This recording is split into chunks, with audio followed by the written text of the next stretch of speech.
Hello. The people of Gabon are today waiting for the results of their presidential election held on Saturday. Gabon's president, Ali Bongo, hopes to win a third term in office. Ali Bongo came to power in 2009 when his father, Omar Bongo, died. In the contest, Ali Bongo had 13 opponents.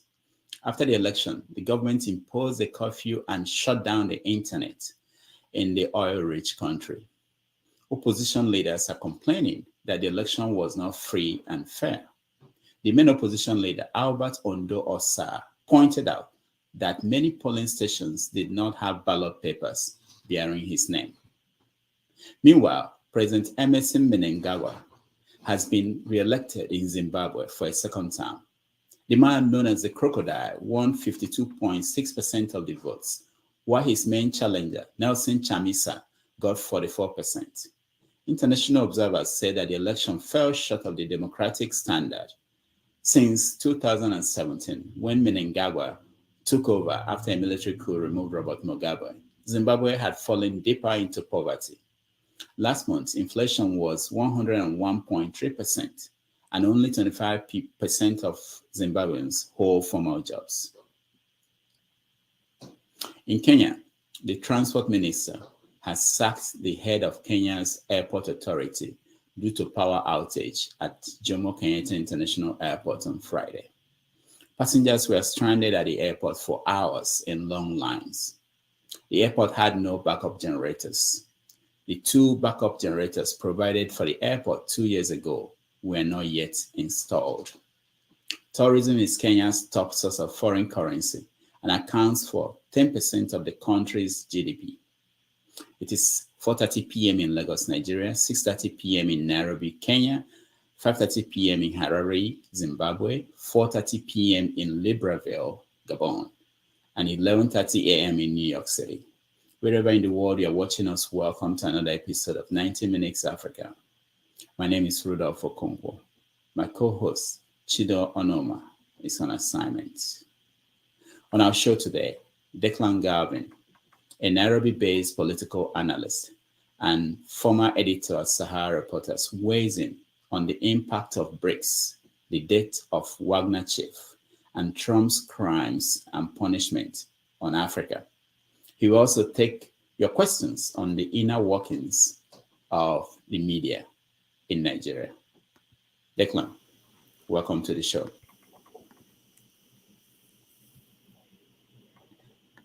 Declan, welcome. Thanks, Rudolph. Thank you. All right. So let's start with Kenya. There was power outage in Kenya, and it's big news all over the world. What happened? So I'm not entirely sure. I don't think we know what specifically happened, but we know that the country was thrown into a national blackout for, all of Friday, a great deal of Saturday, and even in the evening, last night, it was still kind of turning off and on.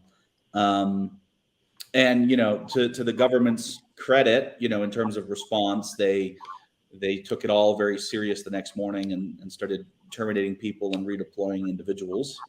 What's most shocking is the airport, JKIA, which is a very significant, piece of critical infrastructure for Kenya, and one of the more significant airports in the region, was completely without power. It left people stranded. The Kenya Aviation Authority said that at no point was anybody, flying, landing, or taking off at risk. That didn't impact the lights on the runway.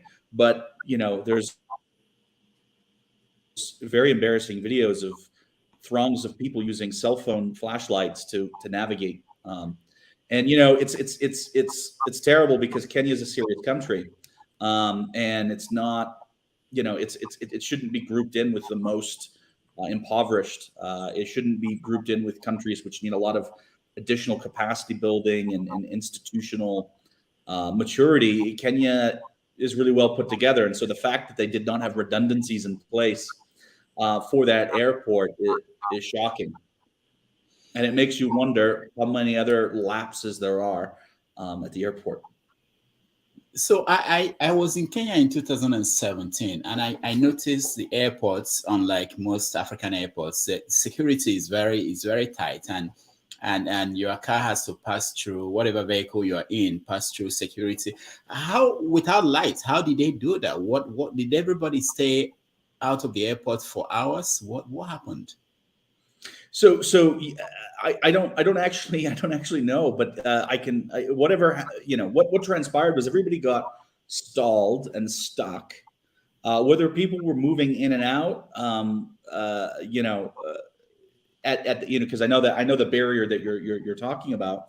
To a certain extent, they probably were, but at a certain point, when there was no flights coming or leaving, nobody was moving at that point. There was no place to go, which is to say, that's a huge concern. So Kenya fought very hard to be able to build its security up to the point where it can have direct flights to the United States. It's a huge economic advantage for Kenya. And so, yet we still have these problems, and that's going to be raising questions.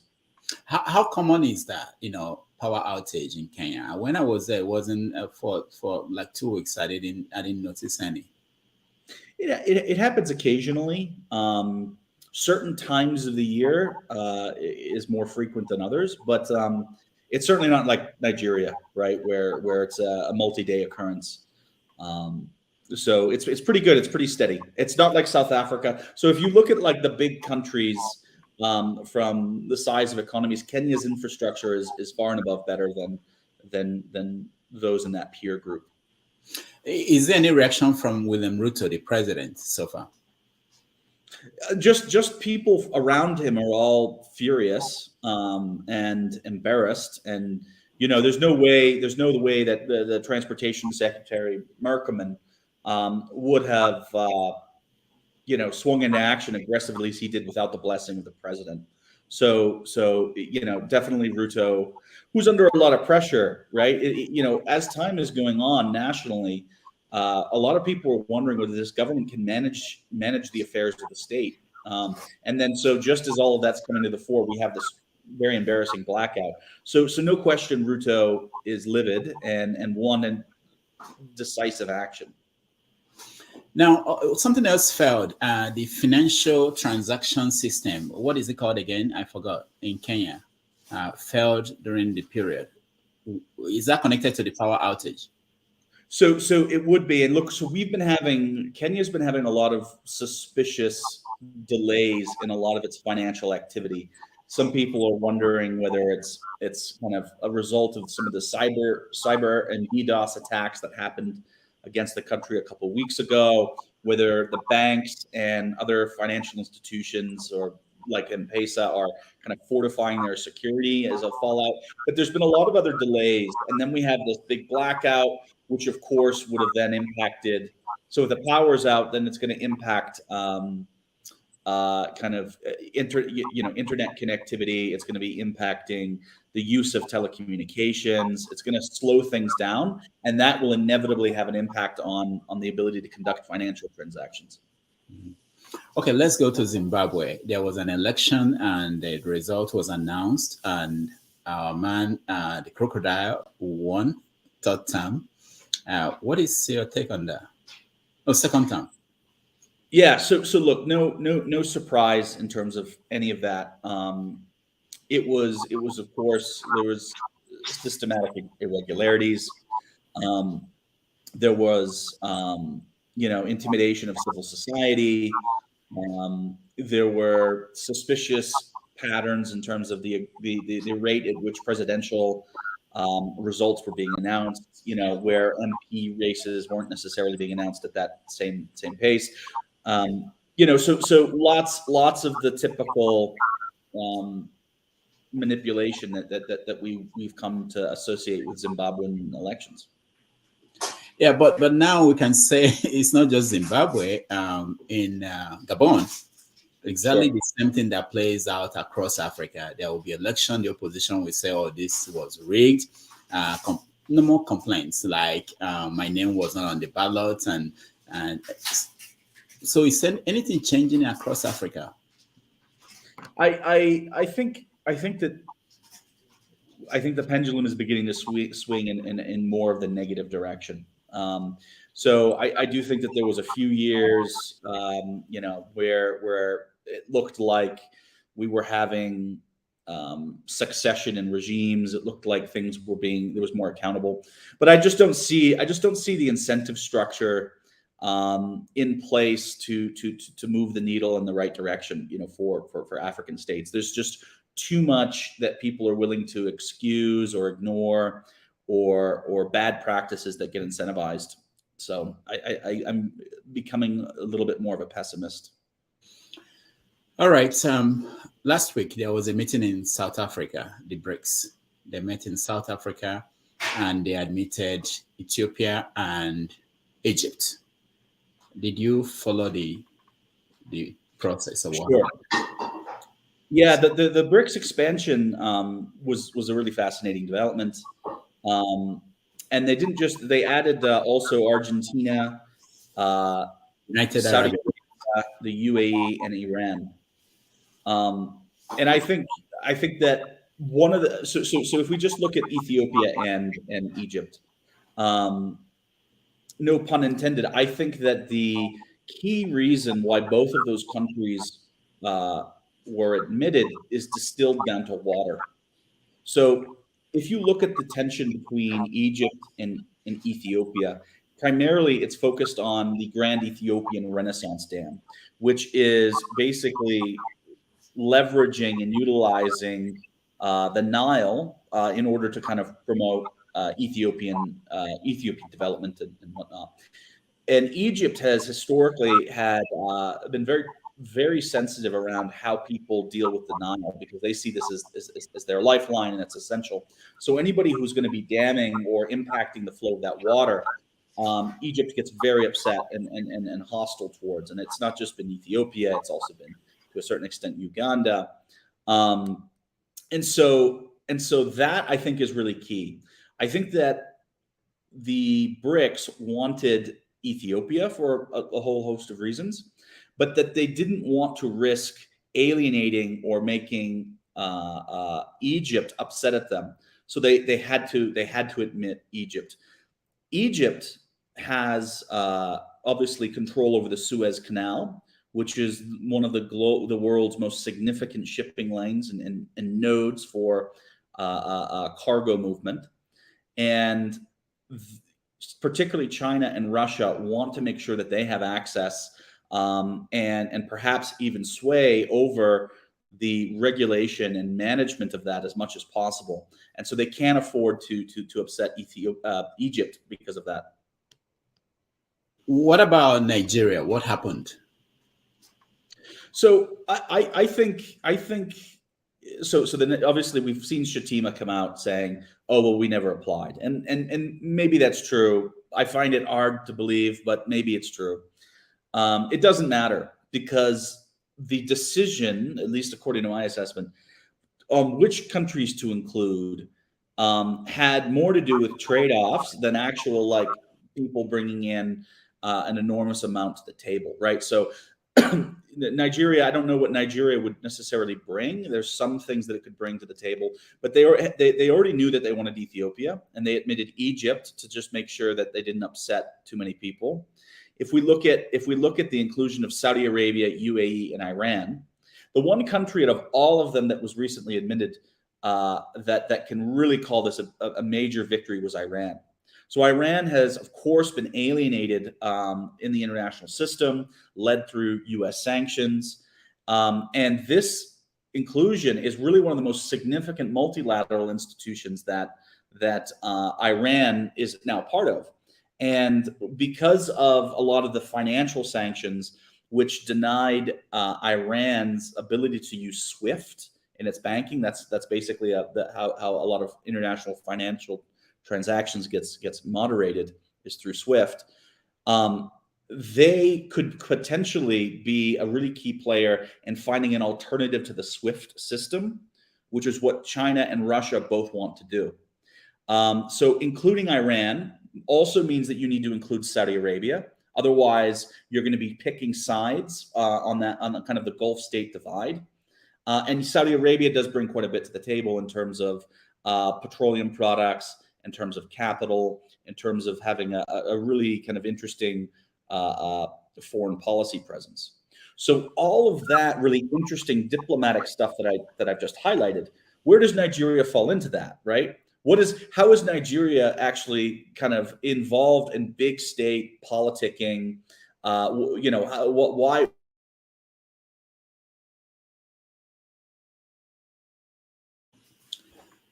All right, Declan is frozen, and we'll wait for him to rejoin us. And we are going to talk about the Wagner Chief and the impact on Africa, because they are operating in several parts of Africa. What would that mean?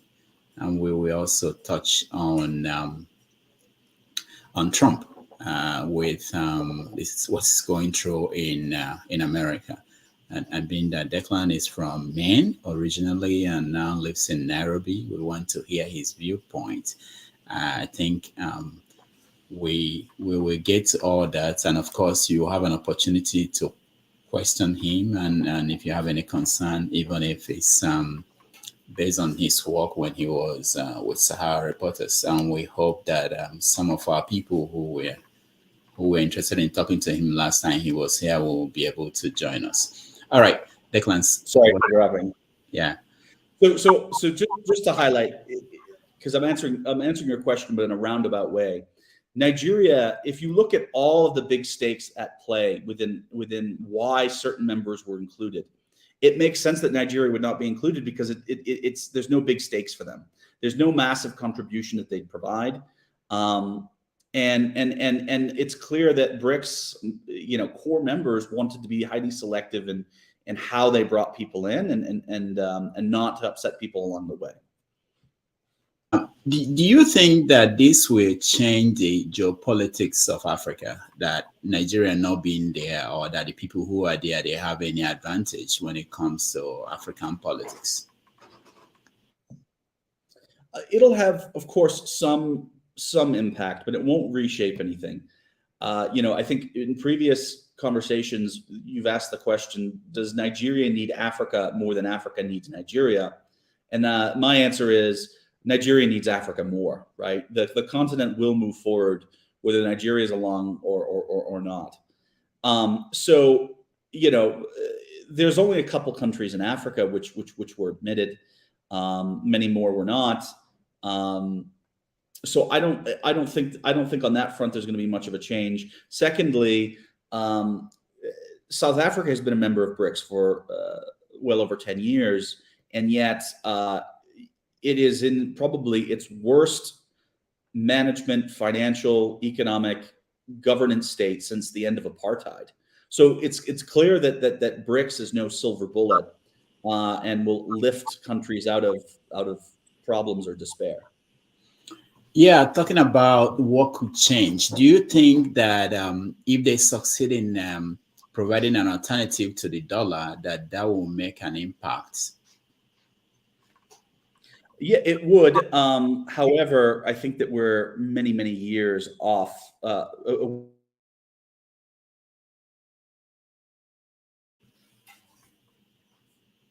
right. So away from anything realistic is hello. Sorry. Okay, go ahead. What they're trying to do now is use other currencies to the dollar to encourage kind of exchange and trade. So using the ruble or using the Chinese currency, using the South African rand to conduct commercial activity. Now, the reason that that's not a big deal in terms of confronting the dollar, at least based off of what I've read, is the total trade between BRICS members is only about 6% of their total trade volume. So it's not a tremendous amount. How would this impact China's mission in Africa? So I think that China's playing a multi-pronged, very sophisticated strategy in Africa. And so the country that benefited the second most out of this, I believe, was China. So Iran was first, and it shows that China is really able to it really helped China advance toward normalizing or having people be aware that an alternative to the U.S.-led financial system is possible, however far that may be. So by bringing Saudi Arabia, which has a close relationship with the U.S., the UAE, and then Iran, which has a terrible relationship with the U.S., these three key countries in the Middle East could, if the right kinds of programs and mechanisms are put in place, could begin to promulgate other kinds of financial transactions beyond just the dollar. And Dubai is really important within that, because Dubai's future lies in being a financial services and banking center for the global economy. And so if they could find an alternative to SWIFT and then convince the Emiratis to say, look, keep using SWIFT. Nobody's going to tell you to stop using the dollar or SWIFT or whatever else. We're saying just also use this, and then we can continue to do business with your banks in Dubai. Then all of a sudden you start having kind of a toehold into eroding what would be a U.S., overwhelmingly U.S.-led global system. I know I'm talking more about the Middle East, but there's a reason for that. The answer to your question actually does not lie as much in Africa as it does the Middle East. These African states, and then I'll specifically say South Africa, have always been junior partners within the BRICS arrangement. And so Ethiopia is compelling. Egypt is somewhat compelling. Yeah, this is what China's approach is. One last thing about Nigeria. So when the vice president said that Nigeria did not apply, what do you think happened? Why was he there? And why did he not say that before going, why he went there? And, what do you think happened? And why is it that the BRICS nations didn't even comment on that? Yeah, so look, I think that, okay, so there's lots of reasons to go on these trips. And we know that Nigerian public officials like to go on these junkets and to go to South Africa, and they'll shop a little bit, and, they can just put their feet up somewhat. They don't have to be in Nigeria, and they can just kind of socialize in a different way. So that right there is all the incentive that Shatima needs to actually go to South Africa. However, on the diplomatic and strategic economic side, it is highly likely that Nigeria will be looking to reap benefits from BRICS arrangements where and when possible, and then that's what it is. I'm not sure if specifically China and Russia nodded to Nigeria before the BRICS summit, saying, "Look, you're being considered." The sense that I get, I would hope that Nigeria knew that they were not high in the ranking of new BRICS membership ahead of time, because there's so many pre-meetings and arrangements that's necessary. So I would hope that it didn't come as a surprise to anybody, but then again, I don't know. All right, let's look at West Africa, what's happening in Niger Republic.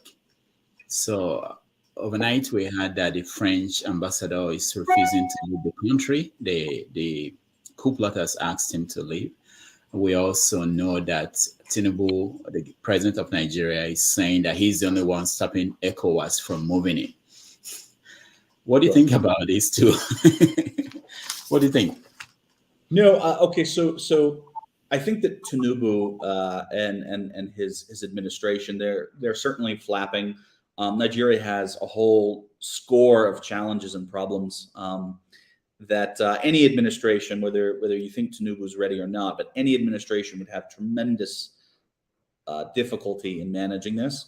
But he's an old man, and I think he's weak, and I think his government is weak, and it's important for him to appear strong, and that kind of rhetoric from the Nigerian head of state, one of the key anchor states in ECOWAS, could serve that domestic agenda in one way or another. I am of the opinion that ECOWAS could deploy forces in Niger. Some people don't think that that's realistic. I think it could. I think they could. But the decision is going to be based off of the domestic political realities of every major ECOWAS state, not the overall situation in Niger. I think that West African states are increasingly feeling insecure. I think that the Islamic insurgencies in Francophone Africa risk spilling into Anglophone Africa and West Africa, and that this is something which has a lot of people concerned. On the counterbalance of that is we also have a number of West African states whose leaders are illegitimate, and they fear that if we start mingling in other people's affairs, that down the road maybe other people will use that as the precedent to mingle in theirs. So I think that's the strategic logic behind Tinubu's remarks. With the French ambassador, look, so the French government is obviously disputing the legitimacy of these putschists, and he's saying, therefore, you don't actually have the legitimacy to PNG me. But if when and if they become the legitimate government and head of state, if he's PNG'd, he has to leave. That's the rule. That's just 101. So I also know that the Americans are also in that country. What is the situation now? How could they be there in that large numbers, and the French and these people are in charge of the country? How does that work? You mean like why would these diplomatic missions remain in country? No, not the diplomats. I'm talking about the military. Oh, okay, right. Yeah. Look, yeah, you're right. The U.S. has a pretty kinetic military installation in Niger, which has been used as a staging ground for drone operations. And if you remember, a few years ago, several U.S. military soldiers were killed in Niger. And so yeah, the U.S. definitely has a presence there, and the fact that the country's been overtaken by putschists, basically they're not coup plotters. It was successful. That's awkward. The U.S.'s position would be, we're not going to retreat away from anti-democratic activities. We have significant security investments in the country, which we will remain and oversee. But this is messy. It's very messy. So if they ask the Americans to leave, do you think the Americans will resist? I do. Yeah. They will say no. So if they were to, I think they would. They would say no on if they say get rid of the embassy. The U.S. would resist, and for the same with likely the same line of argument that the French have been using. Maybe they would get rid of the ambassador and they would just have a charge d'affaires in place. But yeah. All right. So now, what do you think will happen next? What do you think will happen, and how would that be resolved in Niger Republic situation? We know that Wagner Group were there, and now that the chief is dead, what is the impact? So okay, with Prigozhin's elimination a couple days ago, this does not. Just take the personalities out of it. Russia has an embedded interest in finding ways to circumvent both sanctions that have been placed on them, as well as a way to kind of enrich, the oligarchs and sycophants around Vladimir Putin. That is very much how the Russian state operates. One of the devices that they use in order to continue to advance those interests is a group like Wagner, which overwhelmingly is invited into these countries, which have weak systems of government, which has typically illegitimate leadership, And then they say, look, we can provide you expert security around these things in exchange for whether it's mining concessions, whether it's certain kinds of access to airspace, etc. And that's a good deal for a lot of these governments, whether it's Niger or Central African Republic or Mali. They all fall into the same category. That will not change with the death of Prigozhin. Now, maybe it will be stalled, it'll slow down a bit, but ultimately this recipe that the Russian state and Vladimir Putin has found is a recipe for them. And so it's going to persist, at least in the medium term. Now, when we talk about Niger Republic, we don't hear a lot about the pipeline going from Nigeria to Algeria to Europe. We don't hear a lot about the uranium, which the Americans and all the Western nations are interested in. Why is that? I think that those things are complicated, and most people just don't do. I think French media does a much better job at covering Niger than English media. But you're right. I mean, these are critical elements of where Western and Eastern interests, for that matter, are in Niger. Niger is not well understood in English media and in English-speaking countries. Do you think that the alliance with Burkina Faso and countries like Algeria saying they're interested in getting involved in that it will change whatever ECOWAS might do? Yeah, I think that this is also why ECOWAS is sanctioning and putting pressure on these countries, because, and again, this is all about the domestic politics of Burkina Faso and I think Guinea is another one. This is what's going on, and this is where it's being halted. It just makes Tinubu's statement that he's the only thing holding back an ECOWAS deployment more that ridiculous, because there is legitimate disagreement within ECOWAS on how to handle the Niger situation. If the Niger situation is not handled, I mean, I really think West Africa risks being destabilized, not just from Niger, but this is the most recent potent example. We have a serious issue in Burkina Faso. We have Mali is basically, destabilized and exporting that to kind of the region. Nigeria is problematic. Cameroon is problematic.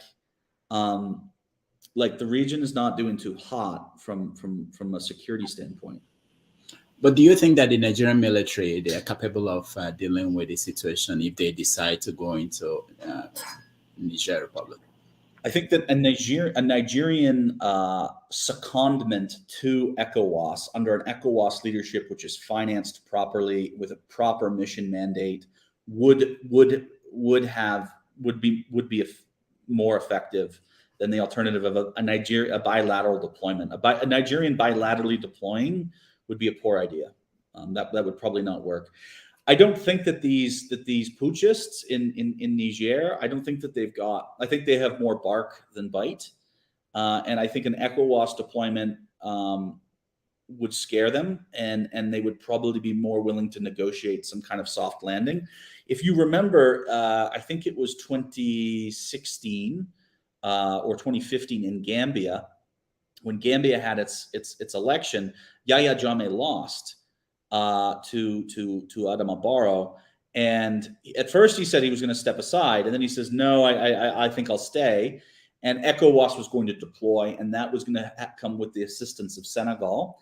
And when Senegal began to move its forces closer to the Gambia border, and they basically issued Yahya Jammeh the ultimatum, that's what made him leave more than anything. So I think a similar scenario could play out in Niger, but it would have to be well managed, and I think it's more complex. All right. For our viewers, in another 10 minutes or so, you will have an opportunity to join us and talk to Declan. Let's come back to your former country, America. Your former country, America. So I know you are following what's happening with the former president, Donald Trump. What are you seeing as someone who is outside of America? How is that playing out in Kenya? Look, so I think that I think that the majority of people that I hear from here think it's all funny and ridiculous. I mean, it's all very it all sounds like African politics. It's all something that we're familiar with if we study what's going on here. And people have in their heads built up that the United States doesn't really do this, right? That the U.S. has decorum and it has democracy and it talks about constitutional practices, and yet you have the former head of state embroiled in all this legal drama and breaking all sorts of really sensible laws, and withholding property that doesn't belong to him from the government. It's all very familiar, and I think people find it funny overall. I mean, yeah, so that's what it is. It's all embarrassing, actually, is what I think. But someone like the former president of Angola went through something like this after he left office and actually handed over power to someone he trusted. Now, someone like Museveni in Uganda, watching this, do you think he's worried about what might happen to him when he leaves office? Museveni. Yeah, definitely. Yeah, look, so this is something that all leaders who've managed the affairs in a corrupt way worry about. Trump included. So yeah, Museveni is frightened. Same thing in Zimbabwe. Same thing with the governments in Nigeria. That people are always worried that they'll get pursued after office, so they don't leave. All right. What about you? You're from America. Do people meet you and say, you're Americans, what's going on in your country? And because I know that there are some stories out of Nigeria that when people see them here in America, they come to me and say, what's going on in your country? What do people say to you when they see you? They ask me what's going on, and I just tell them that I've abandoned it, and I'm a refugee in Kenya. So they ask, and I provide them, the same kind of response that I provide to you, that the guy is guilty, and he had many more chances than the average person to change his ways and to avoid the worst of it. But I'm proud that we have institutions that are pursuing these people, and I'm proud that there's still elements of our citizenry and of our and bureaucrats within the government who do what's right by the rule of law. I'm very happy for that, and I feel bad for them that they're getting beaten up. If should he win in 2024, how would that play out? Do you know? If with Trump, yeah. I think he's going to get the Republican nomination, and I have him to win the next election. And I think that's what he's going to go for. And it's going to be very difficult if he wins that election. It's going to be very difficult for federal courts to reverse that or to jail a sitting president or something like that. Like, it's all, on the one hand, it's all, we've never done this before. On the other, it's kind of good that we're going through it so that we have legal precedent to deal with it. God forbid it happens in the future. But this guy is all in. This guy's all in. So for African leaders watching this, what lessons do you think they're learning? Do you think there are things they're thinking about based on what they're seeing going on in America? Say that again. No, African leaders who are watching what's going on in America, what lessons do you think they are learning, and what do you expect them to do in reaction? Because that's typically how it goes. This really does erode, American credibility. So when we talk to a country like Niger, we're like, this is undemocratic. This is not how you do things. This is illegal. This person was democratically elected. We need to uphold will of the people. Every one of those arguments gets eroded because of the conduct of Trump, and because of how the media is willing to segments of the media is willing to endorse him and agree and propagate his lies. How we've got institutions, individuals at the head of institutions who who support him because he was their boss, and all of these other absurd things. It erodes the U.S.'s ability to say this is inappropriate. Now they can really say go deal with your own problems. This weekend in America, people are marking the 60th anniversary of the March on Washington, where Martin Luther King Jr. made a speech, I Have a Dream. And yesterday in Jacksonville, Florida, I don't know if you heard the story, one gunman killed some black people, and he basically left notes that he was going to kill black people, and he did that. He actually targeted a historical black college, but they didn't let him in, and then he went to a dollar store, I believe. So what do you think about the state of race relationships in America? Is it improving? Has it gone bad? What's happening? So I think the status of race relations in the U.S. it's tense, but it's also as strong as it's ever been. And I'm basing this off of actual people in the United States who have friends or loved ones or spouses or partners who are of a different race or nationality. Like if you look at that across the country, that matters the most. It matters that people are accepting, others of a different race into their houses and their social and professional networks. That matters more than anything. And that doesn't mean that diversity is easy. It doesn't mean that we don't still have a ways to go. But we should not allow ourselves to believe that the country is utterly failing because we have these horrific incidents like what you just mentioned, because we've made tremendous progress, and we'll continue to do it, and there's still a lot of work that we need to do. All right. One last question before I let the audience in. So if you want to join us, when you come in, please let's turn on your camera, and we will let you in. And please, when we call on you, just ask a question. Don't preach. We want to get as many people as possible involved in the conversation. All right. So Nigeria is going through a period, a process. They say all eyes are on the judiciary. It's either they rule for at the presidential level, rule for Bola Tinubu against him. So can you, based on the fact that you know Nigeria very well, you've covered Nigeria, what do you think will be the possible outcome and reaction? So with regard to what I missed that what you said about Tinubu. If the tribunal should rule for Tinubu or against him. I you know what? So I've not considered at all that the tribunal would rule any other way than in Tinubu's favor. I forgot the tribunal was there.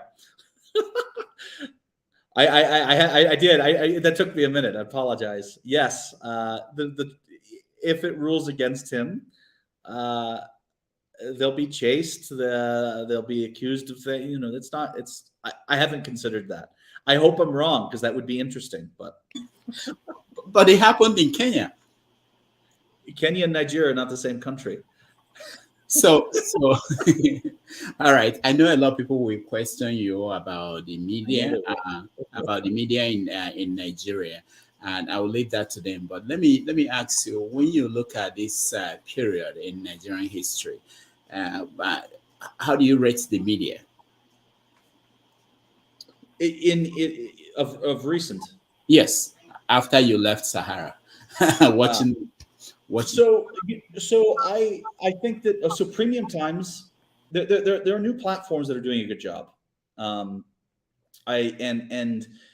think that it's more difficult. It's more difficult than ever, and there's more platforms than ever.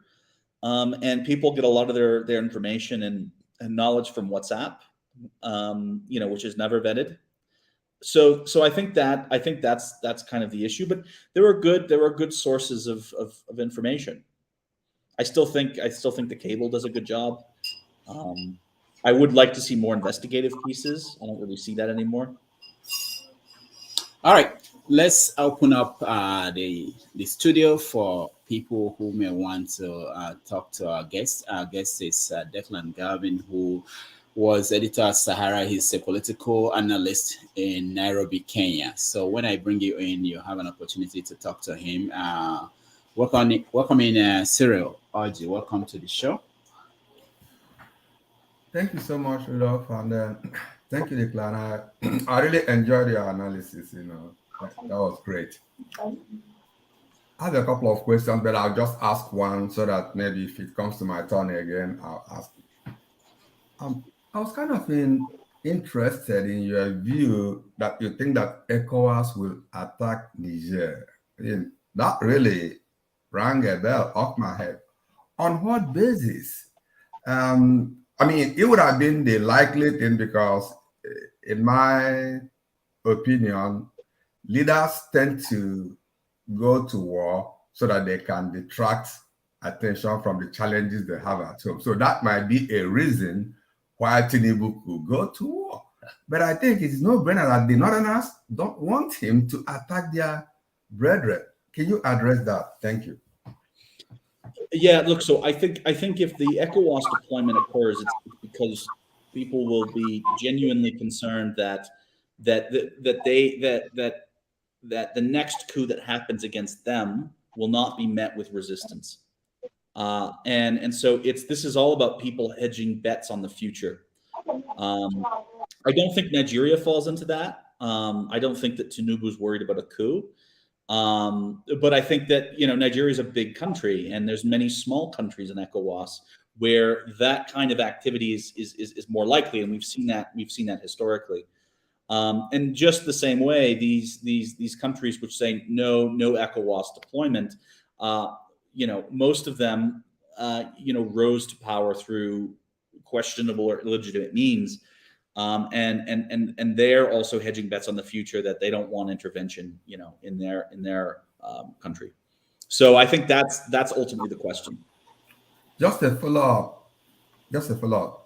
The fundamental question I'm trying to get at is, everybody knows, I have a couple of friends, when I discuss with them, everybody agrees directly or indirectly that the Nigerian army belongs to the North, whether we like it or not. The Fulanis have the army. So if the military is opposed to going to war, and they walk in and tell Mr. Tinubu, no, you can't.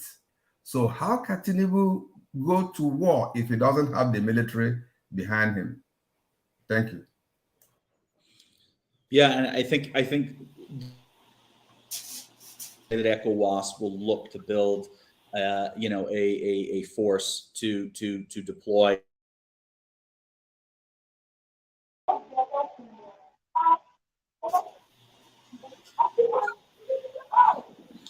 All right. I think Declan is frozen, and hopefully he will reconnect with us. Now, if you're watching Pansat, this is an opportunity for you to join us. Remember last Sunday, you wanted a debate or question for Declan. So we actually set up this program as a way to make sure that you have that opportunity to talk to him. So while we wait for Declan to reconnect, maybe we will take a break, and then we'll be right back.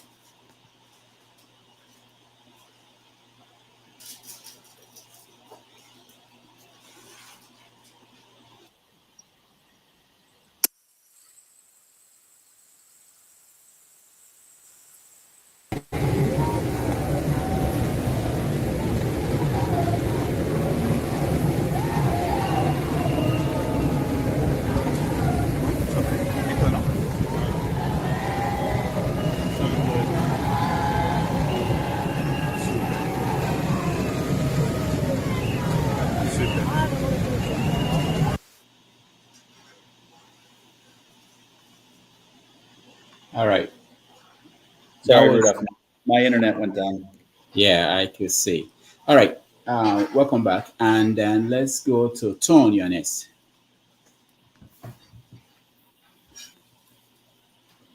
Unmute yourself, please.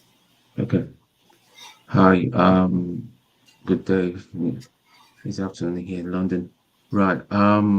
Question is to Declan. Declan, you declared so calmly and confidently that the forces, the ECOWAS forces will be a walk in the park in crushing the Niger coupists, if you want to put it that way. And you also pined that they are it's just a back rather than a bite. To you, what makes you make such an outlandish claim? Do you understand the military? So I think, Do you understand the military yes. capability I think, of this region? And bearing in apologies, mind there's a that delay. they'll be getting some support from these other African countries, and Russia is still in the picture. So, do you still stand by that claim? So if you remember what my statement was, I'm of the opinion that we could see an ECOWAS deployment. There are some people who think that that's completely unrealistic, and I don't think that that's the case. I think we could see one, and if we see one, it's going to be animated by the points that I made earlier, which is domestic political realities and concerns around the future. Which I think I highlighted. In terms of the military capabilities of ECOWAS, those are there, no question about it. ECOWAS has member states and standing forces that are able to do something like a deployment to Niger. It's just a fact. It's happened. There have been ECOWAS deployments in the past. There have been secondments for peacekeeping and stabilization operations.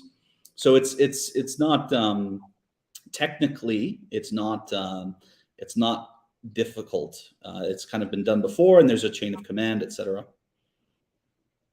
Okay, right. Right. Tom, thank you. We'll come back to you if we have the chance to get back to you. Okay. All right. Let's go to Righteous Man. Righteous Man, go ahead. Yeah, good evening from Lagos. Yeah, how are you? Oh, we bless God. We thank God for today. Declan, I have two questions for you. Number one, what is the legitimacy for the Western countries, US and France, refusing to leave Niger, considering that Niger is a sovereign nation? What are their legitimacy, and what is the difference between invading a nation and doing what they are doing now, using Russia as an example? And that is the reason why NATO joined forces to support Ukraine against Russia. So if France and US are refusing to leave Niger, what are their legitimacy? That's the first question. Number two, in your analysis, do you consider that the 7 states in Nigeria bordering with Niger are also considered as part of Nigeria indirectly, and they have warned that Nigeria should not get involved in that war? If they do, they will attack. They will become a weapon in the hand of Nigerians to attack Nigeria up to Lagos State. We are told today is on news. Thank you. Yeah. So first part of your question, the argument that the French are using to not leave the country. This is the French ambassador specifically that I'm talking about. Is because they're saying that the individuals telling them to leave are not legitimate leaders, that they came to power through illegitimate, unlawful, extra-legal ways, and that they don't actually have the mandate to issue such an order. And so that's the argument. It wouldn't be like if Tinubu tells the French, okay, you're PNG'd, we don't want to see you. They would have to leave. And if they didn't, it would be a serious violation of international law. It's not the same thing, according to them. And the same, when Rudolph asked the question, would the U.S. do it? We were talking hypothetically, but the U.S. would highly likely issue, use the same levels of justification. Your second question, in terms of a deployment and something around Nigeria, you said that Niger, we have 7 states. We have 7 states in Nigeria, bordering with Niger, yes. Niger Republic, and these 7 states. You remember the last Oka coup in Nigeria, were removed from Nigeria to be part, that they are not part of the Nigerian state during the Oka coup. Now, these 7 states, their governors and their religious leaders and political leaders have told Nigeria, in fact, directly to Tinubu, not to get Nigeria involved into the war. If Nigeria does that, it's going to affect our country also. So what do you think about that? Sure. I think that's quite possible right now. I think that an ECOWAS deployment would, as I mentioned earlier, it would frighten the putschists, and I think that they would look for a soft landing. I don't think that this would evolve into a massive war. I think that the Nigerian military would not want to.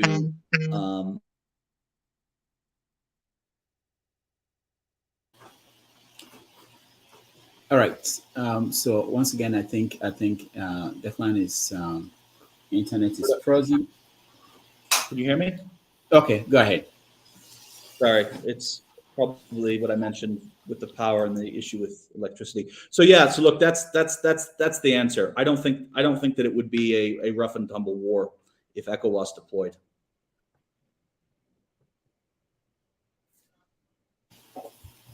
Chino Nyeram, you are next.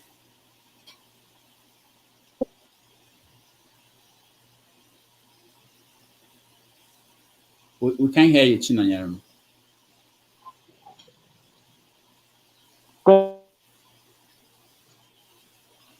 No, sorry, Chino Nyeram, you have to call back. Connection is not good. So my question, can you hear me now? Okay, good. Go ahead. Yeah, my question is, considering the 2 countries spearheading BRICS as an organization, China and Russia, Mr. Declan, do you think BRICS as an organization poses as much threat as popularly conceived they do to America in particular and NATO in general, in both their political and economic hegemony? Do you really think BRICS as an organization, considering the 2 countries spearheading it, Russia and China, do you really think they pose as much threat as popularly conceived they do to America's political and economic hegemony? Thank you. Yeah. So no. Look, I don't think that BRICS presently poses any threat to the U.S. or its hegemony, particularly in the financial system. I think that expanding BRICS membership is a good thing, and having different avenues for countries to conduct transactions outside of the dollar in their local currencies, I think that's a good thing. That ultimately makes economies more resilient, and it allows kind of more integration, which I support. I think in the long term, evolving away from the SWIFT system, which I'd mentioned earlier, and that does kind of pose a risk to the U.S. Having leverage, but it's one of many ways the U.S. maintains leverage over situations. And I don't actually think people are going to be de-dollarizing anytime soon. I think inevitably the dollar will no longer be the world's reserve currency, but that won't happen in 10 years. We're talking, in a lifetime. All right. Thank you. Before we go to forefathers, let me ask you this question: what's the difference between the way the guys in Niger, the military guys in Niger, are being treated, to the way that the president of Egypt today was treated when he planned his coup and took over the government from Islamic Brotherhood? Sure. Sure. Yeah. I think that, and I don't know enough about the Egypt case, but countries are selective in how they treat other countries, right, depending on their interests. It's not just, of course, the U.S. and France who are uh, very much against this existing government. There are other countries in the region who have issues, right? Uh, but that's just how it is. Yeah, I mean, there's a lot of hypocrisy in the system, no question. All right. Thank you. Forefathers. Yeah, thank you, Rudolph, for having me. Greetings to everyone on the panel, and special greetings to Declan for coming in. Regarding this thing, the BRICS nation, from what my observation is that they are locking out a specific group of African population, which is the majority African population. And from my chart that I drew, you can literally draw a circle around the nations that they selected to join the African nation. It turns out that most of those nations were part of they attended the BRICS, that's the League of Nations in early last century. So they seem to be dealing with specific people. And this is why I say to our own Niger Congo groups that they need to open their eyes to what is going on around the world. Because you came here, you literally said ECOWAS should go into Niger. That is not going to amount to anything. How can you possibly say that? You know full well that it's going to lead to all kinds of chaos. Algeria is talking about coming in. Algeria is a massive military. This in Burkina Faso, Mali, they are also talking about joining that conflict. And then you also went on to say that the French said that they're not going to leave Niger because they are a military regime, but they left Mali, they left other countries. But suddenly they got to Niger. Oh, we're not going to leave anymore. And this, I've been warning our people about this. They don't seem to understand the dangers of all these people coming to our territories. And now it begins to be revealed. They actually said it, that they're going to invade Africa using this method. This is what they are doing. And if they go and trigger a war now, they're going to trigger a war that maybe Russia will join, China will join, all of them, and they come and destroy our own homeland. This is what they are doing. And he comes here to say, ECOWAS should go in there. ECOWAS, that would be the most grievous mistake ECOWAS will ever make. And if Tinubu dares to do that, they should have to stop him. I'm sure they have already stopped him in Nigeria. And they stopped him in ECOWAS. I disagree with your analysis that it's okay for them to just go into Niger. Because the kind of form that will open it to make Libya seem like a joke, really. And it will not do us any good. We should never, ever do anything like that in Niger. And this brings me to my question. Do you think a people that has enslaved our people, colonized our people, neo-colonized our people on top of it, will ever be viable partners in this world? Because it looks like our people have to make a decision whether to move away from the West permanently and go east, or if there is a way to work this out. Because I don't think so far the West has even any iota of intention to stop what they are doing. Because clearly, look at the way France is behaving right now. They don't want to leave a sovereign nation where the leader that has taken over says, leave the country, you refuse to leave, even when they did it earlier on. Now they are saying suddenly this one is because they have uranium, they have more strategic interest there. America is making the same argument. Is this not all about power and knowing full well that they have power over these African countries and willing to risk the entire population of that region if bigger nations join, like Algeria, Russia, and who knows who else will join the conflict on the backside? So do you think we should completely rule out the West? And if you think we should not rule out the West in terms of forming alliances with them, what do you think the West can do to reassure us that that they are still a viable partner to work with? Sure. So before I answer your questions, I never said that I thought ECOWAS should invade. Never once did I say that. What I I thought you said said, they can go in, they can go into deploy into the country. I said that they technically can. That didn't mean that I think that they should. Right? Right? I don't know what the difference is. The I don't know difference what the is, difference is. the difference, and again, what I had said was, people are saying ECOWAS can't go in. They could go in. It's fully within their remit to deploy. That's a completely different statement than me saying we should have Niger invaded. And so that's a huge difference. But I didn't hear you say the opposite, though. That's the other thing. I didn't hear you say Niger should not be invaded. So because I'm giving an assessment, I'm saying this, a lot of people say that this isn't possible. And I said, actually, I hold a minority view, which is that ECOWAS could invade. That doesn't mean that I think that it's a good idea. Exactly, but you didn't say the opposite, that you don't think, because what you are painting, you're painting the picture that it's okay for them to do it. So forefathers, then don't assume that that's what I thought, because it seems like you based a lot of your subsequent thinking off of something which was never stated, which is fine. Actually, you don't have to state it. You don't have to state it. It's the impression you are living with people. If you didn't know that, I'm just leaving that for you right now. You are living the impression that it's okay for them to go in, but not okay. I think anybody who listens says that I'm fairly measured in what I say, and then when I want to offer some commentary, I'm pretty clear on that. Anyway, now you understand, which is fine. In terms of your question of does the West actually represent kind of good partners, or is this an area? Is this a region which African states should partner with? I think absolutely. If you think that one side, East or West, will not advance their interests as much as possible, then that's a joke. Every state who's serious in being involved in diplomacy and strategic economic engagements are going to advance their interests as far and as much as they can.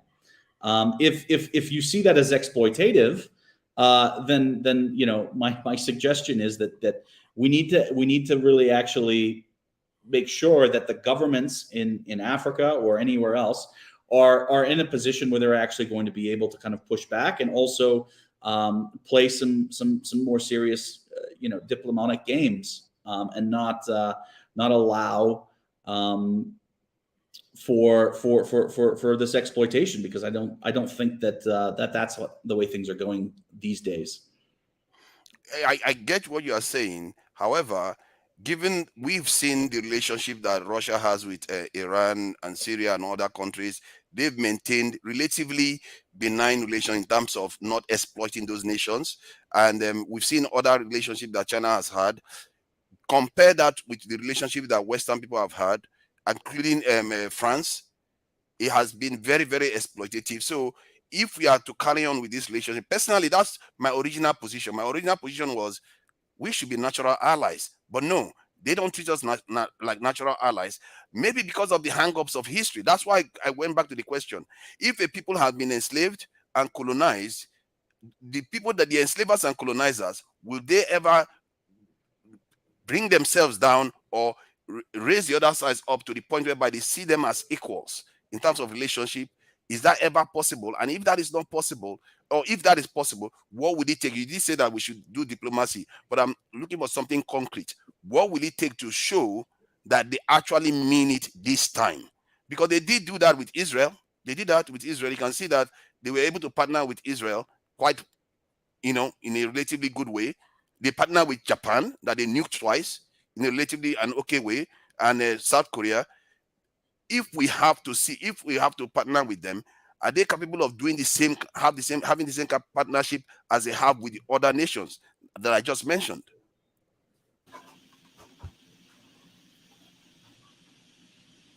Declan. Look, I think if you're looking for an international system, which is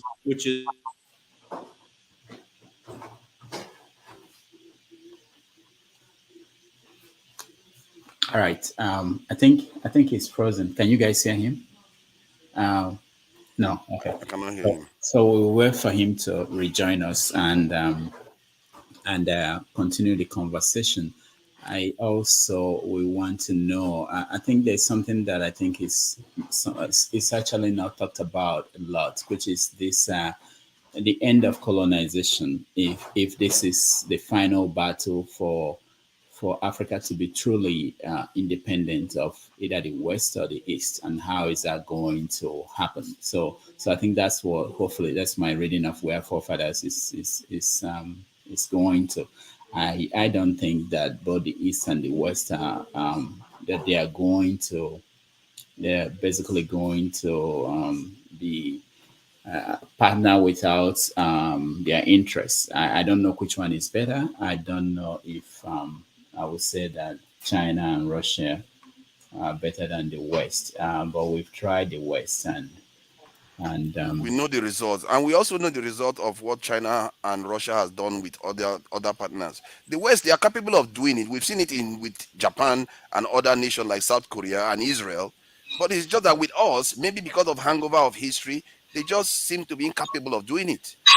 all right, let's hear Declan.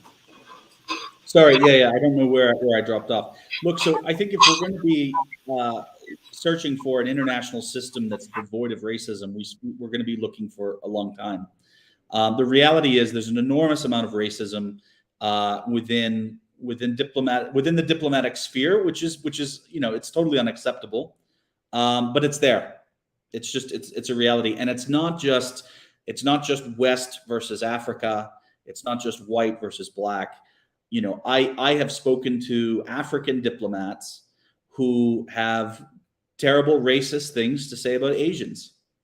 So this is part of the system that it is, and I don't like it, but that's how it is. I think that probably the more productive way is to look at building economic and political relationships is to look at it like a balance sheet. Like, what do I get out of this engagement? Does this actually fit within kind of my national strategy and the development agenda? That's the way to do it.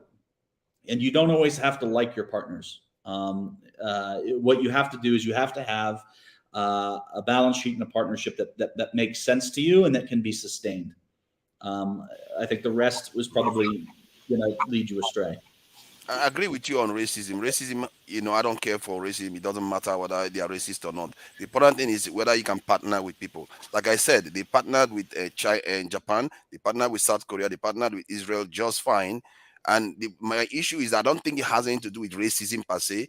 It just has something to do with what you are already used to doing, what is already baked into the bloodstream.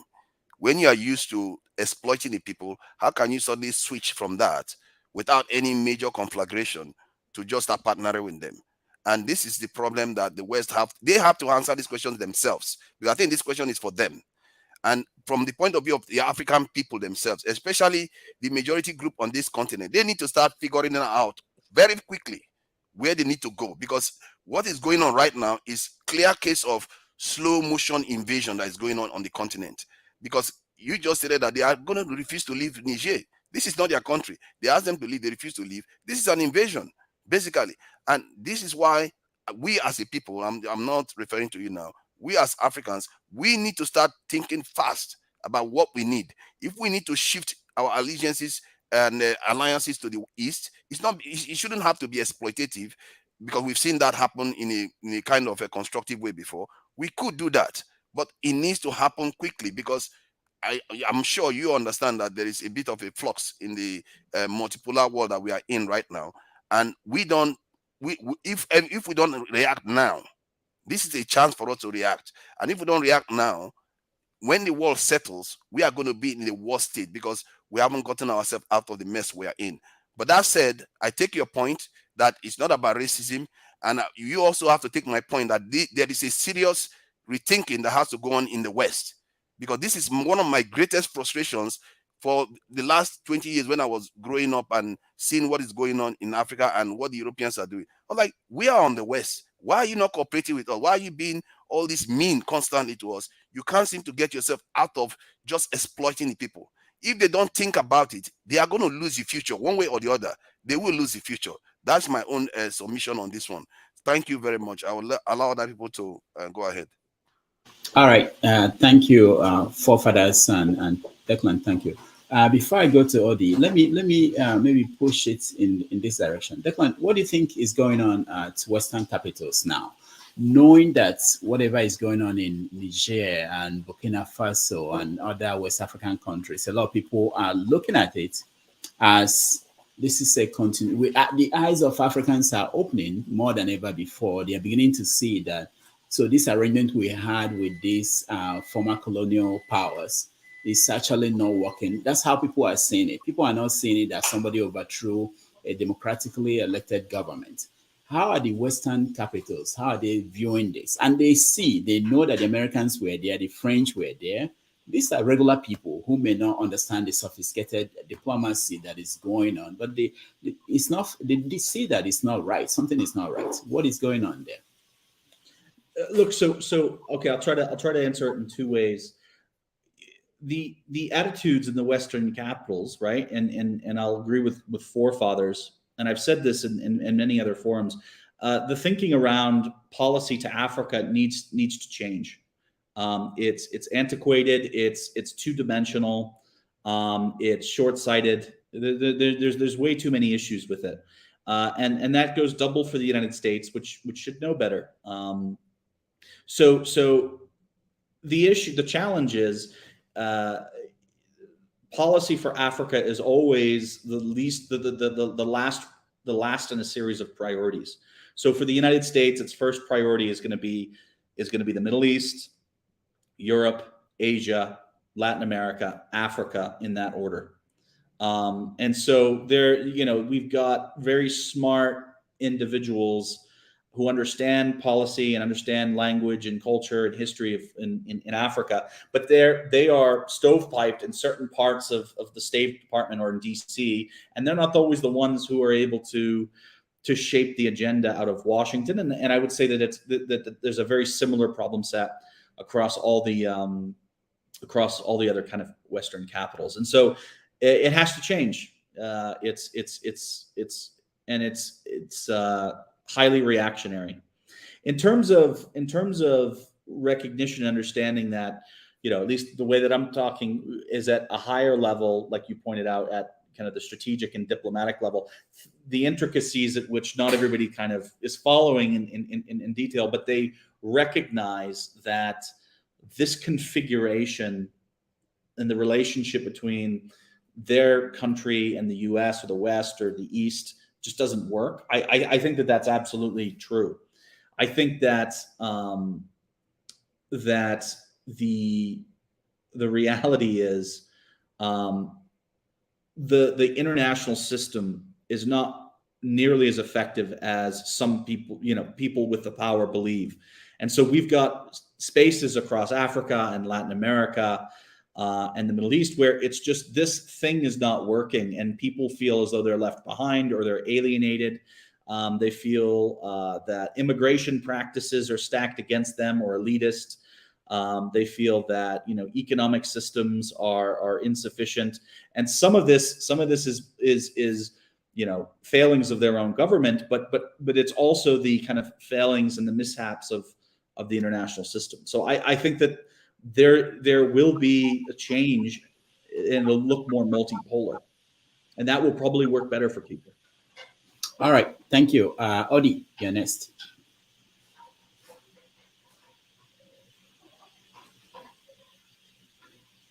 Unmute yourself, please. Thank you, Dr. Damages. It's always very nice to be here, Declan, I think this is one of the most insightful, analysis I've heard. Someone I actually do agree, many things about what's going on, African policy of the West, and the forefathers. I'm very happy for the things you brought to the book. Here's my own, my question for Declan was going to be on the Western African policy, but I like how he analyzed it and, very honestly putting Africa at the bottom feeders, right? I disagree with forefathers when he said this is not about racism. I think Declan kept trying to stress that this is about racism. He doesn't support it, but this is what it is. You know, I've been reading a lot about the First World War. You know, most people focus on the Second World War, but the First World War shaped the world as it is. You know, in Africa, we keep crying about how the colonial masters sat down and in Berlin and drew our maps. Actually, the Allies drew the maps in Middle East, you know, and broke up the Ottoman Empire and all this good stuff, you know, but you can see how those countries are trying to move forward. And this builds into what Declan was saying about how does the West view, you know, the priority, what's the priority for them for foreign policy. Now, what may have changed, and this is why all these discussions become very important, because, you know, people need to know. Somebody mentioned something about the internet. You know, the archaic way that the West has seen Africa cannot continue, right? You know, 120 years ago, there was no Igbo man maybe in American soil, like, you know, educated, gone to university and all that, or Hausa or Yoruba. But many of these things have, you know, yeah, Declan, where did he go? You know, many of these things have really, really changed. There's Yes. there's no point carrying on when he's not here because he's not going to hear you. Okay. See, Yeah, about let me about just the talk about the around. racist Let me. about the racist thing that you say you disagreed on. The reason Yeah. why I don't subscribe to racism is because of our weakness. That's a problem. They were racist towards the Chinese, but look at what they are doing with the Chinese today. It's when you are weak as a people, that is how you get treated around the world. I don't subscribe to racism as an explanation for why they are treating us the way they are doing. Well, you know, so let me carry on. I'm happy Declan is back. So when I talk about you need to go and read the Treaty of Versailles. Then you understand why the decisions that were made. You know, when you read when you understand, you know, the Turks had to fight their way to freedom from the Greeks, you know, essentially in the First World War. That's why you have Ataturk, and then you have Turkey as a country now. Turkey as a country would have been under Greece. But we'll, you know, let's come to Africa. You know, my whole issue is Nigeria is a huge country. Nigeria has sent a lot of diaspora, very educated people all over the world. The idea to continue to see Nigeria by the West, to continue to see Nigeria as that West African, you know, colony, you know, and by the way, forefathers, I disagree with you when you say neo-colonialism. There is colonialism in West Africa. It has not changed. There's nothing new about it. You know, people keep throwing about these terms. If, you know, the foreign reserves or foreign, you know, input exports of, you know, about how many West African countries, 50% of it are housed in Paris. What could be more colonial than that? So, and these people decide who becomes, you know, the leaders of these countries. So my whole thing is, you know, I'm wondering when we'll get to the point that the foreign policy makers in DC will see that there's a huge country in West Africa who, by, you know, default and by just by sheer population, has the greatest GDP in Africa. And Africa has one of the most, you know, most of the minerals still in this world. You know, China is not going to allow United States or the West to enjoy their minerals. You know, Russia probably will not also, right? But Africa is ready to do business, but not at these terms. If you look at what happened, look, this coup d'etat. Frame your question so that I'm sorry. Yeah. Well, my question is, you know, really, how Is there a way to get the attention of the foreign policymakers in DC to understand that this cannot continue to go this way? Their policy on, like, especially Nigeria, West Africa, it's not successful because Russia and China are in the mix. All right, thank you. Declan. Yeah, so sorry, I got my internet dropped in the middle of what you were saying. Here's my big thing. Look, I don't want to be misunderstood on this point. I don't think that foreign policy or diplomacy between countries is overwhelmingly driven by racism, but I would not deny that racism and prejudice and a whole range of other social ills are part of how people relate country to country or person to person at a diplomatic level, and that's unfortunate. I just want to be more succinct on that point. I would also say, it's at least clear to me, and if I put like an academic hat on, that the international system that we all operate in. And we brought up earlier about how the boundaries of Middle Eastern states and of course in African states were drawn up by foreigners, before or after wars. That we do have an international system based off of the legacy of racism and domination, and I think we'd be foolish to not think that is one factor out of many that shapes relations. I think we can overemphasize these points and say, well, the reason we have these issues is because of racism and colonization. But I think a lot of that's also an excuse. I think that there's been enough time that's moved on, and that there is enough good people and educated people and creative people who can work through these issues despite those historical injustices. All right. Let me just say that for those who are in the studio, please turn on your camera if you want to ask a question, and sit up and dress up. There are people who are not dressed up, who are not sitting properly. People are watching this across the world. So that's why if you wonder why we're not bringing you on, that's why we're not bringing you on. I will also get people the chance, if there are enough people coming in who are in the proper situation, we will give you a chance for a second chance to ask your question again. But Declan, let me ask you this question. Now, the forefathers talked about partnership, the way there was a partnership with Japan and maybe South Korea and Israel. We know that during the Cold War, the kind of partnership with someone like Mobutu and all the leaders in Africa, the West was just interested in having someone that would be there and making sure they get what they wanted. But what will you say about the partnership, the kind of partnership we see with Paul Kagame in Rwanda?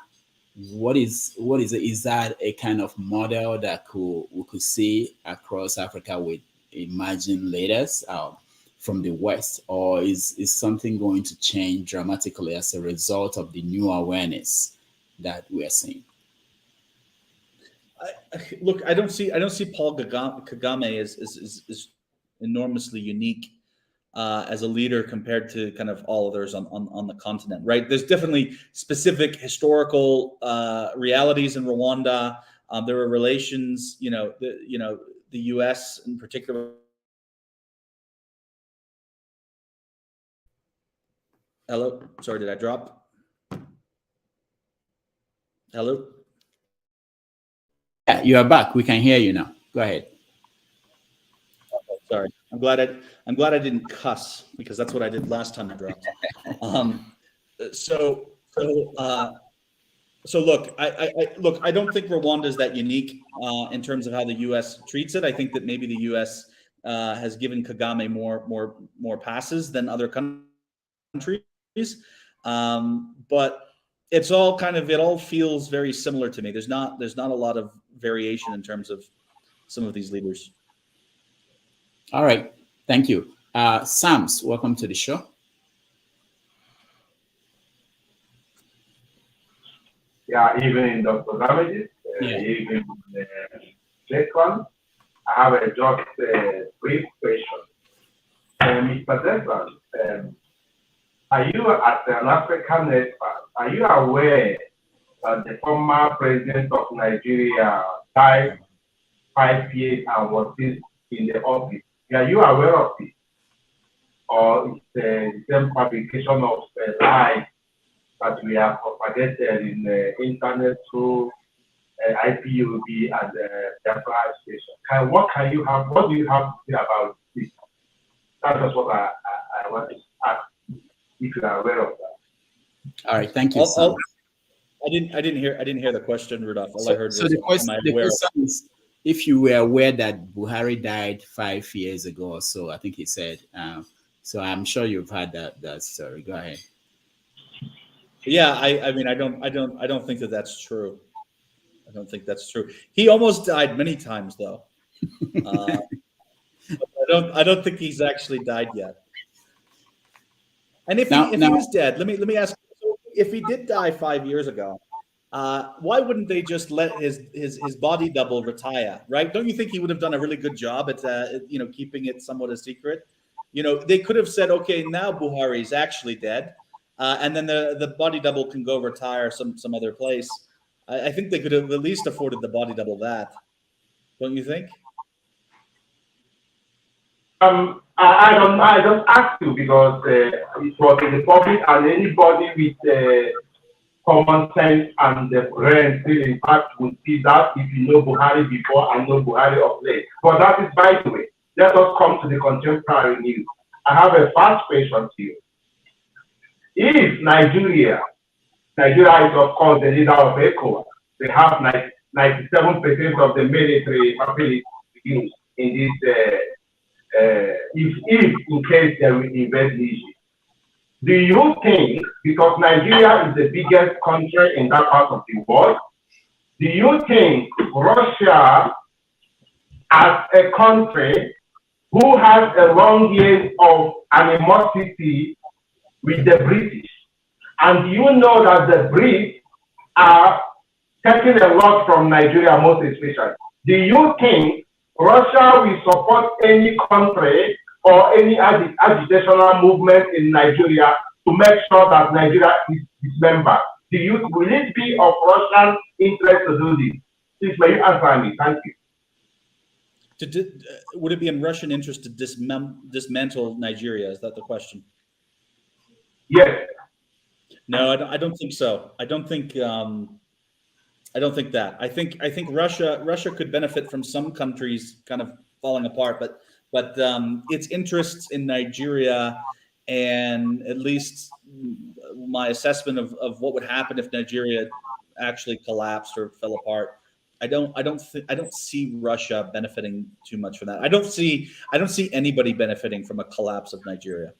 Not really, personally. Well, why do you think so? When you know that the BRICS are working day and night to see the collapse of Russia, and you know that Britain, UK is benefiting hugely from the resource coming from Nigeria. Don't you see that it will be of the interest of Russia to do the same to them? Because if Nigeria collapses, the BRICS wouldn't be able to be looting Nigeria dry. Don't you see this? I also don't agree that I think you said it was the British. I don't think the British want Russia to collapse. I think that the approach, the US and the UK want to put as much pressure on the Kremlin as possible, but they would fear a violent succession. Right? They would fear some sort of a power vacuum in the Kremlin because it would become uncontrollable. And so the breakup of the Russian state or the death of Putin would be really problematic. That doesn't mean that Russia and the UK are not adversaries, but they don't want the destruction of the state because it could just become so problematic. They couldn't control it. All right. No. Why do you guys change the sanction on Russia? That's not how it goes, Sam. You don't just come and keep asking questions.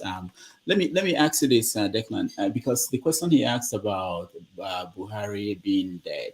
Can you maybe use your own experience on about how the world works to maybe explain the possibility of what's this thing that people are talking about happening in today's world? I know that in the past, like in the 40s, former president of America, Roosevelt, was in a wheelchair and nobody knew. They were able to hide that. Do you think that in today's world it's possible to pull off that kind of scam and nobody will know, nobody can reveal it?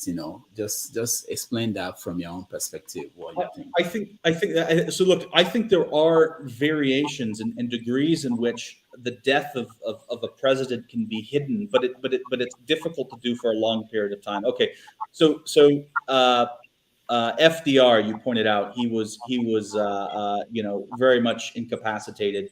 You had similar mobility issues with JFK. That was a very long time ago where there was a lot of control over the media and there was a certain kind of deference that was provided to people who, maybe didn't have all their full mobility. If you remember, and I know you do very well, Yaradua and how he was medically incapacitated. He was out of the country. There was all these things, and then the Nigerian government was saying, no, everything's fine. It's not, nothing to see here, and eventually he died, right? And they needed to manage that, but it didn't go on for years. It didn't go on for months in terms of them trying to figure out the succession, right? Eventually Jonathan came into power. They had to manage it. So that is an example of where it can happen. Similarly, if we look at COVID, I live in Nairobi. Nairobi has the best hospital in the region, and they have kind of the executive suites where you can have a lot of privacy. And so heads of state, if they have emergency medical treatment and can't go to Europe or India, they'll typically come to Kenya.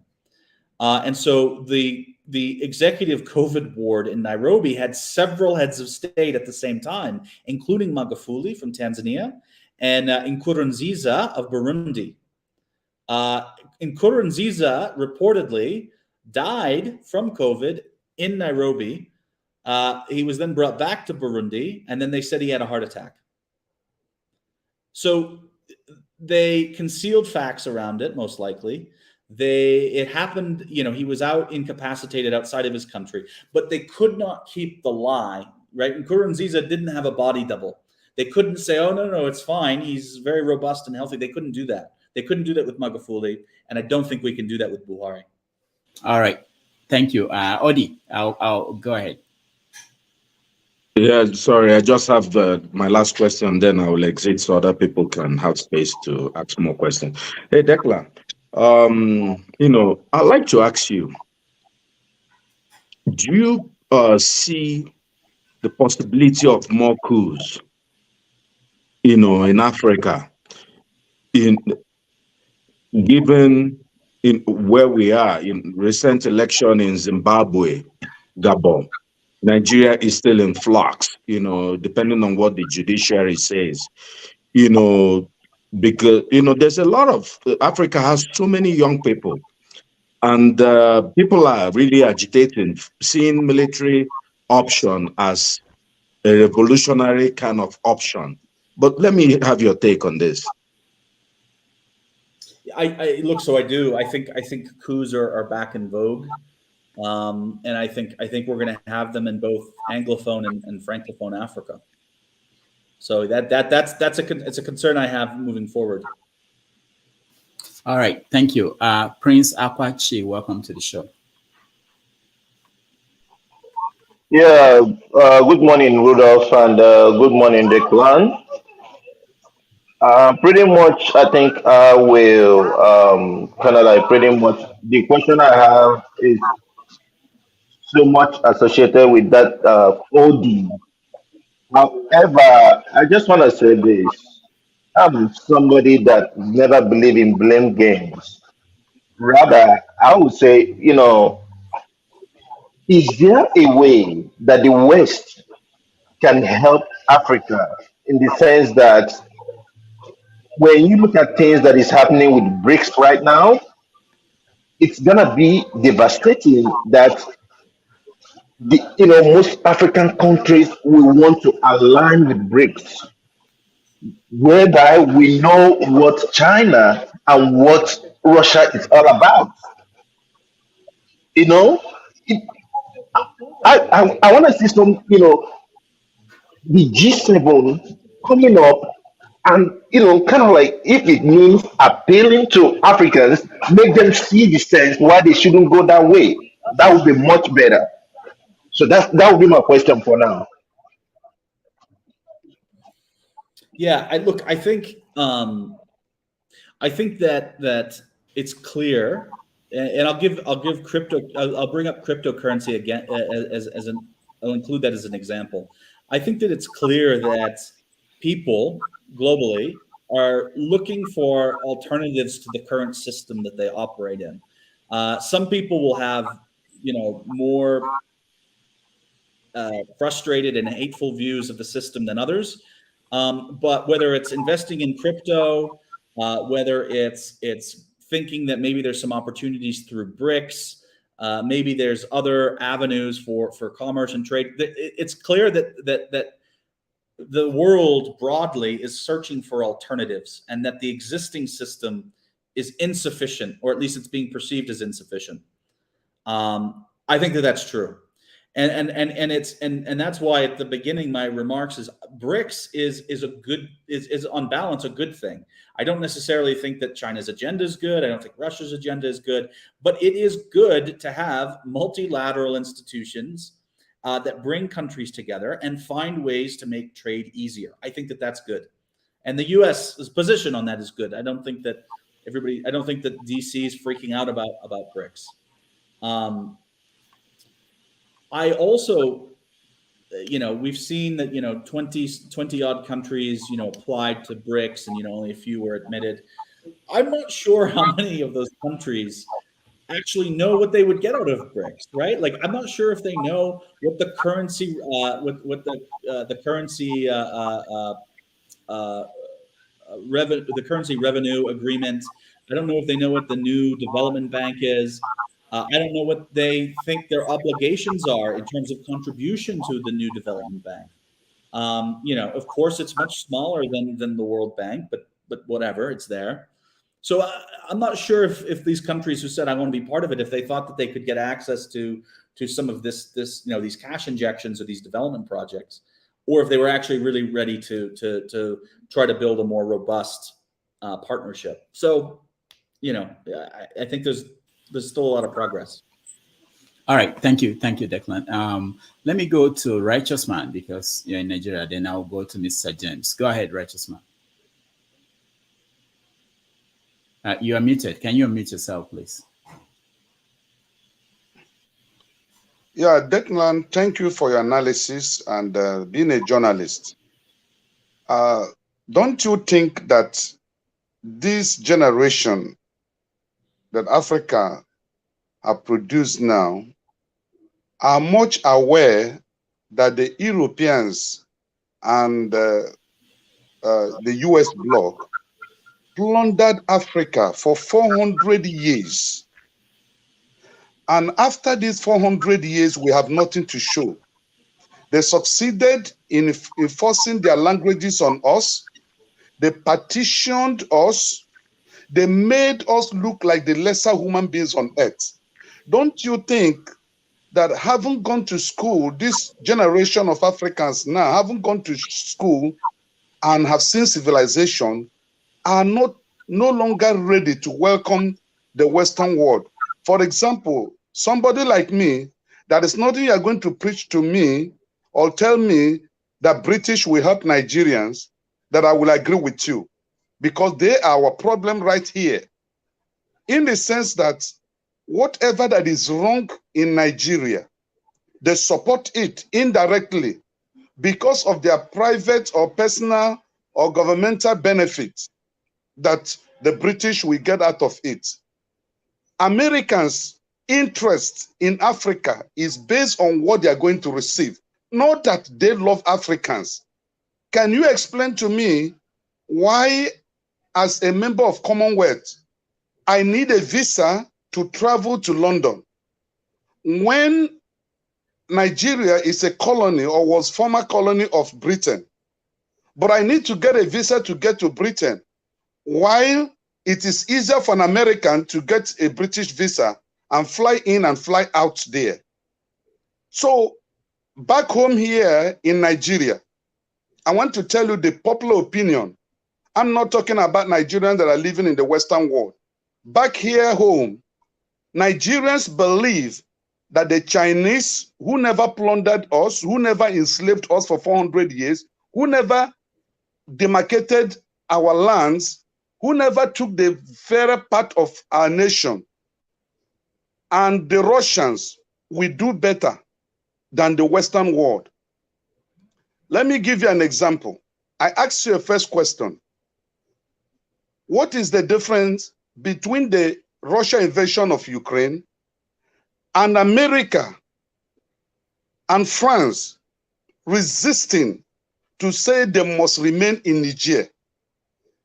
For goodness sake, can any African ambassador in any nation in America, the Americans or Europeans, when he is asked to quit, will insist that he's not going to go? They have no legitimacy, and they can't tell us a government that is legitimate. We, the people, we, the owners of the land, decide and determine who is legitimate with us. Because the democracy the Western world is selling to us here is not the same democracy they are practicing there, and they back it up here. That is why we have the fraudulent election we have in Nigeria, that a lot of lives were lost. And the Western world backed up this government, sent the congratulatory messages to him, and they are sending the ambassador and high commissioners to Nigeria to negotiate business with him. They don't even care what happens to us. So please, I still ask that question. What is the validation of France and America saying they are not going to leave Niger? Can a black man do that in the Western world? Thank you. Thank you, Right. So go ahead. Look, so there was, you did ask several questions. Again, I've answered, to the best of my knowledge, why France, the French ambassador, is refusing to leave Niger. I don't think that Americans have been asked to leave, and if they have, and I missed that, then apologies for the oversight. But you know, that's the justification as far as I understand, and that might make people uncomfortable, you know. But that I understand is the justification. Is the justification right? So no, yeah, I think it is. I'm okay with the French ambassador saying that you are an illegitimate government. You overthrew the one that was elected because the guys who are currently. But they left Mali. They left Mali when Mali kicked them out. So there is already precedence. Why would the French ambassador say? Sorry, righteous man. They left Mali when Mali kicked them out. They recognized the coup leaders, and left. But Niger, they refused. They used a totally different. So that's inconsistency. And I'm surprised you are supporting it, knowing full well that they left Mali. Not to interfere, Declan can answer any question, but I think he mentioned that there is hypocrisy already in the international arena, and we know, when I talked about what happened in Egypt, where there was a coup under Obama, and Obama didn't want to say that it was a coup because the person removed was the person they wanted to get out of the place so that they will have someone they, you know. So it's common across international, and that's what I'm saying, that Africans are becoming aware of these things more than ever before, and Africans are most likely going to react. And I think part of the expanded conversation is that maybe with the advent of this BRICS, it will also make the West adjust their policies, because they now see there is an alternative that people might consider in Africa, and regular people and even policymakers. So I think the world is in transition as we speak. But having said that, let's go to, I'll come to Mr. James and people who are yet to have an opportunity. When I go to James and AY, then I'll come back to you, Tone. I see you there. And RG, I'll come back to you. All right, and Mr. James, go ahead. Mr. Rudolph. Yeah. I'm badly disappointed. Let me confine me to the background. Thank you so much. You disappointed about what? No. I don't want to talk too much. All right. All right. Thank you. Let's go to AY. AY, go ahead.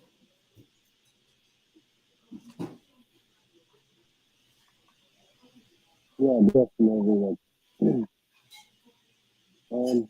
AY, can you speak up? We can't hear you very well. Yes, can you hear me now? Okay, your audio is not as good as it could be. Go ahead. Yeah. It sounds muffled. It sounds muffled. When you put all these fancy things in your ear. Hello? Yeah, good. Yeah, it's new. I need to change it. Good afternoon, everyone. Go ahead. Yeah, I'm just coming. To be honest, I don't know the details of what you guys are discussing. Okay. Where is the guy? Did he disappear? Oh, you made him disappear. So he's representing the West. I like the way everybody's trying to get him to answer for the West. And of course, actually, I wanted to actually ask him a question, right? Representing the West. Yeah. Okay. Well, welcome back. Is it Declan? Is that the name? Yeah, Declan. Yeah, go ahead. Hi, Declan. My question is, I just pick a hole in what you said. You are supporting France not to leave Niger. I'm not a supporter of the coup, but to be honest, I think France need to respect the owners of the country, no matter what happened. When they are telling you to leave, you have to leave. I mean, even if you have a business in the country, you can negotiate from outside. The way it's coming out as if you come into somebody's house, you want to fight them to leave their whole house. It doesn't make sense to me. Even I'm not a supporter of the coup again. I understand where you're coming from, but I think like what I think Forefather make mention of something. Coup Apple in some other African countries, if France sponsors some of the coup, they are fully involved. My problem with the West generally is you would think they are fighting for democracy. No, they are not. What they are fighting for interest. Even if you rule for 1 million years, as long as you serve their interest, they give you the full support. As long as they benefit from the country, you are not against them, they will give you the full support. That's my problem. But now they are coming with we want to protect democracy. We all know what happened in Egypt, not only Egypt. A lot of countries, they don't care what is going on, to be honest. You know, even, God forbid, even when the leaders, they kill their people, they don't care, as long as you are serving their interest.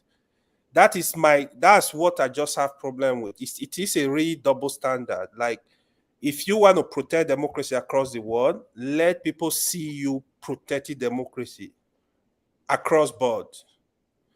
Don't protect democracy here, you protect military here, you protect monarchy here, you don't have a pattern. So if that's the case, despite I'm a supporter of democracy, but let country support, let it do what works for them.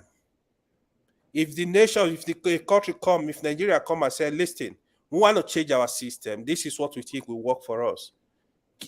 Give them their independence. Let them have their independence. Let them do what works for them. That's just my whole problem in the whole game they are playing across the world. We don't want war in Africa. We want peace in Africa, because if any war happens in Africa, it's Africa that are going to suffer, not the West. It's Africa people that are going to die. We don't want that. So I sincerely hope some kind of negotiation, peace deal will be up for grab in Niger so that we can have peace. But I think the French ambassador, whoever they are asking to leave, I think it's good they leave the country just to respect the people that host the country. Thank you. All right, thank you. Declan. Yeah, so I mentioned earlier that I'm concerned that we're going to be seeing many more coups across the continent, in all regions, not just West Africa. And I think that we need to make sure that we're not incentivizing or rewarding that kind of behavior, right? I think that's something everybody in theory should be able to support, that if you have a government in place, that military takeover of that should usually be dissuaded. There's exceptions, but that's my approach. And so would I have complimented or thought that the Nigerian government was great or okay before it was overthrown? I probably wouldn't have. But that doesn't mean that I think that what transpired is appropriate, and that doesn't mean that it's not going to start impacting Niger's neighbors. And so that's my concern. And I yeah. All right, thank you. Let's go to Ton for your second question. Ton. Augustine just came in. I think Augustine just came in. I know. I see him, but I don't want it to stay long. I don't know. Okay. I think I was cut short. I think I had the shortest time of the whole lot so far, but it's okay. I'm not complaining. Just wanted to put it out there. Okay. Declan. I just wanted you to know, because you actually did talk down on the military might of the resistance if this war should go on. 1989, the Liberia War happened. Okay, I was there. We went on the capacity of peacekeeping. A lot of soldiers died. I saw a lot of horrible things. But this time around, I think Niger is going to be a new, a different ball game. It's going to be a real head-on, and if Tinubu, ECOWAS think it's going to be a walk in the park, they better think twice about it. That's all I'm just going to say. I hope somebody in the government that listen to these brokers, they had better think about it and the implication that it's going to have in Nigeria, given the porous borders that we have with Nigeria, Niger, and other countries that connect Niger. It's going to be a disaster. And that's what the Northerners are not just happy, because they are saying right now is, if this situation was towards the southern part of Nigeria, will Tinubu, is he going to take the same decision? And I share the same sentiments. This is just going to cause a lot of internal conflict, other conflicts that we have that are going on. We've got the IPOB, the Biafra. They're talking about war, armed struggle, which I do not subscribe to personally. They had better think very, very hard about it. Yeah, that's just what I wanted to add on. Thank you. Declan, you want to respond? No, I agree. Look, if ECOWAS were to deploy,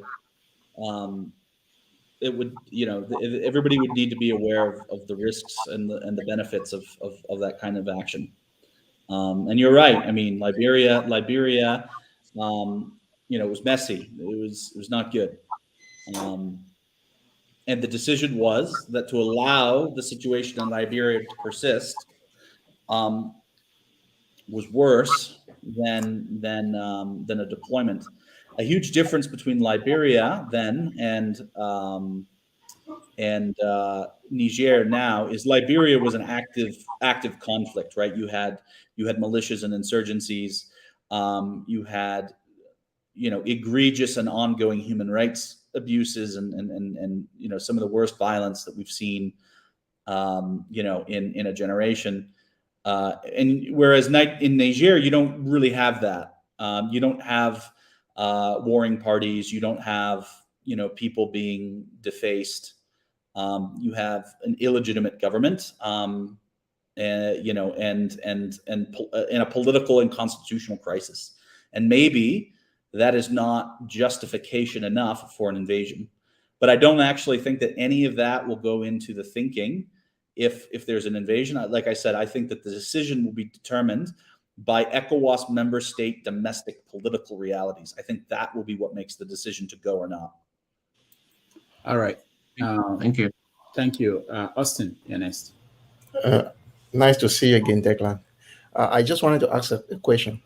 We have seen the dragging of Trump from one tribunal to another, some of them being linked to the election that took place some years ago. Now, if I try to read the body language of the United States, generally they will always want to have somebody who has clean records at the top of affairs. But why do you think the United States is so bent on refusing to release Tinubu's details? Why do they want not to release it at all? Because if you look at the body language, they don't want to do that, even if the court forces Chicago University or maybe other institutions to get those documents. But I think the powers that be will not want it. Why do you think that? It is that they have some special thing to hold the man to ransom sometime when it comes to negotiation? So no, at all. I don't think that at all. I think that they're not releasing it either because they haven't fought to get it. There's nothing there, or they don't care. I'll give an example from my days when I was at SaharaReporters. Remember when the NDLEA assaulted Baruji Kashamu's compound in, I think it was Ogun State, I forget which it was. No, it was Lagos, right? It was his house in Lagos. He was senator from Ocean. So this was NDLA attempting to arrest Kashamu, and he was going to be extradited back to the United States for narcotics-related offenses. In what is called extraordinary rendition, which, it's a complicated thing, but the U.S. allows it. A lot of people would say it's hypocritical. That's a separate conversation. When I was trying to follow up, because I thought this was a fascinating story, I was following up with Justice Department contacts, and ultimately I ended up connecting with the right people out of the Chicago offices. And most of them had no idea this was going on. They literally don't care. It is just another criminal that they're trying to extradite so that they can prosecute them for offenses that had been going on. Tinubu's records, whether they're police records, arrest records, university records, no one cares in the United States. There's so many other problems in Chicago and Illinois and DC than Tinubu's anything. That is probably the reason, I'm sorry to say.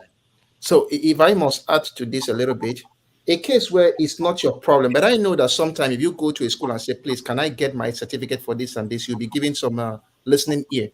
But why is it that those in Nigeria who have come to the courts abroad to say, okay, this is a public official, the day you decided to get into politics to become governor, president, therefore it means that you have decided that you want the public to scrutinize you.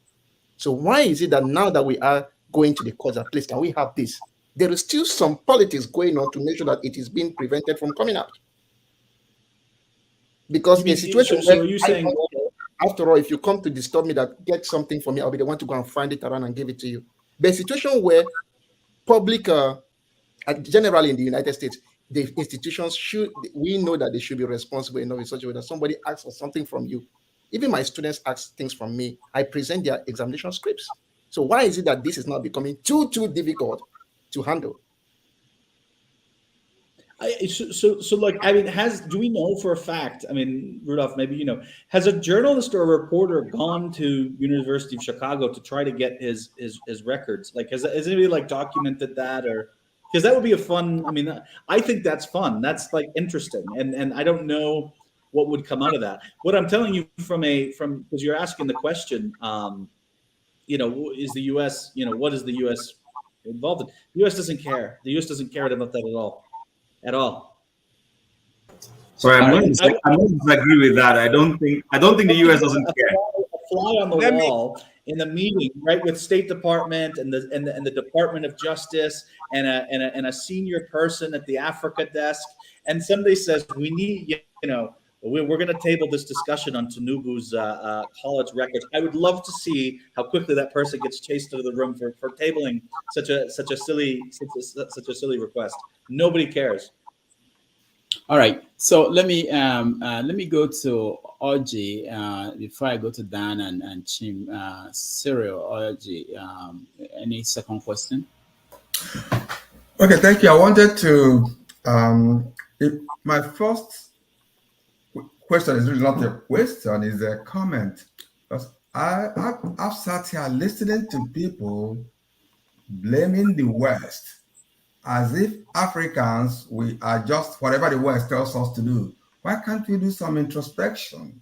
Okay, so if we can't put our house in order, why do we keep blaming America? Take a look at the last election. I mean, if we had done our election and then released our results, but again, it is a sort of catch-22. So what is going on, in my opinion, is that the West supports weak leaders that are compromised. So Declan, when you say, oh, that nobody cares in the State Department about Tinubu's certificates, I respectfully disagree. They will want to put in a compromised person.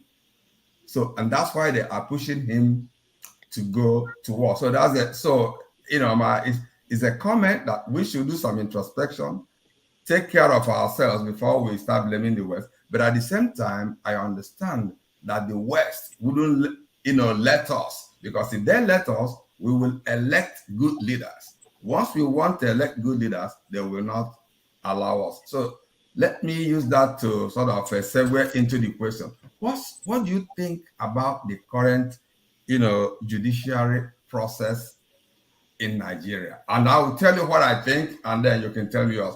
Mine is that in the end, they're going to say, oh, there were so many irregularities in the election, but we don't think it is enough to have changed the outcome. What do you think? Thank you. And please, after that, I might have to drop out and run some errands, but I'll come back later. Thank you. That was my question. All right, thank you, Orji. Let me say before Declan, I think he answered it during our interview, the question about the judiciary. But let me help to reframe the question about the reaction of the West. So Declan, you're looking at it from the State Department, let's say State Department. But what about the intelligence community? Don't they supersede the State Department in terms of how the kind of role they play in determining who is leading countries and the kind of people they prefer? I know they work hand in hand with the State Department, but also I think they have their priorities, and sometimes it takes precedent. I don't know. What do you think? Yeah. So look, you're right. Like our foreign intelligence services, and there's many, are help shape policy, right? That's a key mandate that they are to inform leadership decision making, and that includes State Department,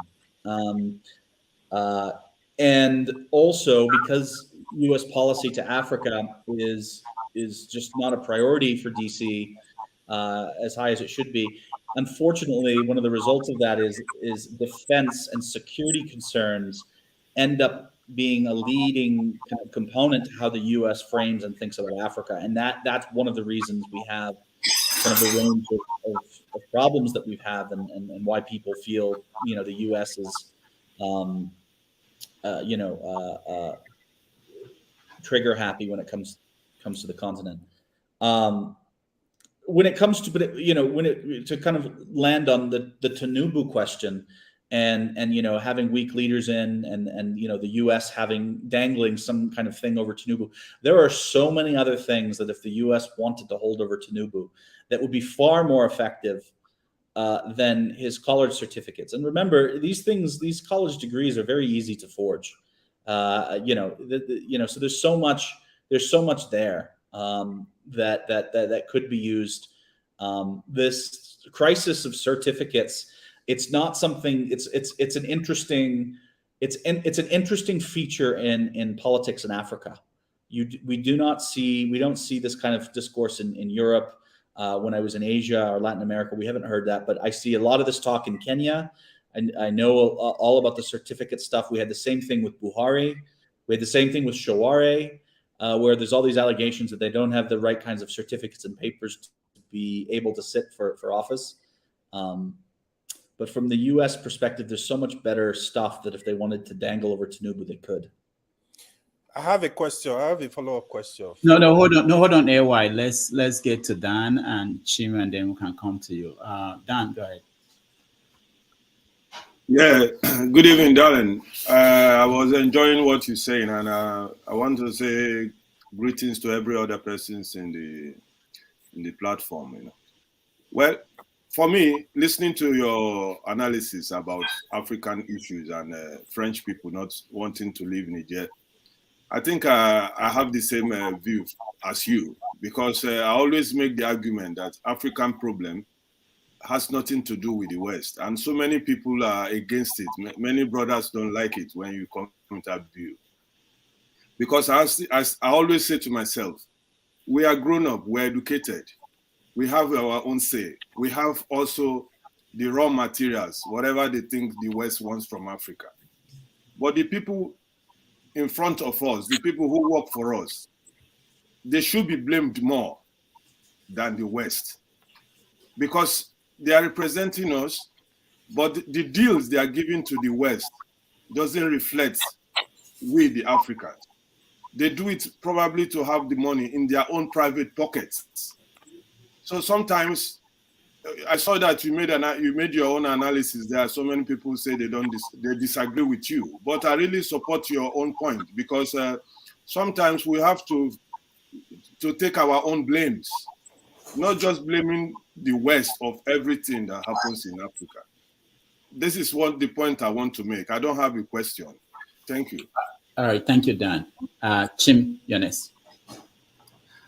Good day to everyone. Thank you, as usual, Rudolph, for putting this together. I totally disagree with. I wasn't here at the beginning, so I didn't quite catch everything that Declan said.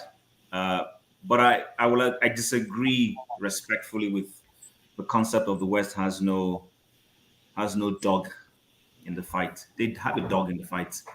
In fact, they intentionally throw in a dog in the fight. So it's not about even owning a natural dog. They intentionally throw in a dog so that they can be involved.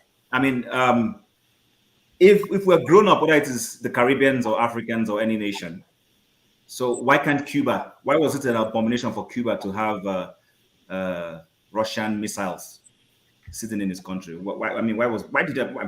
Cuba is Cuba. Why is America afraid about that? So, and I haven't heard, in this talk about double standard, which the United States is terribly notorious for. I may not necessarily be a certified international relations expert, but I follow politics a lot. And the truth about the matter is, Khashoggi, in the issue of Khashoggi, I'm yet to see the huge weapon, the hammer that the US slammed on Saudi Arabia. There was none. There was absolutely none. Khashoggi is dead.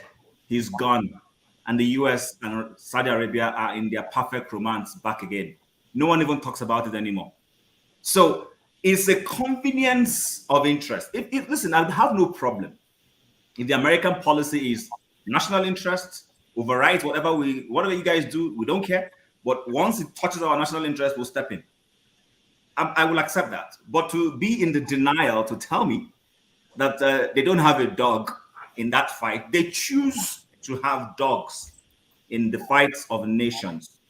And it may sound conspiratory, and I agree. We may not have all the facts and that data. I agree. If you accuse some of us of doing that, perfectly okay.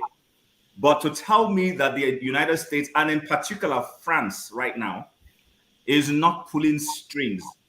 It may sound crude to say that, but there's strings they're pulling and trying to get their way in Niger. And they have that over Tinubu. Tinubu is desperate for legitimacy. He's very desperate for legitimacy, and he will do anything to please the Western nations to give him that legitimacy. Let's say for purposes of conversation, that they don't have anything against him, but he wants something from them. And in wanting that thing from them, it's a leverage. They're now pulling. They're pulling that, say, okay, do this for us. we'll turn a blind eye. So, back to the whole conversation, the United States need to, if you're the police, if you want to be the real police of democracy, then let's see Saudi Arabia become a democracy. Let's see, don't tell me that it's okay that President Sisi of Egypt overthrew an electoral government in Egypt because they were, what's the name, Brotherhood, and you turn the blind eye conveniently. The man has taken off his military uniform, is now wearing jackets all over the place, and you welcome him to international. It's all hypocrisy. But like I said, the AU should grow up, and I agree with that conversation. Grow up. Actually, this Niger is a test of the mettle of African leaders. This particular Niger incident, I would like to hear the African Union say, United States, UK, France, please, thank you, stay away. We'll go and solve this matter. Yes, we want democracy in Niger, but we'll go and talk to our brothers and see how we can address it amicably. But we don't want you in here. You have never been a good arbiter of any issue. Anywhere you get in, problems stop. So please stay away. We'll go and address it. And we'll address it in such a way that you will also be proud of us. But like I repeat again, let me not keep repeating myself. The United States doesn't just have a dog. They have thrown in several dogs into the ring. So they have an interest in this matter. Thanks. All right. Thank you. Declan, any comment? Yeah, so I just wasn't sure. So I agree that the U.S. has an interest in Niger, if that's the matter you mean. If it's the Tinubu certificate matter, which is what I was specifically debating on, then I wouldn't. Yeah, I mean, I made my position on it clear that nobody in the U.S. cares about Tinubu certificates. So yeah, I mean, but in terms of U.S. hypocrisy and the inconsistency, I mean, and the Khashoggi case you brought up is classic. If this would have happened in another country where the U.S. didn't have such of a relationship with, like, Saudi Arabia, the U.S. would have been more aggressive on that. But because it was Saudi Arabia, the treatment is different. And I agree with you. That is incorrect. That's not how I see things that they should be. But nobody listens to me. All right. Thank you so much, Henry. You're next. Yeah. Thank you, Mr. Rudolph. Good evening, everybody. Good evening, Declan. I have a problem with the American hypocrisy. Like what Clem said just now about Egypt. When the Egypt President Sisi overthrew the President Mubarak, when they have arrest in Egypt, I was expecting France, America, British to go there to intervene, to stop the coup. It's like the American hypocrisy selecting countries that can intervene, just like the Saudi Arabians. They don't practice democracy, but they do business with them. The Russians, they don't practice democracy, they do business with them. So I have a problem with that. When it comes to Africa, mostly Nigeria, the Americans turn blind eyes about what is going on in Nigeria, about Tinubu. They saw the arrest in Nigeria. They could not say anything about they could not allow the FBI to release the criminal documents about, criminal record about Tinubu, who is to be the president of the giant of Africa, as they say. Don't you think something America is not fair? Don't you think it's not fair? They are not practice what they preach, like they call democracy. America is not practicing democracy anyway. So what do you think about it? So I mean, just amongst the conversations that we've been having today, it's clear that there's still like two perspectives. On the one hand, you have people who say the United States and the West should not be involved in anything in Africa and they should just butt out. On the other hand, people will say, okay, but they must get involved with Tinubu certificate. They're doing this. There's an inconsistency in here. There's two, right? So there is no consensus over what a U.S. role should be in anything, right? There's lots of people with lots of different views, and that's fine. The point that I'm making on that is that the U.S. is also confronted with people. The second there's a huge issue, people say, okay, the United States, please help us. Why this leader's terrible? Why are you doing this? Then other people will say, no. No. Let me just cut it off from there. That's not what I'm trying to say. What I'm trying to say is no, this. we don't Nigeria want anything to do with this. Then others are saying, no, you have to listen to kind of our. Sorry, Declan, if Dr. Rudolph, if I could just step in and just say a word. Don't step in. Let me finish my time. Nobody should step in. This is my time now. Not like yesterday. Nobody should step in. No. Henry, we're not fighting. I'm not stepping in to take your time. It's okay. They did the same to me yesterday. No, I'm not going to. But it's okay. I'm not insisting. Thank you. Okay. It's my time. What I'm trying to say is this. Why America have to select countries they have to intervene? Why are they doing this? Okay, now you want to tell me now Tinubu criminal record is not allowed to bring to send to give it to the opponent or to give to Nigerian citizens to know the record of the criminal record of Tinubu? Why the FBI is hiding this secret about it? What is the reason why they're hiding it? They have to select countries they have to intervene when the citizen need to know the background of this so-called president they have right now. Why? What is America hiding? What are the governments hiding for about the secrets of Tinubu? Why are they hiding it for the Nigerian citizen to know? Why? Thank you. Thank you, Henry.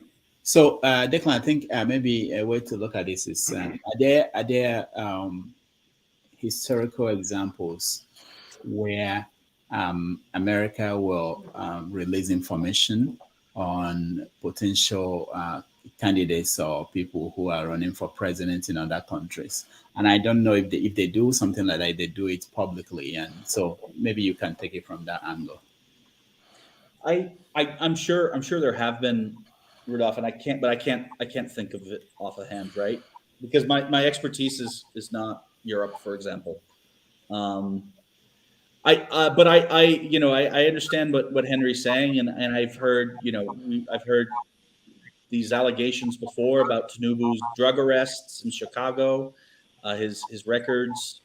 And if you remember, for those people who were here last week, when Dr. Wumi was on, I specifically asked Wumi, I said, tell me what you know about Tinubu distributing cocaine in Chicago, right? Because I'm also interested. But I do not think that it's important enough to the U.S. State Department or the Department of Justice to hide, Tinubu's fake certificates or non-certificates and stuff like that. And he's only been president recently. There's lots of other, he would have been able to, when he was governor of Lagos, it could have been released. There might not be something there that people are hiding. They may just prioritize it. I know that comes as a surprise. Rudolph, please, 30 seconds. Rudolph, please, sorry. 30 seconds, please. Pardon me. At this point, I'm going to disagree. Rudolph Miloko. All right. No, hold on. Hold on. Let Henry 30 seconds. What I'm saying, they should release the criminal record of Tinubu. What I'm saying, everybody have criminal record. If you have criminal record, when I went to America, they check. I passed through the security system. They check my record. I'm clean. I have to go. But why they cannot give us information about it? If FBI said in 2026, this is what I'm saying. I have a problem with that. Thank you. Okay. All right. Can I just say something? I have a question for you. All right, hold on. Let's go to AY now. Rudolph, I have a question for you. Why AY? Okay. I'm coming. I know Ike just came in now. Ike na San Antonio. Relax. Rudolph, just came in. Yeah, go ahead, AY. This question is for you, Declan, and any other person that can actually answer the question. All right. I want us to actually look at this issue objectively. First of all, I know the Tinubu drug case, right? Yeah. Obviously, there was payment, like a settlement, which I think that's a record right there, right? So we as a nation, how does it affect us? Like when you look at Nigerian laws, how is it supposed to affect us? Affect, like, can it disqualify somebody from being a president? That's one. The second thing, the other record people are asking, like criminal record. I'm not sure exactly what they are looking at. So that's one question. The other question is for the certificate, right? I live in Canada, I live in America with job verification, certificate verification, stuff like that. I think when they do certificate verification, basically, you go to school, ask for, okay, which course did he study? Which year did he graduate? What degree? I think this information have been provided. I think like what Mr. Atiku is asking now is like they need the background information, how he got to the university, like maybe probably provide the qualification he used to enter the university, stuff like that. Are they supposed to provide this kind of information to the public? That's my second question. Or I'm a bit confused where exactly the issue of the certificate, where exactly was the issue? Because I personally believe Tinubu is educated from the way he speaks, from when you listen to him. You can't tell me Tinubu is not educated. But what exactly is the issue with Tinubu certificate? I just need some clarification. All right, so we can have that conversation after this when our guest is out of here, because he's been in the public arena. All these answers to all the questions you asked. Not that I can't take on them, but there's no time. I want to make sure that we have an opportunity, because one of our special guest, Pansat, is here. But before we get to that, I want to hear from Ikena and San Antonio and Lexi and Chim. Do I and get then a second question through? I don't know how long Declan is here, so I don't know how long he's here, but you have impunity. You don't need to come in. You have impunity, so there's no need to come in. Okay, so please mute yourself if you are not speaking. There's someone I don't want to. We go. Let me see. So that's what we're going to do. Let me hear from Chim. You just go 30 seconds so that we can go to quick. My name is Iken, I'm speaking now. Go ahead. All right. So what I was going to say is, still on this conversation, then I'll let it rest. Nigerians. So Declan, Nigerians are not putting the responsibility on the US. No, we're not. What Nigerians are saying is, America, we look up to you. We love your democracy. We want to adopt democracy in Nigeria. And we just want you to help us with a little leverage that you can offer to help us get a decent system like you have in your society. So basically what Nigerians are asking for is, this man was in your society. Just the way you're dealing with Donald Trump. Before he ran for election, you wanted to see his tax returns. Those things would help inform the citizens as they vote. So we know this man spent a substantial time of his adult life in your country, and you have data on him, his educational records. Our society constitution says there are certain things that a would-be president shouldn't have. We can't have that information unless you give us access to those things. And by the way, it's been done before for Nigeria. Atiku Abubakar, when he was trying to run for 2007 election, his then boss, Obasanjo, used that leverage against him in the US. That's what they used to push him aside, and consistently used to push him aside. We've heard of the Senator Jefferson or Representative Jefferson, whatever his name is. So these things are not new. But what seems to be happening in the case of Tinubu, which is fueling this conspiracy, is, I accept it's a conspiracy, but it can be a true conspiracy, is that there seems to be this body language from the US to say, you know what, we can exert some leverage on this man if he sits on that throne. So therefore, we can withhold certain information that will make it impractical for his people to say we don't want him. That is what it looks like. So that is, I just want to correct that impression that America has, that they can do something to help Nigerians and to help our institutions. Unfortunately, they seem to be holding back. That's what it seems to be from the Nigerian perspective. Thanks. So to just push back on that, I understand that that's your perspective, right? But the point that I was making earlier is there's somebody else who could easily say, no, the U.S. shouldn't be issuing these things. They're meddling in our affairs. Why would they come out and damage Tinubu in this way? There's a third person who will have something completely different. That's the only point that I'm making is when it comes to people and their perspective on what the U.S. should or should not do, there's just an enormous amount of variety, and ultimately you're going to piss off, you're going to piss off at least 2/3 of the people, and that's just what it is. That was the only point that I would make.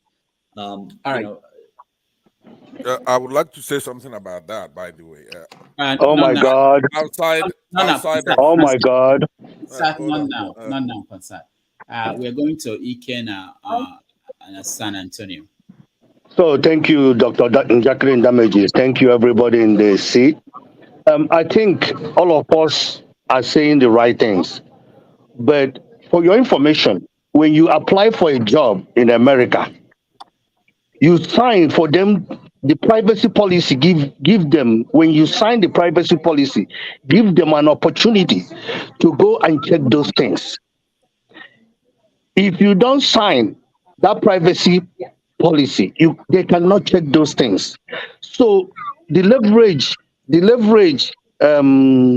our now president have is that he have to give that privacy, he have to sign that for them to give that opportunity to go and check that.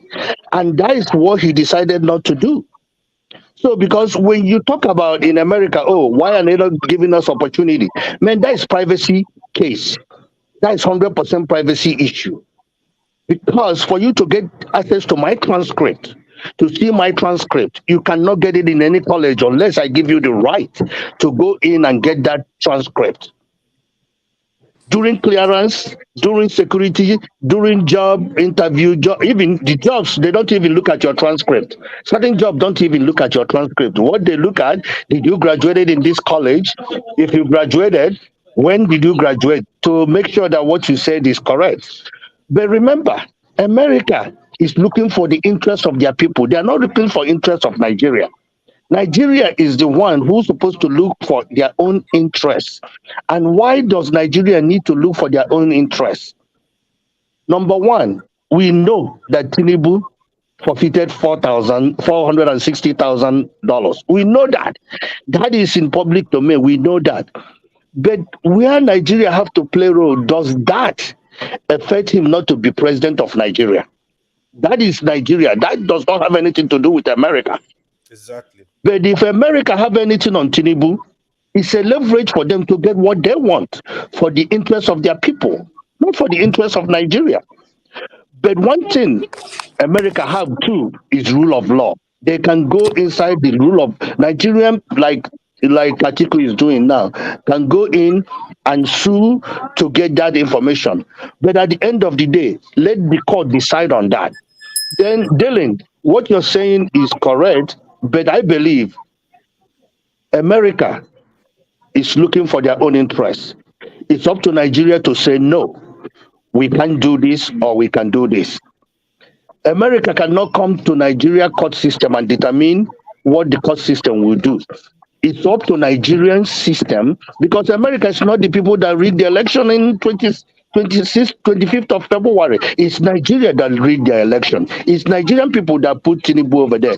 Whomever that person is, it does not have anything to do with America. But America have a leverage because they know what the drug arrest and all that. They have that information, and it's a leverage. Oga, if you do this, we protect this. If you no do this, we will release it. And Tinubu doesn't want that to be released. And that is the reason why he's dancing their music. When they're beating the music, he's dancing it. So I don't like the idea we blaming the West. Yes, the West are meddling into affairs of Africa. But it's Africans supposed to take their destiny in their own hand, not the West. It's Africans that are supposed to take their own destiny in their hand and leave the West alone. Thank you. All right, thank you. Let me skip Pansat because we will have enough time after this to talk to. No, but Rudolph, I do want a little bit on that Chim issue. I'm not just here for that discussion you're talking about. I would take a little bit to talk about what Chim and Declan are going through there, right? Because it's important. Please allow me to say hello. All right. Let me say hello to the erudite panelists that we have here, those listening to us on the comment section and everywhere else. Now, this thing is being couched as if it's a binary thing. It's either this or that, interest and all that. Chim is right in the international affairs, right? Yes, states make their choices with the ontological claim that they are rational actors, right? So, but how many actors do we have here? You have the British, for example, right? What their interest is in Nigeria is very, very important. And they delegate, I mean, Americans delegate their politics, relations to Britain to handle for them, right? Same thing is going on in Niger. What the interest of the French is in that place, they could use the leverage of supporting the United States against Russia, for example, and they say, look, we'll vote for anything, just give us Niger for the French. And Britain has been doing that for ages now. We'll do anything, we'll vote for anything at the United Nations. If you want to go to war with Russia, we're going to support you, but give us Nigeria. Let's take care of whatever you need in Nigeria. We're going to handle it for you. I mean, it's redundant for even the United States to have an embassy in Nigeria because the British High Commissioner runs things there, right? So I had pledged to be short and brief about this. But it's not a binary thing, right? It's dynamic. But it's an insult for anybody to say, oh, Nigeria is just inconsequential to the United States, that nobody even knows that Tinubu is running for office over there, right? Well, that's silly. It ends up being that administrations are different, okay? It's not the American people are savvy, they're good. But the administration of this particular administration now, it's a continuation of sorts of the Obama administration, which in my opinion now, this is speculation. I don't have any evidence, but I believe that the State Department under Obama was corrupt. And at that time, John Kerry was the State Department, the Secretary of State.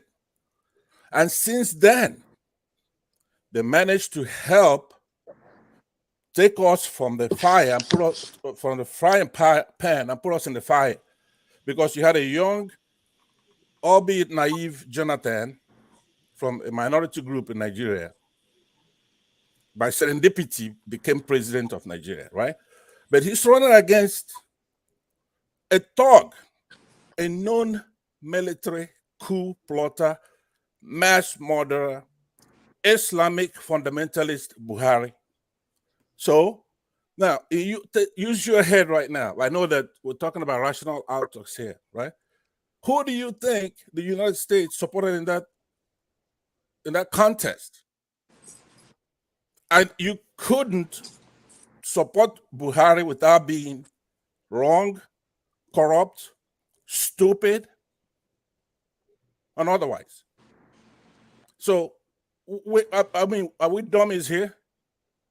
They stayed there, they stood there, and Buhari emerged as president of Nigeria, beating out an incumbent Democrat, gentleman, right? So, since that time, now there's been an intervening period that we could have rescued ourselves. That's when Trump emerged as president of the United States. Now, Trump.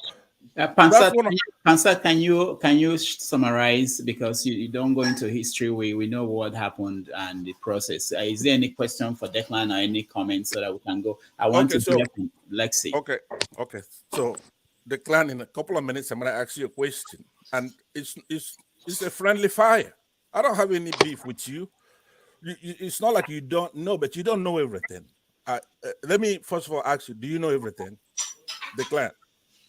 Do you know? That's everything? Your question. You have one shot, and that's your question. No. I mean, I'm trying to have a perimeter.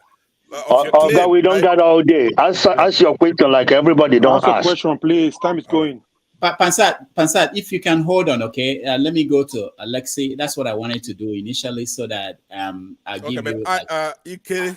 You can try to be respectful. I'm not here to. Oga, I'm not disrespectful. If you know me, what I just said, other people speak, and when it's your turn, you speak. When you speak too much, we tell you that you're speaking too much. You didn't answer any question. You're lecturing us history. You have to do it respectfully. That's what I'm saying. We are all waiting. Don't talk to me anyhow. Thank you. All right. Hold on, guys. I can reach out and talk to you no matter where you are. Chief, I apologize. Igwe, I'm sorry. I for disrespect. Kabiyesi, I'm sorry. All right, guys. Hold on, everybody. Pansat, just hold on. Lexi, welcome to the show. Thank you. Can you hear me? Yes. Clearly? Yeah, go ahead. I salute everyone. I salute you, Dr. Damages, and I salute Declan again for being with us today. The point you are making, Declan, is very clear to me, and it should be understood in the sense that America has so many things they are doing for the interest of the country. There are things that are minor. There are things that are even negligible for them to now concentrate. I'm not saying that the Nigeria situation and what's happening around there is not something to be considered. But I think for the interest of America, they are approaching the whole thing from a point of deciding what will interest the country. Let me say, before the present administration came, Nigeria was declared a country that was very murderous of Christians, because it was proven that there was such things going on in Nigeria. But when this administration came in, the Secretary of State removed Nigeria from that list. So what do you think? He came in, he weighed the importance of us dying the way it was being reported, and he didn't find a good place to have it running for their government. And so they removed Nigeria from that list. But Nigeria is guilty of supporting very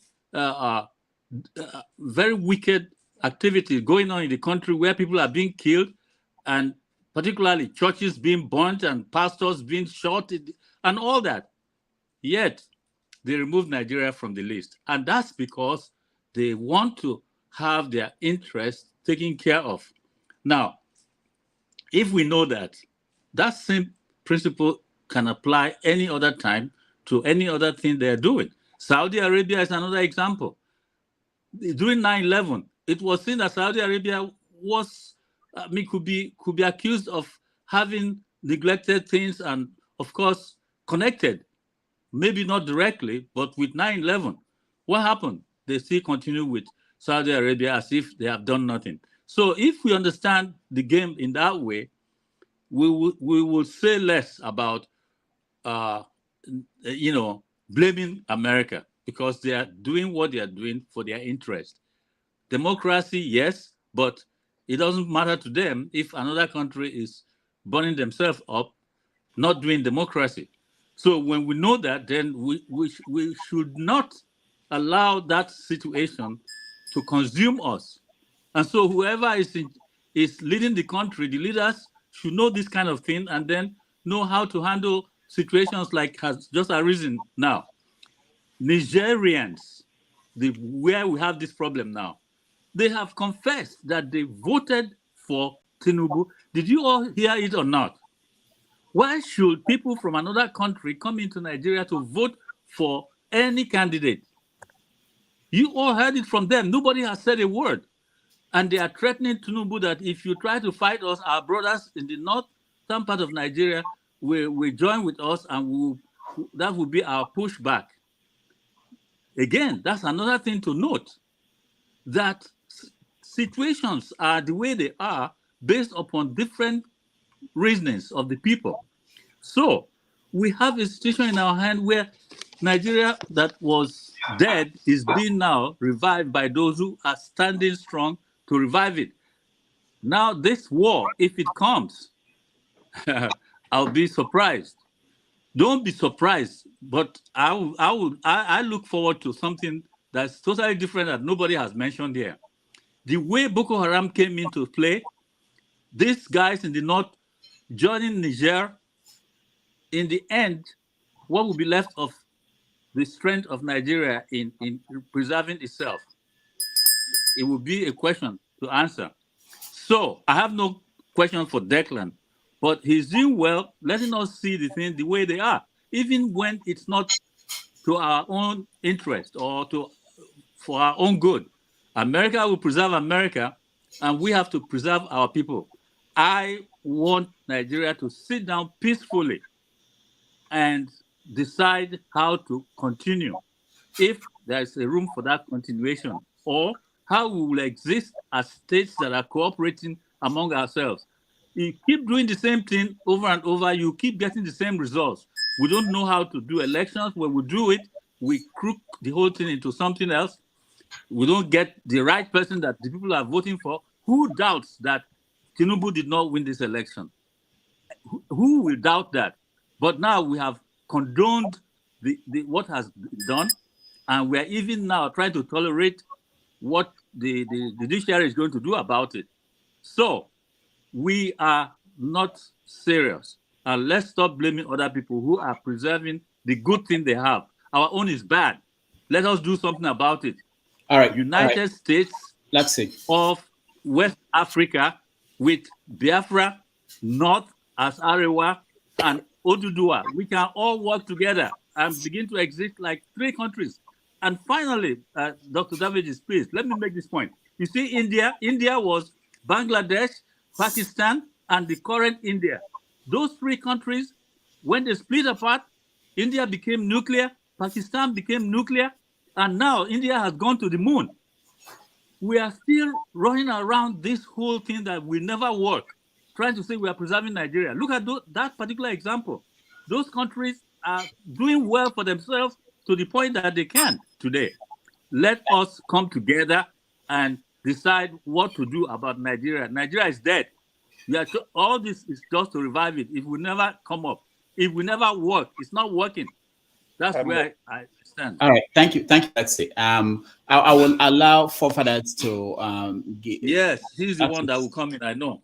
Second question. No. To ask his second question, and then I will go to Pansat for a conversation with Declan. Wow. Go ahead, forefathers. Yeah, thank you for giving me the opportunity to ask a second question.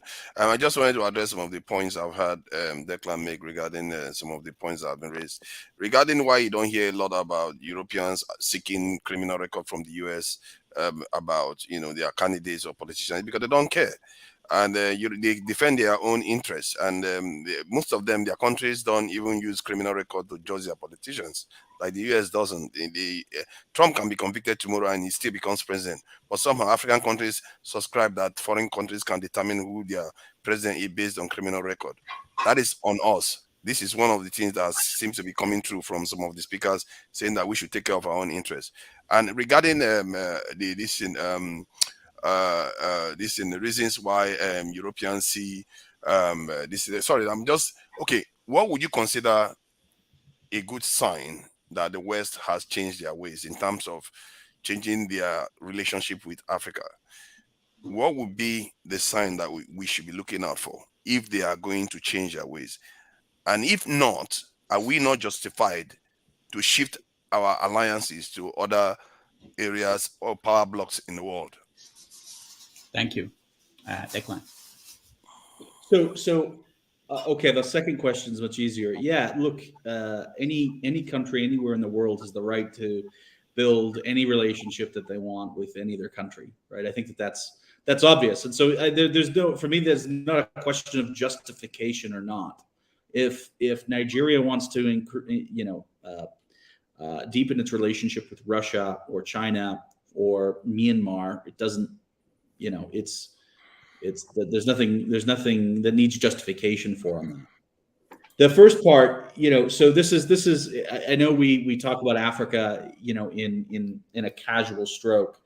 So it's unfortunate that the whole continent is rolled under one specific division in the State Department, right? This is a very diverse, massive continent with millions of people, and so there's no singular policy or there's no singular stance that makes sense. That makes sense to apply universally to the whole continent. It needs to be taken on a country by country or region by region basis.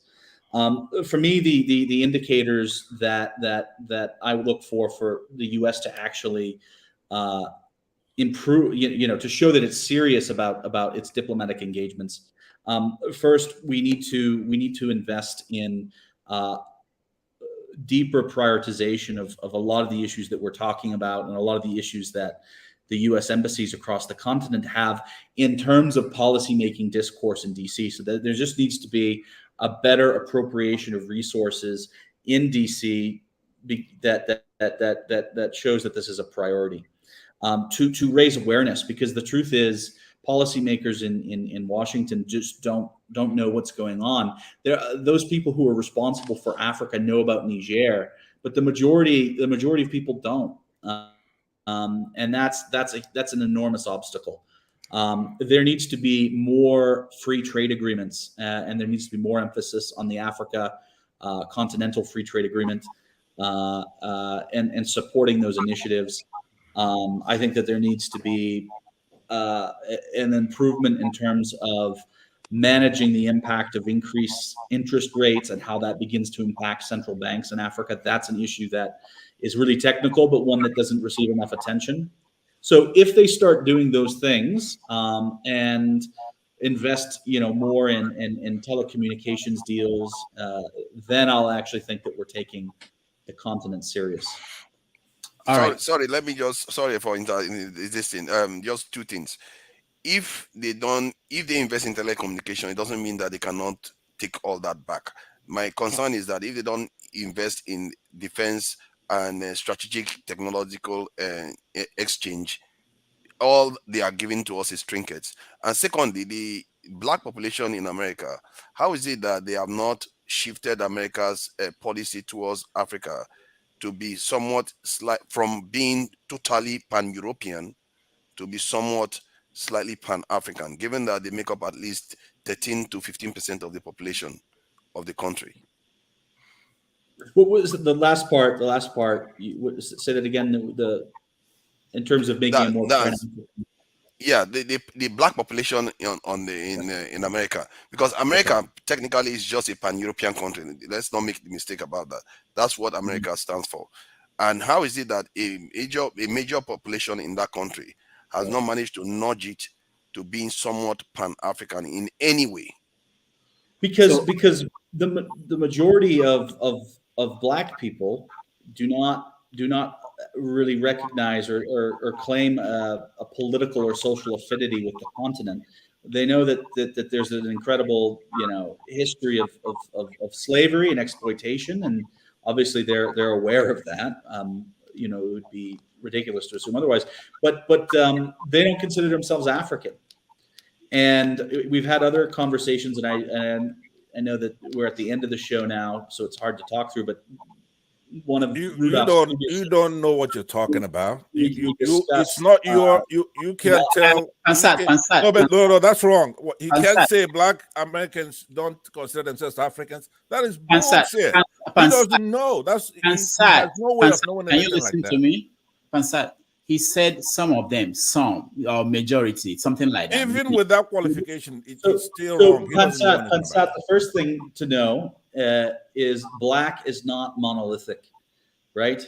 But that's not the point. Black community in the United States is that's not the point. Diverse. You cannot come here.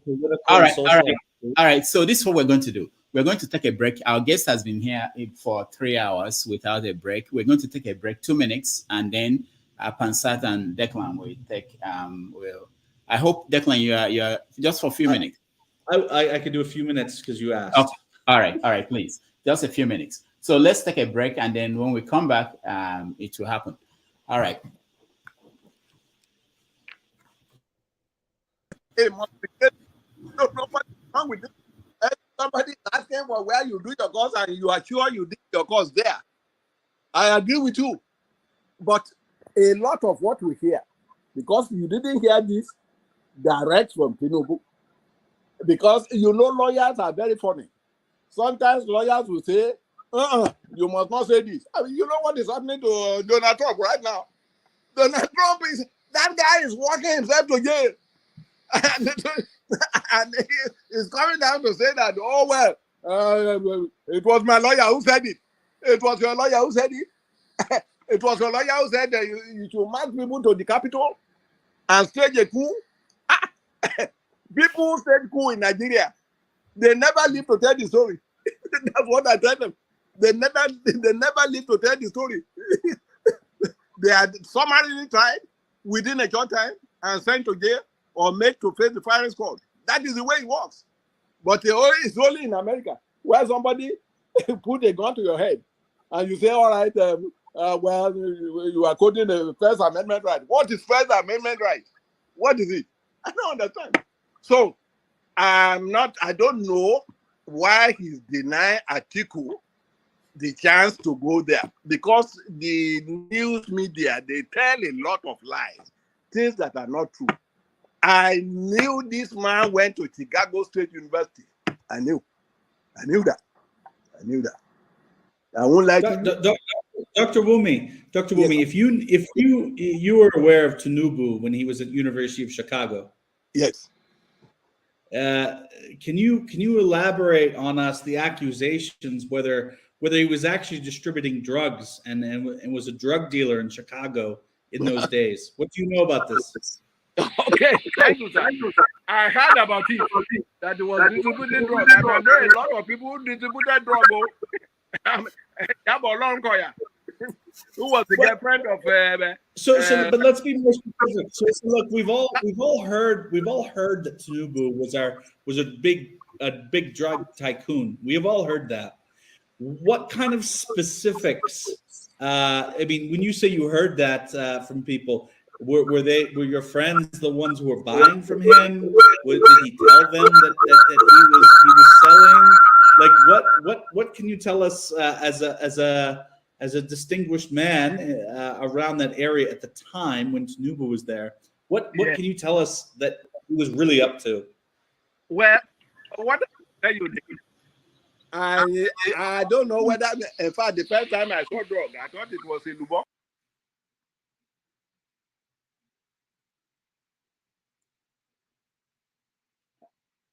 All right, welcome back, everybody, and I hope you can see me. Welcome back, everybody. Last week we had Declan was part of our conversation last week, and there was a time that Pansat came on, and he was asking questions about the media and the time that Declan was editor at SaharaReporters. So I offered him a chance to come back this week. And so that we didn't, the goal was that we didn't want to move the conversation away from what we were discussing, so that he will have a chance to talk to Declan about his role in the media in Nigeria. So this will be an opportunity to expand the conversation and maybe talk about media in general, which is my one of my goals of starting this, so that people will understand more about how the media works, because I find it so surprising that a lot of people do not know. So we allow Declan and Pansat to have a conversation for 20 minutes. Declan has to go. I hope you can say for 20 minutes. So it will help that the questions will be brief and conversational and respectful, and then we watch and listen. All right, Pansat, you start. All right, thank you very much. And again, hello to everybody in the panel. Declan is a media man. I'm not a media man. I only pursue the truth. That's very important to me. This conversation between you and I, you said it's going to be cordial, respectful, and I like that. That's good. But there are certain things that he's already admitted to that rubbed me the wrong way. Like you said last week, about a week ago, I came here and I was questioning or having a discussion with Dr. Wumi. And then the SaharaReporters organization came about. I don't know Declan from Adam, right? I don't know who the hell he is. But it ends up being that he was an editor at SaharaReporters. Now, there was a very nasty article that was published in the SaharaReporters about one of our public servants, Dora Akunyili of NAFDAC. And she's served in government before. She's one of our gems. A very beautiful woman, very dedicated, very passionate, incorruptible. Now, SaharaReporters did a lot of stories on her, on their run-of-the-mill thing in those days. They were credible and they're going after everybody, like you said last week. And you were there, Dr. Rudolph. But in my colloquy with this gentleman here, he said that he's the one that did the article on Dora Akunyili being in a hospital bed, going through chemotherapy with her hair shaved. This was towards the end of her life. And SaharaReporter did that story. This guy right here told me that he is actually the actual culprit that did that story. But what I didn't know is that if there was a miscommunication, we're talking about something else, and he admitted to being the one that did that story. So first of all, I want you to ask him now politely, did he do that article with Dora Akunyili, with her going through chemotherapy? Because I need to know that before I determine what I'm going to do from here on. Could you please find out from him, did he misspeak or he did that article? Find out from him. All right. Thank you, Declan. So what I said was that I did the one on Dazani, Alison Dazani Madueke. That one I know I did. All right. Hold on. Hold on. Please. I'll reclaim my time. He answered my question. No. Ansat, you have to he just don't speak and then let me control the conversation. Let him finish his thought and then so it will go ahead, Declan. But I'll add this: if Sahara had found out that she'd fleeced the state or stolen money, I would have gladly written that story. All right, go ahead, Ansat. All right. So again, I'm a fair man, right? So I gave him a chance to get his head out of his ass, right? Which he did. Ansat, there are rules here. Be civil, please. I'll take that back. Okay, I'll take that back. What I meant is just, I mean, it's funny that you kids, you cuss all the time, and sellers, most of them, 99%. Okay, so what I was saying is that I gave him a chance not to judge him just based, he could make a mistake, and I thought he did. Because nobody who would do that article could come on TV and say, look, I did that article. Because I'm trying to find out who did that article. Right? That article went over the line. I'm trying to find out who did it. And he said he did it. So it's like, I wanted to see if he did it or not. Because if he did do that article, he just said that he could have done it. I don't even think he read the article, probably, because who's going to say, I'm going to do that? Because I know SaharaReporters, they in the earlier part of their thing, they were going after corrupt politicians, and that's good, right? And they did it unfairly sometimes, but that's not my issue. But no African, I know, with all our foibles, would go into a hospital where a woman, one of our public servants, one of our better public servants, is going through chemotherapy, invade her privacy, and take those pictures and publish those kind of articles with impunity. Not with where I'm concerned, because I'm still going to find who did that. So I was giving Showore a break after this last weekend. I was saying, okay, now that makes more sense. I was in another show, and they saw a little bit of that. And Declan, that's the only thing I have to say. Since you have denied doing that article, But still, shame on you for being an editor in that organization and having them do that article, right? I want people to go pull it up and see it. If your blood doesn't boil, right? I don't want you thinking because you fighting a good fight, you want to end corruption, but you just can't come there and pick our daughters, our mothers, and publish whatever you think you want. 151 articles on Ngozi Okonjo-Iweala. So now, let me ask you. Pansat, hold on, before you go there, let me just say that you are not sure, I'm not sure, when that article was published, whether Declan was the editor at that time. So we have to make that clear, because you are saying shame on you, and I don't even know the article you're talking about. But before you can say that, we have to be sure that he was the editor at that point. I'm pretty sure he was. Okay. How do you know? Sure. When was he editor? Can you tell me, Pansat, when he was editor? He just said, let me tell you how you place things, right? He just said on Desiani, right? Yeah. That one that he did. Yeah. That was also shabby. That was also unfair. Yeah, right? But no, go back to Akunyele, the one you are saying. How did you know? But it's the same period, right? How do you know what period? I just told you when Desiani was in Jonathan's administration. I'm going to tell you. Pansat, yeah. Let's he was petroleum minister. She just said it. So we don't have a lot. Jonathan's administration. Pansat, we don't have a lot of time. Can you pull up the article? What year? Tell me the date. And Declan is here. He will say, I was there, I was not. He knows when he's aware of when he was at Sahara. I know, but I don't want you to say. I don't want you to say. Listen. I understand. I'm running the show, Pansat. Right. Listen. Right. I don't want you to say that. You're not running the truth. You're just running your show. Yeah, the show. You are doing administrative work. Come on, man. Pansat, you run the truth. I run the show. What I'm saying is this. If you are saying that he shame on him that he was there, the editor, okay, I'm saying confirm it by telling us the date it was published. He is here. He will say, that's it. Okay, we'll do that. There are two ways to do that.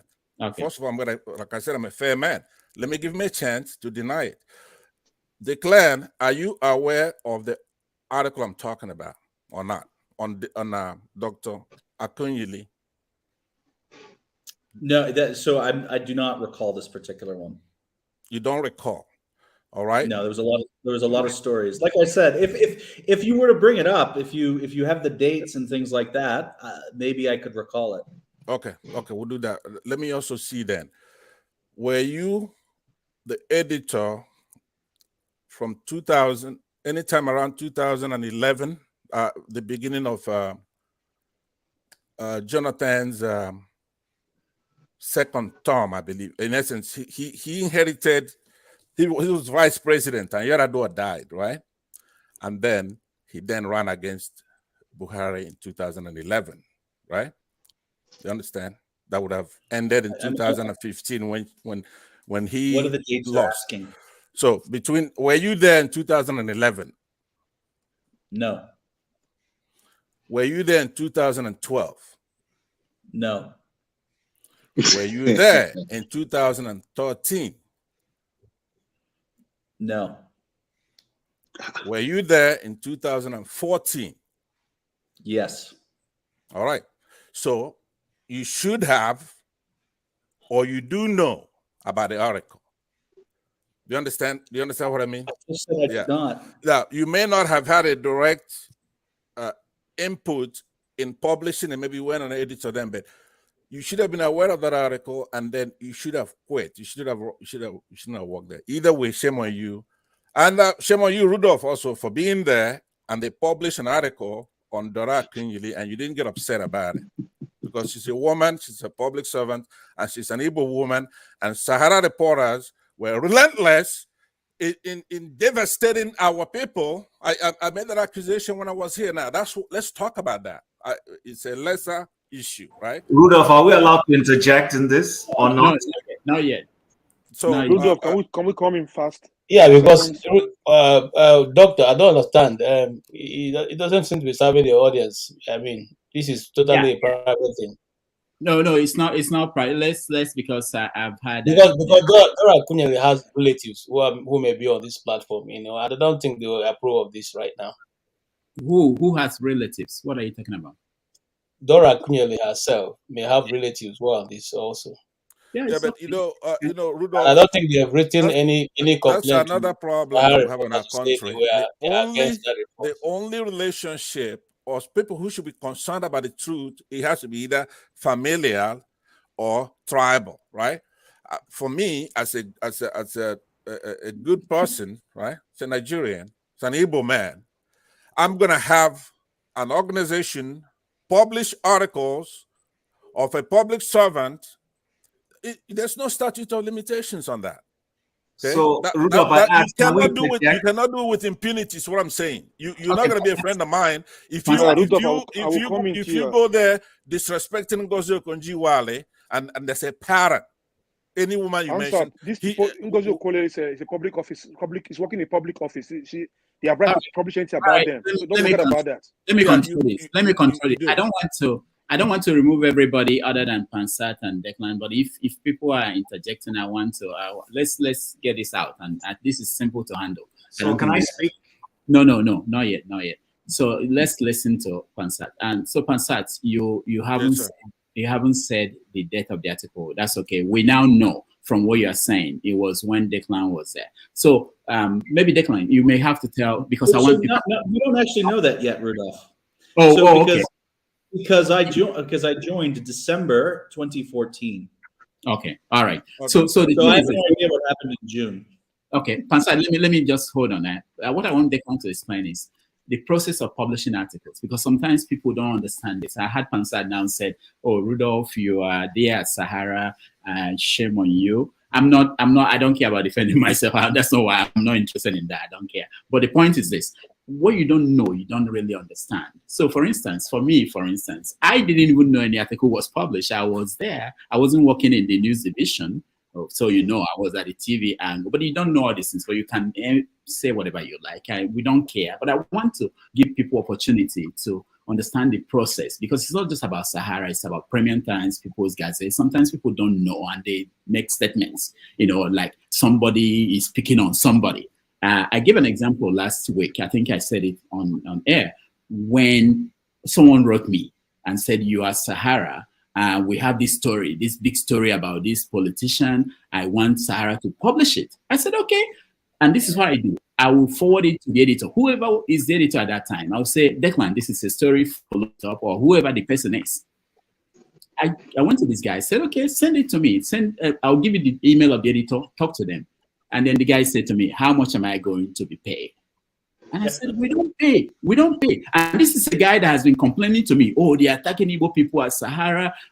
You don't publish about all these people, about other people only." I said, "What story?" It's about the story. If a source sends the story to Sahara and it's confirmed, they publish it. And I said, send it to the editor. He wants to be paid. And then tomorrow he's complaining, "Oh, they're writing about Igbo people, they're not writing about Yoruba people or Hausa people." I don't understand. I want people to understand the media, and Declan was the editor. I wasn't the editor. Let him explain to you the process. Maybe you understand it more. Go ahead. All right, thank you. Not you, Declan. I want Declan to maybe a little bit on the process. Okay. Yeah. Okay. So look. So the first thing, Sahara is a unique platform in that it encourages citizen journalism and citizen reporting, and so that means that there aren't these staff writers scuttling around all of Nigeria. There's people, there's reporters, there's all sorts of other ways, and we would use these networks to triangulate and verify stories. Of course, we do have people who are writing and doing editing and whatnot. Everybody would be astonished to see how small the Sahara operation was compared to kind of its impact. It was not very large, and yet so that's more or less what it is. Certainly, everything that I was involved in, I feel confident on. Everything gets verified, but there's no question. The purpose, the goal was to run people down. If you were caught stealing, abusing office, involved in corrupt activities, mistreating people, that is the story that Sahara does. There's no puff pieces. right? Not while I was there. There's no like, oh, isn't it great that so-and-so, opened up a hospital? No, nobody, we're interested in what money so-and-so stole and then how much small amount of money he decided to give back. That's what it is. So if you're on the website, you're in trouble. And that's a thing. All right, thank you. And Pansat, go ahead. All right. I would bring it down a notch. After all, the clan is plying his trade. He's, I guess, a journalist, and he's taking interest in our part of the world, right? I don't know where he's from. He could be from Africa. He may not be from Africa, but he's walking over there. I don't like a soft bigotry, low expectation, and say, okay, look, I'm not gonna go hard on you because you are not from Nigeria and you're meddling in Nigerian affairs. No, I'm still gonna go. I'm the one who's giving you the respect and say you are one of us. That's why I'm going hard on you. The rest of these people you see here on this panel, they don't want to really push you so hard because it's not in our culture to be mean to strangers, right? People who come into our house, we like to treat them with respect. Now, we've been doing that, as you know now that you've studied African culture, but others are taking advantage of us because we do that, right? They come in and then they disrespect our people. In some cases, take our lives while we're being nice, Mr. Nice Guy, right? So I'm not gonna, but I'm telling you, that's not why I'm not trying to defend us from that. I'm just accepting you as one of us. So we have to hold you accountable. Aside from this Dora Kinyili one, there were 151 articles written about Ngozi Okonjo-Iweala that I made that claim last week. So you should have had time to research that and know if I was telling the truth or not. If you're lazy, you didn't do it, then you have to take whatever I say, right? The best evidence rule. So 151 articles. Rudolph, you're not exempt from this now with your excuse. You must have been there when they wrote one of those on Ngozi Okonjo-Iweala, who's a very, very good public servant, human servant. One neutral article out of that 151. So Declan, I come to you again. What is the worst thing about Ngozi Okonjo-Iweala that you have against her? What did she do? Why did you publish 150 articles with one neutral against Ngozi Okonjo-Iweala? Okay, Declan, before you answer, let me. Minister of Finance and the coordinating minister of the economy in the time at that, which was the highest graft that they'd had since 1999. She aided and abetted or ignored incredible amounts of looting of the central bank and the petroleum accounts, and she absolutely should be held to account. And it's and we were talking earlier in the show about the hypocrisy of the United States and how we are selective in terms of what we're okay with. And Ngozi Okonjo-Iweala gets so many free passes.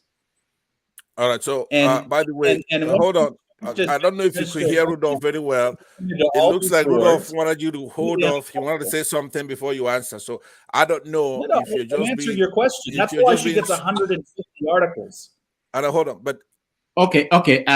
Pastor, hold on, okay? I wanted to say something, but it wasn't necessary. I wanted to actually say to you, when you said that he published 150, because we have to be accurate here, 150 something articles. You didn't say the period. It didn't say whether it was when Declan was editor, but you lumped it together and you said it's him that published, all those things. But okay, Rudolph, one thing you're gonna have to learn is that, for example, like government is a continuum, right? If Nigeria does something, I don't have time to start figuring out who was president at the time, right? You can say Sahara published, but you can't say that Declan published. No, I have never said Declan. You said he published. He published. He, in the sense of SaharaReporters. He's not SaharaReporters. No, he was there for a period. Okay, so let me make that clear. Whenever when I say you did this, I'm talking about the organization, and I'm holding everybody. Use that. Everybody. Use that. Okay. Say the I'm organization. holding everybody, not just the clan. I'm also holding you. Yeah, use the okay. organization when you Rudolph, talk. if he's not having a conversation with Sahara Reporters, I can speak to the mindset at certain periods of time. I can speak to a history and a philosophy, but I'm not knowledgeable about. I can't credibly Okay, then let me speak to conclude the with this. story that I hear you. about I hear you. he So was then in let's do this. If 2014. that's the case, that's okay. That's not customary, but I'll do it for you, right? I'm a nice guy. No, it is. Actually, Hold on. I'm saying, because the wrong would person would come in and say, "Oh, actually, I can talk about all of it." I'm saying I'm only credible for certain things. So you're saying, "Oh, you're going to hold me to account, and that you'll treat me like everybody else." Why don't you just treat everybody consistently and stop worrying about who's in the room? Of course, nobody can credibly speak to things where they were not present. Okay, so then that's what I'm saying. I'll conclude with this. If you just answer this question, then we'll go on. Would you then say that Sahara Reporters, first of all, either that you're not aware of everything they did, but if you're aware of everything they did, that you condemn some of the things they did. Do you understand what I mean? That you wouldn't have done it that way if you were in charge. Would you then, if you did that, I will exonerate you as far as an individual, and then still hold that organization responsible. So would you say, number one, either you don't know everything they did, you didn't participate in everything they did, but as far as you're concerned, they didn't do everything right? Go ahead. In terms of the reporting coverage while I was there, I support everything, and there's certain stories that I wish I could have pushed out, but I couldn't verify. So I would have liked to go harder, Pansat, much harder. And these stories about people who are in the hospital and their last leg, I didn't care at all. If you looted money, as far as I'm concerned, name and shame. Okay, so then hold on. Okay, this is, by the way, this is not a laughing matter. Like you come here and you're smirking, right? You made that statement and you're smirking. I'm trying to tell you that I'm very serious here. I'm not here to play with you. It's a and public laugh office. around. You can write anything about them. Yeah, please shut your mouth.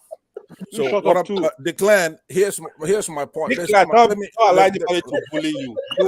Declan, let me ask you this. Do you believe, okay, Declan, do you believe somebody included Ngozi Okonjo-Iweala, right? That somebody is innocent until they're proven guilty beyond a reasonable doubt to a moral certainty. Do you believe that? That somebody's innocent until they're proven guilty beyond a reasonable doubt. So just yes or no? Yes or no? I'll answer exactly the way I want to answer. No, Rudolph. Rudolph, you can't say yes or no. You can't ask a question and say yes or no. That is a yes or no. That's a yes or no. No, you are not serious then about if you are saying yes or no. Let me just say Rudolph, the thing is that Pat doesn't know anything about journalism or reporting.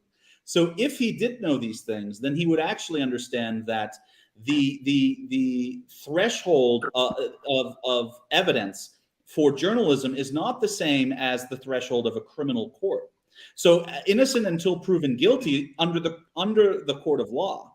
But when you're actually talking about journalism, if you can show that you are deliberately not defaming somebody, which means publishing knowingly false information with the intention of inflicting damage on that person, you can publish.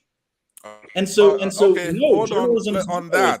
Rudolph, please ask him. Let him finish, Pansad. You have to let him finish. No, I said it. He just, he mentioned earlier, it's important to come here and not be lazy and do research. But I would have thought, Pansat, that you know the basics of journalism before you start indicting it. Okay, but that's what I'm saying. That's what I'm about to say to you. Let me say something. We are ending it here, but let me say something. The reason why I allow this to happen is because Pansat is just one person, but there are a lot of people like him out there who conjure things, they imagine things, they don't understand the media. And I will continue to bring people from the media, past and present, to come on this platform and give people opportunity, especially if you want to know how it works. Not if you want to continue to imagine that this is what's going on. KJ is here. I will allow KJ to say something because he was in I the know, meeting. but let me answer the last thing he said. He says I should know more about journalism. I do know more about journalism. You cannot, if you want to say somebody allegedly did something, right? That's fine. You could use the standard of prima facie, right? As a journalist, do your reporting, but you can't categorically come and say somebody is guilty of this, they did that, unless you have a conviction to back that up. But you can allege as a journalist and say somebody did something, he's alleged to have done so and so. You have to be responsible, right? You don't have carte blanche. All right, the code of journalists here. Answer. Thank you so much for thank you. indulging us today. I hope you learned something today, Declan. Next time you have to get the date of the article. You have to get the date next time. Get the Can date of the article. I just put in one word? Yeah, I will let KJ put in one word. Declan, I appreciate your response and your patience. You see, sometimes I'm trying to look for the right word. If anytime just your last words were very well. I mean, they are like a chat buster for this conversation. Sometimes people think that the same thresholds what you use in the court, that's what you use in journalism. It's not the same, And just like you rightly explained, if that was not real, there would have been so many people going to court because they feel like some part of the publication is not in their favor, and so they can go to court with it. I like your patience also. I mean, I lost mine. When there's some question that I think shouldn't be necessary. But here's what I want to go to. Because you work in a media doesn't necessarily mean that you know exactly whether be it print or be it digital, online. Yeah. You don't know everything that's going to go on. You don't know all the people who, in fact, sometimes you only get to know certain information because you are friends with the writers or with the reporter or with the person handling the program. That's the only the only other way you know. If not, you'll be sitting right in your house and you see the story just like any other person would have seen it. And there's nothing you can do in that sense. It's not your media. You are maybe just a partner or you're even an employee. Okay, in such a way, the only person who can actually know exactly what goes on are the gatekeepers, and even at that, sometimes they are also they're overruled by the owners of the company. If for instance, take example of this day, and look up and I want something to publish, okay, in Arise News, for instance, and he wants that topic to be discussed. Donald Abati and the rest team cannot stop it. Okay, if you stop it, the next day you are gone. You are there at his pleasure. So sometimes, see, these things, like the question I asked, I mean, look, anybody could have written those stories. And I read the story of Dora Akunyele. I saw those pictures and all that. I don't see anything wrong with it. In fact, if there was anything about it, it even gave the Nigerian people an insight into what she was going through and drew a lot of sympathy for her.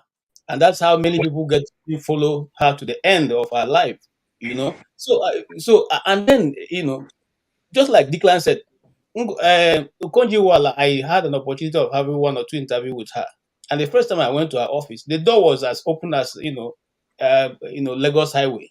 She never locks her door. And we asked her, why don't you lock your door? They said, no, she doesn't want anybody to think that there's any special thing that she do in the office. Her office door, her seat is right directly. Once you enter the secretary's office, she can see you. So when she sees you and you wait there for like 5 minutes, you ask the secretary, why is he still waiting? Let him come in. Okay, that was the open door policy she ran. But will there be some things that went down that she couldn't control? Of course, yes. Many things went down. She couldn't have no control about it. And if a good journalist is able to put it together, it's a good story as far as I'm concerned. It's for everybody to be able to judge. When a journalist publishes a story, it's not because that's the last, it's not saying this is the last say. It's for you to have an input, of what is going on and make your own conclusion. I think what you have done today is you have just shown how, you journalists who can contain anything, who can just take it all in and just respond to you in the best way we can. And that's a good thing for you. Thank you so much for coming. All right. Yeah, could I respond to KJ on that? briefly. Hold on. Let's hear from Chim. Maybe he has something else you respond to. Chim, go ahead. Yeah, sorry. Just wanted to make it quick. Pansat, I hear you. I'm happy for this forum because we're able to ventilate and keep things real, and that's the beauty of being. Even though I was losing my patience to like KJ, and I was wondering, I was going to ask Rudolph, why are we having this conversation? But that's the beauty, and I want to appreciate the organizer. So the other thing I wanted to say, incidentally, Declan is not here. So the thing is this: as much as either it's Ngozi Okonjo-Iweala or Dora Akunyili, as the reference conversation is right now, they are public officials.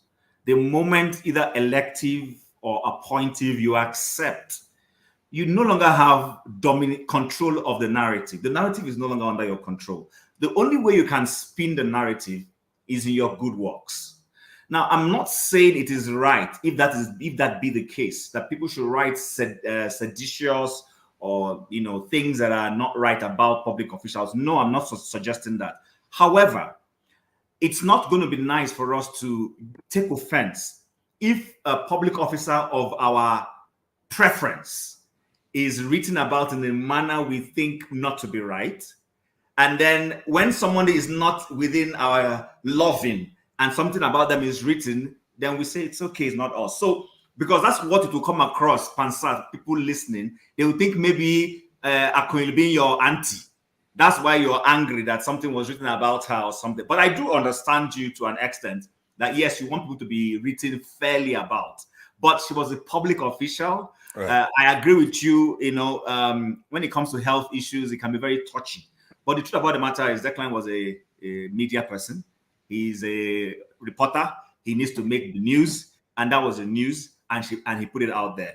But we shouldn't be making, what's the word? I said this to somebody. We should be careful the excuses we make for certain people and we don't make for others. They are all public officials. Right now, we're talking about Tinubu and how we don't want it to be him. I come from Abia State. I've told people have often accused some Igbos that we voted Obi because he's Igbo. And I've told them, if you had put Ojus or Carlo against Professor Yemi Oshibajo, I will fingers, hands, head, everything I have vote for Professor Yemi Oshibajo. I can't vote for Ojus or Carlo, and I'm boldly saying it. Not in this world, not in the life to come. I can't vote for him. I know him. You understand? So it is not. These people are public officials. If something has to be written about them, unfortunately, it is what it is. Even me, I'm telling myself, the day I mistakenly show up in the public domain as a political office holder, I've opened myself up. So I think we need to understand it that way. Pansat, thanks. Yes, sir. And Rudolph, let me respond now. I thought there was something different about you. You came here. You're sharp. You're smart. You're on point.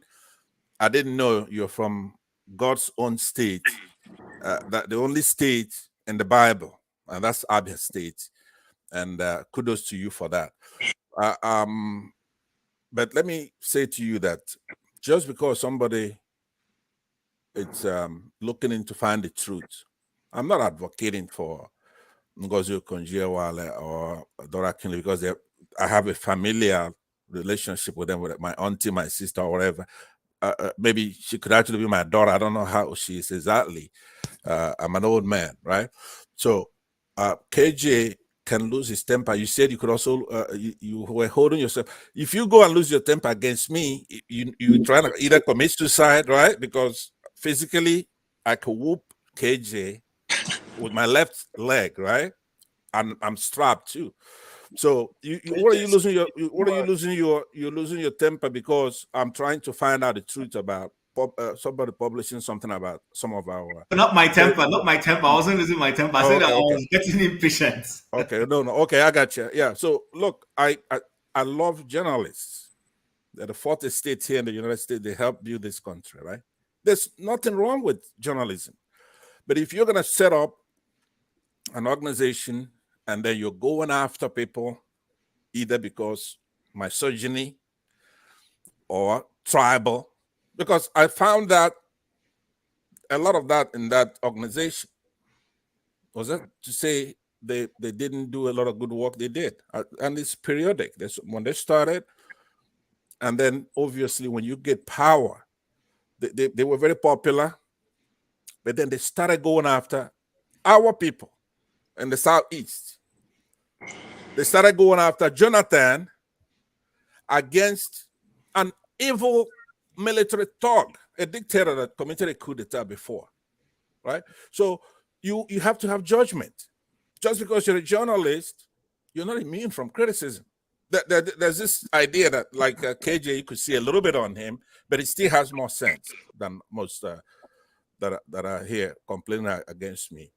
And his politics and I are very close. So what, let me just put it down this way, right? If you pardon, you have to move. You have to move on. Okay, all right. I'll rest my case on that. You know what I mean. But don't go losing your Rudolph. You and your friends. Rudolph, can I just say one? Losing your temper. No, hold on. Just one, less than 3 seconds. See, there in newspaper especially, there's a what you call a soft sell magazines. The soft sell magazines do not get into the kind of research a magazine like Newswatch or Times International. You see, those soft sell are just we call it in media the water cooler stories. They're not really stories that you go into deep investigation and all that. And that was how Rudolph, can I please? That was how we saw. Hold on, KJ. Let me ask you. KJ. No. All right, KJ. See what I mean? I gave you 30 seconds. You took 2 minutes. I want Declan to have his last word, and maybe he has to go somewhere, do something. And we didn't agree that he would be here for this long. So I want to. Would I have a last word too? After him? I thought you did that now. Declan, thank you so much for joining. Have your final words before we go. Before I let you go. No, I want to hang out. Nothing on my side. I know KJ. Okay. KJ was asking a question and I dropped off. Could I use his time? Let me use Declan's time. I'm not. 2 minutes. I'm not hanging up. Okay. Something if I go. No, hold on, Passat. Hold on, everybody.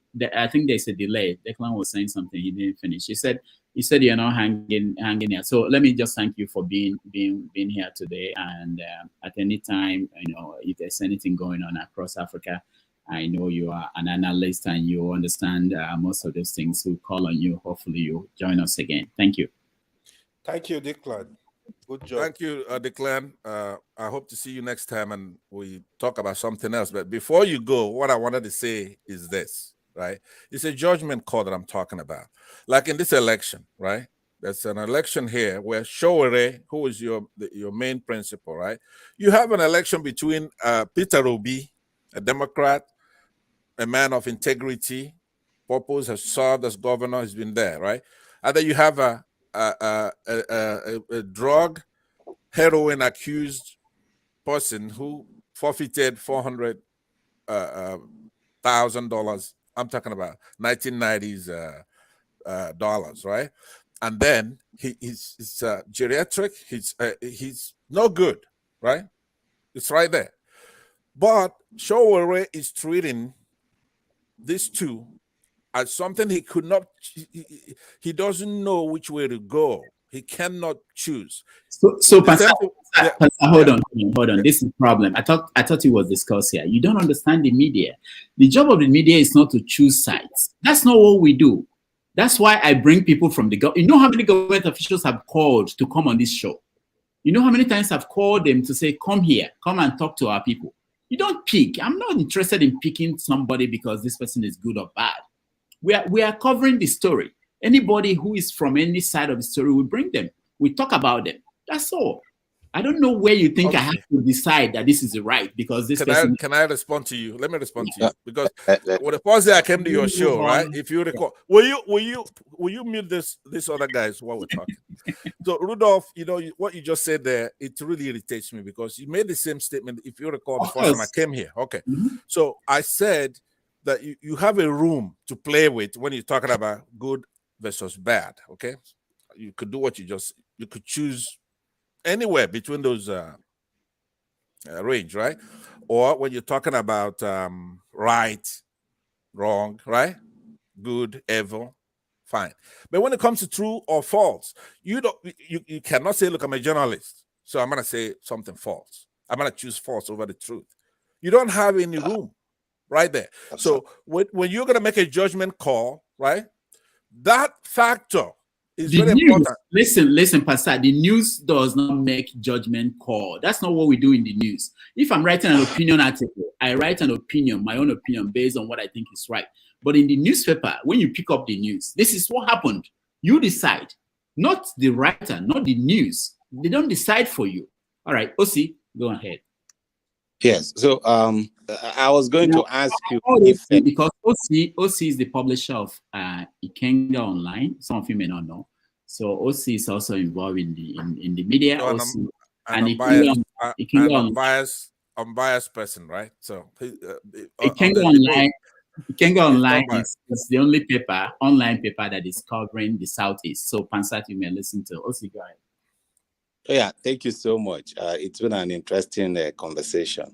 But I was beginning to think that to get more airtime with you, Rudolph, somebody has to be a renegade, because I honestly don't understand why Pansat is having all the time. It's not like, I don't see anything that, he's bringing to the table more than every one of us. I also have to say that there's something to be said about decency. Whether we are in a public office having this kind of conversation and all this, it has to be conducted in such a way that everybody is mutually respectful to each other. I haven't seen that, honestly, with the way you've conducted yourself, Pansat. Even though you have most of the things you raised, it's safe to say that it's something that bothers you. So I don't mind you saying that. But you have to, be a little bit more respectful of people when you are discussing with them, not in a condescending and patronizing way. But anyway, that's. But you mentioned my name, so I have to respond, right? Yeah, let me finish. You have to be fair, right? So you mentioned me, you have to let me respond. Let him finish, Pansat. You have to learn. Let him finish. You are here. You're not going to. I think one of the biggest problem we have in Africa is that, instead of relying on institutions, we always rely on somebody's celebrity power. Obviously, Dora Akunyili is somebody that we all respect. That is not to say that she's infallible. That is not to say that she's the Pope, that, she can never do any wrong. If you believe that, I don't think you're even doing a great service to her own legacy. What the news, the essence of, media organizations, which you rightly describe as the fourth estate of the ring, is to make sure that everybody is held to account. You are aware. Listening to you seems like you live in the US. So we could see what happens in the political space. Okay, we could as well say, nobody should criticize Trump. His supporter says that. Is that how is that how America should be run? No. Everybody, the moment you take up that position to be in a position of public trust, you make yourself open to all kinds. Because sometimes it doesn't even mean that some of the things you do, you did it out of just outrightly, doing things to harm the people. But as a human being, you're liable to make mistakes. Now, the essence of the magazine and everybody else is to make sure that they call your attention so that tomorrow when you want to make any decision, you sit back and know that, okay, somebody's going to be x-raying what I'm doing. If we give you, a clean slate like this that you could just do, we know you're very good, we know you mean well, and nobody's going to criticize you, every human being will fail. That is why they say when you are a leader and all you have around you are people who are going to say yes to whatever you do, then you're not a good leader and you're bound to fail. Okay, I'm not going to take up all the space, but this is what I just wanted to share. Are you sure? Thank you. Are you sure about that? All right, thank you. Let me respond to you because it's quite interesting, the pattern of you journalists, right? You want to come here and gang up on me, right? You come in, you set up a straw man and you destroy it, and then you agree with virtually everything else I said. I said that Dora Akunyili was an unwavering patriot in Nigeria. She had concern with the Chibok girls in the NAFDAC and all kinds of things. And I said, you come here, you confirm the same. You're agreeing with me. I said I'm not against journalists. I am not at all. You're right. Looking at me, you should know. You said just by mere observation that I should know, and you're right, right? So I'm not against you guys. We love and respect Rudolph. I said it. His friend Okendibe, it's a great guy. He was here and he spoke in moral clarity, right? In those things. But you can't hide. Some journalists try to do that, try to hide under journalism, right? It's a profession like anybody else. We're trying to build our country. Journalists are very, very important. Like I said, on the issue, it's like a binary choice, pretty much. Just forget about Tiku in this election. You have Peter Obi, right? And then you have Tinubu, right? This is not about journalism. This is about judgment, about our country. Rudolph is a very important, people love him from all tribes in Nigeria, right? Assembled here. His hands are tied. But there are issues that are about true or false. And then actually picking the topic that you want to pursue, that's a judgment to be made. Are you going to pursue this heroin dealer and find out his certificate, his friends, where did he go to school? Are you going to go at it? It's like United States. You see them here. They're pursuing Trump, but fortunately for Trump is not what they're trying to portray him to be. Trump is an honest man. They want to make him to be a liar, right? Let's go next. Let me say. I did that on purpose. Hold on. I did it on purpose. Let me say this. Hold on, because we don't want to come here. We just want to talk about Declan and SaharaReporters. That's not sexy, right? So you're gonna say, "Oh, Pansat is boring," right? But let me give you a little thing to chew on. I'm saying, listen to me. Who said that? Henry, you and I normally our policy is the same. We should educate Rudolph. We should educate Pansat. Pansat, do you realize that when the Dora story was published, Okendibe, who you just lionized, is this great guy. He was at SaharaReporters at the time. Right. Is that go and read his articles, right? He was there. I'm not saying you're guilty by association. That's why in your case, didn't come across at all. I came here and I opened the lid and let you out because you were boxed in. You were in trouble. The whole world were looking at you as the publisher, the particular guy who wrote that article, right? But I came here and I let you out. Look at the comments, my friend. No. I said to Dr. Wumi, you have a lot of wayward people in that comment section, a lot of kids, a lot of youngsters, right? All right, Pansat. Just because of my age, and they're gonna be knocking me because of my age. That's how wayward they are. Pansat, thank you. Thank you very much. Thank you. Yeah, we appreciate you today, and we appreciate your contribution. And let me say something before I go. Let me say something. Henry, go ahead. Yeah. Rudolph. You see, hold on. Hold on. No, see, hold on. I just make one small comment, right? Okay. Rudolph, to you. See, Rudolph, you owe everybody on this platform apology. Even the viewers, you owe everybody apology. What? People commenting, you owe them apology. No worry. I don't know why. I'm just telling you, you owe all of us the apology. You owe the commenters apology. You owe the viewers apology. That's it. All right, thank you. Henry, go ahead. I was expecting Pansa to go to Shore. Shore handle media, and he could go there asking questions about the article, than to come here and start ranting here, bullying. Somehow try to bull. Somebody try to, I was thinking go direct to what they call him, Shore. Should send email or go to his Facebook or Instagram or Twitter. Write something there. So we'll give information. Than to come and start ranting here, spending all our time here without bringing no point. Anyway, he's trying to defend this woman because this woman is from his own tribe. That's it.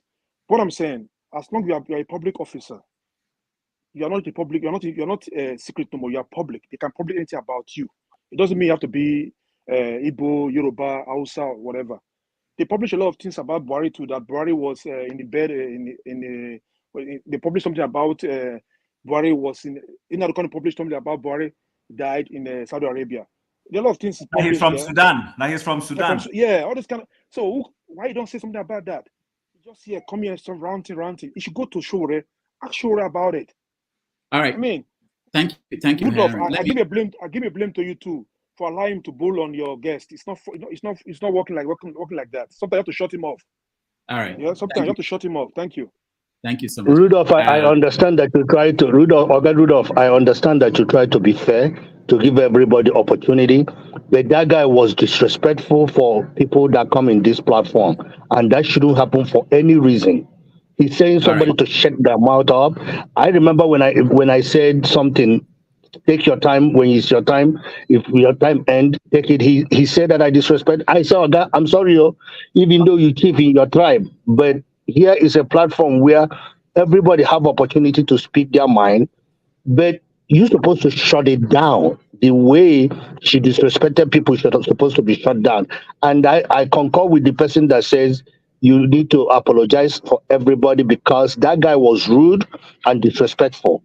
I'm an Igbo man, and I'm from the same area Akunyere come from, but you don't see me. Article that was written years ago to come over here and blab about it. I mean, I don't think it's necessary.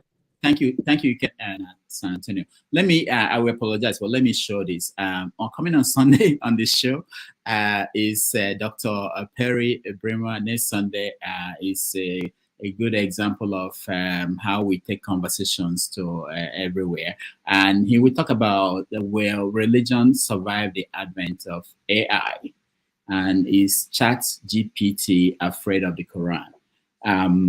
And next month, which is September, we have people like Chidi Odinkalo is coming, Okendibe is coming back, Professor Neo Shundere is coming, and we may have Maegun coming on the show in September. So we'll have interesting conversations. But let me just say this. One of my goals is, if you guys know Pansat, I think more people who are complaining about him, not that we encourage people to behave the way he does, but he actually did better today than typical. I can play you some past videos of him on this program where and we had course in the past to remove him, and we do that. But the point is that I think it's more important that we allow things to come out in public. The people can judge from what they had, what they think is appropriate. Sometimes if we shut someone down, people might think that that we are trying to prevent them from revealing something wonderful. But I think reasonable people can understand from what happened today, who has more points to give. So thank you guys. But if you feel offended, wait. Hold on. Oh, okay. If you feel offended, I'm sorry. Things Thought you are running away. No, I'm not going away. I don't have anybody to replace me yet. Things like this will happen now and every now and then. But let's hear from who is new here, who hasn't said something. I'm new. I've not spoken. I think everybody here has spoken. Okay, let me just go to Righteous Man. Righteous Man has been. I know. He's in Nigeria. Let me hear him. Righteous Man, go ahead. You guys don't pay for cable. He pays, I'm sure, a lot of. Go ahead, Righteous Man.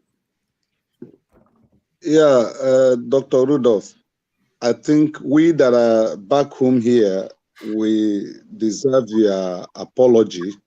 You know that every time I join your show, I spend nothing less than 8,000 naira in buying data.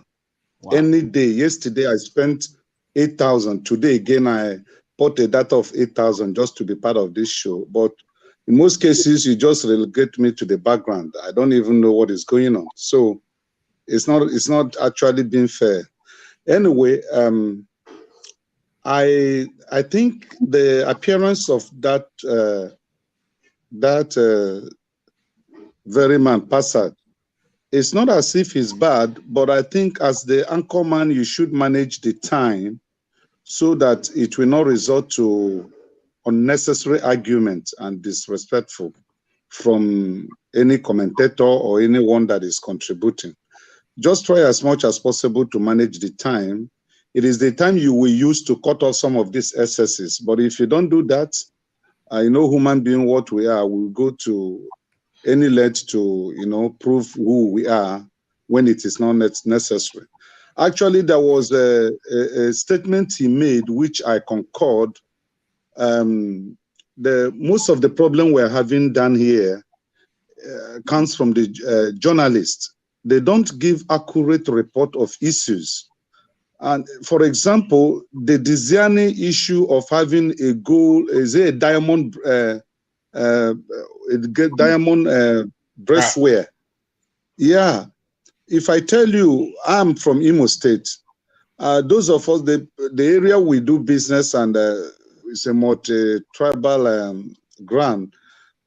We were really kind of bullied that Igbos are reckless, Igbos are thieves. How can a woman spend money to buy a diamond brazier and all that, And it was SaharaReporters that broke that news. And we don't know, nobody can of a truth say whether that woman owned that or not. And up to today, nobody has been able to come out to say she owned that or not. And that was the story, and it was a kind of a bad baggage on us down here, that it was affecting us based on, Nigeria. Let's not deny that Nigeria is built on sentiment of tribes and religion. There is nothing anybody can do about that. As much as we try to make sure we play down on it, at any good time, it rears her ugly head to show that it's something that is not going to go out. Let me give you a short example. My wife was driving and had an issue with her car along Aswani Road. And she was trying to get rid of what was wrong. And last my people came to her and they spoke Yoruba to her, but she doesn't speak Yoruba. And they told her motto. So she called me and informed me what happened. She had a bad thing coming up on the dashboard of her car, and she needed to stop to check what was wrong. And she was not obstructing traffic. She parked by the appropriate place she's supposed to park. But when they came to her and spoke to her in the language that she doesn't understand, she became a victim.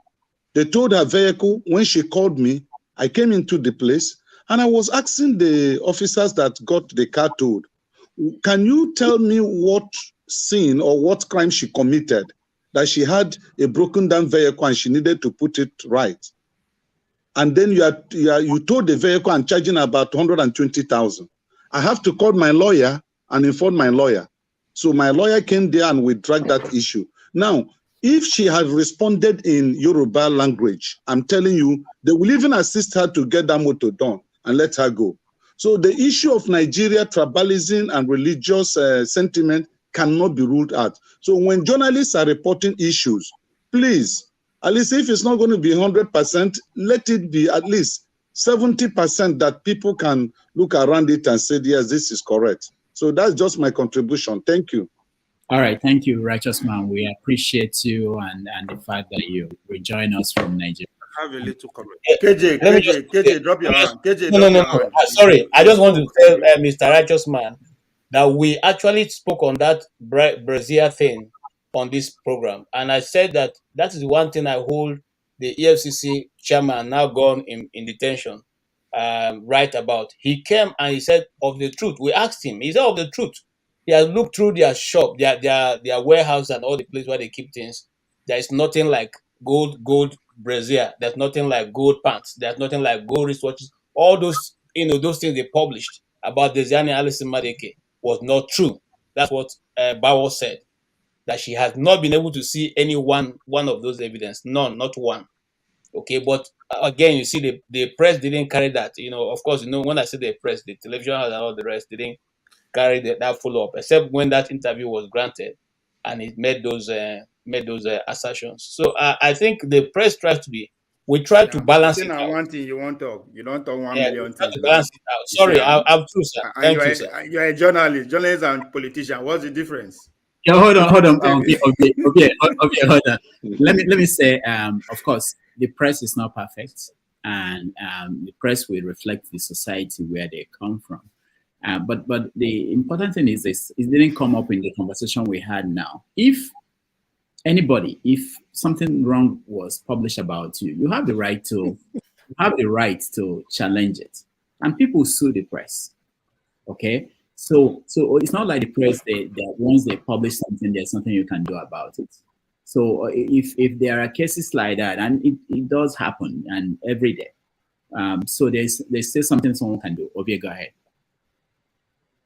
Yes. Before I get into it, you said something that I didn't know before about Mr. Osi, that is the publisher of Kenga online news. I mean, I'm very happy to have a conversation with you on that, if you don't mind, Mr. Osi. Not today, anytime, because my biggest critique about the Southeast is that they fail woefully to invest in the media.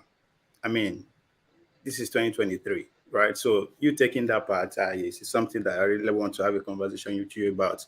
And Rudolph, no, before I come to Rudolph, I will say, no, okay, before I go to Pansat, Rudolph, anyway, thank you. Thank you for actually allowing that short episode to take place between Pansat and Sahara. It's not necessarily about Declan or you. And it's interesting that we are beginning to put the media. I think everybody is beginning to see the bias of the media now.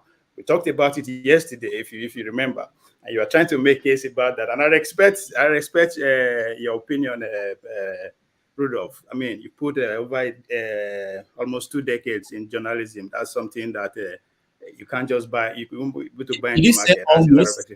Did you say almost? I say almost 20 years. I don't know. I'm just I don't know that. It's more than 10. Sorry. Don't say 20. So, good. It's not, that means it's not even available in my service. That means your experience is not even available on the shelf, even if I want to buy it, right? So, but in this case, you not go win. You not go feel win this year. I say you not go win because we are single to have this conversation. This is a case, officially established a case between SaharaReporters and Pansat. So now let me come to Pansat. Pansat, I am proud of you today. I am, for real, from the bottom of my heart, I'm proud of you. And for that, on your behalf, Mr. Rachos, I will pay for your next weekend data to join us again. So on behalf of the Pansat performance, right? Pansat is not, what Pansat is saying is not about Declan. Of course, Declan happened to be the center of the conversation. Who is better to be on the center of the conversation, if not an editor, right? An editor of the conversation. So it's about SaharaReporters. Yesterday, we are talking about how media spend too much energy in projecting distractions, right? Instead of giving us what really matters, what every Nigerian is feeling, they are giving us how the elites who predominantly own the medias, whatever they want, that's what they are saying, right? And that's exactly what Pansat is trying to say. Why so much energy on those women, right? I'm not even pointing them out because they are women, but on all those people, knowing that they know fully well that what they are saying, nothing is going to come out of it, right? Yes, you are opening Nigerian people's eyes to know what is happening. But at the end of the day, you could see why Nigerians were very suspicious about Sahara role in bringing Buhari to power, right? Quote unquote. So if we pay attention to one part Pansat is saying, it's not necessarily about Declan, right? There's a reason I didn't even come out to ask Declan. He was an editor. It's a Mokreta journalist. Today as an investigation journalist. So what is the difference between Declan and David Odein? They are on the same level. So giving that much attention to him, for me, you know really what I'm. But let's give it to Pansat. Yeah, at this point, we need to call this media out.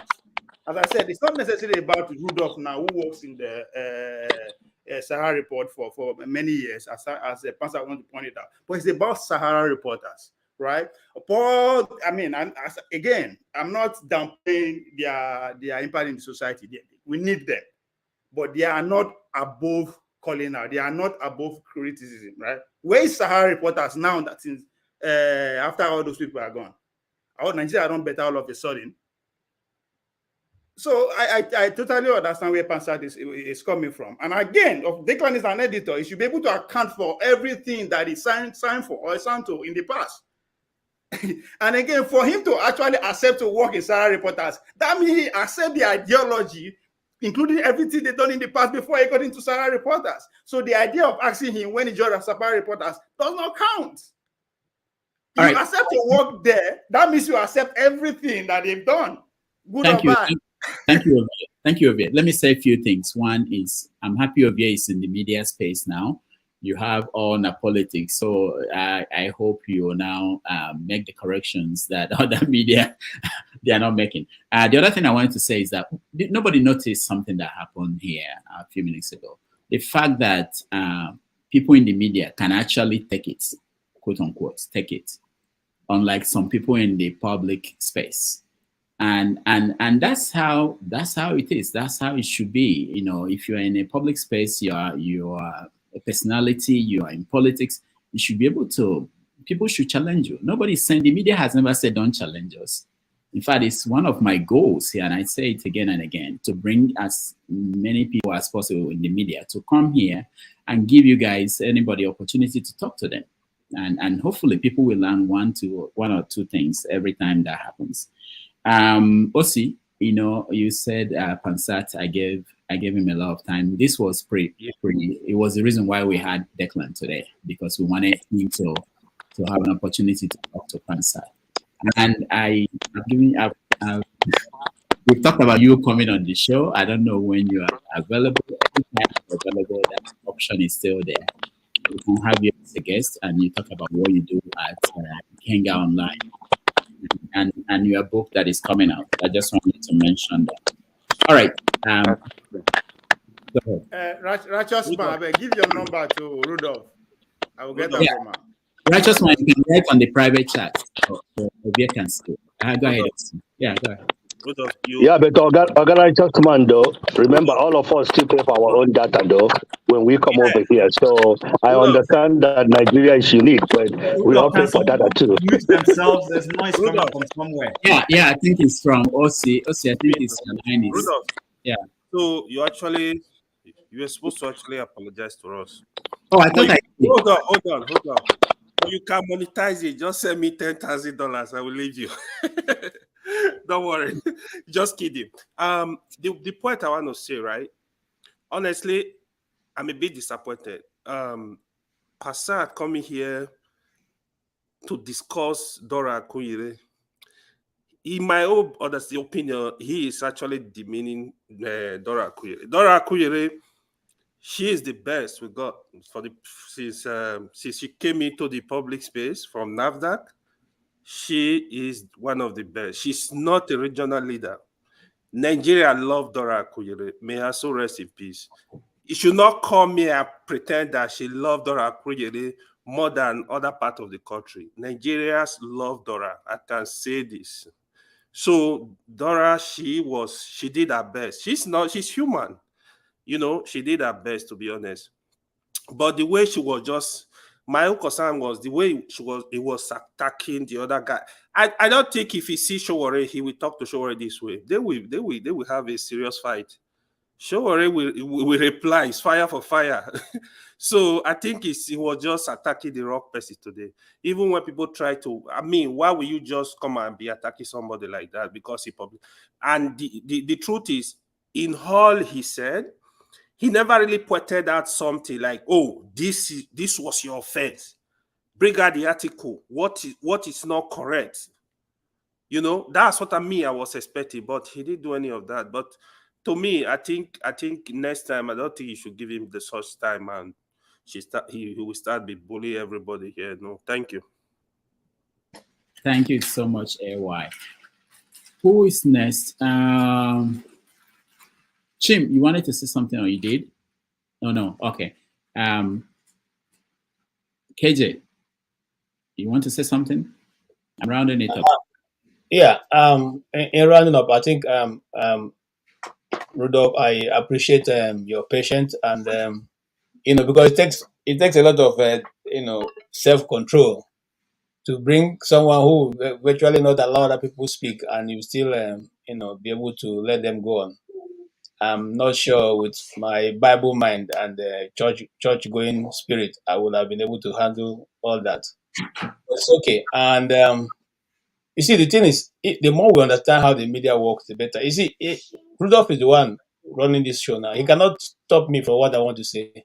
Maybe even before he knows what I want to say, I've already said it in the air. And there's no way it's going to. The only thing he can say, well, this is a disclaimer. I'm not that statement has made is totally his own idea. It's not the view or my idea of this platform. KJ, sorry. Say, let me not interject. No, not to interject, but that your excuse no work. You know what? Because even that I'm coming to you, sir. That said it. Okay. Yes, I'm coming to you. You see, sometimes we assume that the journalist is taken from somewhere and we are looking in. No, it's not a question of if you read a little bit of literature, you find out that one of the things we used to criticize Woloshenko those days that it takes you to the end and allows you to make your judgment whether you want to agree with what he has presented or not agree. That's how journalism sometimes, some of them write. They bring you the stories. They don't conclude, for you. You make your own conclusion. And if you feel deeply touched about it and you want to probably go research about what they've said about the individual, you can do that. If the individual feels that what he or she has been presented as does not represent his or her true color, the person has the right. In fact, what some people even do is that I know some people they will call say, did you see that story you wrote about me? Oh yeah, rewrite my own. This is my own this thing. And you see a rejoinder, still coming back in the same paper. Okay. And sometimes you see, whether you like it or not, there must be biases. There must be biases. A news house does not just exist on its own. That is why if you listen to CNN, if I was Trump, I would have taken CNN to court many millions of times because some of the things they've said are not exactly the way it is. And when he says the good ones, they don't carry it on that station. But you see, because of the peculiar nature which Declan outlined, you can hardly get a conviction if you go to court. Okay. And so the best way to do is to get someone to tell your own part of the story. And that's it. And as for Dora Akunyele, the whole Nigeria loved Dora. Okay? Everybody loved that. And that's why I feel a little bit worried that he's bringing this story many years after. And like this program travels far and wide. Some of her children may decide to watch it. Some of her relatives may also be on the platform or even watching or may watch later. Okay? For whatever purpose you present it. Look, I want to say this as a journalist also. I do not think that the South is well represented. I mean, it's a bit more tackled when it comes to corruption in Nigeria than the North. That is true. And if you come even to the South, it's divided. The East is more tackled than the West, which is true. I mean, nobody is going to argue that. Remember that I hope I'm not taking too long. Remember that Wagbara, who was Speaker of the House of National Assembly, was removed. Sorry, sir, for money he didn't even see. So what I'm talking about is Senate President. Yes. So money he didn't even see. It wasn't even in his hands. He didn't see it, but he was removed for that because they ganged up and wrote so many things. So you see, it's not just something like politics and all that. Sometimes it's played to your advantage. Sometimes it's not. But the thing I would advise us as people from the Southeast especially, is to also get into the media, just like my brother OC is doing. Get into the media, get more people who will speak your own part of the story so that it also be out there. Thank you. Thank you for the time. All right. Thank you, KJ. Hold on. I just want to, just before I forget, that OC that you are looking at now, OC is a medical doctor. He may not want me to say, but I don't care. But he ventured into the media, and it's open to anybody. You don't have to be a writer. You don't have to be the editor. You can start one. So when there is something wrong in the media and you are pointing fingers, you can start one, and maybe in your own organization, you correct it. Okay, so I just wanted to say that. And Ovie has started one. I hope Ovie will correct what is wrong that he's pointing out, Thank you, Rudolph, for recognizing my giant stride in the media industry. But on a more serious note, right? See, I'm happy that you pointed out that I am not in the media industry, so I should do the correction. I am emphasizing on that point because if I did not go into philanthropy, I won't understand what is actually going on in that industry, right? Good. So, as you said, I should correct. Let me go ahead and call KJ out. KJ actually said everything that Pansat was talking about. That yes, we are human beings, we are biased, we have our own biases, which is a fact. Nobody is saying you are not human. You guys don't have your own biases, but don't see it as an attack when we are pointing out that bias at any particular story or any particular period. That's what Pansat is doing. And the fact that journalists, they are good at what they are doing, already they are narrowing the whole conversation of Pansat and SaharaReporters to Dora Akunyemi. It's not about Dora Akunyemi, for God's sake. Please, let's not just make it about her. It is bigger than it's bigger than that. So for KJ to say, "Oh, our family are angry," no. She said, "What Pansat has never even portrayed Dora Akunyemi in a negative way. She's loved. That explains the anger Pansat is feeling. It's because of the love that Nigeria has for this woman. She doesn't deserve how we are portraying her. That explains Pansat anger or response. Whatever you want to describe how he display his anger or his opinion, right? So when we are pointing out people are pointing out the biases of the journalism, accept it because you just said it. You are human. You are meant to be biased. That's okay. I agree that yes, there's so much negative article written about the East compared to the West. That's why I say yes, man. That is again the bias aspect of it. When you invest in media and use your biases to counter that the one that you have not approve of. Declan said something. Because I listened to him from the beginning today. He said something. There are so many articles that he was not able to pass through. Because guess what? Somebody or somewhere did not sign up on it. Why? Hold on before you run away. Okay, hold on before you run away with that. That's not what he said. He said he could not verify. He did not say. Now nobody's saying in the media that hold on. People in the media they don't have biases that's not what we're saying. What we're saying is what was published is ethical in terms of what is required in the press. So for instance, if Ovie is my friend and I found out that the person smoking weed somewhere that is Ovie and it's against the law and Ovie is my friend, the question is, am I going to publish it? And I'm sure that it's Ovie and I'm sure it's true. Okay? So when you're talking about, there are two different things. When you say, like Pansat was saying, that judgment call, that you have to judge when you are deciding. And then the other thing is very important that you are playing. I think you're misunderstanding. Newspapers, every newspaper, like you over here, if there is, let's say, let me give you an example. Let's say Trump wants to talk to Africans, okay, on any platform. Over here, you want to be the first person to get Trump. Everybody who has a platform, all newspapers, they want to break the news. Everybody, okay? So when the news comes, the story comes, the decision to make is, it's not about who nobody will say, I won't publish it. People will want to publish it. It's about who will be the first to confirm the story. Yes, and the other aspect of it, this is the one that you're missing also. People leak stories to the press. Most stories you see were leaked to the press. And I've said this on this platform, that if you become reputable like Sahara, people will send the stories to you. I've been in an office in Lagos and people are looking at me and telling my friend that they will tell this to Sahara. They didn't know I work with Sahara. They didn't know me. So people send stories to media organizations that are reputable and they help to verify it. Now, if I'm getting stories about people from Kano, because I have a source in Kano who is sending it to me, I'll be publishing stories about people from Kano. If people from Kano are angry that I'm publishing stories from Kano because my sources are sending me stories from Kano, let them send me stories they know from Akwa Ibom. I will publish it. If I don't publish it, listen, this last one. If Sahara decides not to publish a particular story, They have Vanguard there. Vanguard will gladly publish a story if you can give them the evidence to justify publication. So people make it look like there are some media houses that are not interested in publishing stories. We don't have any alternative, or you know what I mean? Yes, I know what you mean, Rudolph. Context is very important here, Rudolph, and you agree with me, right?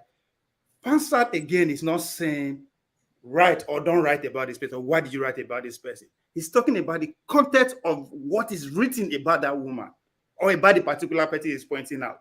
If you write article about me, say, oh, I did smoke weed, right? Depends on what you wrote about, it depends on what you wrote, right? If you say, okay, they smoke weed every day, that's all it does. Okay, that's why maybe I'm not okay. If father say, that guy don't get sense again, no, everything with that, because of it no make and get sense. So now context here after, which one I go there angry about? I have every reason not to be angry with you, but to be angry with this person, right? Now, I agree. Say, so now context, he was angry that woman was actually in a dying bed, right? Going through the worst, the lowest moment of her life. She doesn't deserve that. If you want to actually narrow it down to do that, that's why it's not about her, right? What sponsor is trying to say. But so it's about how you actually write it. Now, people they send stories in, as you said, you said it because of the conversation too, and I agree, right? But that again, that also calls to question who is sending it. Why is this person sending it? Right? And when I say, oh, somebody has to sign it off, I don't mean it literally. He's an editor, right? Just as you said, if I send you article about Niger, right, and you have the right to publish it, right? After all, it's coming from a reliable person, a human being, and I can say, oh, I know Niger virtually, right? So that's credible. But what you said about that article, that's a different thing. So right? It might not be your opinion. It might not be your opinion, but you are the editor. But most importantly, you are the publisher of that story. SaharaReporters in this case. Okay. You're talking about context. I don't remember this Akunyele thing story. But if the context is that Akunyele is sick and nobody knew about it, okay, and she's hiding that she's sick, the media has a right, if she's a public official, a government official. Well, listen. The media, in fact, everybody would be like. I give an example. Remember the governor of Ondo State? He was hiding that he was sick. At a point, the media, they were trying to find out where is this man. If they get any picture of him, whether he's in they'll publish it. It's not about it's not about sentiments. No, I think most people. That's what I'm saying. That's what I'm saying. Talking about right, Rudolph. You have it's not about you or Declan. SaharaReporter has the right to publish anything they want to. So does the citizen have the right to actually criticize it, whichever he or she wants. Even that is it. Hold on. What is the main cardinal of a journalist? A journalist is for you to put story out there. How it is for people to now decide how they want to follow, right? That's why I criticize people like Rufai every day. Nobody cares about your opinion if you work at Arise News. Go start a podcast. Go start your platform. Put your opinion. Is your concern that the reporter misreported the case against Dora Kunyili? No, it's not my concern. Her condition wasn't right at the time It was a question.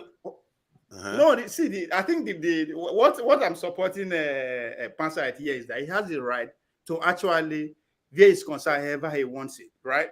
He is just asking an editor of SaharaReporters that why did you guys write this article? He has the right to ask. However he wanted to ask, he has the right to ask, right? It's not left for you to answer him or you don't answer him. But I think that's the beauty. I think he has the right to ask. I think it's evident that he has the right to ask. But if the Declan said, okay, we were not aware that the lady was ill, so we just approached it normally. I think the point here is that people are saying, oh, the way Pansad is going about it is not right and all that. But I say, no, he has the right to actually interview. See, I think that is the beauty of democracy we say we want to practice. The beauty of America is that I can stay in America and criticize her from head to toe, right? That doesn't mean if I cross the line, they will not call my attention. But I have the right to say, man, this person is not doing by this. I have the right to say that, right? That is criticism. Opinions, right? That's how, because the society we want to build. Now, story, where would they talk like this to build the society? Okay, thank you. Hey, White, hold on. Okay, let me just say this. And the last thing is this. that's what the media is also. Someone mentioned the right to reply. Most people don't know this. You have the right to reply to any story written about you, and there's an obligation to publish it. Okay, and Pansat requested this conversation, and we allowed it. We are not media. I don't think media is afraid of being criticized. The question is always that everything should be respectful and people should be cordial. That's all that we ask for. We're not saying that anybody's above being criticized. And the comment section in today's online media is out there for people to comment. I've written things that everybody will abuse me, and it doesn't mean you shouldn't write. It doesn't mean anything to. And if you're in the media, you're used to that. After many years, you're used to people, condemning you. Igbo Basics, yeah.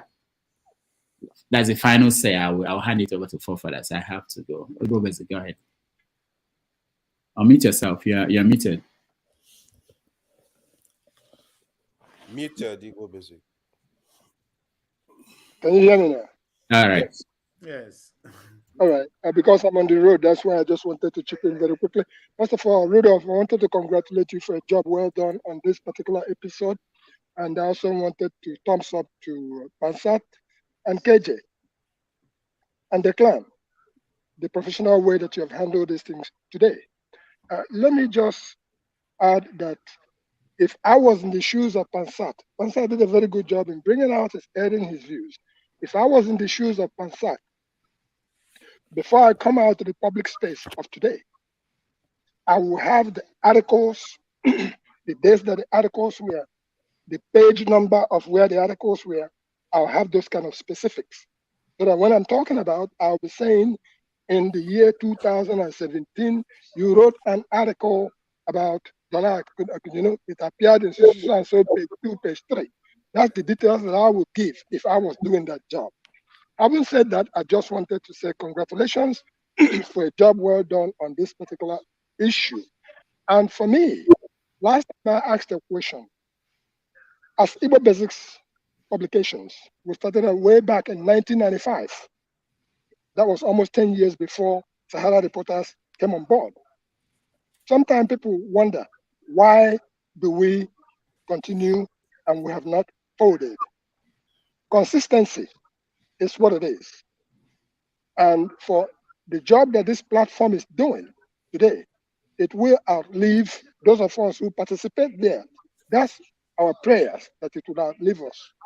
But in so many ways, I can tell somebody, please, calm down, without telling you shut up. I will still accomplish the same thing. And I can also allow you to say everything you want to say. Thanks to my late friend, Professor C.C. Nwako of the Graphic Communications Technology Department at King University. He taught me that. Because if I go into a meeting with Professor Nwako, if I'm trying to say something, sometimes he'll pinch me. If I'm trying to say something, sometimes he'll kick me. Then I turned around to him. Eventually, I said, why are you doing this? He said, he calls me Opiebe. He said, wait, let them land. What did I learn from that? He said, you can allow somebody to say everything they want to say without responding. The person is expecting you to say something, but because you have not said something in challenge, the person is going to present the case, prosecute the case, judge themselves, you still haven't said a word. Contradict themselves if need be. So my only 10 cents for the today's conversation, it's an article well done. I once wrote an article in Igbo Basics. Because of one word that I used, it was about World Igbo Congress. A lawyer wrote 3 pages responding to that particular article I wrote, expecting me to come and go toe to toe. What did I do? The next thing I wrote was Ngedere Biro, Edere Okafo. That was my question. The place where they write Biro. Now, Mr. Show, they write Mr. Show there, or did you see your name there? Then he kept quiet. Because it fits the mold of anybody who is in that. So today's presentation is congratulations, and let's do more of that. And for those who are not in journalism, either print or electronics, sometimes listen to Rudolph. Somebody once said, I'm so much a Rudolph fan. Rudolph, you are really a gem, and may God continue to give you the strength to continue the job you're doing. Thank you so very much, gentlemen. I'm going to tune out because I'm in a different place now. All right, thank you so much. I have to go. Loco, you came in and you left, but Yeah. See, OVA, like there's some things you don't understand. What you are even arguing about does not even exist here. You understand? Nobody is saying don't hold the media responsible, because for me, judiciary is number one problem of Nigeria. Maybe politicians number two, but journalism, at least if I place them number two, number three, are the problem of Nigeria too. You understand? So asking journalism, holding them accountable, nobody is disputing that. You understand? I believe, let me just speak for everybody, why most people here are angry with Pansat is your mannerism, the way he talks down on people. You understand? The way he's uncivil, the way he portrays his rascality, only as if is the ultimate, is the apex among everything. You understand? Whatever anybody says is like maybe the go to number hell. one victim of Pansat Abi. No, maybe number one victim. No, I don't tell you, say, don't be sad, they agree Pansat all the time. In the say, I see, in fact, nothing we Pansat never tell me, right? We never agree. I know that, yeah, you may not know. I just focus on the point that he's trying to drive. I just focus on the point. No, yes, see, everybody though. What I'm trying to tell you, like, right? No need focusing, because everybody agrees, knows that yes, hold the media accountable. You understand? Now, like I thought that probably you felt people were accusing him or attacking him for asking those questions. No. It's his mannerism. You understand? They were, I think, was it not last two sessions or last three episodes when he was telling Nigerian man that say a carry barretta for waste. If you see Nigerian man, you could finish or something like that. When he and Nigerian man, they get argument for years. You understand? Those kind of people don't smoke Igbo. I don't understand where the damage for the system carry come. You understand? I know, yes, he asked you to for this session. Wait. Why you call the accused innocent Igbo now? It's too much. Okay, sorry, no, normally Igbo. No, dry leaf. Okay, no, normally dry leaf. Maybe not dry leaf. No, devil. Let's put it on there. No, but he was asking question, writing, yeah, this and that. Yeah. See, let me tell you the truth, right? He made a mistake. He wanted to talk about what's it called Desiani. He made a mistake to start with Okonjo. You understand? No, not Okonjo. Akunwile Dora. He was basing his argument on Desiani. You understand? It was when he later discovered that he messed up. Like, that's why he's like, he was now calling the three Igbo women. Like, I don't understand. Why are you picking interest on those three? Is it because they are Igbo? Because that's what you are making it sound he like said right now. He actually said it. He actually said it. You understand? And because of that, you are now offending people's sensibility. Like, why should you do that? If you're trying to drive a point, the way which you are driving the point, you now offend people's sensibility. And by yourself, you shooting yourself in the foot. Nobody will even try to see your point again because you've already offended their sensibility. You understand? And people are even trying to say something to you, like the guy is a guest panelist here, is a guest. You're supposed to treat them with at least no matter what, but you are trying to put them like. This was a debate organized for both of them. This was Mr. Loki, it was actually a debate organized for the both of them specifically. It was not actually a guest hold on. See, debate is civil, not offending, try to offend anybody's sensibility. I agree.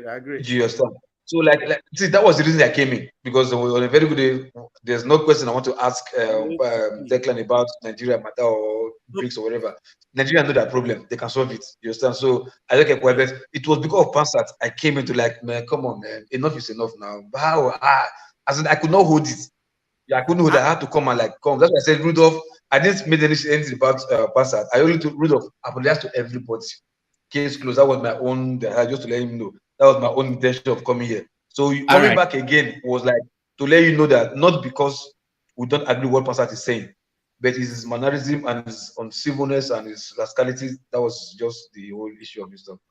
All right, KJ, I will have to, before you speak, let me hand it over to Forefathers. Forefathers, thank you so much for standing by and taking over. But I want to thank everybody that joined us, and I will see you guys on Saturday. like I said, for next week and next month, we have Chido Denkalo, Okendibe, Ni Oshundare, and maybe Mike.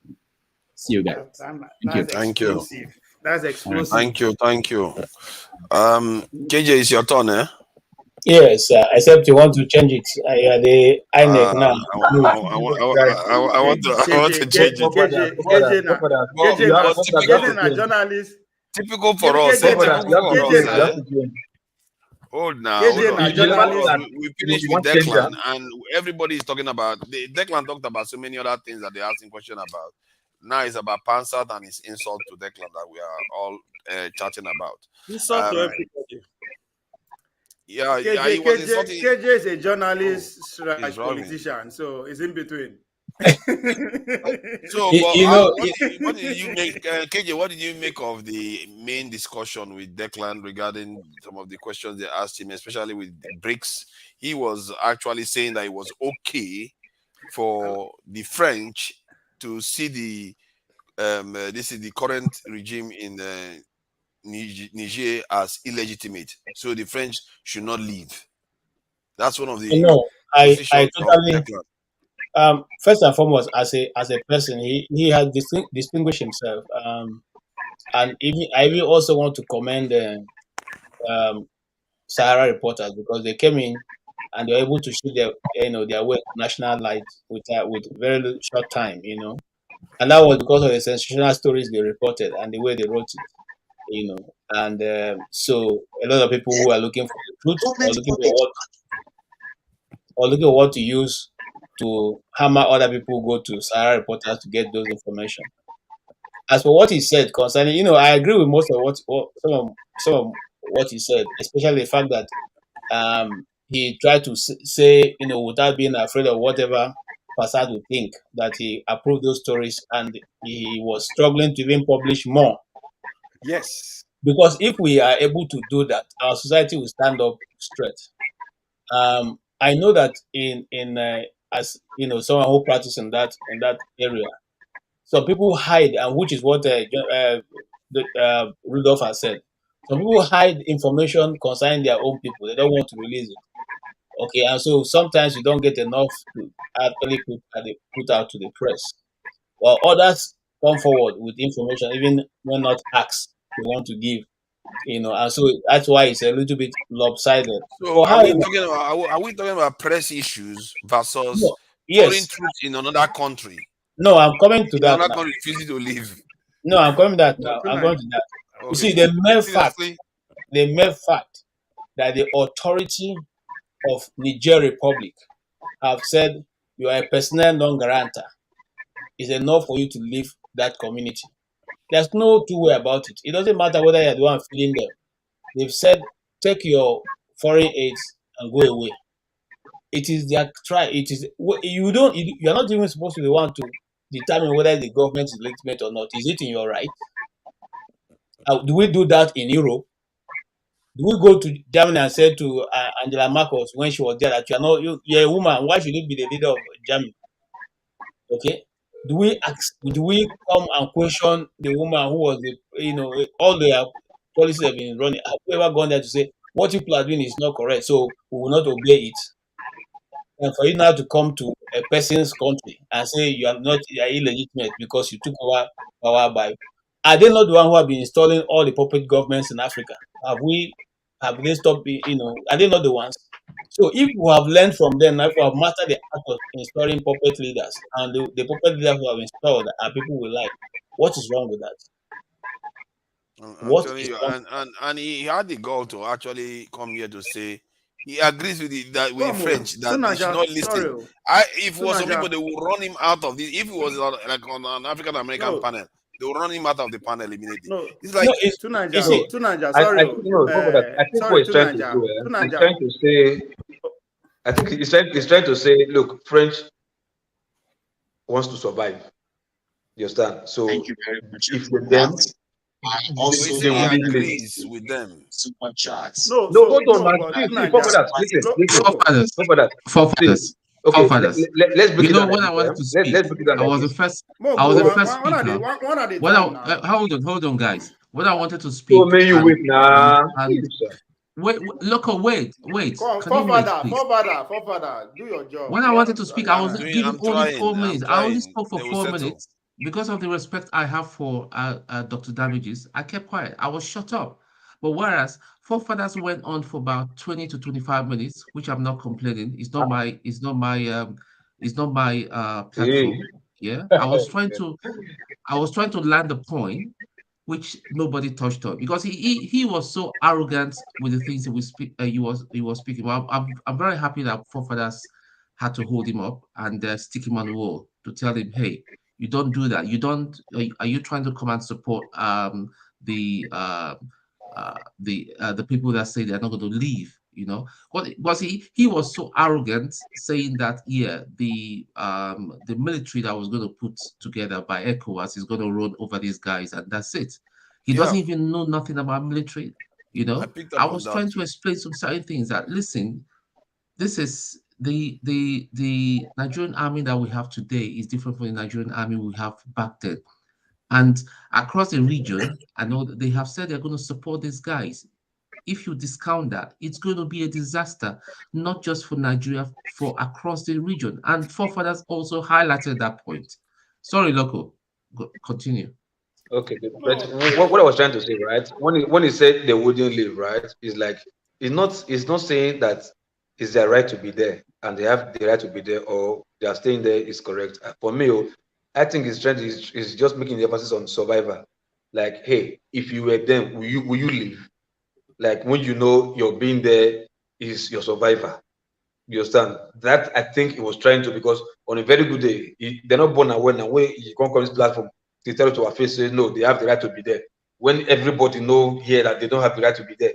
So that's what I'm saying. Like, he's not that dull enough or foolish enough to say that. So probably the point he was trying to drive is like, hey, look, these people, they are like a leech to Africa.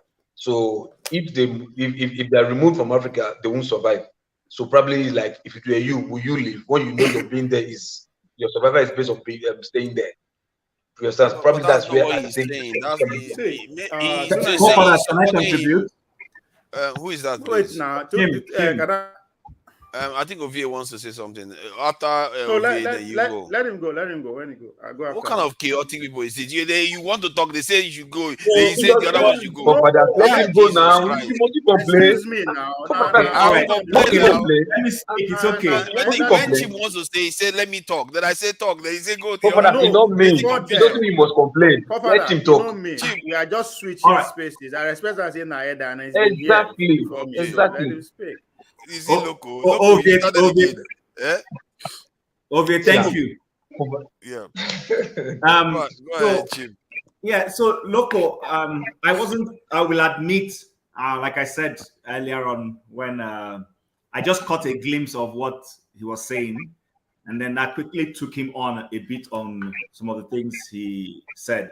But if he did say that the French shouldn't leave and all that, whether it is he meant it arrogantly, as Tony has said, or he meant it in the sense of, well, because they are there, they are leech or whatever. The truth about the matter is, and that's why I said African Union needs to step in. Actually, African Union should step in and tell the French, first and foremost, whether we accept this military government or not, life does not operate in a vacuum.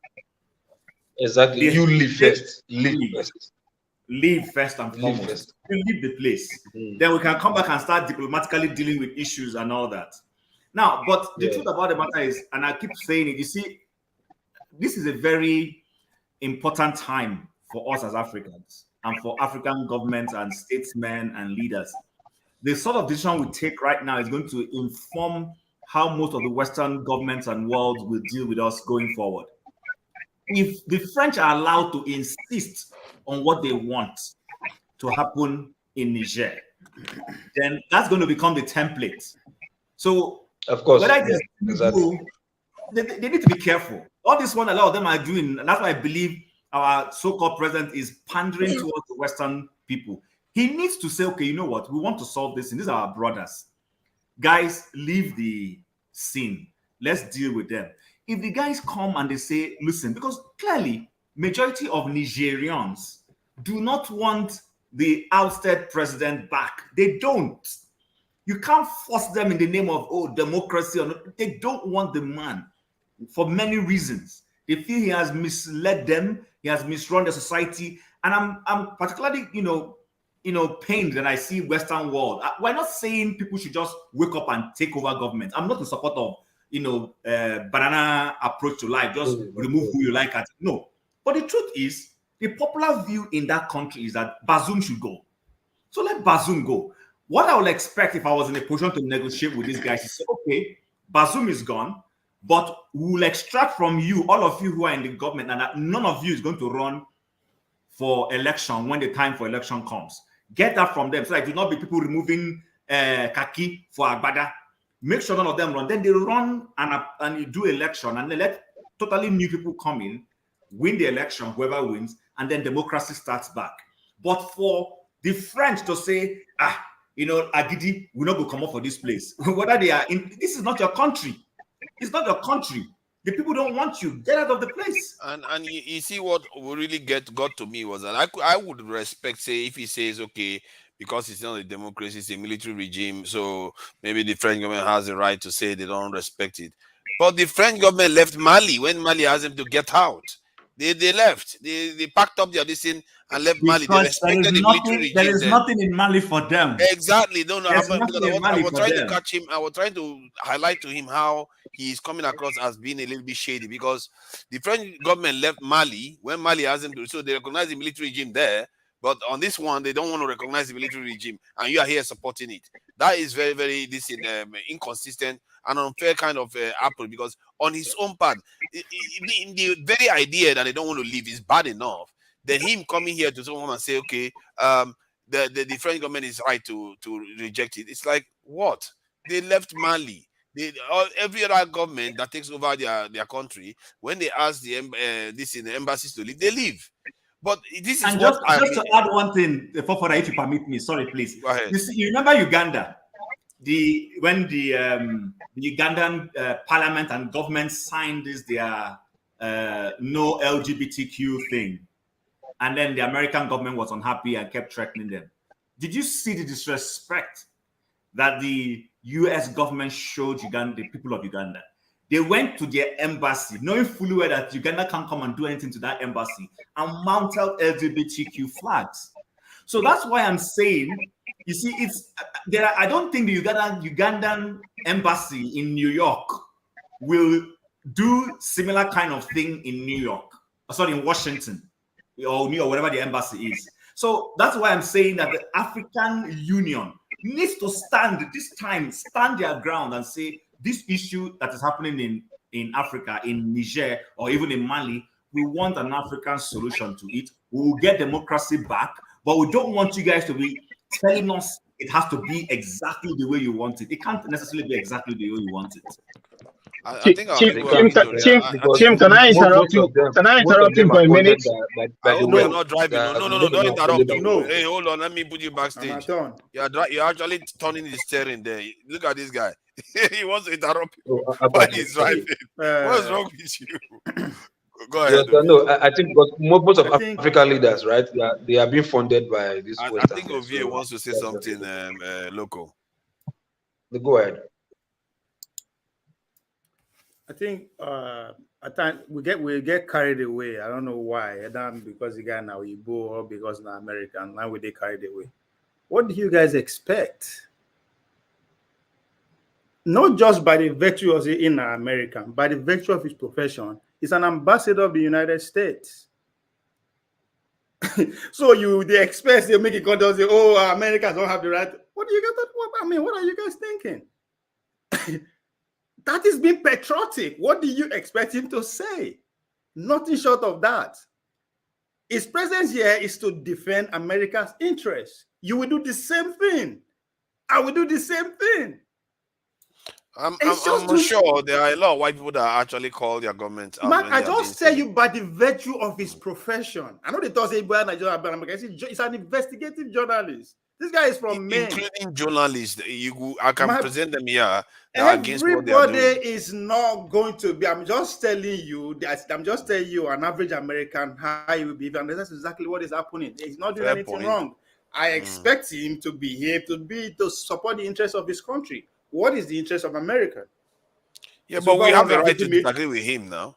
Of That's course, I'm not saying you cannot disagree with him, but the angle you are disagreeing with him from is that, for me, I will not disagree with him, right? I would rather pay attention to him and learn, right? Because why am I saying this, right? Somebody's talking about ECOWAS military. Oh, they'll get support from Mali and other. What are you guys talking about? America has over $110 million investment, military investment in Mali. So they will not support people who are fighting on their behalf. You guys are not seeing from that angle, and that's because you carried away by the guy where they decide where they make that point. He said exactly what America is going to do if just come to shop. America will back their interests. Every means necessary. They have the right to do that, whether you like it or not. Their investment is already on ground. What do you mean? You just said they have the right to do that. Yes, yeah. Hold on. You know what I said? Have the right to do so. They did not force that upon you, right? They were able to come. Hold on now. No, they were able to convince you. However, they used to convince you for them to put that facility down. Now they put it down. You want them. How can you say they didn't force it onto you? But however, they used to convince you. What if they use force to convince you? Hold on. To now, the last time I checked, they are investing over $150 million in the new island they are building in Lagos to build their embassy. Do they force us? Were we forced to give them that? Exactly. No, that one they didn't. But what if they forced? What if they did? What if they did? That is why I will now come to your point that you've been making earlier on about the military. They were able to threaten you to do that because they can. But isn't why I tell our people all the time, if they don't take care of their security, this is the kind of nonsense that they will be enjoying, and they don't listen. After today, I'm getting fed up with all these our fellow Nigerians that keep talking nonsense when it comes to security. They don't understand that this is very, very critical to our survival here. And this is why this nonsense is happening. You have foreign troops in your country. You ask them to leave. They say, screw you. You can't remove them. You don't have the power to remove them. Sorry, now, please go ahead. So, it's not. What you should be concerned about is those your leaders that authorize those things. This is not the first time America is asking for a place. You had your time now. You spoke. You can't see. That's my problem. You understand? Just listen. You come again to your time. Once you interrupt just like this, they prolong my this. It will take time to get back to you. They are not finished to say to Nigeria no interject. Right. So the fact that they don't put their investment on ground, they have the right to defend it, whether you like it or not. They have the right to defend it. That's their investment. Right? But they have the right in another man's country. The mistake you make is for you not to be able to prevent it from the initial state of coming there in the first place. But you don't allow them there now. They will do everything to defend it. Again, people will just say, oh, racism. As far as I'm concerned, I call it survival. Now, when I never educate myself, I call it racism, right? It's survival. It's survival of their life. You read what I said earlier on. It's survival of their livelihood, and it's their survival of their lifestyle. They have the right to go as far as they can to do it, to make sure they sustain their life. And that's why I keep saying, I keep saying, hold on, that's why I keep saying when people were condemning the Fulani, so Fulani, they are colonizing people, that they take people land and all that. I say, come. In this world, the way I see this world that I live in today, if you don't have the mentality of a conqueror, you will be conquered. As simple as that. That's the reality of life. So listen to that guy. Don't criticize him. He's telling you exactly. But are you not one of those people that often criticize me that I should not be advocating our military? I never criticize you for advocating it. I'm just saying, is that really the number one priority? That's the angle I'm challenging you. So obviously, right? Yes, it is. It is. So no, I mean, it's a conversation. You are making case for that every day, and I respect that, right? You are making case for that every day. It is good. Everybody cannot be on one side, and that's why I said, if you remember, I give it to you that if our generation should take power today, the way we will run the country, it will be different from these people, right? There's no place where they go put you to the road that you play that you will not find your way to have influence to what going in the military, even if they're not giving the military directory, right? So it is good. I'm not saying stop me. If I don't challenge you, I agree. I think yeah, to be fair, you don't normally oppose it wholeheartedly, but you often say something. Because Jim, don't worry, you're going to go next. Just to remind people the kind of leaders we don't want to see in Nigeria. Now, I think it's very strange because since that 2018, the House of Assembly in Kano State set up a committee to investigate the governor. Till date, till the... Yeah, I thought the video was here. I thought that video was here. This was a different. This one is, you know, this back end is crazy. And sometimes you get on a different channel. These people that go and have a meeting overseas, all these are leaders traveling overseas to go and have meetings. Now you're beginning to see the consequences of what they are doing. They go there, they go and snog with the Europeans, and they invite them into their countries, and then you have a situation like this where if somebody that means well for the country takes over and says, "You guys leave," they're like, "No." Suddenly you know that you are being invaded now. This is the British, here in the UK, there was a British defense minister that said that they need to invade Africa. And he talked about this process they are going to use to invade Africa. By the time the news came out, he had already sent troops. He said the way they're going to do it is through humanitarian work. That by the time the news came out, I went to their defense, their MOD page. He has already sent troops to Malawi or one other African country in the southern region of this thing. This is how they do it. They just, and our leaders keep inviting them in. This is a slow motion invasion, and this is why they don't want to leave. And if you even testify to here that, okay, if you ask America to leave, then they'll say, hey, you can't. It's an invasion. Slow motion. These useless leaders are bringing foreign troops into our country in a slow motion invasion. I've wondered, these leaders are caretaker government. They are there to serve other people. If our people don't start waking up to this, they are not going to fix it. Okay, so let me just say. Let me speak today, no, you go talk. No worry. Make I just talk this one now. I go soon now to court. You be not there here before now. You go. I know. Chim, allow me lama point, right? Because you never learned in that time. Tunaja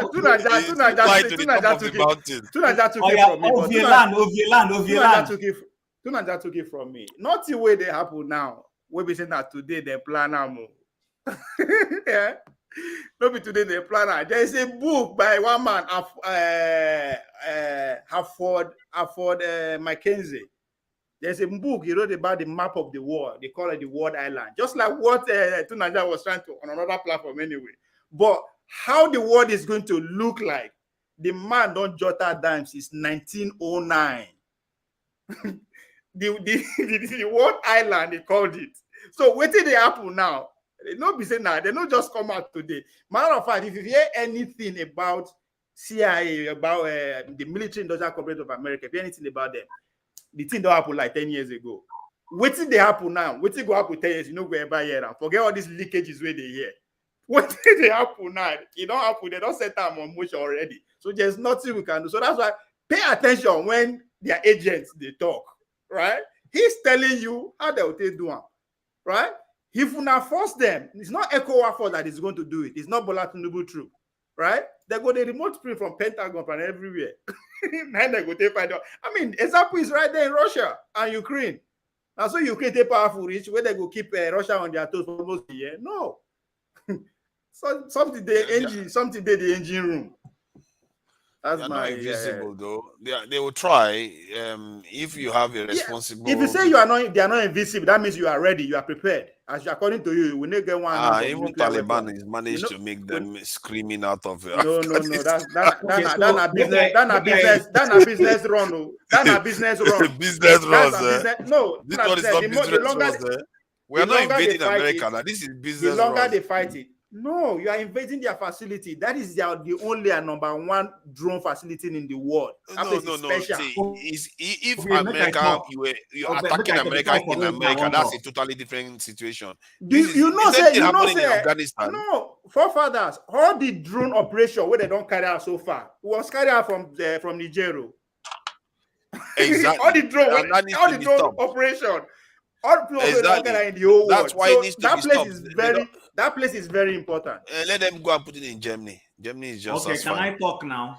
Yeah. Please go ahead, Jim. Okay. So if your plane don't land now, hope that the fuel not finish before you land. It's not fully. Anyway, so I hear you. I'm from Niger Delta. I cannot run out of fuel. You know, wahala. Exactly. I hear you. I think for me personally, you know, and I'm trying not to be emotional about it or sentimental, you know, but I don't agree with Declan. See, so the whole thing is this.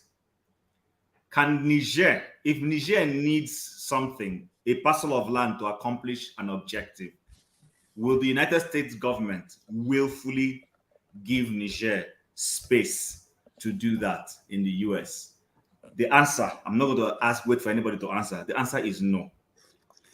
I think our poverty level, our poverty, and the fact that we've had leadership that is not nationalistic enough, that is not thinking about his people. For instance, like the guy in Rwanda, I always refer to. You know, earlier today before I came in here, somebody sent me a past video where Kaigama was tackling. I think that was a BBC reporter who was asking him some silly question about human rights and all that. Now, just to be clear, we're not saying that, you know, whatever happened in Niger is right. But, you know, I know the international community and the way we do things, morality is always not placed as the front burner on the basis on which we have our conversations and interaction. It's not based on morality. It's based on might. It's based on interest. So like Ovi rightly said, all the drones that the US has sent out in the past, that place has become strategic for them to do that. But if I own a property, because this ultimately, what this is showing now is neo-colonialism. We're no longer, because that's what it is. If somebody came, you know, and said, "Oh, please, I'm tired. Can I sit a little bit on your bench?" My bench, and I shifted a little bit for you to sit. And the next thing you say, that you are not sitting properly, that can I shift a little bit for you? And I shift to make you comfortable. And then the next thing you push me out of my seat. That is what I see the French and the Americans trying to do in Niger. And just because you think you already have technology to survey the country, and therefore you can decide to give them out if they do not play ball with you or give you space. You know, I think, again, I repeat it, the AU needs to come out openly and say, America, no, you can't do this. We're not, while we do not agree with the military takeover that has happened in Niger, but if the Nigerian people don't want you, can you leave their land? Go and set up your drone something elsewhere or whatever. So this whole idea that America has a right, America has no right. It's not their soil. Because I go back, this is the kind of thing America was afraid of when in the days of USSR, Khrushchev went to Cuba. And then the Cuban Missile Crisis ensued. How is it suddenly okay in 2023 for America to have a military base in Nigeria? In fact, Nigeria should have said no when this thing was being set up, to tell the Nigerians, no, you cannot give America power to set up something on top of our head, because that's what it is. And we allowed it. So, I don't know anyhow we want to argue this in whether they are right, their yam is about being taken, or they have to, they don't, the argument that they have to protect your interest in Washington, protect your interest in Wyoming, protect your interest in Alaska. You can't be protecting your interest in Niamey. What interest do you have in Niamey? How is it your interest? So I don't think it's right. And I agree with you, Fofada. I hope our leaders are learning. See, you see this 2023 and this Niger, the way it is resolved is going to determine the way the rest of the world will relate with Nigeria, with Africa going forward. If the Africans don't stand their foot and say, we want to apply an African solution to this matter, if they concede to the way the Western world wants it, they should accept it though. Like I always tell people, if you don't like to drink Gary, don't even start at all. Don't drink. You understand? That food you say you don't like, don't eat it. Because the moment you eat it, you can't come back and start telling us, oh, you don't like it, it was for convenience. No. They should just simply say no to France, say no to America, and then go in there as Africans, talk to these guys, tell them, you know what, the world no longer wants military takeover. We don't want banana approach to leadership. We're going to give you 2 years. You say you want 3 years, but let's make it 2 years. And we're also telling you that in these 2 years, none of you in this junta should succeed himself. Let totally new people come and register parties, run for election and win, and you're out there. That should be the best way to solve this problem for Africa. I just felt like saying that. Yeah. Fofana, can I go ahead? Yeah, go ahead, please. Oh, I should. Okay. Thank you. So I completely align with what Chim just said, right? Africa need to resolve their whole problem. AU is big enough. Even ECOWAS is big enough to really sit down with the military junta in Niger and have discussion with them. How do we resolve this issue? Like the statement you make, that was what I was saying yesterday. Like, okay, give that timeline. They will be accepted. They will not contest for the election. Conduct a fresh election. You know. So the other thing of you was saying, to be honest, how even if America or France, whoever, even if you invested $10 trillion in Niger, the moment they are telling you to leave, disappear. You know, I will call and say, na see finish. That one na real see finish. Will you go to Turkey and tell Erdogan, oh, Erdogan is telling you leave? You say you are not leaving? Who are you? No, because they have nuclear weapon. Yeah, when Abacha, even without nuclear weapon, when Abacha was the president, military dictator in Nigeria, if Abacha tell you to leave, you have to leave. What happened to Ram? He will take on you. No, yeah, but what happened to Ram now? Hold on. So there's consequences. That's what it means. There's consequences to saying no. I'm not supporting the military coup in Niger, but the country belongs to them. Allow them to have peace. Allow them to breathe. This is the truth. Yes, ECOWAS can come in, AU can come in. We are brothers. Talk, because the war is not going to favor Africa. It's not going to, you're just going to kill innocent people, you know? So to avoid the bloodshed, have discussion. Okay, let's assume Bazoum was a bad leader. Okay, you successfully remove him. Okay, but you are not going to continue. Give us timeline. In 1 year, in 2 years, Mars, conduct a fresh election without you contesting. All the participants, they are not contesting. Allow fresh people to come in and move the country forward. So that's my whole take on it. We've discussed about it. AY, everything you guys are saying is correct, but the problem is that the people that did the coup, what is their motivation? Let me tell you why I say that. Maybe they are not getting piece of the pie. We have to be true to ourselves. Probably they weren't getting piece of the pie and they decided to take matters into their hand. One of the things all the people that have done the coup over the years have demonstrated is that after the coup and they transition to become military, they transition to become civilians. And you find them doing the same thing. Like Buhari that did his own coup, then transition and become military head of state and become the worst military. Well, I don't know if he's the worst. I don't know. No, Ike, that's not correct. Buhari did not do a coup and transition. No. What? Well, but he did his own coup during his own time. Yeah, but at the same time, transition. He didn't do a coup that time. Stay in office, remove his military uniform, and become soldier. And that's not correct. That's well, that's okay. But for me, every country need to take care of themselves. If you invite white man to come to your country and they invest in your country, you need to deal with the consequences. And it's like what is happening. The white man goes over there and give people that are legislative people, give them money for them. They are greedy enough to take the money and put it in their pocket and make laws that will favor the white people. That is the people's issue. Let me say this. What you just said, that is the reason why I don't really support the military. That is the reason also why I'm saying they should, give the ECOWAS or the AU timeline. You are going to conduct the election in so time. And you are not going to participate because from history in Africa, if you go from Uganda to Mozambique to Rwanda to all these countries, if you go study all the military, even Yaya Jammeh, all the military coup, they start as they are saviors.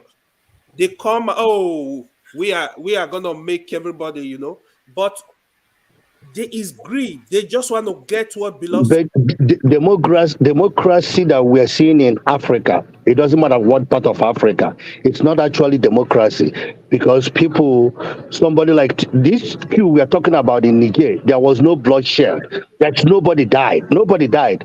But look at the one that we're saying that we're practicing democracy and do election. So many people died and so many people got hurt.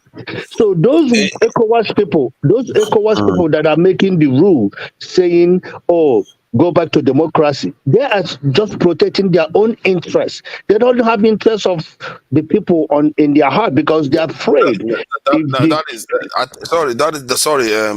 Ike. That is actually true, that those people don't have the interests of the people at heart. See, if we are arguing that okay, good democracy and good military, which one is better? Most people will go for good democracy.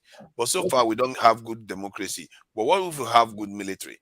Then people will still prefer good military. Anyone that is good among them, people will go for it. And when the military comes in, the problem is that you don't necessarily know what they are going to do. There's a chance that it could be good. There's a chance that it could be bad. So far, these ones have been making the right noise.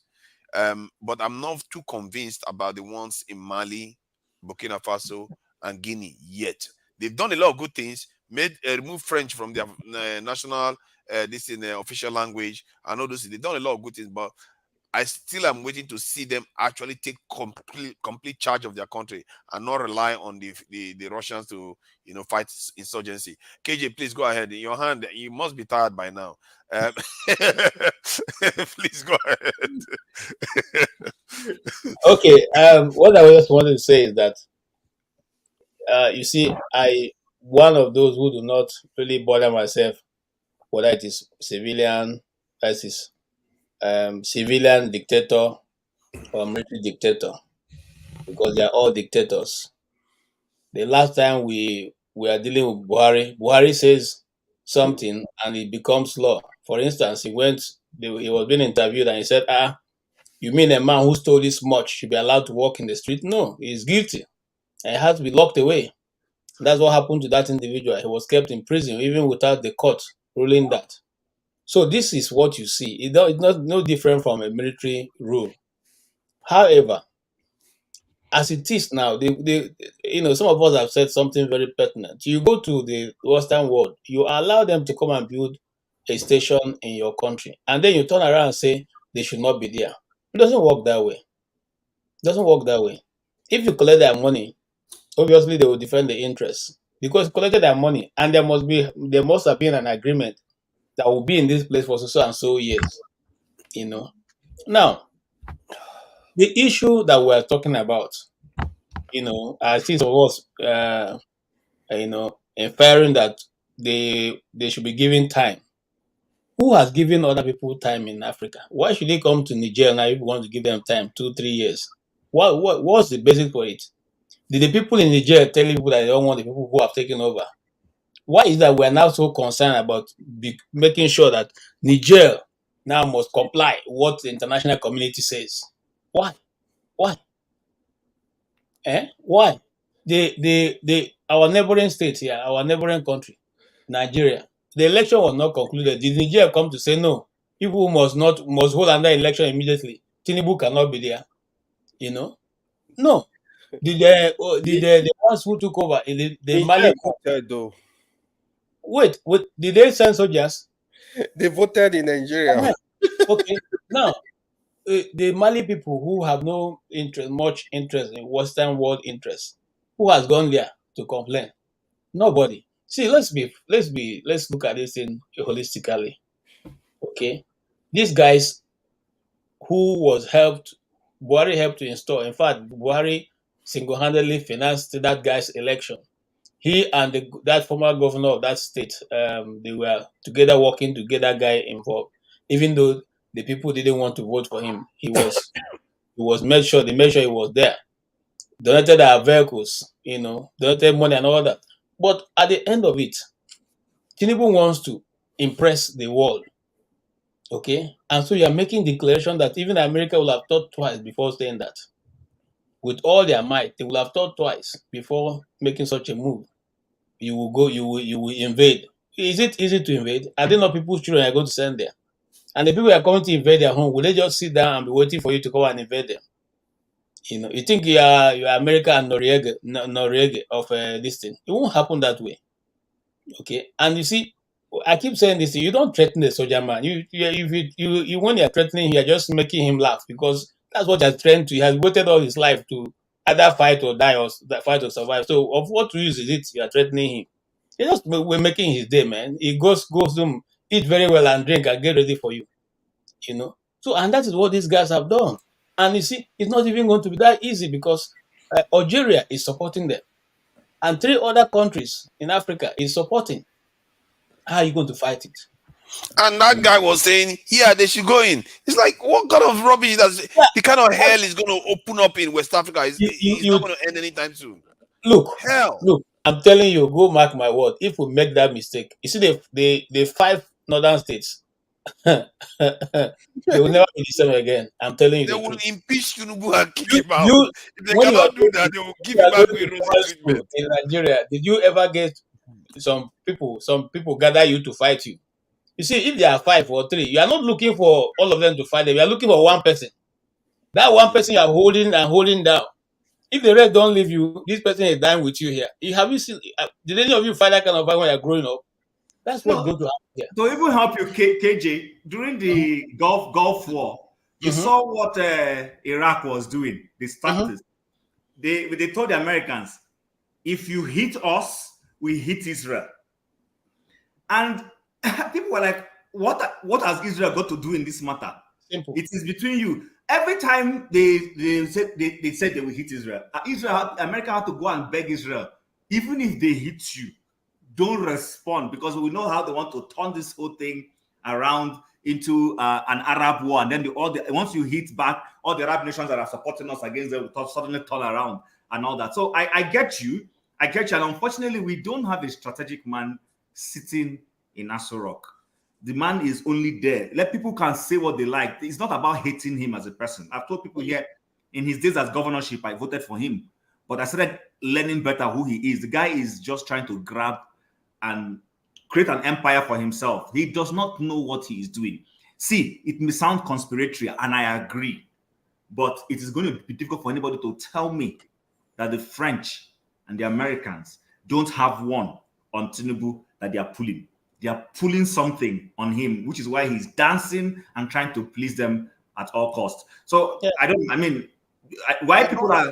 Why we're anything to this thing? I think maybe that's why Declan said they don't even care in America. They don't even need all those things. No, I don't agree with you. They can influence them without any of those things. These people are already sold.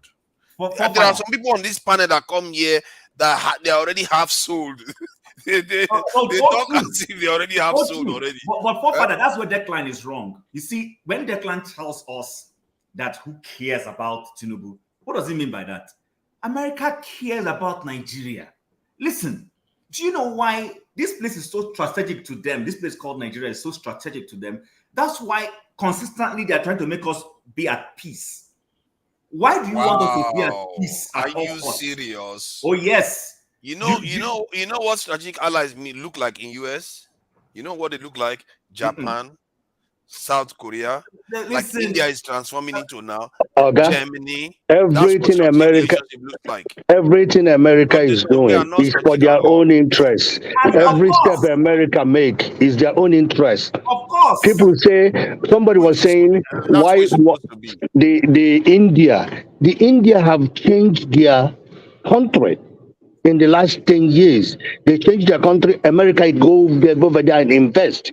Let me tell you, if Nigeria become good, I will tell you, America will invest more in Nigeria and ship stuff out of Africa. It's just Nigeria is sad that we keep on putting buffoons and non-entities, people who doesn't have brain, that is ruling us. Why we have the best of the best globally, but we put buffoons and non-entities running our country.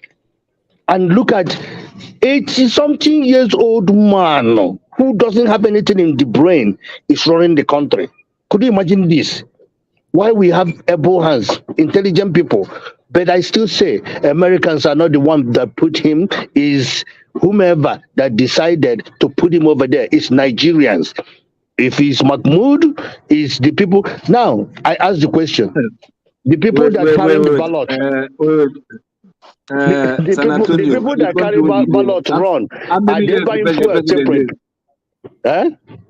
Antonio, the country where you there, how many years a president there? But remember, Nigeria is running from the central, not from. How many years a president there? No. Look, you see, that's the mistake we make. You can't compare Nigeria and America.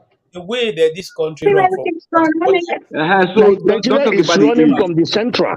America is running by the local. You talk about the age. That's where I came in. You say like the age, 80 years. You know, like even that buffoon that is in that rock, even if he's the same age as Biden, you can't compare them in the age. Oh, come on, don't do that. You, Loco, how old do you think I am? Loco, how old do you think I am? Listen, this is the thing. You see, look at my face. How old do you think I am? 45. 52. If I go to Nigeria and show you a 52-year-old the same age with me, you will be like, what the heck that happened? Hold on. I want to say something. You see, if we're talking about the governance system in Nigeria, it's full of all kinds of issues. And I'll point them out one after the other. Now, in the first place, every agency of government is being controlled from the center, vis-a-vis under the president. Whether it is the Department of Justice or Police or Army, all central under him. In fact, majority of the agencies are run from the presidency. They are part of the presidency. And so they report to nobody. But this is where it gets bad. We are supposed to be a federal government fashioned after America. America does not have ministers for that runs the offices. So we took the ministerial appointments from Britain, where we were before running as a republic, as a unitary government. Actually, KJ, you're wrong. America run by secretary. They call them a secretary. They call them secretary. Listen to me, sir. Listen to me. You see, don't be in a hurry to correct me. Just listen to my foolishness. In the UK, they call them what? They call them the ministers. That's why you have the West Minister. So you have them as ministers. In the United States, you have them as secretaries. They are secretaries. Now, because we are confusing these two in trying to infuse them, we don't even know which way we are supposed to be operating. So first and foremost, let's go back to our government and sort it out. Starting from the nomenclature, what are the names for our officials? What are they supposed to be addressed as? If we are going to go back to the British system of government, let's go back. If we are going to go full all the way in to the system America runs, then let's go in. Let's give autonomy to all the levels of government so that the local government can operate, the state government can operate, and then we change the nomenclatures to be exactly what is done, what is with.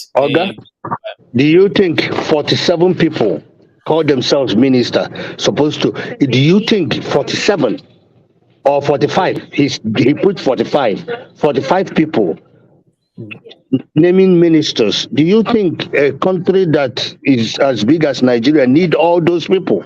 No. I know that the law says get one person from each state. If they can get one person from each state, that will put 36 people, and FCT, that will put 37. They don't need that extra 10. They don't need that extra 15 because it's not necessary. So if first, ministries are created, right, for something, right? But in Nigeria, The ministries are created to settle some people. You understand? It's as simple as ABC. Most ministries. You understand? Hold on. Most ministries, right, can do the job of other ministries. You are just duplicating ministries to settle some people's places.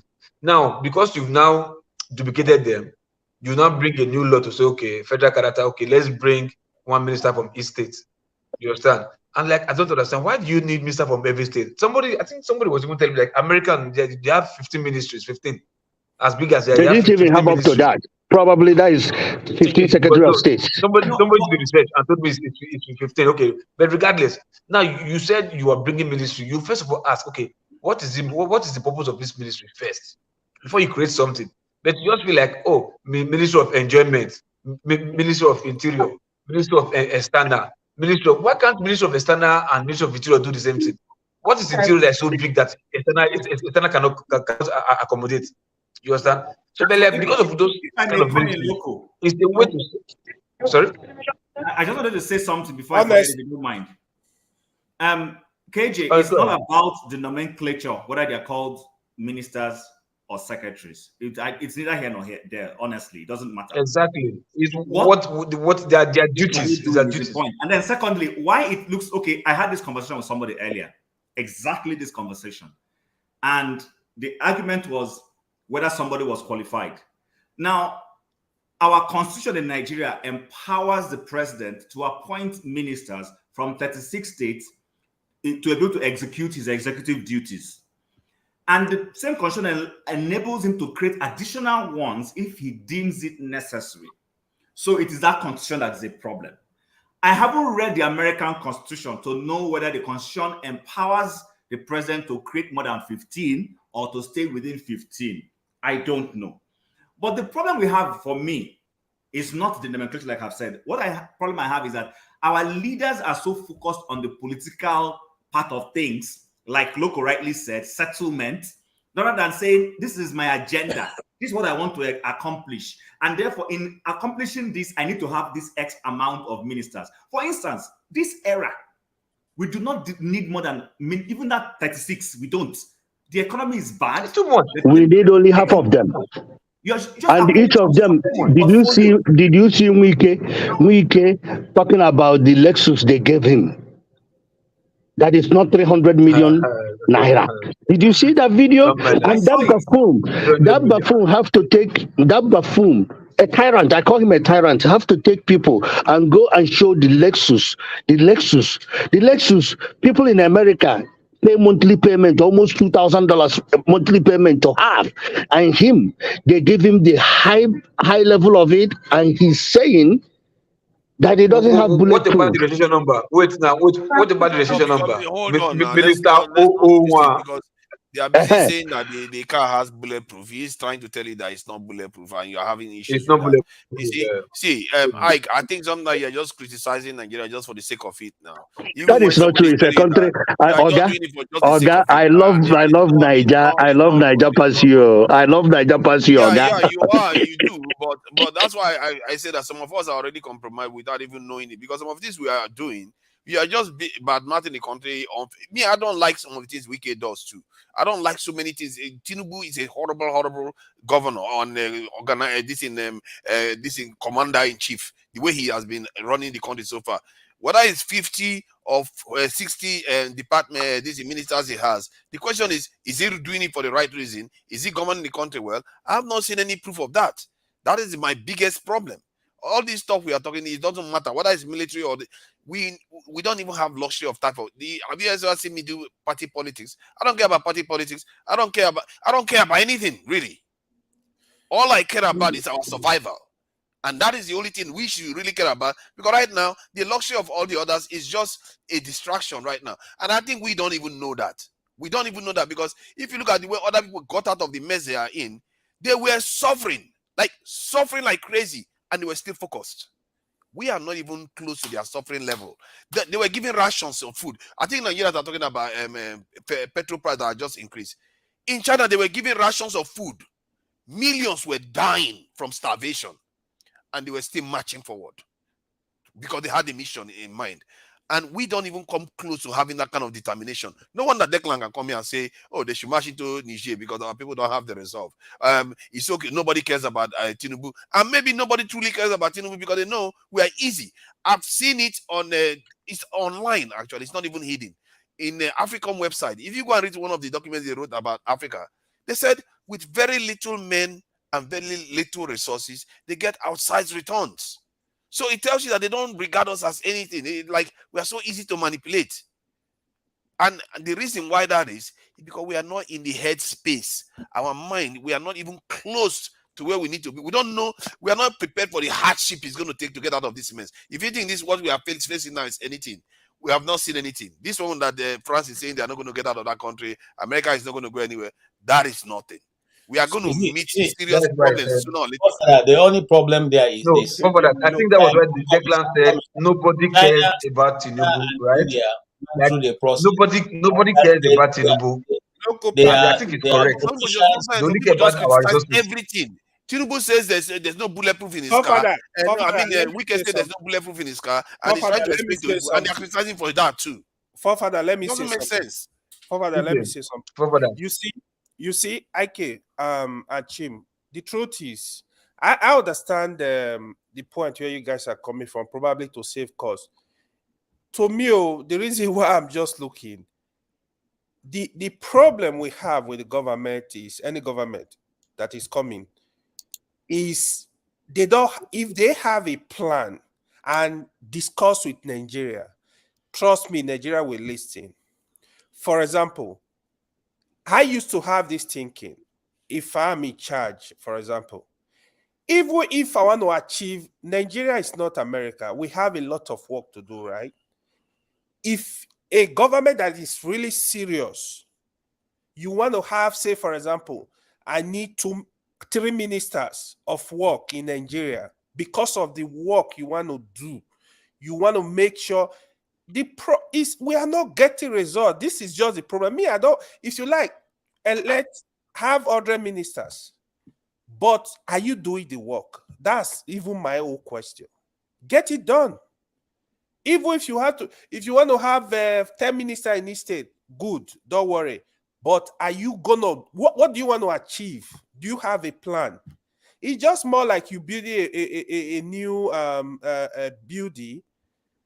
You want job to be done quickly. Instead of hiring like 10 bricklayer, you add another 10 because you want the job to be done on time. So, but my own pain. It's wrong. Hold on, Pokoli. Hold on. Finish. I'll tell you why it's wrong. My own pain is the job. They are not doing the job. It's just my pain. So I hopefully, like, because the reason why we have a lot of ministers too is the state minister. Why do we really need the state minister if they are not doing nothing? You know, just like what somebody said, I think what they are doing is just more of politics. You know, let me give some people, they help me in the election, give them some positions, you know. But if they are really serious, they will see, okay, this is where we need more work. Let me deploy more resources. This is where we need more work. That is what I see they are not doing. Thank you. Okay, see, for me, most cases, people say it's all about results, right? There's some cases where result is not important. It's the process that's important. You understand? So, like, if, for instance, you said you maybe building right now, right? So, yeah, I think there's some many instances where processes is important than results. It's one of the process, as in the process with which you get your result. You understand? So that's what I'm saying. So, like, you can't say because you want a house to be strong, right? A house that is designed to consume 600 bags of cement, you say because you want it to be strong, you not go and use times 3 of that quantity. No, that is waste of resources. You understand? Who's going to account for that? Is the people you're still creating even pain on the people because you think you want to have a job done? No, that's the process is important. You get me? So if you know by design, one minister can do. I'm not sure, but we did receive a few medications. What is that sound now? I think somebody was driving. Okay. It's okay. Okay. So if you know, like I said, the process in the design, even government is all about. I don't know whether you call like somebody building a house to be very strong. The process. It's a process. No. Listen. Everything has structure. Everything is designed. Everything, but no matter you what are saying different things. What we are discussing is not what you are discussing. We are talking of resources. Listen to me. Listen. Okay, then you ask me, how do I mean? How do I collaborate it if you want to do that? So, I think probably you articulate what I'm saying. If you don't articulate what I'm saying, I will explain further, right? You don't say having 100 ministries. You understand? As far as the job is done. That's why I gave you that analogy. Like everything is designed. Even ministry, even to run a government is designed. To run the country is designed. You don't say because come, everybody can come. Let's do because you are no. I think I get what you mean to an extent, but how is that relevant to what AY said? I get what you are saying. Yeah, it's not relevant. It doesn't matter. Listen to me now. He said, listen to me. Listen. Okay, go ahead. Listen. He said, even if you take 3 minister for works because of load, like I said, that is even the practice. Like I said, everything is going to be designed. Resources.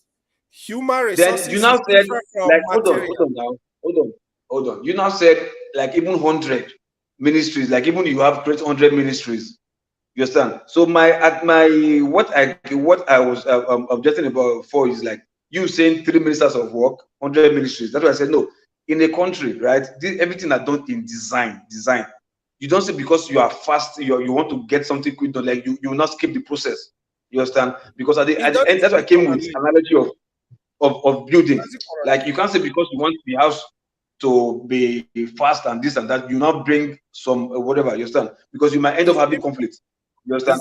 These are done in design. Actually, to be fair, I think in the context he was speaking, I think generally you are correct in terms of process, but the context he was speaking, even if you have even 200 ministries, in the context no, it's resources.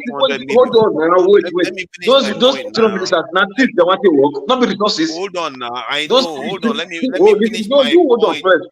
See, those 100 ministers or whatever, now it's not resources. Yes, it's true. I agree with you on that.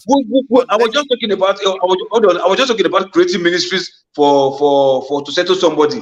That the ministries are even too much. Because there's no point. You can the ministries that we have, most of them are like you have one ministry and you split it into 3. Meanwhile, the 3 of them are doing the same thing. Just like EFCC and ICPC, all of them are supposed to be under Nigerian police force. All of them, everything. See, there might be nuances. Let's see. For me, it's about. I think what AY is saying is about performance. And I don't see any sign of performance yet. However, if there was good performance and they have even 100 ministries, what that would mean is that it's equivalent to, it's a 200 million population country. Yeah. There are nations that have about 5 million. If you take those 5 million population country, they don't have just 5 ministers. They still have about 10 or 20 ministers. You don't say they should dismiss all of them because they are just 5 million in population. So from that point of view, 100 or 200 ministries is still within reasonably this thing is still within reason to deliver. Ministries are not created. What are you saying? Ministries are not created with the size of people. Ministries are created as they're not created because of the population of people. No. But you are talking about resources. That's what I'm saying. Ministries are created as a unit, not because of the people, because they are too much. Then we'll create, if you are 2 million, okay, we should create lesser ministries. No. Ministries are just like offices created to take in different aspects of life. But ministries that you create, that sounds like you are even duplicating the aspect of life. You understand? That's where I'm coming from. You said like if you create that ministry, you end up duplicating ministries. That's what I'm saying. Let me give you an example of what I'm talking about. Let me give an example of one of the areas that I think may have been duplicated, like Ministry of Science and Technology or something like that. And then there's another one for Minister of something Science and Digital Technology and Innovation. I think there was another one like that. Yeah. The reason why you could split that is because the other one for digital innovation may deal with things like, all these this in tech companies that are popping up now and the giga economy and all those things. If you call department, you create department under ministry, not creating a ministry. Hold on. They are the same things. You're just limiting down from the point of view of departments. See, if you create them in department, what is the biggest difference? Okay, let's say it's no. See, what you are missing the point. You are arguing for the sake of it. Okay, what is for the that, difference? see, I get your point, right? You say, hold on, listen. Okay, now, listen, listen. Let me come this way, right? Okay, you have like in a school, there's a faculty, right? And there's departments. You understand? And there's what I call it, maybe department was the lesser one, or maybe laboratories. You understand? Now, if you want to run a ministry, you have a minister, right? You now have maybe head of department, you now have head of service, you now have PAMSEC and all that stuff. You understand? So for you to even say, okay, right now, for you to have one PAMSEC, you understand, in one ministry, you end up having 3 PAMSEC, 3 ministers, 3 head of service. You understand? 3 whatever directors or whatever. You understand? So you're not because you think you are big, maybe trying to expand one supposed lower department or small department. You end up creating the resources, because on a very good day, if you are a minister and I was supposed to be an HOD, then you're not promoted to a minister. What stops you for paying me the ministerial allowance that you are giving that supposed minister? Meanwhile, I was supposed to be an HOD. Meanwhile, if I was an HOD, let me even say this. Sorry, let me even say this. We have the Ministry of Police Affairs, right? Yeah. And then we have the Ministry of Justice. Everywhere else I know, including the United States and the UK, the minister or the Ministry of Justice is a housing body that controls all the court systems and the police. So those who run police system are under the Minister of Justice. It's the same thing. So they're giving them, fine, maybe in the UK, police is under Home Office, fine. But in the American system, it's under the Ministry of Justice. Here in Canada, across all levels of government, whether it is at the provincial level, the Minister of Justice at the province, that is like what you call commissioner in Nigeria, is the head of the judicial system, and the court systems are under that office, and the chiefs of police, your IGIs, are under him. Why are you now having the minister of let me explain something. Let me explain something. I think I need to explain what. Hold on, AY. Let me just see what I'm perceiving from all this. Is that sometimes we forget that there are stages that nations go through. Like in Nigeria now, when Nigeria was created, oh my God! He won't let you finish. He will just interrupt you. See, see, nations go through stages. When we used to have fewer states, then some people thought, let's get more states so that it will spread, everything will spread everywhere. That development will spread into all the states, or at least all the various regions within the old states. So what you have right now is that maybe where we are right now as a nation needs more institutions or more ministries. Then later on, then they make them more efficient. They go back into this in a single institution, because what tends to happen is that when they are too big, already our ministers are a little bit out of their depths. They may not be able to run. One minister may not understand all the scope of what they need to do in their whole department. So you better to give it to people that are split. They split authorities. Sometimes it may be I can see reason for that. Can I disagree with you? Later on, when you have people that can I disagree with you? When you have IPPC and EFCC now, you can bring them back together again. It's normal. 1 minute, 1 minute, so 1 minute. IPPC and EFCC is normal. It's normal. That's how I see it. Hold on. Let me clarify what I earlier said. I think especially local P is confusing this thing. Here is my point, right? See here, you have to look. It's just like if you are a researcher, for example, you have to identify your problem, right? So the problem of Nigeria, okay, if you are a president of a country, a developing country for that matter, you really look at the issue critically. Because I believe for Nigeria to change as Nigeria is today, you have to do something really different. It could be a short term. Here is an example. What I really want to say. for example, we have 6 geopolitical zones in Nigeria. Let's say you have the money, you have a big plan. Listen, I want federal road, federal project in all the regions. Massive construction for the next 5 years. Now, I need 6 people to be minister in each zone. I want this job done. There will be more like, we cannot be looking at, if you don't live in winter area, do you wear winter jacket? You have to look at your problem. If you can give us 6 ministers of work, and by the end of 4 years, hold on. These jobs are completed. These jobs are done. Nigeria will be happy. We are not interested in how many people that. Sorry, I need to cut in. Sorry, pardon me. I need to cut in. This is a fantastic I start to be corrected. This is just opinion. This is just good. It's a fantastic conversation. Okay. So, Nice one. Let me say this. Let me say this. There is nothing peculiar to us. The only peculiarity that is to us is our diversity in terms of ethnicity. But when it comes to the needs that the American citizen needs, that the Japanese or Singaporean needs are the same. It just in phases at the time. You see, I've listened to the Singaporean prime ministers over time, whether it is Lee Kuan Yew and all that. When Lee Kuan came, Lee Kuan was an intentional dictator, intentionally. Why? Lee Kuan inherited a Singapore that was poor. He inherited a Singapore. In fact, he used his mouth to say it. So please, nobody should hold me saying no. He called Singaporeans lazy, his own people. He said they were lazy people. They were dirty. What did he do? He realized the only way he could clean that society was first and foremost to put away politics at once. Because first of all, if you remember, Singapore had even joined Malaysia to be part of Malaysia, and they were kicked out of the Malaysian Union because of the same things that Lee Kuan, their leader, mentioned. They were lazy, they were dirty, they didn't want to work. This man went into an agreement with the Western world, United States and UK, and they signed a bilateral educational program.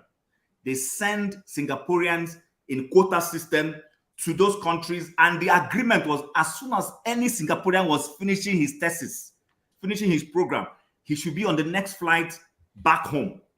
And that is how today Singapore is one of the most educated nations in the world. Now, he was a dictator for a lot of time, developed a lot of things, changed the mindset before he opened up the democracy back and took a step back. Today, a lot of things in Singapore are almost templated. You can't change it. And that's the way they work. Now, in the case of Nigeria, we have lost opportunities. The average Nigerian is not looking for an Igbo man to be president or a Yoruba man to be president or an Hausa man to be president. I will tell you the truth. The average Nigerian wants to survive. If he sees a leader that is going to be fair, that is going to treat Zamfara the same way he's treating River State. Not that you ask River State to bring their oil and yet you tell Zamfara to keep their gold. The moment you see all that equity operating in Nigeria, all these agitations will melt away. It doesn't mean we will not have challenges. Listen, there is nothing to our population, I will say, because we have 200 million people, therefore we have to have 45 ministries. Come on. It doesn't happen anywhere. America is on our situation. It's not based only on the population. Oh, Father, there is no this situation you keep talking about. There is no situation that warrants us to have an bloated ministerial system. Okay, let me give you now. Do you understand everything there is to know about the technology? Let's say you are a tech person. Do you understand everything there is to know about technology? You probably don't. I don't understand. See, I don't understand. What's that conversation about? What I don't get you.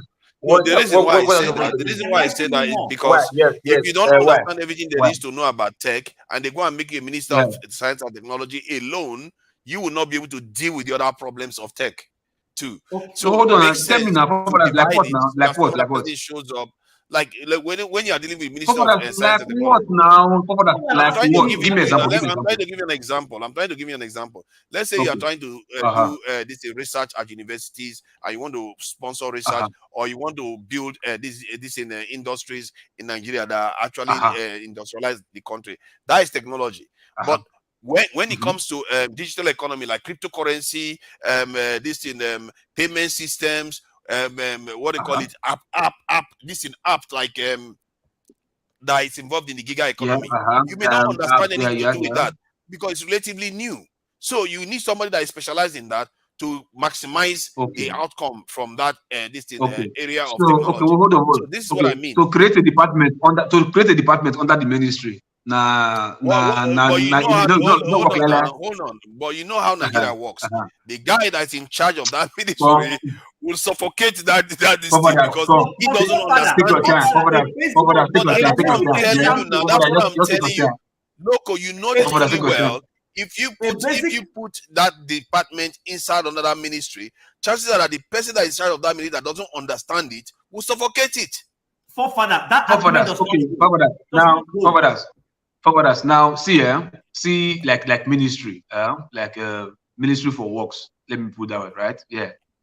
No matter how the minister you bring, right, you appoint, at least their director for works definitely have a high degree of engineering background. Engineers must be like engineering background. You can't say because yes, you carry one lawyer to become Ministry of Works, then the director for works in the ministry. You understand? Now you have minister for works, you have director for works. You get my point? Or commissioner for works, you also have even director for works, whatever ministry, whether state or federal.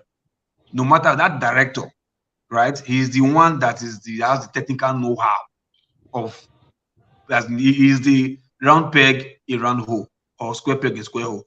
You understand? Why the one that is reporting to, which is wrong, which is based on political appointment, you understand? That might be round hole in square peg or round peg in square hole, whatever. You understand? That one is the one that might come from anywhere. But you see that department that's rolling the shot must be, you understand, must have the prerequisite of whatever it takes to become that department head. You understand? So if, for your instance, now you are saying, oh, new technology, we are going to this, we are going to that. You understand? You want to create a new ministry. You understand? That means you are something that you know is related. Like, okay, let's put it right now, like chemical and petroleum, something like that. You put them maybe under one faculty, but they will now have different head of department. But you can't say no because you have petroleum engineering and you have chemical engineering. No, let me go and create faculty of petroleum engineering. Why there's already existing faculty of chemical engineering?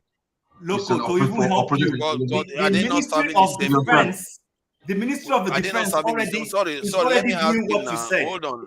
Let me ask you. That's what I'm saying now. You can't create a faculty. You create ministry. A department. Not faculty. You create department. Why is it that you don't want me to ask simple questions?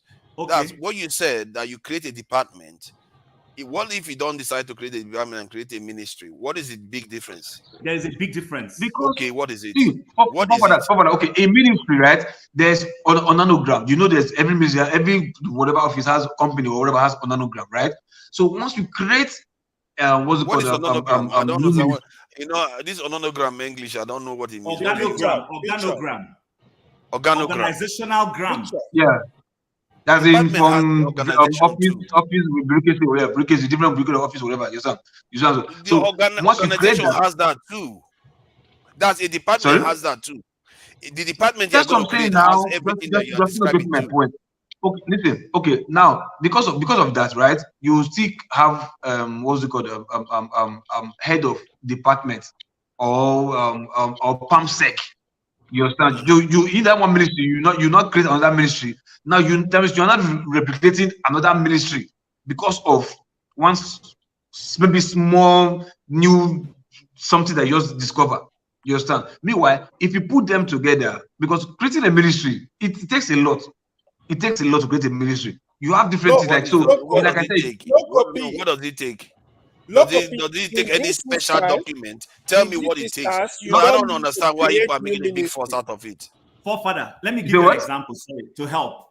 Let me just say this to help. Listen, in the Ministry of Defense, so this is defense. You have a minister. But we know that in the Ministry of Defense, technically we have three arms of the armed forces: the Army, the Navy, the Air Force. In advanced nations like the US, they now have other forces. They have all these space, whatever, and all those things. They all come under the Ministry of Defense. You do not have a Minister of Defense Army, Minister of Defense Navy, Minister of Defense Air Force. You have one Minister of Defense. Then you now have the Chief of Army Staff on the regular side, but in terms of the bureaucracies, you would have maybe a civil servant. I don't know what they call them in the US. Are you trying to tell us to replicate the US here? But listen, hello, Mr. Forefather. We are learning, and you learn from the best. You learn from what is working. What who told you that is the best? Right now, that's what you're doing. You follow the presidential system. In other words, you admitted. Every nation is unique. Every nation. Forefather, I agree with you. I'm not contesting that. But what I am saying is, when you are applying a system of governance, you template. And right now, we've already templated. Hold on now. Hold on now. Just have to change it a bit. You're always against interjecting, so hold on. And you are interjecting too. Go ahead. No, I'm explaining something now. I asked you permission before I came on. I didn't just run up. And I'm consistently doing that. I always raise my hand. So you have to give me that benefit of that. Okay. Now, the point is this.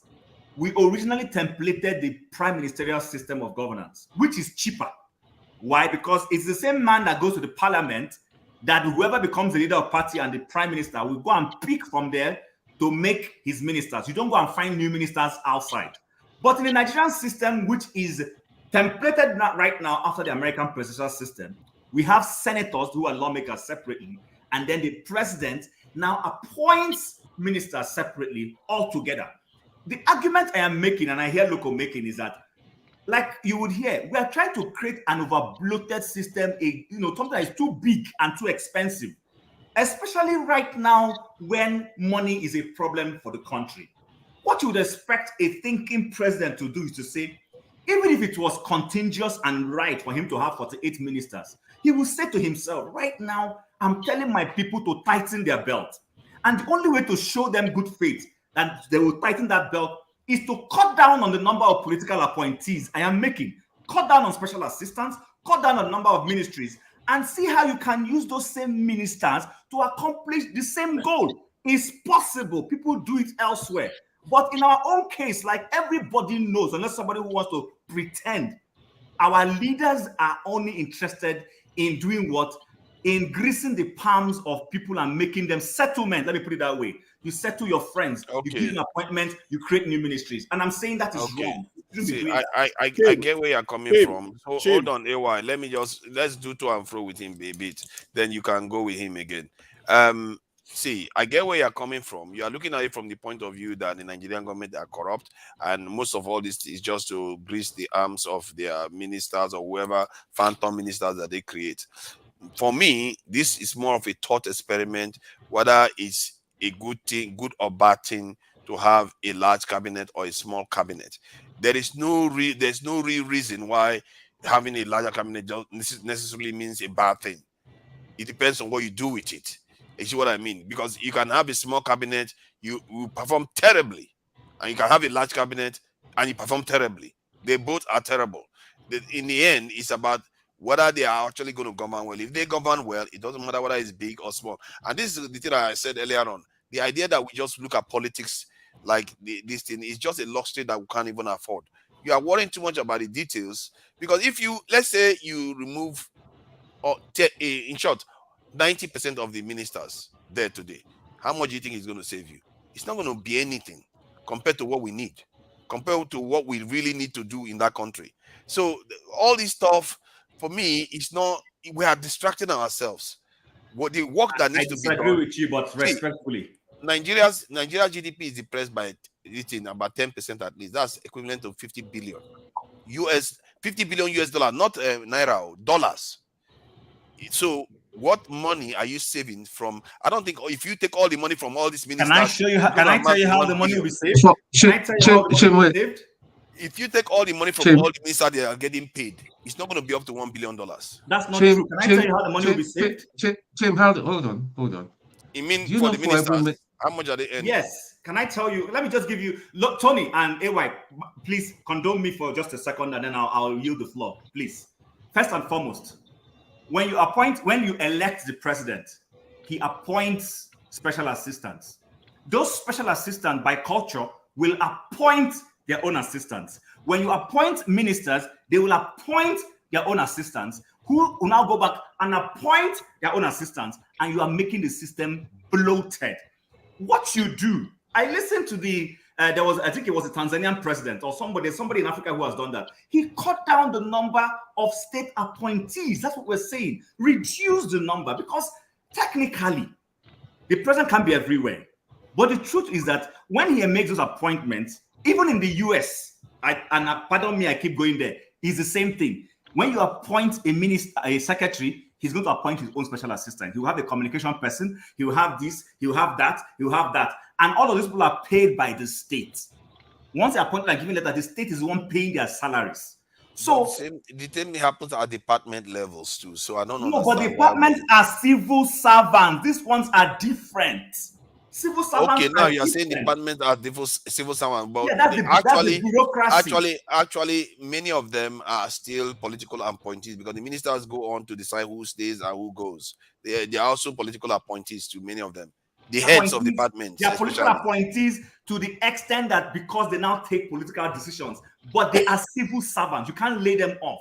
You can move. Actually, no, they can lay them off. Actually, they do lay them off all the time in America. They do that. Oh, come on, you know that now. All the time they lay them off in America.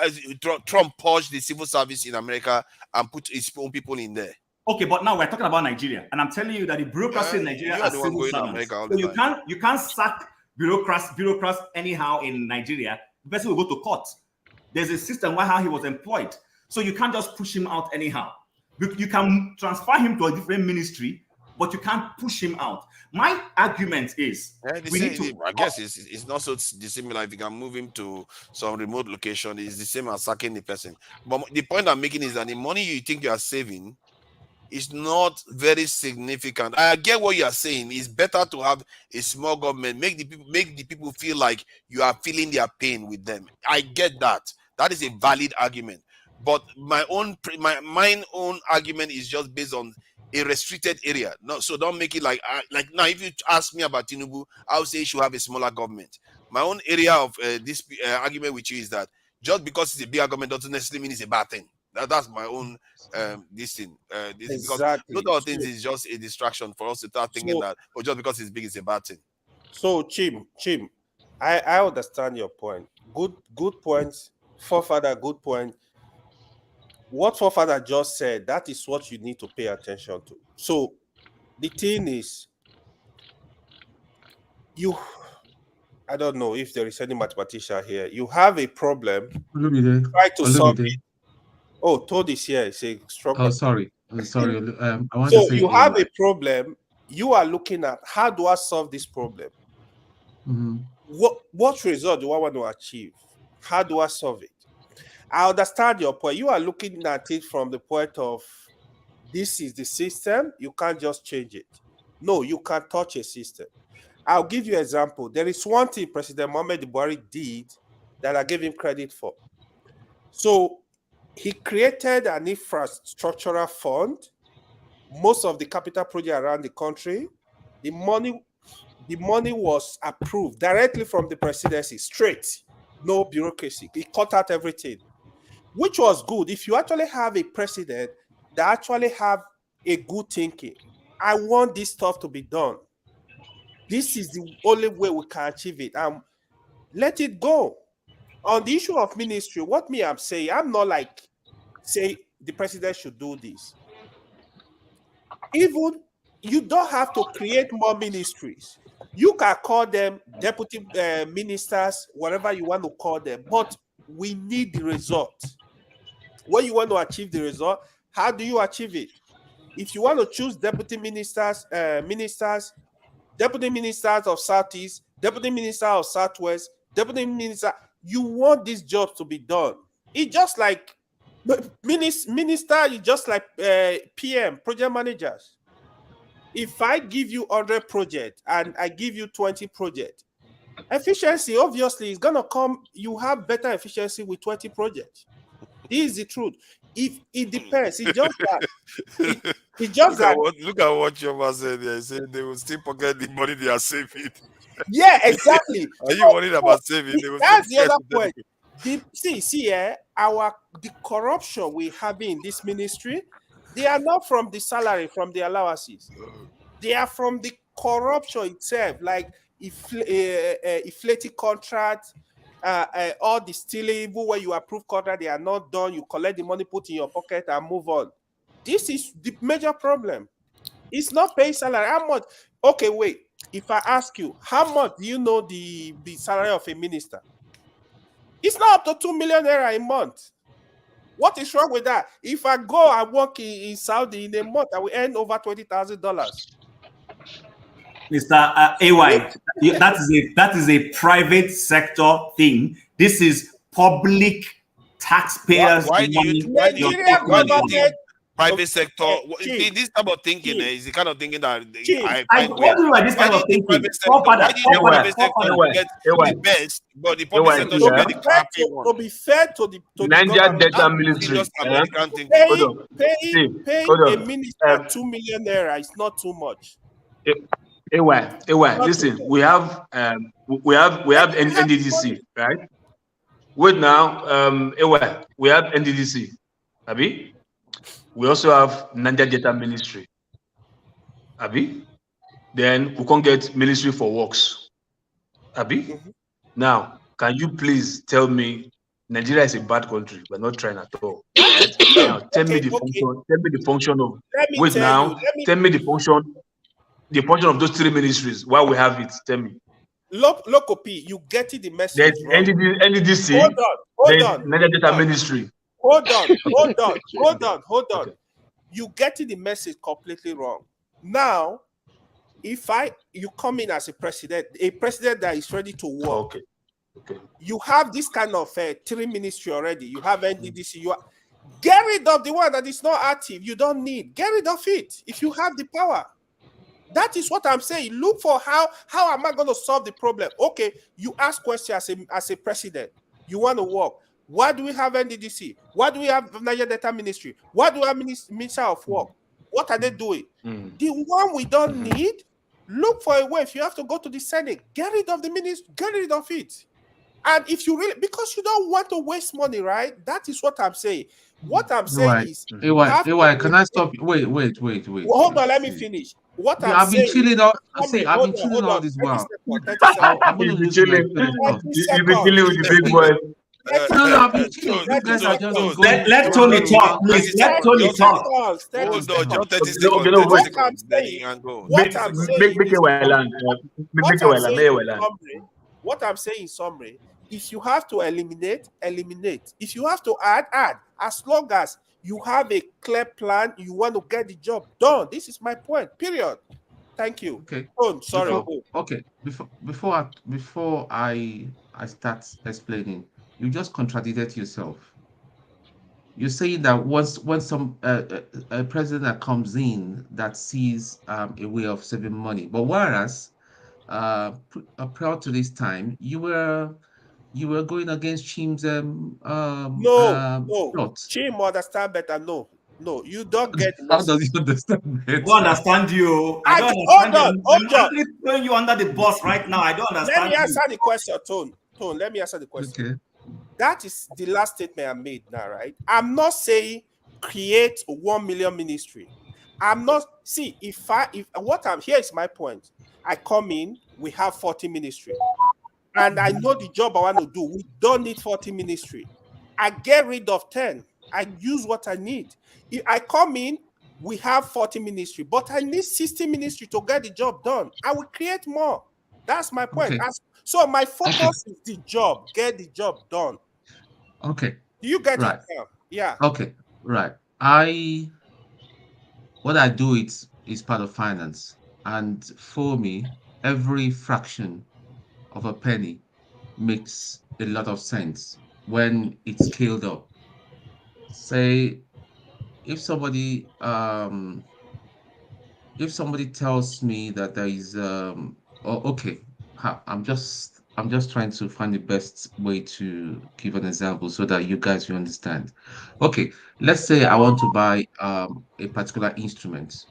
Now, somebody will say a capital base. This is just an example. Okay, hypothetical example. Say you're buying a stock worth, say, of £10,000, for instance. Okay, worth of that stock, and it's just a penny. Now, it may not be much, seeing that it's a penny, but however, a big corporation that comes in and picks up everything with about, say, to $20 million or $50 million is a lot of money. You get what I mean? Now, we're saying that it's not a lot, that we shouldn't, that you're not saving much. See, at this point in time in our history, in our country, every money that is saved makes sense. It counts towards building and boosting our economy. What is the sense of having a minister, a deputy minister in this day and time? That is why it's important to appoint credible and qualified hands as ministers. There are a lot of management tools that you need, that you, if you're a minister, that you'll have, that you'll be equipped with. You're able to use it and all that. You don't need a deputy. Even where you even all these army of special advisors, if you equip yourself with technology, for Christ's sake. We're in 2023. We're not talking about the 60s here or the 50s. Equip yourself. It's just like my office in my house here and all that. I do stuff that what people do. When I tell people that I work from home, they say it's so easy and all that. Oh, I don't need in the good old days. I will have to have an office and some secretary and all that. I don't need all that. I have equipment that costs a lot of money and all that, and I know it helps me to compete with the people in the city. That's what technology is about. Nigeria is not even talking about technology. When you go to Nigeria, I know that the internet speed is still so very slow, and yet we complain that the economy is not improving. You can't even, the internet there is just good enough for you to surf. A lot of people in Nigeria may not understand how powerful technology is until they come here. The other day I was on a train. I was on a train one of these days. I saw one of these Japa people. They were just talking in Yoruba. That guy was saying, I used to think that the internet access in where I had when I was in Nigeria was fast. I was saying, oh, this was, see, even look at the one on my phone, how fast it was. So that's part of the thing we're talking. We need to change our mindset. We need a mindset shift. We need to start saving money. I saw one of the new ministers, he had a convoy to the Agbado people and all that. It's normal. Why do you need a convoy? We've got innocent motors that produce very decent automobiles and all that. That should be the government cars. But no, we want the best Escalades. Tune, I think you are going out of the point. Let me tell I'm you. not going out of the point. It's part of it. It's part of administration. Hold on. It's all administration. AY, hold on. I think there's one person. I need to put one. No, don't worry. We are going to come back to you. But there are people that are calling from Nigeria. AY. So when I speak here, I know what AY, hold on now. There are people calling from Nigeria here. Okay. And I'm sure Body is not in Nigeria. That one is run from Masca is in Nigeria. Yeah, Masca is in Nigeria. Let's all I'm in Nigeria. Let me go. Not in Nigeria. That one has run for Nigeria a long time ago. Masca is been a long time you've popped up here. I don't know where you've gone to. There has been big debates that have been going on here. We didn't see you. You know, you are one of our few representatives in the north, and you abandoned us in cold violation of our covenant here. So, what do you think about what is going on here? And welcome, Masca. And because you are in Nigeria, it makes sense to give you a say first, just before in case. the light to go off. And we are going to make plans for your audio going again. You know, we have to make all the necessary preparations. No, KJ is not there, so nothing is going to happen to my audio. What's that sound I'm hearing? I'm hearing some sound from somewhere. Okay, it's from here. Sorry, go ahead. All right. Good evening, or is it good afternoon? Well, it's late evening here, but happy to see all of you. I've been away simply because, you know, sometimes, well, time is very precious, and sometimes I get the feeling that this place tends to sound like an echo chamber, and so sometimes it's good to give a break. But you know, as people, we tend to develop affinity, and I've developed an affinity to you guys. So every now and then I pop in and see what you guys are saying. I kind of find the topic very interesting. That's why I quickly joined. Now, my perspective, I haven't been part of the whole discussion, but on the issue of the over-bloated, well, you could say even our bureaucracy itself, the civil service itself, you could say is over-bloated. Not to talk of the added layer of political appointees, which technically speaking, really, they do not add too much value apart from just to make sure everybody is feeling a sense of belonging. This is my perspective. You know, if you look at the appointment of the ministers, every minister, a minister is coming from states and stuff like that. We don't look at the technical I'm not sure the ministers are the most technically competent people in Nigeria, so to speak.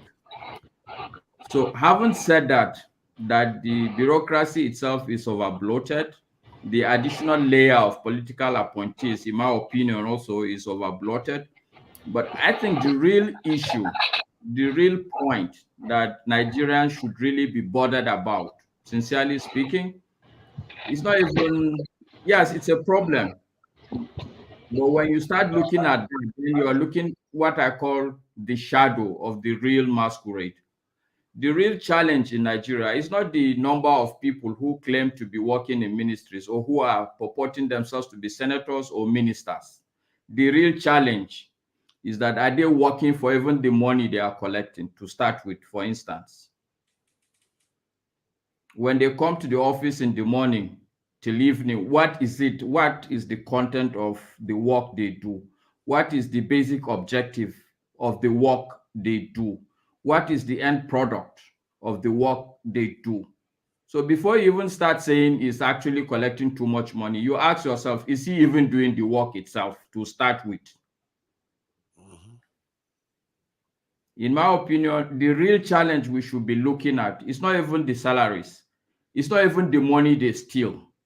The real challenge with our political appointees and our civil service in Nigeria, the real challenge is the level of endemic corruption, which makes the system impossible to work.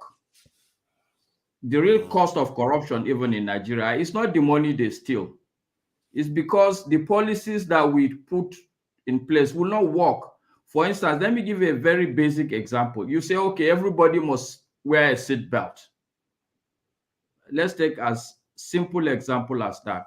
But if the road safety people that are supposed to work and ensure that people are wearing this seatbelt are corrupt, do you think people will be wearing seatbelt? The answer is no. So if I give you 5 naira, I'll collect it. You collect it and I go free. Let's take, for instance, let's say customs, for instance. You said these items are banned. They shouldn't be imported. If the customs are corrupted, whatever we say as a matter of policy, because we've sat down, we've spent time, we've decided this is the economic policy, 1, 2, 3, 4, 5 items should not be imported. The truth is that these items will still find their way into the country, and you'll still be paying a lot of people calling themselves customs officers. Yeah. In my mind, these are the fundamental issues that we have to deal with first. Yes, I agree that, yes, as accountants, people will say every penny will count. But the truth is that the system needs to first even work before we even start talking about whether we are paying too much or not. I think it was somebody, I think it's Choma in the comment section.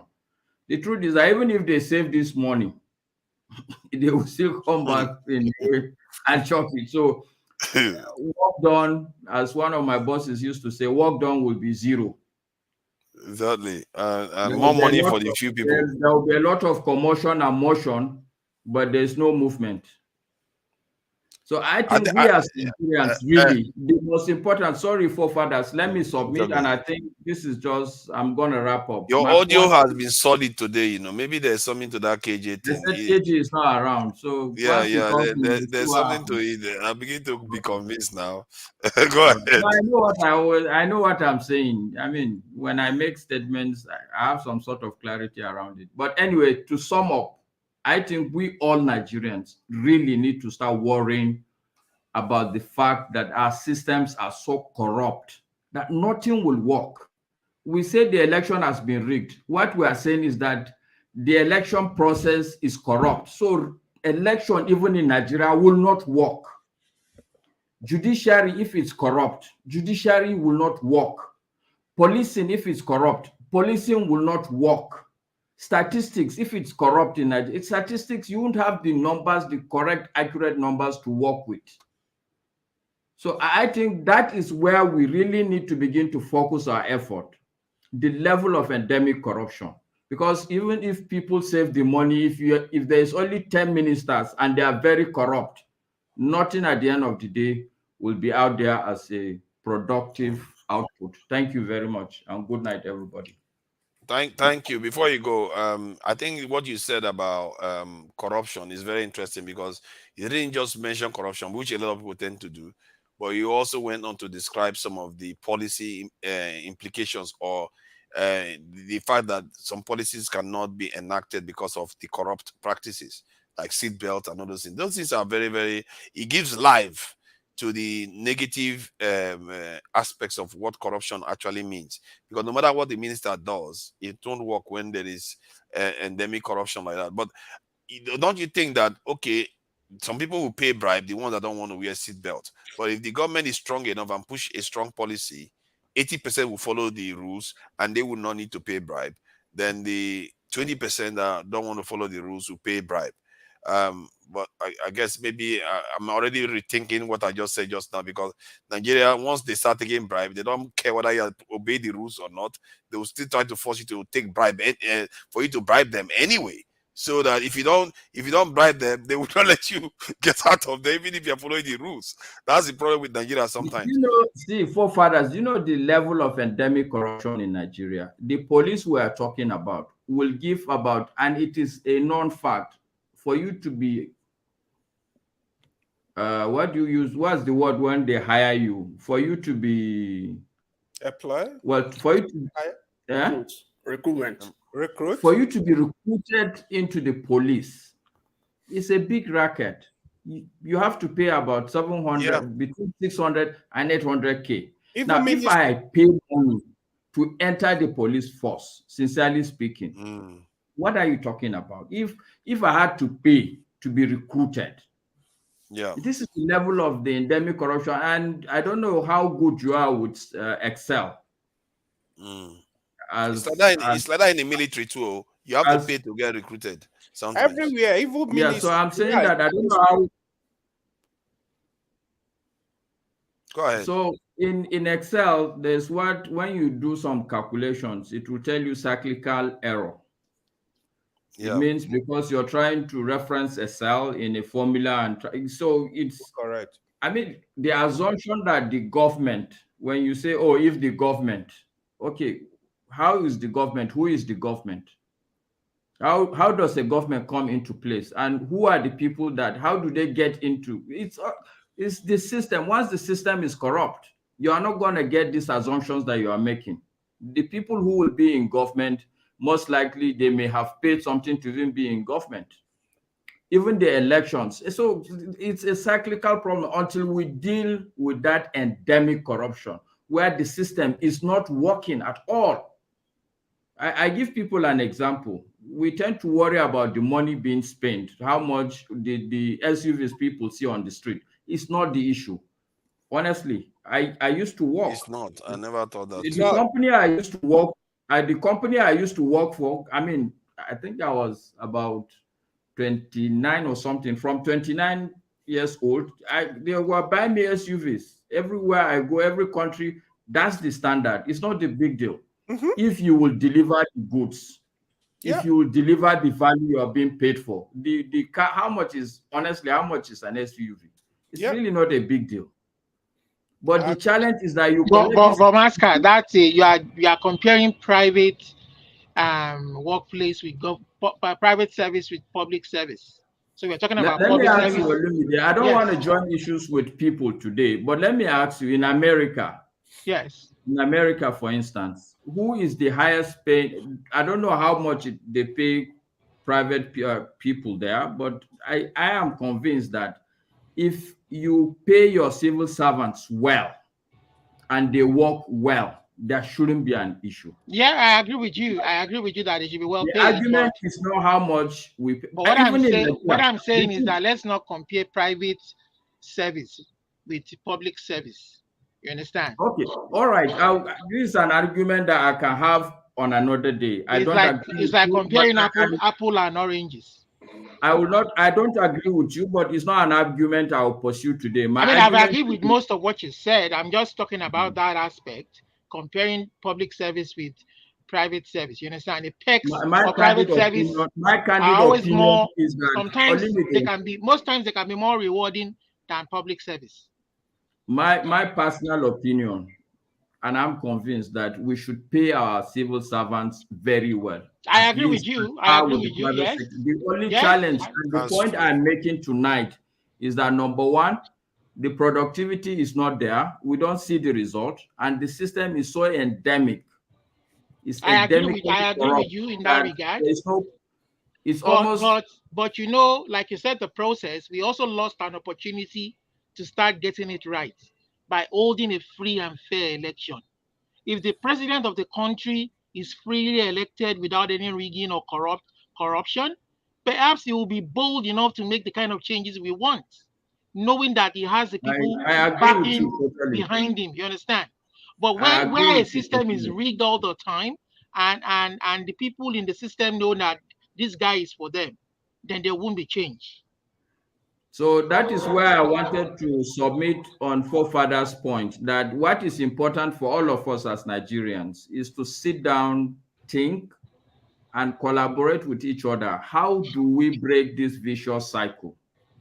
This, for me, I think is the most important thing, not to worry about the money people are. Masca, I have a question. I hope that the judiciary can do the right thing by making sure that at least Nigeria begins to get it right from a particular point. I mean, we have a lot to start getting right, but at least with that election process, they start to get it right. The judiciary can kind of lay a clear path for things to start going right by making sure that the right man is put there. Otherwise, God help us.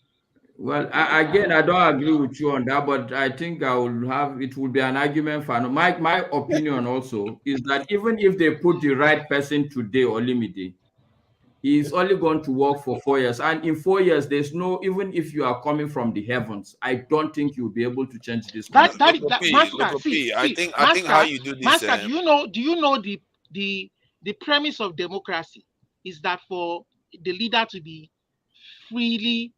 truly and freely, to be freely and fairly elected. When that guy comes in for 4 years and decides to put in an overbloated cabinet of 100 ministry, you understand? And he does what he wants to do for 4 years, then the people can start to judge him based on what he has done. You understand? The next 4 years, they can decide we don't want him anymore. Let us put this other guy from if it is this guy from this particular location, if he will be the one that will deliver for us, and then we can begin to discuss true issues, knowing that the people's vote will count. Gradual change will begin to take place. But if we read all the time, Olimide, what I will tell you, my advice to everybody and all of us is that we cannot rest our hope on the judiciary. If they do it now, are we expecting the next time to do it? What we need to do, and it's possible and it's doable. There's a reason for going to the Master. Hold on. I just want to ask. There's a reason for going to the judiciary. Sorry, there's a reason why there's a judiciary there, and there's a reason why people are going there. So if judiciary cannot give us justice in the face of clear evidence, how do we have a country? No, you see, okay. See, Olumide, my point is simple. That is a tangent I'm not going to go into, okay?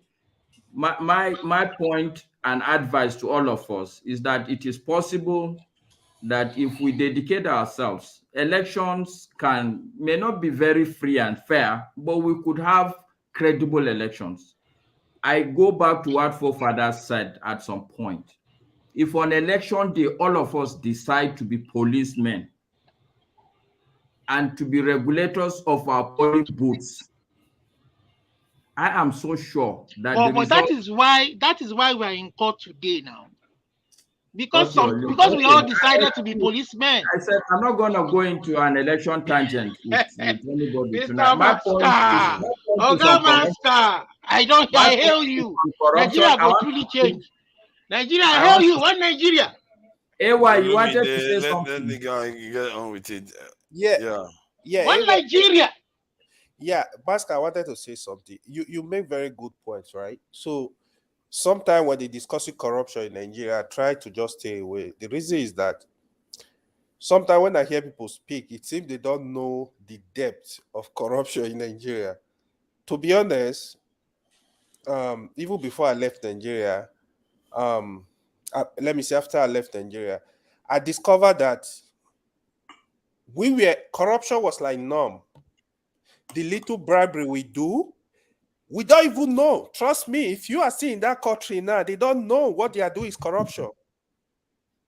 You go to any little office, they want you to pay money. Whatever you want to do, they want you to pay money. Either you are paying or you are collecting. But they see it as norm. But honestly, people don't even know it's corruption. It was after when I traveled to Canada there and the first time, like, this is how a system works. It was like unimaginable. This is how a system works.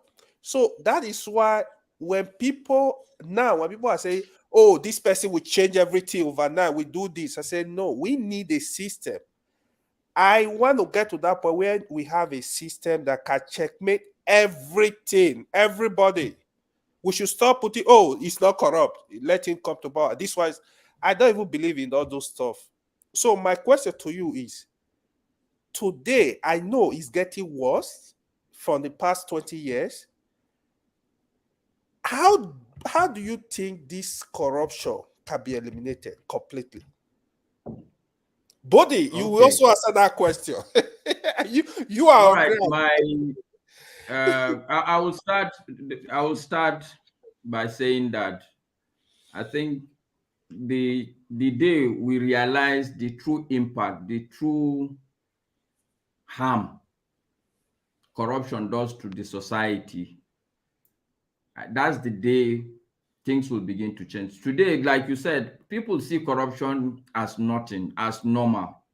They don't tend to realize that when your brother is taken to the hospital and he dies, what has killed him is not the disease. What killed your brother that was taken to a normal hospital is the corruption in the system. When people have unnecessary accidents on the road and they die, what has killed them? It's not the potholes, it's the corruption. When bandits kill people, it is not the bandits that are killing people. It is the corruption. When there's no light in your house, it is not, it's corrupt. Let me explain that one. No? How that one becomes. So what I'm saying, we're saying that the elections were not fair, this blah, blah. The basic problem is corruption. So the day we realize the level of harm it is doing to us individually, even the people who are collecting the money, that will be the beginning of the day. But the practical answer, I still go back to what forefather says. This has now become a vicious circle in Nigeria. If you are not corrupted, you can never be part of the system. Go and write it down. So, yes. But the good thing is that the system in Nigeria is still a very small system.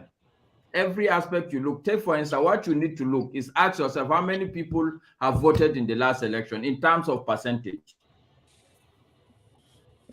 Do you have an idea? it's not going to be up to 25% of Nigerians. All the things that are happening in the system as a whole is a minute system. If we as Nigerians begin to take responsibility, things will change. The issue, the real problem in Nigeria is that especially us, the educated ones, we really don't take responsibility. And I blame all of you that are sitting here on this panel. The solution for everybody is to carry his bag and go. When you jump across the river, you now carry microphone. Mr. Maska, well, you see where I disagree with you. Maska, I disagree on that. Of course, you disagree. Okay, I will tell you the reason. I will tell you the reason. If you've been observing me for a while on this platform, my opinion usually differs. And people would always think that I hold this opinion when I cross over. No. I've always been a challenger of the system way back when I was in primary school, way back when I was in Nigeria. Okay, why do you leave the system perfectly so well? Why do you leave? All that's done is in such a way that I usually find myself in such position in places whereby I will feel it, I will experience it. And anyway, Buddy, I'm not talking in particular about anybody, and I'm not casting aspersions. I myself have been out of the country. I came back because I truly, when I was outside the country, I could see more of the opportunities in the country. And I told myself, okay, look, if the truth is that there is so much opportunity in this country, I will go back. It's a difficult environment, but I will go back and try and survive.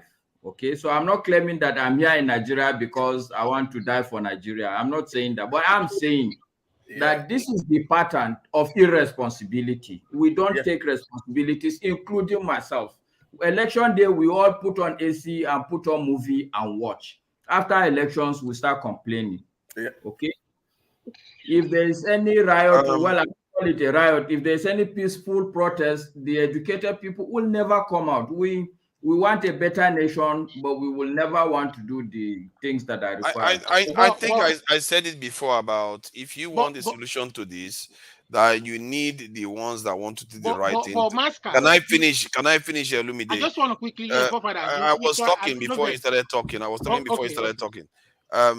See, if you want to fix this whole system, you want to band together the ones that want to do the right thing. Like now, just like you are saying that you want to fix the system, people like that really have a stake, that at their very core, they can't stand the corruption that is going on. Those people need to band together and take over the system, because the way it works is that the corrupt ones are banding together, and it has to start from the top. The corrupt ones are banding together. If the ones that are not corrupt don't band together, they tend to be one lone soldier in one ministry and another. No, it's not all Nigerian ministry that is not performing. Some of them are actually performing. It's just that they are too far in between. And if they want to seriously make an impact in the entire country, they don't tend to survive because they don't band together. They don't protect themselves. And I think if you want to succeed, you have to have a way of the good ones banding together to protect themselves, because people are going to always come after them because they're trying to do the right thing. This is why some people say if they go into any military, they will not survive. But the reason why they are not surviving because they are not organizing. They need to organize and be sure to survive. I was going to make the point you made now, but I was also going to say that when people are seeing our leaders, the governors, the ministers, getting away with open what they see, that these guys have enriched themselves with government money and getting away with it, that is not showing good example. And the ones down there feel they can also get away with it. But the process, there was a certain process that happened that was supposed to be a foundation for the beginning of change. That electoral process, all of a sudden, the beaver stopped working. You understand?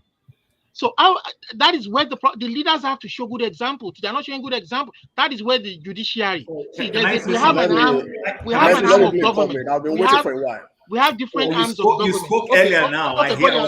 I'll let you go, buddy. Yes, you spoke after Maska. I only interject like. No, don't worry, guys. Go ahead. Go ahead. I've been waiting for a while. Sorry, I just got off. Most of the Maska. I wasn't sure when you guys were gonna pick. I agree.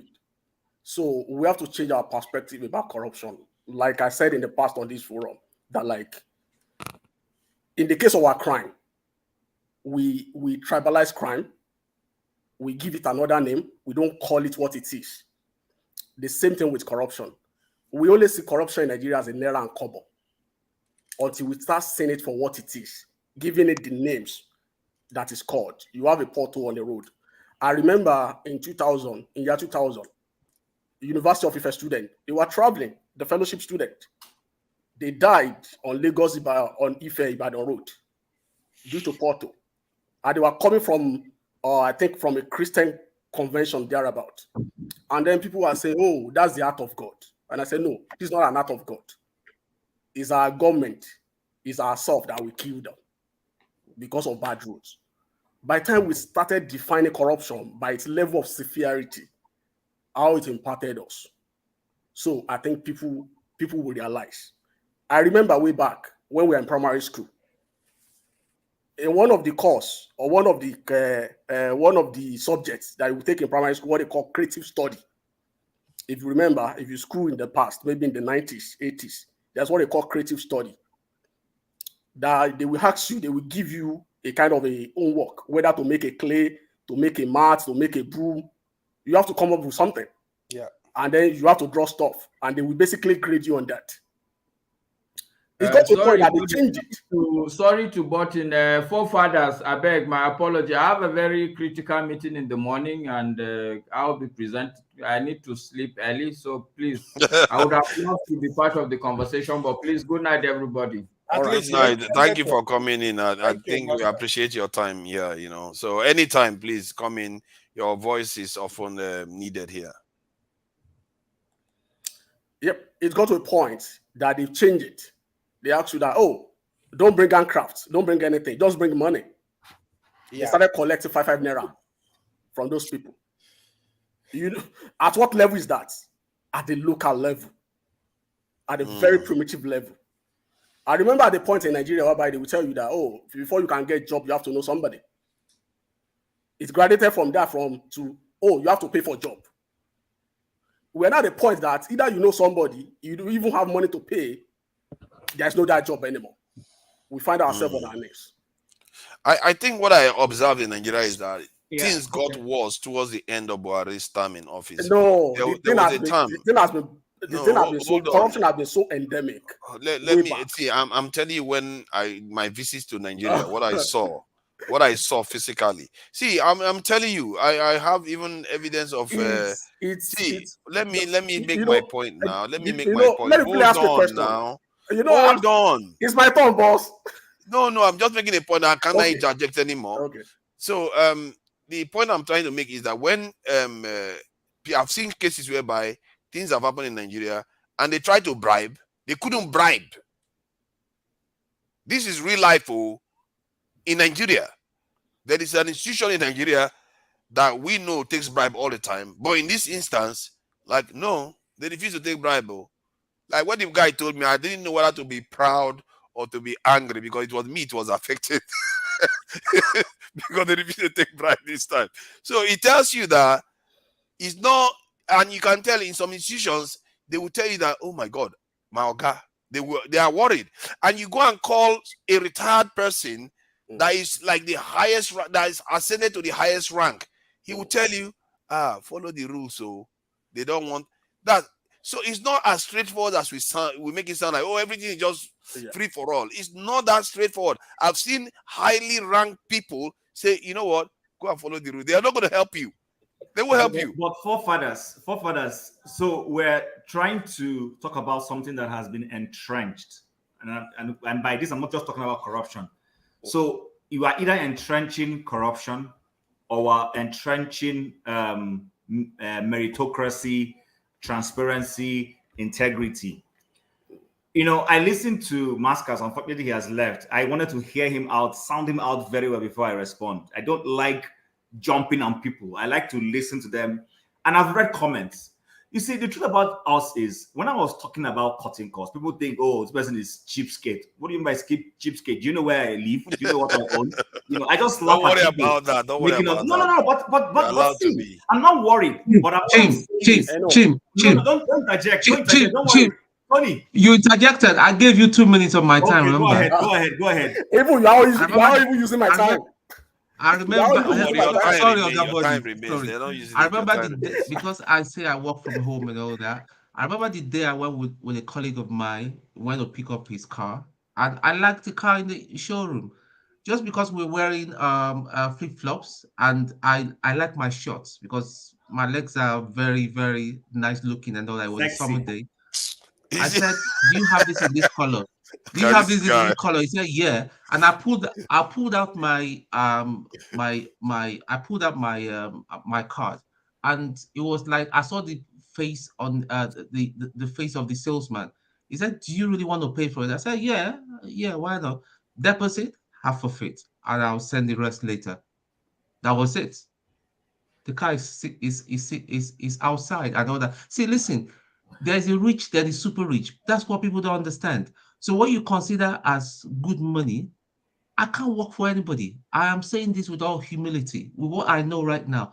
I can't, like Oyedepo would say, I can't get for, I would never be, I can't work for anybody. What you work, what those days I thought I had big, a very, very big job and all that. This is the kind of money I make sometimes in a day or 2 days or even a week. So anyway, sorry, thanks. That's fine, Anthony. So, Buddy, please don't be offended. I would hand over to you. Right. You know, so the point I was trying to make is when we're talking about cutting the cost of governance, which is where we were, people don't seem to understand. And you see, we've talked about corruption. Corruption is also over-bloating the system with an ill intention. Because listen, whether you say it is 0.333% that you're going to save or whatever, like Tony said, every penny, nickel that a government, which is public service. So we're so rich that we're having Makoko. I mean, in a country we want to have 48 ministers, and we have Makoko in Lagos. We have those places where children are sitting in water, muddy water, no roof, and someone is telling me we shouldn't save money. Listen, the whole idea that, even if you save the minister of Makoko. Let me finish. Father, please. The whole idea of that we save the money and somebody will steal it. It actually goes to show that people don't even know. Because if the leader genuinely wants to save money that he will channel into infrastructure, nobody's going to steal the money. But because, like I want to stand and I stand firmly on, people, this is job for the boys era. Create 48 distance to have all those who have helped you to snatch it, to steal it, to run with it. You need to reward them. If you genuinely were coming to work, you would understand your times, understand the season we're in. Globally, what nations are doing that are serious is they are cutting political things so that they can put more money in the pocket of their people and take care of their people. When the economy becomes buoyant, Chim, this is Body's turn now. This is supposed to be an interjection. It's a full-blown submission you're giving here. That is just cheating right now. What you are doing. Bobby gave me the space. He didn't give you the space. He just said you interject, not to give your own submission. Just did I steal it? Did I wrong with it? You can hack on your point so that I can continue. So I will just end here. I think people need to understand that we all want Nigeria to work. Definitely. Everybody wants Nigeria to work. What we're all looking at is how can we reduce the poverty level. I know the amount of tech, and I'm not even a very rich man. Thank you for those who are saying it. Yes, I'm not. I'm cheap state. But guess what? The truth about the matter is I know the amount of calls I get every day. Bros, spare me quick 20,000 naira there. Do this for me. But that's also because we're doing that and our leader is employing 48 people to go and do whatever we don't understand he wants to do. And then he says he wants to give people 8,000. Did you see how many bags of rice were sent to states? So shameful. You have 48 ministers to appoint and you want to give a whole local government somewhere 3 bags of rice. My dear, Nigerians need to wake up. We keep enabling certain behaviors that put us backwards. Thanks, buddy. Yeah, you're welcome. Yeah. Thank you. So like I was saying the other time, the focus is cutting costs itself. And then from there, we move to corruption, which is part of it overall. Let me quickly jump on the issue of cabinet. That's what actually brought me here. It's the constitutional issue that we have to understand. Yesterday on this platform as well, I was about coming in. At times, people look a lot, there's a guy that came in from Nigeria yesterday. They place so much premium on this platform, on which whatever that come out of this platform, people expect us to be accurate, not just having your say. My understanding, observation so far, I've stayed away from this platform for like 3 weeks, and I was watching from the background. You know why? Just to see things from afar. You know, by just having your say, some people know next to nothing about Nigeria. People only speak from their head, what they think is right. And for us to provide or to prescribe the right solution to Nigerian problem, you have to understand the system itself, how it works. You have to understand our history, where we are coming from, where we are, and then the trajectory of things, the way we can project into the future. Like Forefather was saying, that like there are still some organization that you will go to today, they won't still take bribe from you. You'll be surprised, you'll be shocked that's in this system. But what I find out in that system is that they have a strong leadership, not that they have a strong system. There's no system in Nigeria. If you understand what they call system, it's inside the system you have a process. An average Nigerian is corrupt because our culture codifies corruption. Our culture embraces it. That's what we don't know. At times you give out stuff, even you get to a particular office. If you don't give them, they will expect it. They are already expecting it. I have someone, he transferred his service from HMB, from Hospital Management Board, to the teaching hospital. They asked them to come to the HMB to come and pick up their letter of transfer of service. You know what happened? Immediately you got there, they already been told that you have to come with 5,000 naira. For you to get a stamp on an official letter in an establishment in Nigeria, you have to pay 5,000 naira to get a stamp. So that's how corrupt, that's the level that we are even going to entrench it. And if you don't give it, they will make you so bad. Last month, when I was coming from home, when I was coming from Nigeria, when I got to the entrance of the airport, there's a police officer. He said, "Oh, I have to give him money to pass by." I said, "No, I don't have." And unfortunately for me, I have like 200 naira left in my back pocket. I did get my heart into because they even make you that you are even like better than them. That's how they make you to believe. Either you are coming into the country or you are leaving through that airport. I did my hand to the pocket to give that man 200 naira. He was telling me that 200 naira is too small. I said, "Officer, I'm taking back my money. Give me my money." He has to give me back. And I leave. And I told the rest of them, at any point I'm passing through, if they ask for money, I don't have. I don't have. That's how bad, that's the level that we have gone to. At the point where everybody are complaining about insecurity. Insecurity in the countries that are making. People will ask how. You can't get into the Nigerian police force without knowing a politician, without knowing somebody. That means it's ourselves that we recruited ineffective people into the system.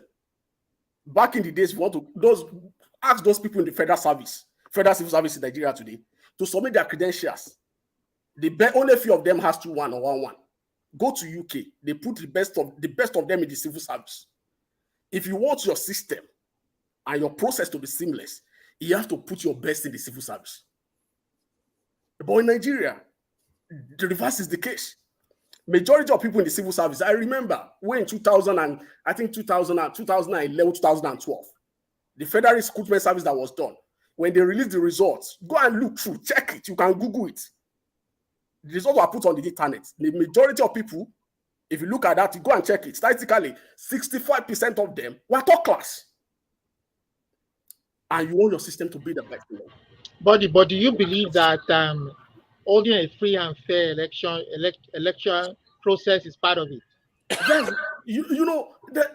That's even a bigger thing. Because once you don't have a system in place, you don't have a seamless process in place, you are not talking about election. Why are we not talking about censor? It's because our process, our system is corrupt. Asking for a fair and fair election in a corrupt system, you're asking for too much. What's your state of education? Go to university system. Go to polytechnics. Go to primary school education. But how is that asking for too much, though? I'm telling you, you don't have the basis. You don't have the foundation yet. It's until you have the foundation. So what kind of foundation will give us a free and fair election? the system that will give you a free and fair election. That's what I'm telling you. You have to build up your system. And what made up the system is the people. Our people are very corrupt. Those people that mind the election, are they Nigerians? Are they not Nigerians?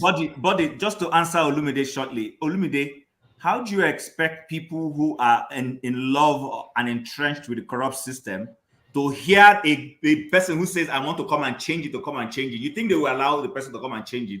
Of course, they'll be working for the person who is going to tell them anything for the boys is what I'm coming to do, which is what has happened in that election.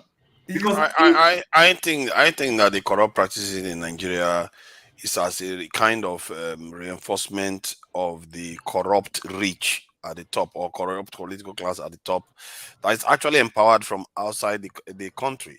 And the people of the country have not chosen to take the power from the people that our leaders are serving. And until because these are macro level issues here, and we talk about these things as if it's a micro level issue. It's not a micro level issue, because if you have a class monitor, the teacher leaves and says, class monitor, you are in charge. The teacher will empower that monitor to make sure it takes charge of that class. That's how it happens. And if the class teacher is more powerful than every student in the class, there's no chance. The students don't have any chance.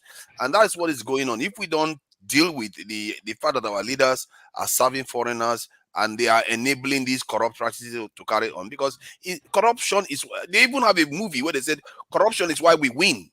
They literally said it. Corruption is why we win. It's a weapon. So these type of things, if we don't know how to deal with it, this is why we know we all hate corruption. We hated it since Fela's time, but yet it's still here with us. Why? Because we have not confronted it from the very, very source. Since if it's not your turn, you will hate it. Since it's become your turn, you will like it, you will embrace it. That's the culture in that country. Yes, but some of them, I believe that some of our leaders, when they make it to the top, they even some of them want to change and do the right thing, because they are corrupt too. You see, corruption has different levels. Some people are corrupt. Once they have enough money, a certain amount of money, they're okay. They want to do the right thing, but they can't, because they discover that they just can't. A lot of people have not been able to solve what they call personal problem. That's the main issue. What do I call personal problem? I agree with you that our elites at the top are majorly responsible for that. See, corruption is everywhere in the world. But what is lacking? There's corruption in every country of residence. What is lacking is the consequences. Hold the on. consequences of that corruption is what is lacking. I don't know how many times I have to address this point. Olumide, hold on. I don't know how many times I have to address this point. People can't seem to comprehend two ideas in their head at the same time.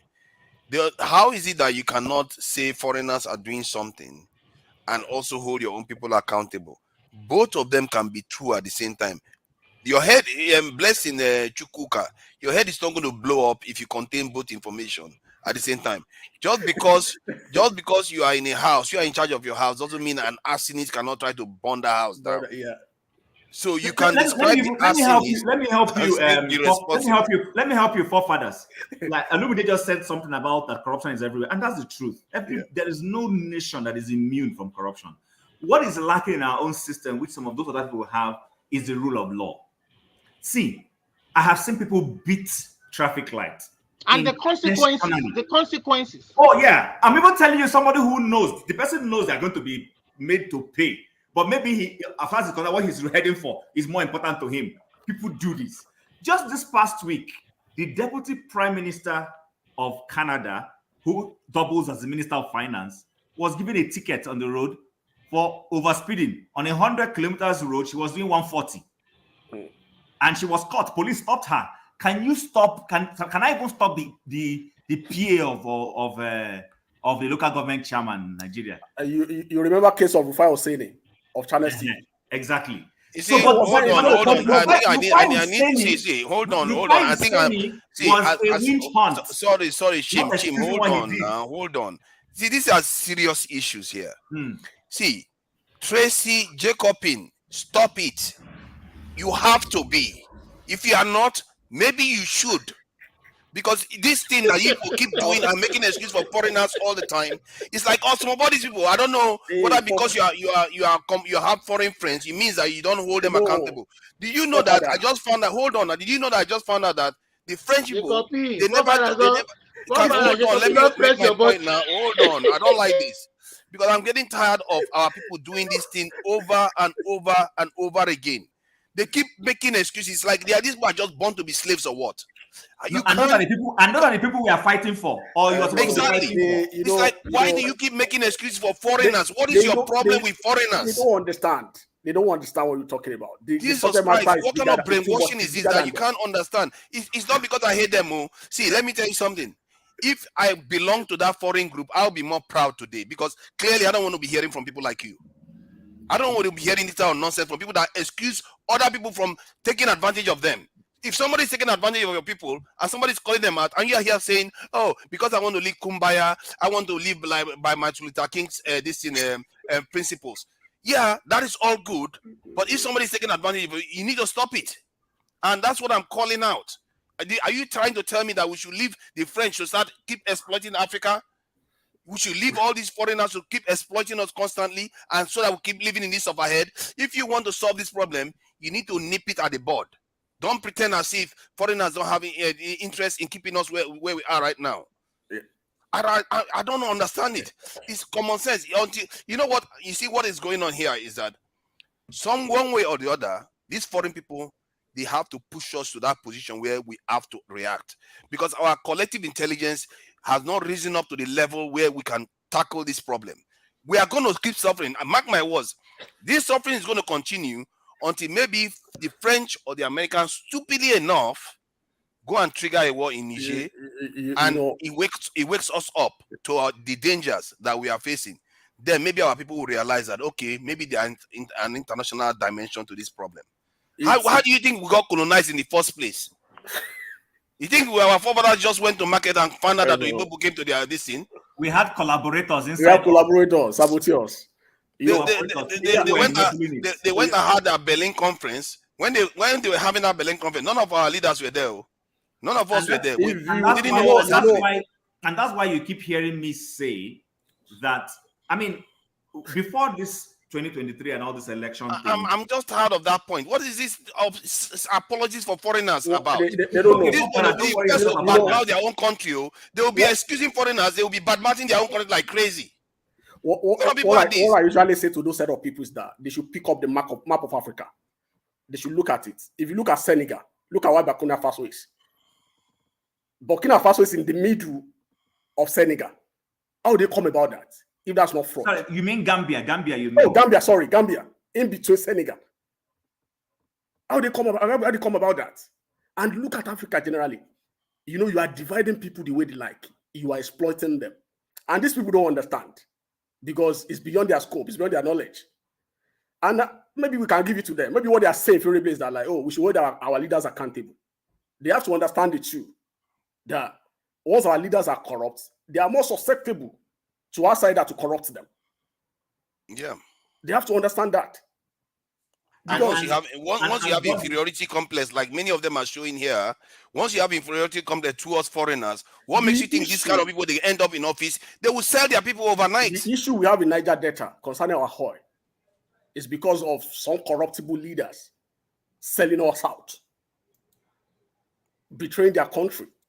That's the issue we have in Niger Delta concerning our oil. We only have resources, but we don't have control over our resources because our leaders have decided to sow their birthright. And these people don't still understand. Sorry, just to add, I used to, for many years, I used to be in a particular, I don't want to go give too much of information about that, but I'll just give you a preamble. I used to be in an environment where people kept quoting GFK, ask not what your country will do for you, but what you can do for yourself. And I always struggled with that view until one day I had an opportunity to tell someone, I said, come, these things are not right. My understanding about leadership, they say everything rises and falls on the head or the shoulder of the leader. That's right. And there are enough countries to show that as soon as the leadership started getting it right, it cascaded down to the people.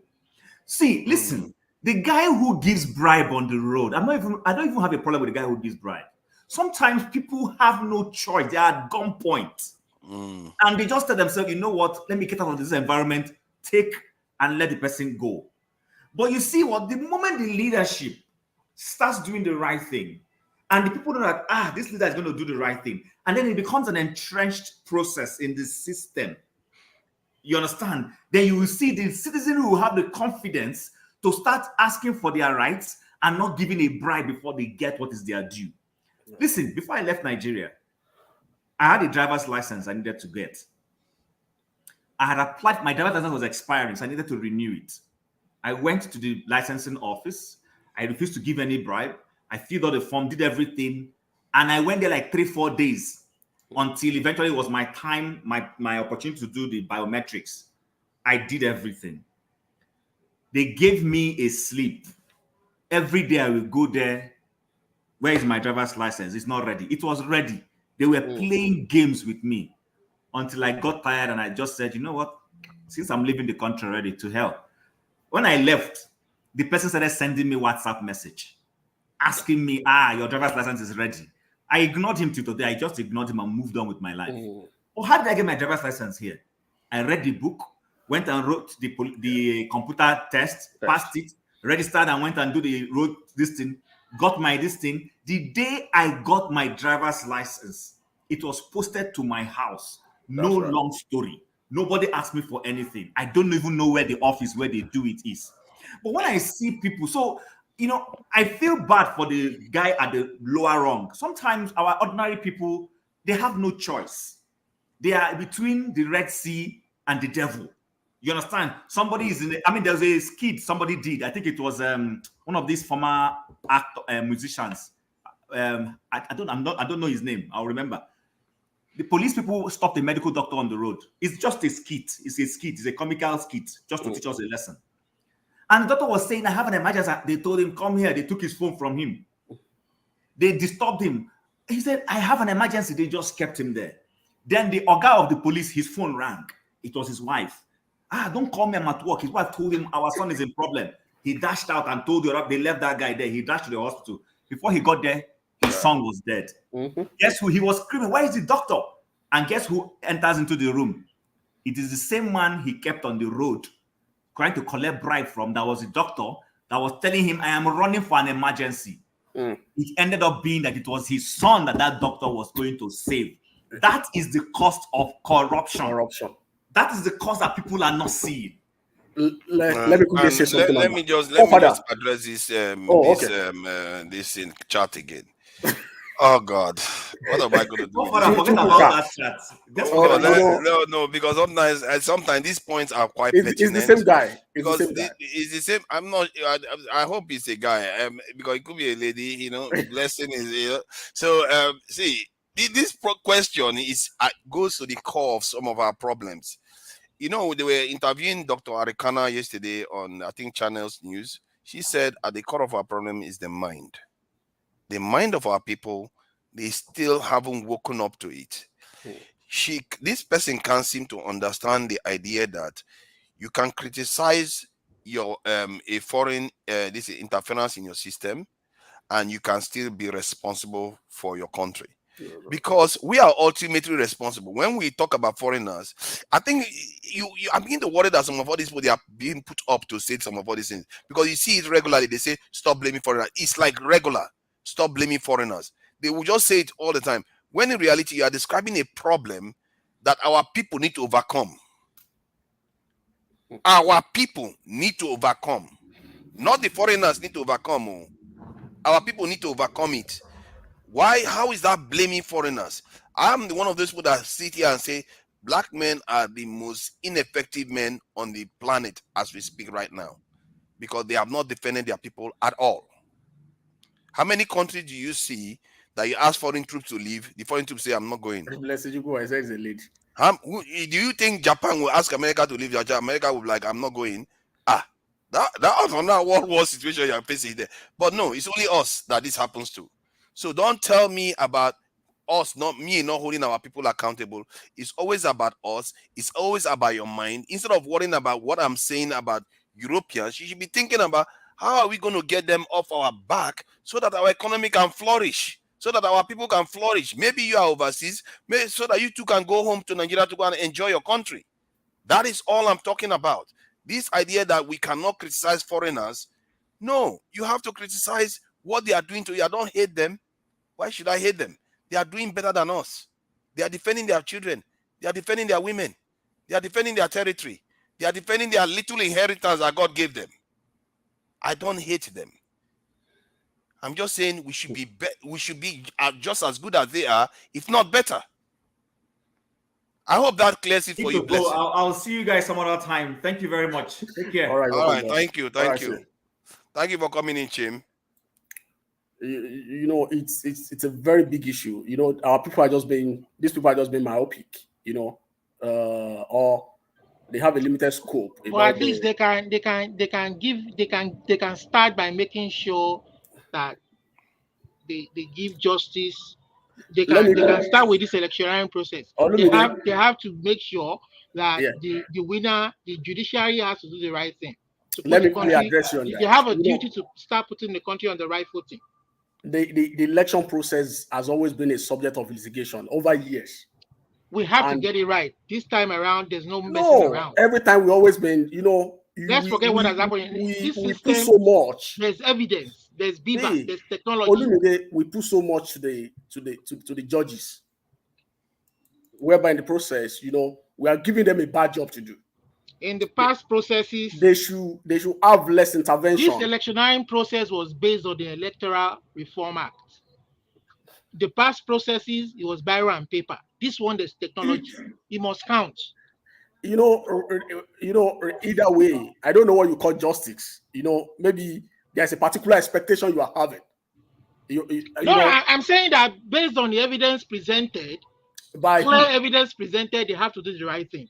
By the parties, they have to put the country on the right path. You know, people that took part in the election, they know who actually won that election. Who do you think won? I don't know yet. Either Atiku or Obi. Let me make my point. Either Atiku or Obi. They knew. Among them, they knew who actually won that election. You now went to the judge that wasn't part of the process at all. But that is what is in the law. Let me make my story. Let me make my point. The only way you can challenge it again now. We don't discuss bigger things. We just keep discussing all these minutiae details every day. I think one of the things I'll tell Dr. Dami is that when I'm on this in channel, it's either something on a higher level. Than all these minutiae details, because I think we have enough channels covering them all over the place. All our Nigerian channel is about, Wike did this, Atiku did that, this one did that one, this one, that one, that one. That is all we talk about. Okay, Mr. Forefather, you are the anchor. What do you want us to talk about? Oh, there's an issue we are discussing. We have a point at hand that we are talking about. Now. The title is there now. The title is there. There is BRICS. There is Trump. There is Prigozhin. You know, I tried to join the platform yesterday. I did, but I later went somewhere. I haven't made my submission about BRICS of a thing. You know, some people are saying, hey, Nigeria went to BRICS to join. You know, I think there's a guy that came up that actually gave us the fact about the BRICS, that Nigeria didn't apply. And for facts, Nigeria didn't apply. If we are familiar with the issue of NAFTA, we know the process. A president cannot unilaterally go to join a bloc that I wanted to be part of them without making recourse to the National Assembly. You have to be that consensus before you leave. And then we have to know that Nigeria is a nation. Are we sure that the government didn't do that with the National Assembly? No. It will be a popular. How did they manage to go and express interest in joining the BRICS? No, they didn't express interest. The way the details started. They did. Their details are online. I can show it to you. They did. Oh, forefather. BRICS started where when did they apply? The guy that said he applied in 2016. They didn't. No, I'm talking about 2022. They said they listed the countries that expressed interest to join BRICS, and the Nigeria is one of them. It's like forefathers like this. When you are forming an organization, like maybe we want to form a particular organization from this forum, we have to talk to people first. People will express interest. That like it's always a non-committer. They will express interest that they will signify maybe they want to. At the end of the day, maybe we are able to reach out to 30 people. maybe at the end of the day, is a 10 of them that will actually apply to become a member. Because you have to assess the pros and cons of you joining. And then we have to realize from basis that Nigeria is a non-aligned nation. That like, we can't go and join that kind of geo-economic organization whereby we are a non-aligned nation. Seriously. Yes. Nigeria is a non-aligned nation from start. That's our culture. India is also a non-aligned nation. Brazil is also a non-aligned nation. BRICS is not about being non-aligned. G7 and BRICS is not about being non-aligned. It's not like a military alliance. No. What is going to be the economic benefit of joining? You know one thing about Nigeria, we always like to maintain that neutrality because we are the pride of everybody in Africa. Two, South Africa is also non-aligned. Two, another point is this, because I've listened to people that are experts in international affairs, and they really said that Nigeria didn't apply to join at any point. But they express interest. At any point, they might express interest, but they might consider it later that, it's not expedient for them. Why? Maybe because of our closeness to US. Want to trade with US, want to trade with Russia at the same time. We wanted to be friends with everybody. People say the reason why is because to work with India. I don't know how to that is. They say Nigeria that they will just come and borrow money. Let me clearly say something. That's why they refuse them. Let me clearly say something. Yeah, so Father is so heavy on security. At the point during Obama's regime, we requested for them to send to us Super Tucano to fight the insurgent. You know what they did? They refused. And then that made me furious to no end. I'm surprised Nigeria is even cooperating with the US after that. They anchored their rejection on a law that there's a fundamental human rights violation in the Northeast and this and that. What saved us then? We quickly looked towards Pakistan, India, Russia. Those Apache jets, all those fighting helicopters that we have, that we're able to use, were sold to us by Russia, Pakistan. Yeah, then why are we worrying about being non-aligned or whether being too close to the US? We should be looking to join BRICS because it gives us alternatives. That gives us that flexibility to easily relate with any country. Because once you commit yourself and you're doing that, they will see you as a saboteur or betrayer. They see it as an act of that. That's why today you said if Nigeria buys aircraft from some other country, they'll see it as saboteur. No, that's not the point. The point I'm making is that not joining, not being aligned. You said, what do we get from not being aligned? And I said, it gives us that flexibility to relate with other nations. Okay, good. Let's say that is true. The case of BRICS doesn't remove you from being not aligned. BRICS doesn't remove you from doing that because South Africa is still not aligned. Let me make another point. United Nations General Assembly will be coming up in September. The only African leader that's invited to see the American president is the Nigerian president. Yeah, because they know that Nigerian president is the only sellout that is still remaining in the continent. That's the only problem. It's the only sellout remaining because Kenyan president is moving away from this nonsense, and South Africa is moved away from the Ethiopia has moved away. Which has there is nothing stopping us from being an institution of ourselves, a strong contender of ourselves. But we are not doing it. See, you can't be a strong contender on your own. Even China needed the Soviet Union. India needed the Russia. This in Pakistan. You have to align yourself. Iran needed Russia. Syria needed Russia. You have to align yourself. Israel needed America. That's how it works. You can't just sit there and say, I'm going to do non-aligned, and you're just going to get toasted. What we are saying is that we need everybody. You don't need everybody, actually. You need a strategic relationship that works. If you look at the case of Russia and Ukraine, it got to a point that the Russian guy is trying to toast Nigeria that, we should be on their side. At the same point in time, Russia has helped us in the past, and they are still helping us. But not the same level.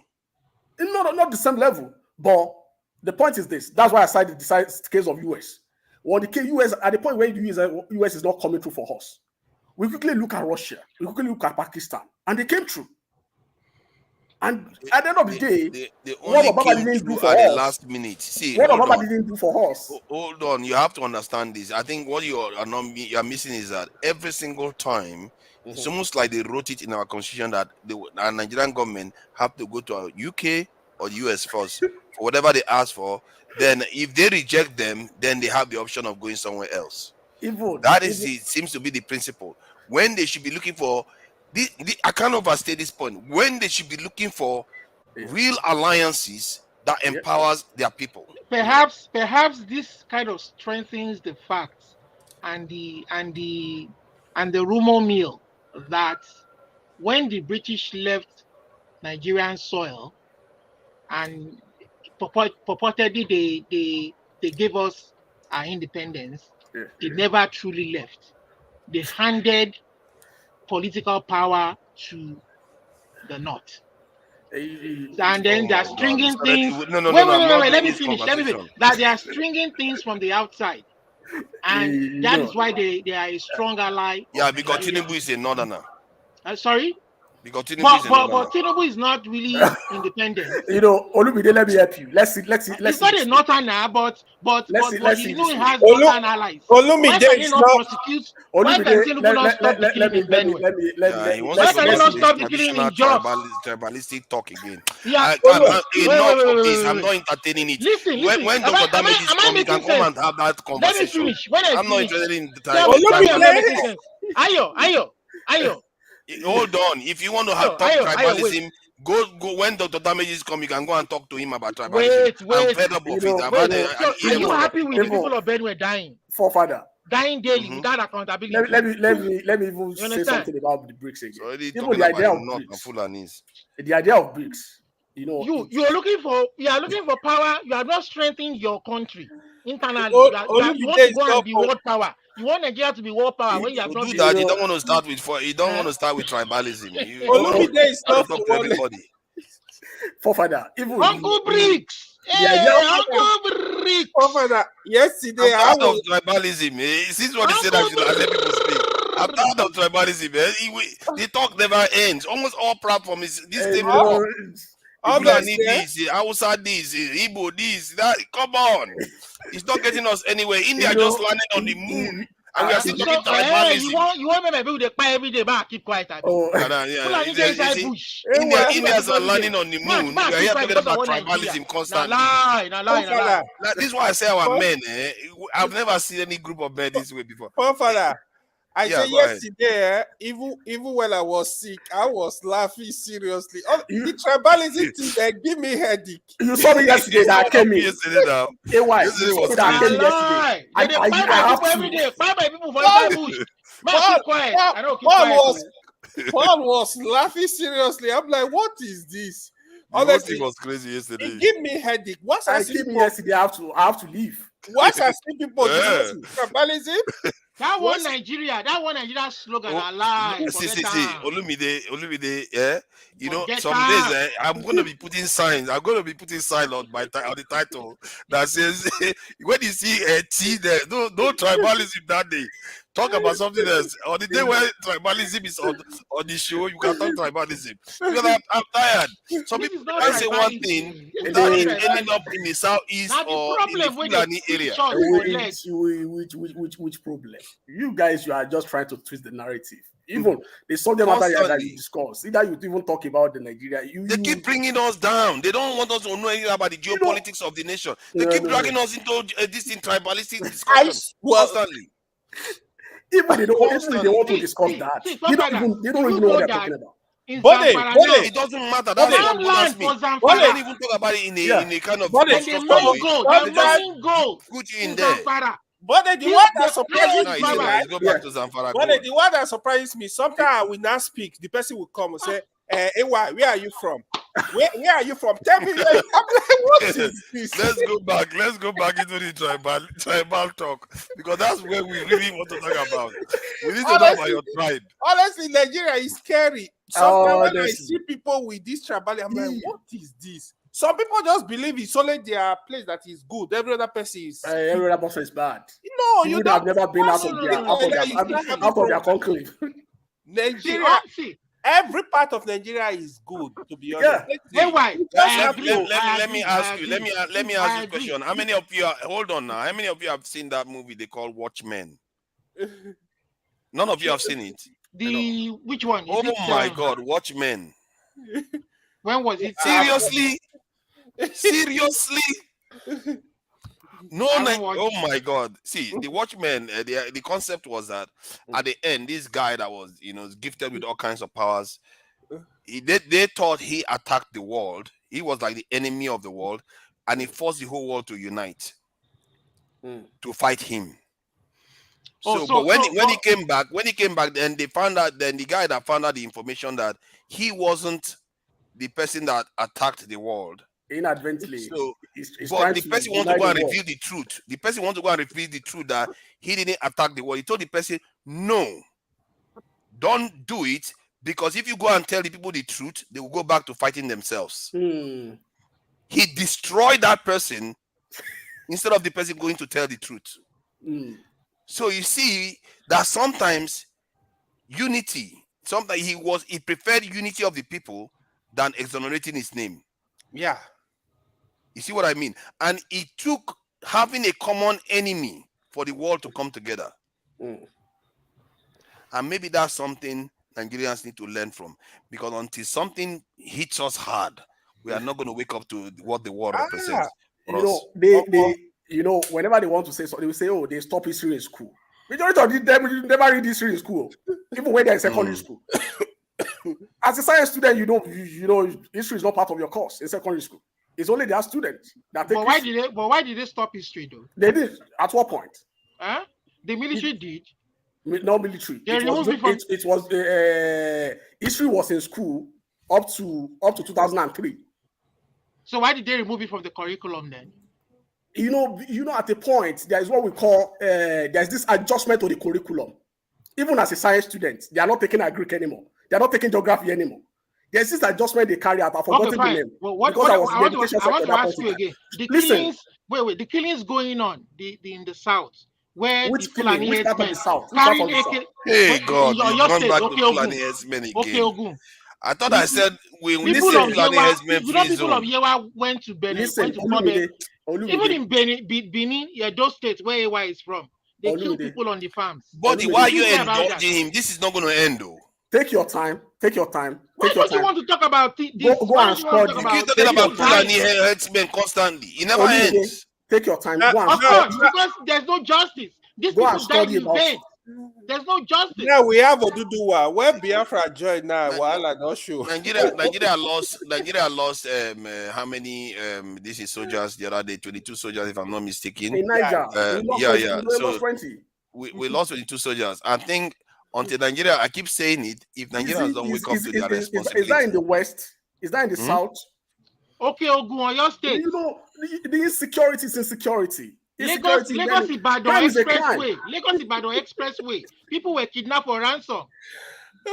Hey, let's talk about serious matters. I'm suspecting Olumide. Maybe it's the one kidnapping people. I'm suspecting. When they took away your brother, we have some respite.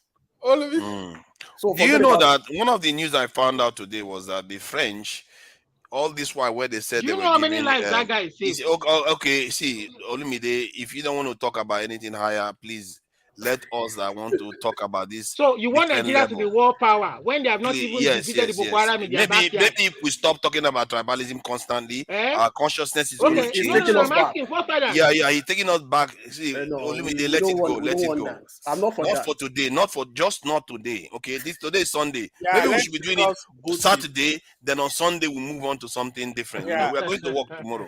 I had enough yesterday. I was. Oh my God! Yesterday. You want to be world power when you have not defeated Boko Haram in your backyard. Yeah. India hasn't defeated open defecation. They went to the moon. Stop going on. Even here, we have plenty to militia. So if you want to be world power, why are you disturbing Tinubu from going to Niger? Let him go now. Let Tinubu go to Niger now. Okay, you know what? You see, that's an interesting point. I'm beginning to think that maybe we need to experience this. But I can't wish that because it's an Experience evil thing what? to wish. It's an evil cause to wish on your people They, that they should experience conflict. They should experience conflict because it will wake them up to the He wants realities Nigeria of to be life. world power. That's No. Because sometimes if you don't experience these things, you don't know what it's like. Your collective intelligence, as they say, doesn't grow. You don't understand that you need to work together. For me, I can't fathom that concept of one Nigeria in the midst of chaos, in the midst of things not working. You see, in the future that you want to phantom it. You want to phantom it in the vision. Is that what you want? And then they empowered a few elites among all the ethnic groups. They empowered them, let me give shock them you. political position, give them money, and then they suppress the rest of the population. Let me shock you. But that is the ones you want to get rid of. You want to remove them from office. You want to put people that are responsible, and they cannot hold a free people. and fair election. But you can't hold them. We have to change them, and they know it too. How do you want to change them? Hold on. You see what Dr. Damages Rudolph was saying to Declan, that even they are aware that the people's mind is beginning to change. People's mind are now aware that foreigners are messing with their country. So when the people get to a point that even their leaders, see Olumi, the leaders that will elect soon will be aware of this change that is happening in the people, and they will also take it into account before they get elected into office. If there is a democracy, if they don't do it, they're going to see a coup.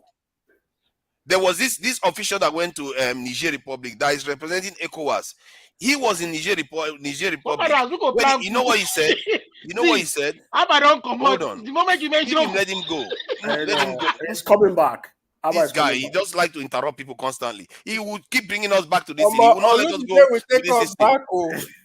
He wants to keep talking about tribalism constantly. If you watch this place yesterday, now whoa. You know, I couldn't hear it yesterday. You know, I have to look at what Tone was doing. Even Tone now and again, Tone was like, stop it. The moment said he's not supporting they said, they start calling his name. Almost like the idea you don't like the person in the office doesn't mean that we can't discuss issues. You're talking about BRICS. You're talking about the Nigeria Foreign Reserve. The way they are discussing about it, you are talking about the new cycle released by MBS.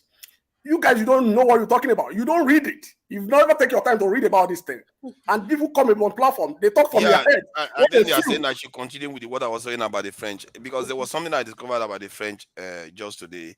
That it turns out that the so-called aid that they've been giving Africa, it wasn't aid. They were just printing out the money out and giving it to Africans. So they print about $40 billion every year and used to take natural resources and give us aid.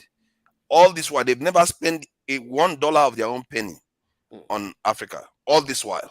That's another one they discovered now, that this is like this is what they call it. They call it a Ponzi. What do they call it? They call it like counterfeiting. That they just print the money and use it to buy our this thing. But what people don't understand is that how is that different from what the West is doing?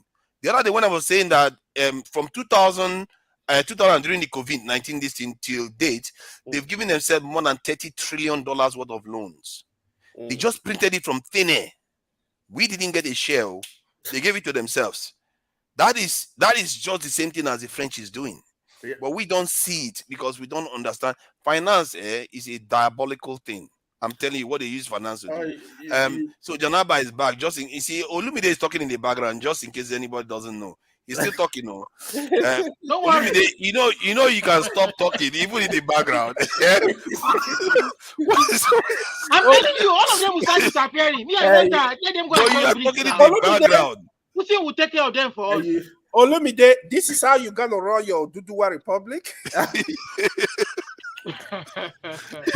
Even in the background, he's still talking. He's in the background. You can see him. He's still like. He's still talking in the background. Nigeria is a funny country. We have a lot of tendencies. Yeah, when they go join BRICS, so let them go and join BRICS. One by one, all of them go disappear. I'm telling you, make them go join BRICS.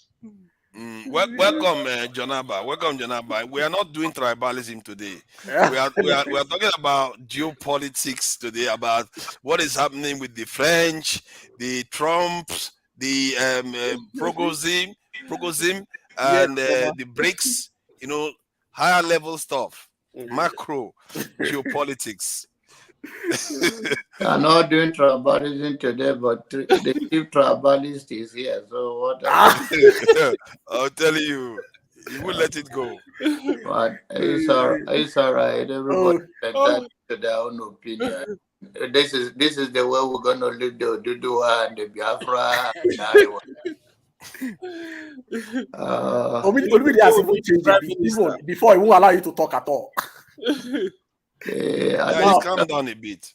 I think one of my, everybody is entitled. I watched the interview and the question and answer from the young African white man that came to the show today. African white man. Yeah. He's more African than all of us. He's living in Africa. We are not in Africa. So yeah, in Kenya, isn't it? Yeah. Yeah, that's what I mean.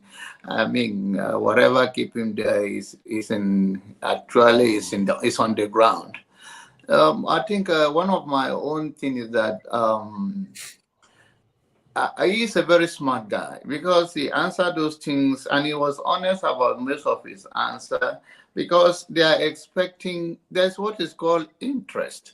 And that is life in general. If you want to cut deal, you cut a good deal. They talk about the West interest, American interest, and we are trying to use the media to change the narrative of the people.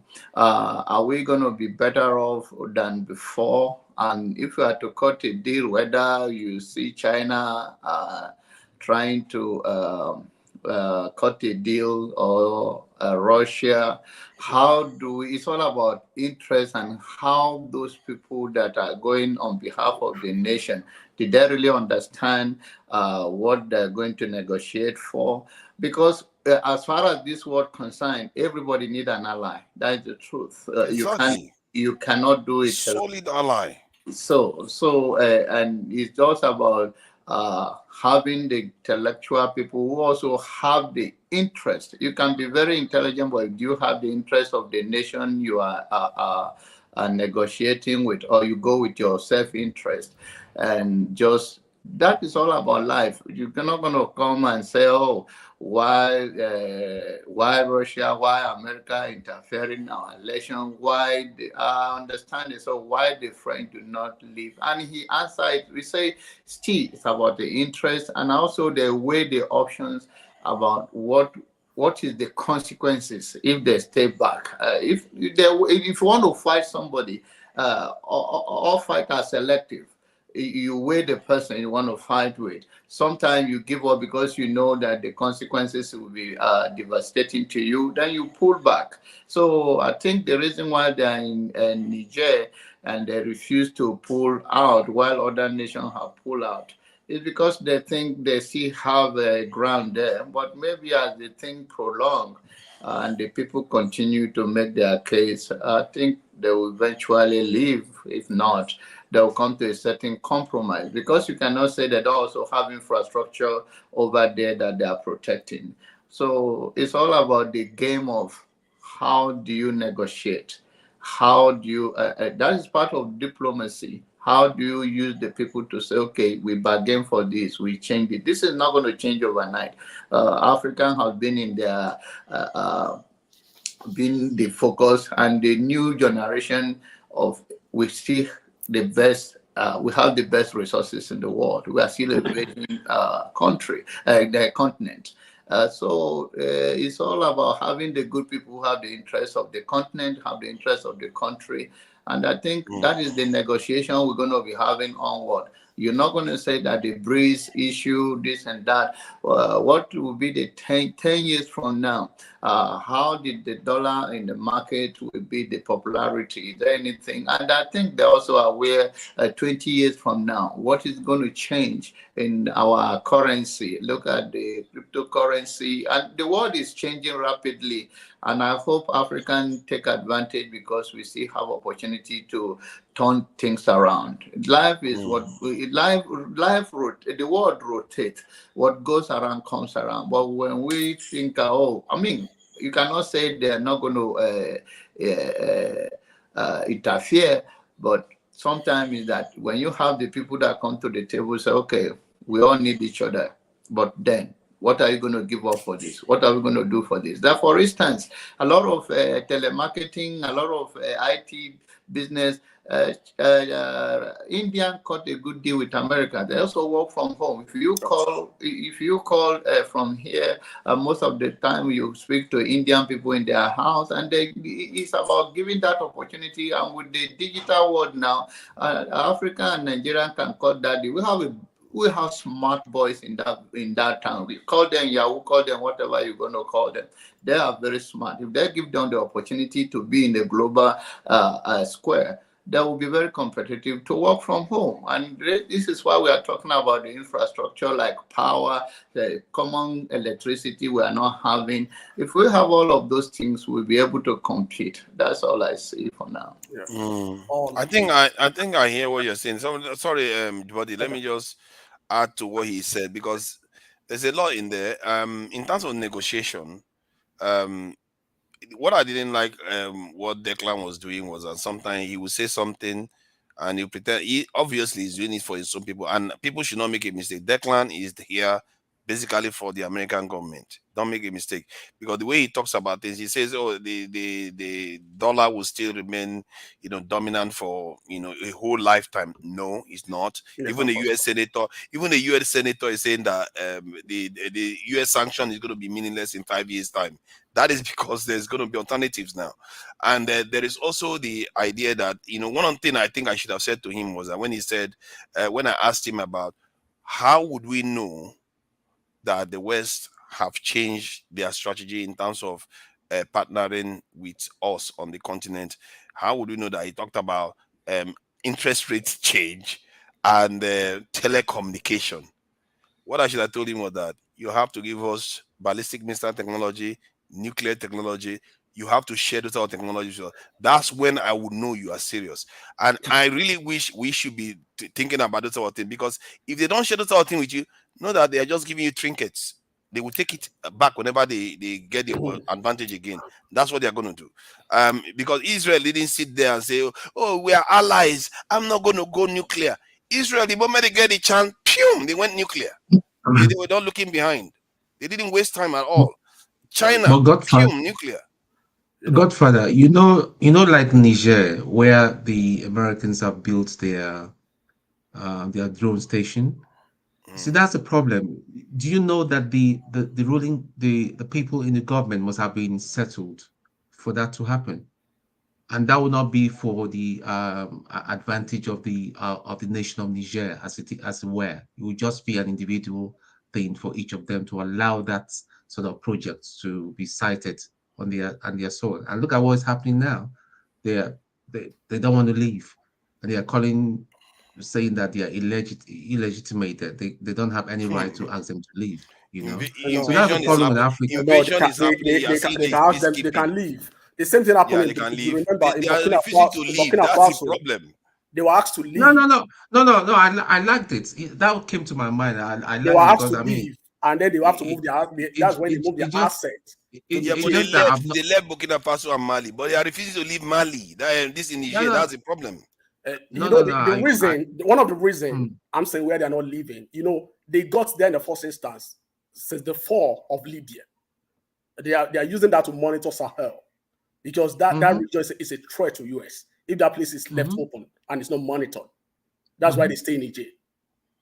No. It's not the reason why. It's for us. I said that's one of the reasons. I didn't say that's the whole reason. One of the reasons. Okay. If you remember, early last year, they were planning on building the largest consulate in Lagos. The one they never have anywhere in Lagos. They purchased the land in Equaland City. Have they built it, or they are planning to build it? They should have started right now. They bought the land already. Hey, I hope they don't complete. It's the biggest one. These people are very how is Nigerian government so silly? You allow a foreign country to build an embassy right by the ocean. Hey. And then, over time, I don't know where we have always been skeptical. American Command, they moved to Germany. That command is supposed to be in Nigeria.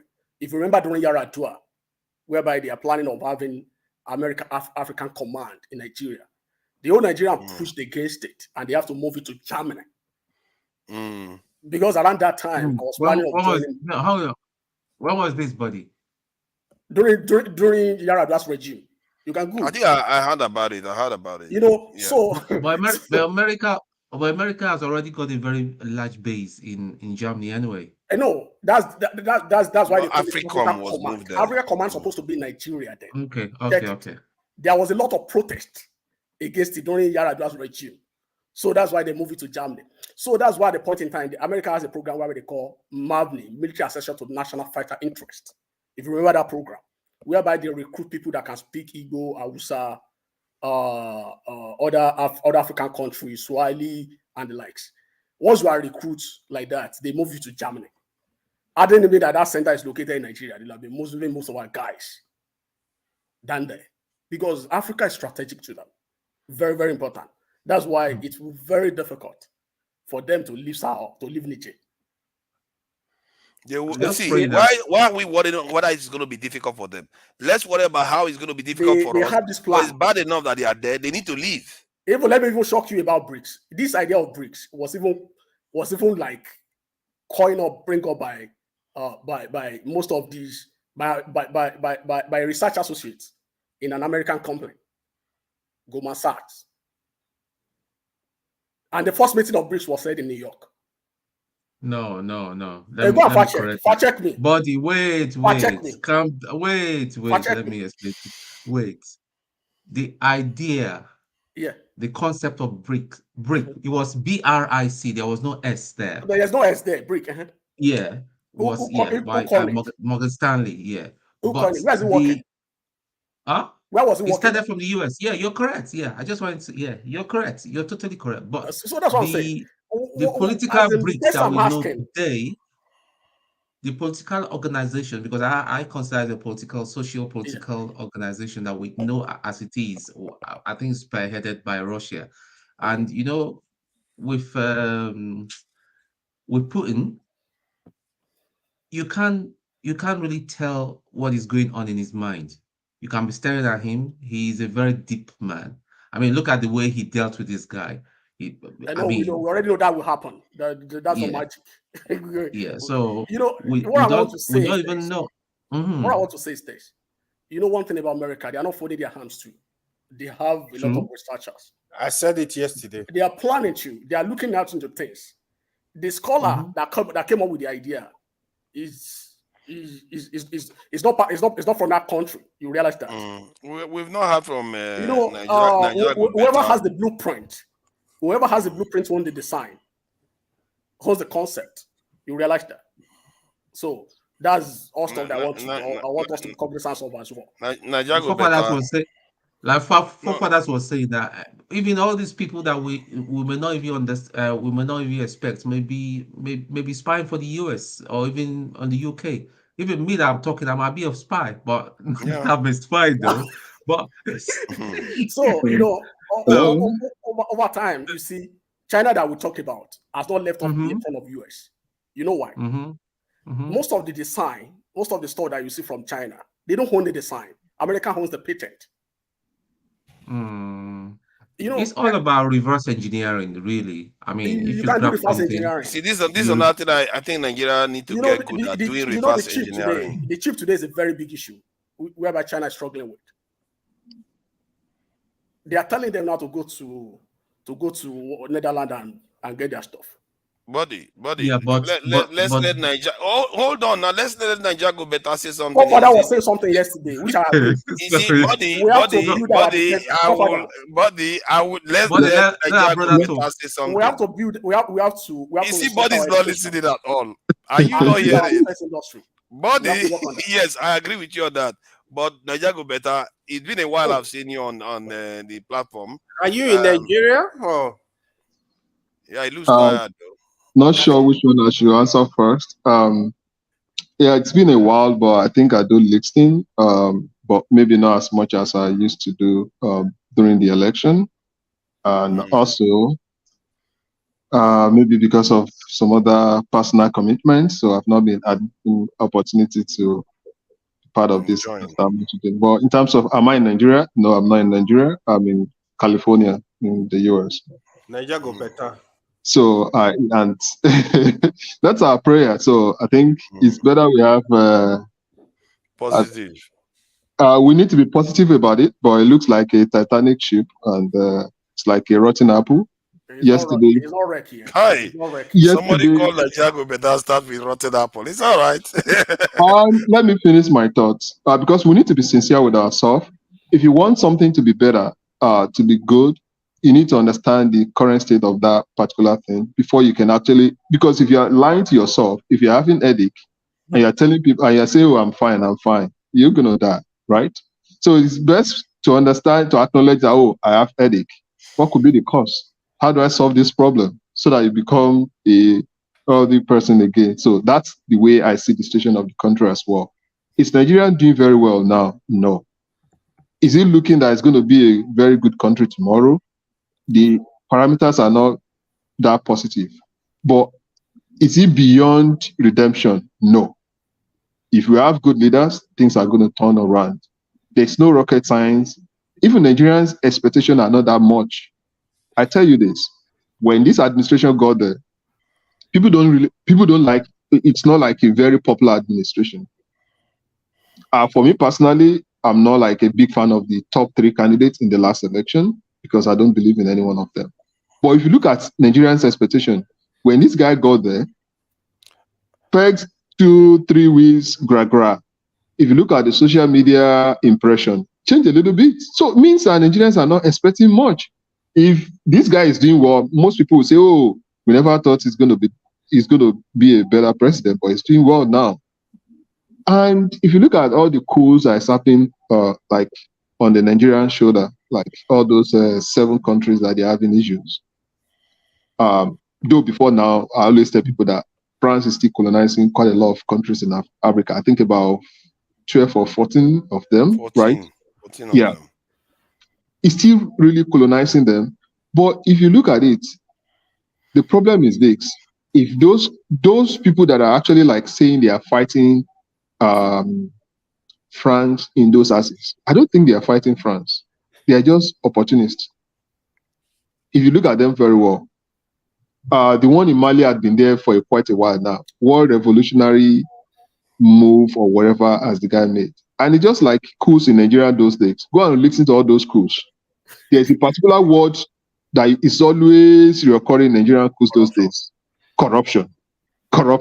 That they will say whether it's a civilian or military administration that they try to unseat, they will say, oh, that administration was corrupt, right?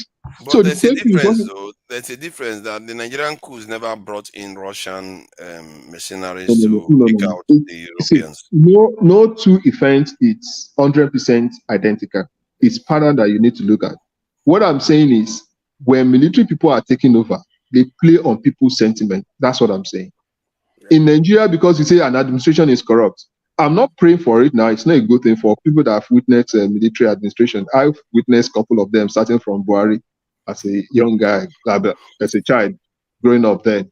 But if you look at it, when they come in then, they'll say the administration was corrupt, so another one will take over. So they play on people's sentiment because everybody believes the current administration is corrupt.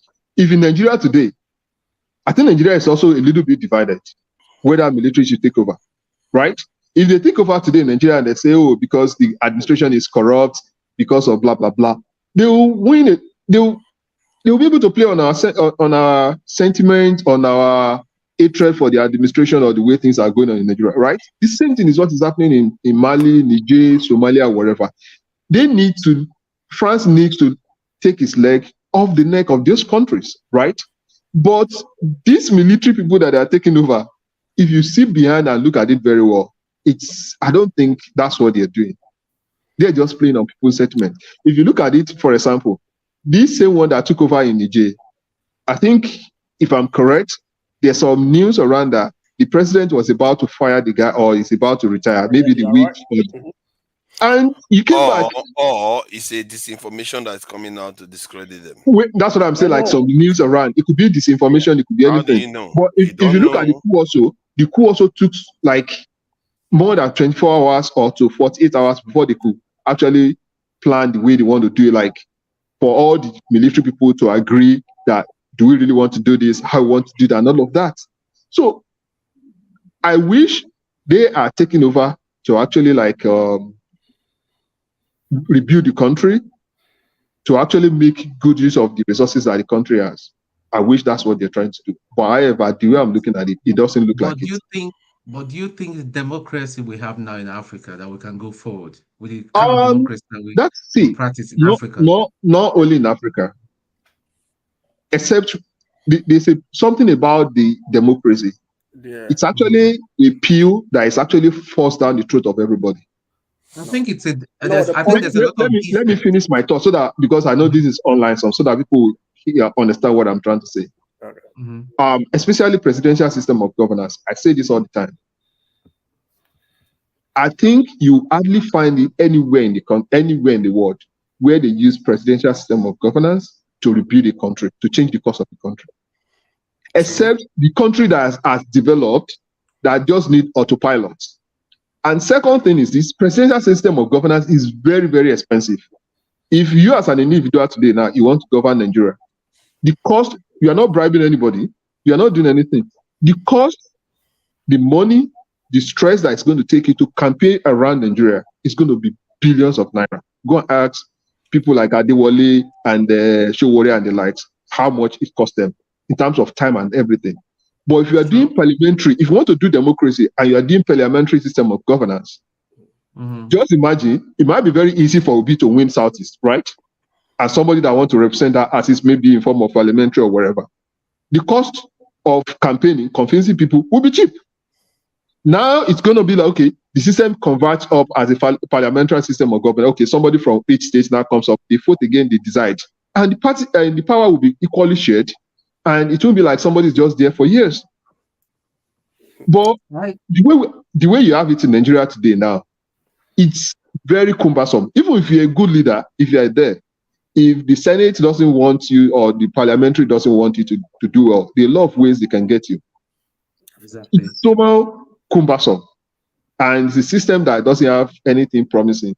Even if you look at it in the US or anywhere in the world, another statement. Point of view, the military regimes are a kind of Russian roulette then. So I don't know, not necessarily like that. What I'm trying to say is this. The presidential system of government, even in the US today, is not producing the best person in the society.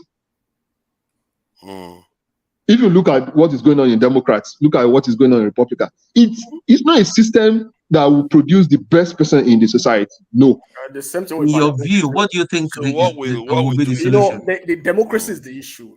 What I observed, I was discussing with a friend of mine. There are a lot of No, what is the solution? What is the solution? I think in Nigeria today, because I see I like that kind of question. We shouldn't just be looking at problem. We should be able to provide solution. And if you look from my statement, I'm not praying for Nigeria to break. It's not a solution. I've not seen people that are advocating for Nigeria to break. I've not seen them solving Nigerian problem. Most of them sometimes they overcomplicate things, or they want to take advantage of the problem, or trying to create another problem again. But if you devolve power such that we have a form of parliamentary system of governance, like each state, they elect their people.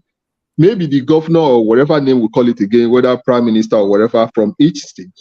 Now, those people are the ones that will go to the federal level again. And resources also will be shared in that way, so that there will be power will devolve around. The need to go to the central, also, you take it out completely. And I'm not saying this to exonerate the governors. The governors in Nigeria, maybe they are more criminals than the president that we've had, because they are like totalitarian. The State House of Assembly is not running. Local government is not running. They just wake up, they make decisions. Just You will shock like you it. that some local government chairmen are so corrupt, but we don't even look at them. Yeah. No. I'm not exonerating anyone, but the problem is how many states in Nigeria today actually have a local government worker, functioning local government system. The governors pay the money and give them. No. The second part of those people that you think they are in local government, those are people that are unpicked by the governor. Exactly. So you are just there. Even Buhari himself said it, that they will say you sign a document that you receive 300 million naira a month, right? But immediately that money go back to the governor's cover. So, but how does making the various regions? So you are saying that you are advocating autonomous states, basically. It kind of more autonomous, more regional, and more parliamentary. A kind of building system such that that way it will be more competition. If you're not using why is it that we whenever we talk about fixing the country, we talk about the systems of the country in terms of the structure of the country as the reason why we are where we are. I don't subscribe to that. Let me tell you this thing, forefather. System is very important in everything in life. It is, and but structure. it's not the most the system and the process is very, very. Let me tell you the reason why. You are in the US today or you're in the UK. I heard somebody saying that in Nigeria it took it so long or he couldn't get his driver license, right? But here, do you know what? You apply for some things, you just get it. When I first got here, the first job I got job, like multiple jobs. I got job in Schlumberger. I got a job in some other companies as well. At the same time, I was deciding. Something that struck me, like in Nigeria, who born me that will get job in Schlumberger in Nigeria without knowing anybody? In Nigeria, they will tell you fast and pray for several days before you're placing the cart, as they say, before the proverbial No, horse. I'm not placing. I'm telling you a system that is functioning, but you don't know. You didn't. No, that's what I'm now pushing you into. When you say system is functioning, before a system can function, that means you have a process that can just run seamlessly without anybody interrupting it. You have structure that is already laid down. You have process in place, and if you obstruct that system, the law is there to take its course. That is already laid down by what? But you still have Hold on, because I wanted to get to what he said himself. Laid down by what? Is devoided the system of the people. Let him answer. System cannot run without the people. That's the point. Let him answer, because he said something earlier on that I want him to come back to, but I'm not going to force him to get there. So laid down by what?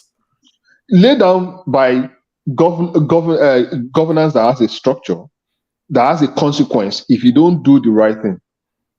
Who lays down? And for US as an example now, you have autonomy. Like states have autonomy. The reason why I asked you that question is you have a disconnect in your statement, because earlier on you said to put a system that is functional in place is not a democratic system that puts it in place. I didn't say that. I didn't say that. I did comparison for you between presidency system of governance and parliamentary system of governance. Okay, who puts the autonomous system in place? Both of them are product of democracy. It depends on what kind of democracy are you trying to run. That's what I'm telling you. So are you trying to say that autonomous, because then you were not talking about democratic systems, you were talking about the autonomous systems. You said the system that puts the autonomous system in place has to be in a certain way. What was your precise description? This is what maybe you are missing it. This is what I'm proposing. I see Nigeria going to be a better country if we devolve more power to the states, but not the current state that we have, a more parliamentary system of governance at the state level also. Parliamentarians that are elected at the state level, those are the people that will be the commissioners. Those ones are going to be the one that will be in charge of road and everything. You are not going to be the governor now and start putting your cronies in there. Independent people that are elected, right, are going to be the one to run the government. And that's the same thing that will be obtainable at the local government. The local government will function as a parliamentary itself. Then at the state level, you have a form of parliamentary. At the federal level, you have it also, right? And that way, when you want to become a president in Nigeria today, you need to start from your local government. You need to start at your state. Then from there, you go to the federal level. You don't need to campaign all throughout the country. The same thing with the presidential. The same thing with the presidential. That way, it makes so it's not become like now as a citizen. When you have a system running that way, if something is not working in my local government, I don't necessarily have to look up to somebody in Abuja. I know it's my neighbor. It's somebody that we know in our community, in our city, that is responsible for it. Not that you'll be giving excuses that, oh, this is not working because of somebody in Abuja, but I know that you are the one responsible for it. I want to hold somebody close to me responsible for my immediate problems. On the assumption that the local governments are not under state. That's the point you're making. If you look at it also, it's not that they are not under, but they have their own autonomy on a lot of. For example, now if you look at it in the US, remember in the US, in 2019, hold on. In the US also, you have something that we call, it's like a local government, but it's called a county here, right? A lot, even a count like Los Angeles County today. If I'm not arguing, it might not be correct. It might be richer than Nigeria. A county itself, it has autonomy to do a lot of things, to do the road, to do a lot of things, to collect, to get some tactics that know that somebody is working in this in the cities under Los Angeles County. They have some money that they do. It comes to them. You know, those one that you're talking about, they were and they have their state. And let me tell you something. They also they have their senate. You know, what I'm saying is this. You know, we keep talking about Nigeria without actually understand the state of Nigeria. In Nigerian constitution, we only have a true federating unit. Which one and which one? The federal government and the state government. No, you have local government. You have state. You have federal. That's why you see states creating Ministry of Local Government Affairs. In 2019, whereby Buhari signed an executive order that he wants to see every local government getting his allocation directly from the federal government. Let me say something there. When I was growing up in Nigeria, we had functioning local governments. Is that? When I was growing up in Nigeria, we had what time that's so that I can explain to you. I can give you the background. Like in the 80s to the 90s. Before this democratic dispensation, even like the feds, like from 99 to like 2003 thereabout, local government was still functioning. So when governors realized that when they want to, I was in Nigeria then. Those times that you described, none of them are under civilian regime. They are under military regime, whereby local government election is being conducted across the nation. You remember in 1994, that's what we call zero party, whereby everybody can just come up and contest for a local government chairman. Whereby like more like an independent candidate. Independent candidacy. So those times that you are talking about. But when we get to democracy in 1999, the first local government election that we had in 1999 was conducted by INEC. That's why you see at that point in time, you see every local government in Nigeria have a local government chairman. You get that point. So under what now question there, I understand where you're going, but what I'm asking is that under what law was that local government election conducted in 1999? Because we don't have electoral at them. We don't have constitution. That was under 1999 constitution also. So, you know what they come up with then? They come up with an ad hoc constitution then for us to have an election. You know, it's just a transition from military to civilian regime. There is even no electoral act then. You get that point? No electoral act. Immediately we have an electoral act. The first electoral act that we have. That's when the issue of State Electoral Commission comes in place. That's why you see 1999 local government election was conducted by National Electoral Commission. That's why you see at that point in time, in 1999 we have local government chairman for a good 3 years.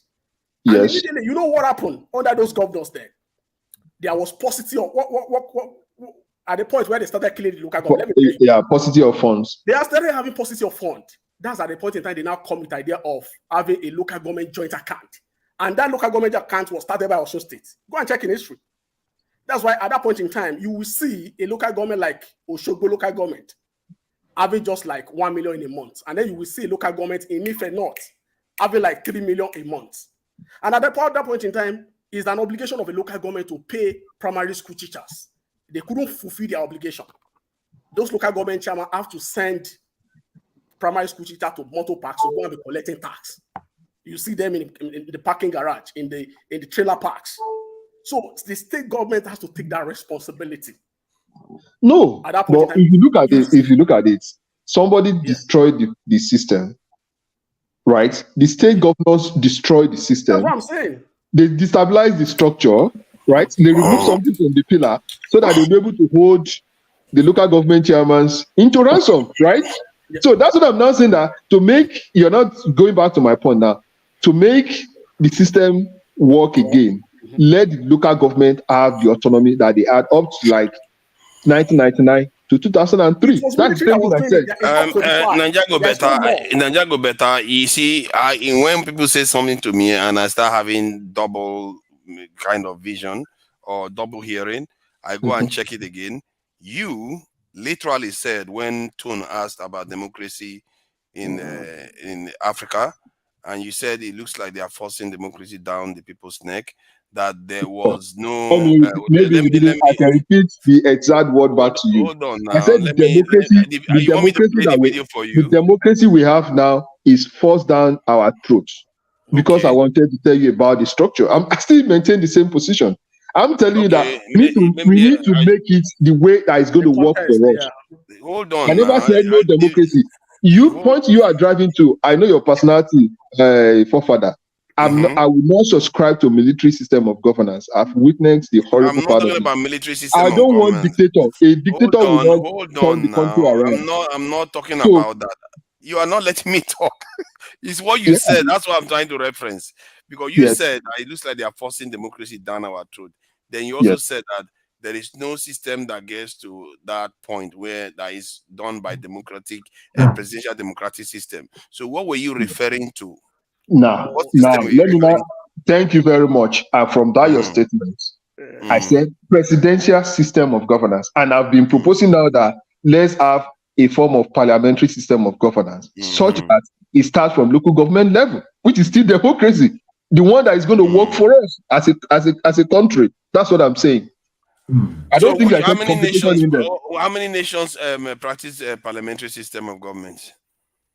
Quite a lot of them. If you go to Europe, you see quite. No, I know the UK does, but the UK has a monarch at the top of it, so it's not entirely you can't. The monarch part of it is ceremonial. Is something that they don't want to get get rid of. I don't think. See, hold on. The same thing. Hold on. Let me finish my point. I'm not part of like you go and copy something and paste. Use parliamentary system of government. And the way I've been saying it now, I'm not saying copy this one like this. I'm saying like the way we can restructure things that is going to work for us, adapt the system, adapt the process that is going to work in our own peculiar case. Now, even in the UK you're talking about, I might be wrong. I'm not a soothsayer or Barbie's here. In the next 30 to 50 years, I don't think the UK monarchy system will be able to maybe as this popular again.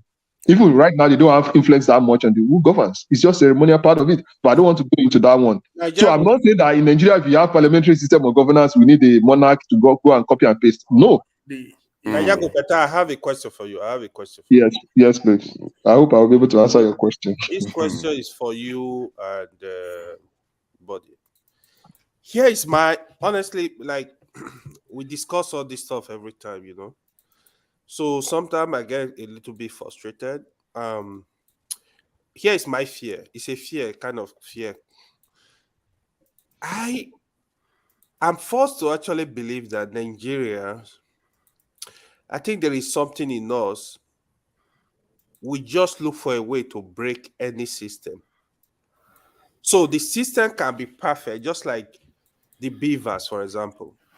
If you actually look into last election, the beavers was good. It was a perfect system, but human error, problem. You know, people will not allow the system to flow. So even when parliamentary system is a very good system. Here is my fear. Even when you come with the parliamentary system, something will happen.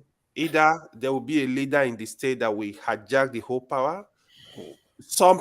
I just feel they will look for a way to break. Even the system we have now, if you actually follow the constitution, follow the process, everybody will be good, right? So governor give power to the local government chairman, right? But they are not doing that. They seize their money. Nothing is going on in the local government. You just sorry, why? Naja, can you share the link, please? I think someone is trying to get in. Okay. Can I respond to your question now? Yeah, go ahead. This thing, let me best way I can explain this. I'm an IT person. There's no system that's bulletproof. Mm-hmm. When you're building any system, you expect that there's going to be people that they are not kind of user that you design the system for, people that will take advantage of or explore the system, right? It's normal. Now, when you build a system also, there is why you make improvement on it. There's going to be refinement along the line. But currently, if you start that way, the advantage of parliamentary system of governance is that it's not that easy for one person to hijack the system. Because power divorce, people make decisions from different levels. The only disadvantage of parliamentary system of governance sometimes that it might take longer to reach a conclusion because you don't have just one person making the decision. I don't know where you got that from. That's inaccurate. I don't know. Do you live in a parliamentary system of government? It's in theory. No, I mean the UK that runs a parliamentary There's system. quite a lot of things that, see, for example, now, I'll tell you something now. There's some major decisions that you need to make. You need to go to the parliament and convince them, right? Unlike some things for Tinubu now, he can finish, whether he's going to be president for first time or 2 times or whatever, he can finish his term without stepping his feet inside that Senate chamber to go and convince them on anything. It's just a matter of writing letter to them, call them into his house. Like the intervention in in Niger that was rejected by the Senate or the Senate House of Senate. So he has to still come to them to demand to do certain things. But you don't get my point. Going to the parliament to convince them live, asking you question is different from when you call somebody into your bedroom and convince them there. Because that way is easy for you to dangle carrot and do all of this. But imagine if Tinubu has to stand in that Senate instead of sending letter to them and talking to them behind the scenes. Sorry. Do you live in a country that practices parliamentary system? Just to be sure. Canada practice parliamentary system. Hold on, I'm confirming from him. He doesn't live in the system in a country that practices parliamentary system. He's talking about parliamentary system like this.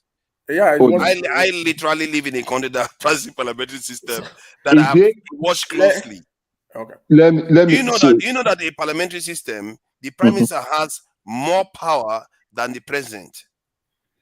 Because the moment it's the majority, a prime minister is the first among equal. You have to realize that it can be sent away, it can be ejected at any. It can be. Let him finish his hypothesis. You are living in the UK. One thing in a. Can I finish my point, buddy? Can I just finish my point? Jesus Christ! So the point is that as long as your party has a majority, you can make any rules. It doesn't even matter. They don't require 2/3 though. There's nothing nonsense about 2/3 majority. Don't forget, you win the vote. That's it. There's no 2/3 majority. Now, most of those decisions you come to the parliament to come and argue it, right? Yes. You know, there's something decision that you need to make and convince other people. You know, sometimes if that forces you to actually sit back as an individual to think about it and see how you want to convey your message, and that brings some level of rigorous into the system. No. There is a debate in the House of this assembly too. Hold on. No. In Nigeria Senate or the lawmaker, I've never seen debate. The only time I've ever seen debate in my life in the Nigeria parliamentary system was during the 3rd term, when those people came out and expressed themselves. Outside that one, just them having fun, joking. Sorry, I need to correct this. Najago better in the parliamentary system of government, even after the debate, they will end up, if you have the majority, once they go for voting, the majority party will still have the power. Yes, that's democracy. I agree with that. Yeah, I'm not arguing that. But you need to convince. See, let me tell you something. Can you allow somebody that actually lives in a parliamentary state condition to talk? They have a whipping system. You are confusing something. You living in the UK or England or wherever you are living doesn't give you authority about this topic. You don't know whether I've done research, whether I personally, whether I've lived in a country where they practice parliamentary system of governance. You are just no. You can't use that one to ambush me. You can use that to ambush you to an extent because I also hold on. Go ahead. Here in the UK, I also got involved in politics. I studied how they operated and everything. So, do you actually like politics or democracy? Because you sound more like a dictator, if I may say. No, what's wrong with the dictator? Yeah, see, I don't care. A lot of things are wrong with a dictator because you don't follow other people's opinion. That's what it means. I do. You just have to convince me. See, if you call me a dictator, it's up to you. If it is to convince you, Your problem is that you think that you're giving me a wrong, what they call it, this is a bad pejorative term, because you have been brainwashed to think that being a dictator. No.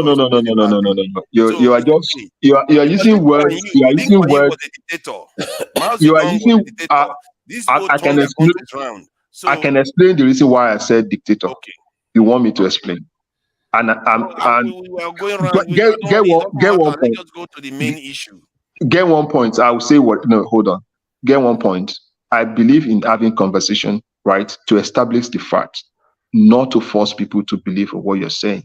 So if you have a superior argument, I'll agree with you, right? Good. Now, the reason why I say dictator, I've listened to you several times. You refer to Lee Kuan Yew, he got it right, but not all dictators got it right, right? Mm-hmm. You believe in using power, forcing people, or using military might and all of that. I'm not saying countries should not have military might, but the way you push those things, like, no, just force people to do things. I don't believe in that. See, but that's because you don't really understand me at all. You can say I don't really understand. You don't. That's what you say. You express these thoughts all the time. You don't. Right? You don't. Now, the thought I express is not what you hear. You are not hearing what I said. See, okay. In my case, let me give you an idea of my prescription. If Nigeria wanted to move forward in a democratic system, I advocate for a more advanced democratic system that gives people a voice in the democratic state and takes power away from the center, so that it disincentivizes the people that go there for greed. Because if you give the people the ability to make decisions like the way they do in Switzerland, and even make it more transparent than the way that you have it in Switzerland, the people will actually have the power. This idea of regionalizing the power structure goes away. Mm-hmm. The power belongs to the people, and the people truly become sovereign. That is what they call true democracy. It's supposed to be by the people, for the people, and all that. But no, all the democracies are not like that. I think forefather, what I say in there, we are both looking for the same result. But I've told you, okay, this is the way I feel like you can decentralize the power, right? And this is the way we can give people power to have voice, right from local government level. Now you say that's not perfect, because I feel like parliamentary way, adapting it to our current problem, is what is going to help us. Now be more clear. Don't just say give people power. How?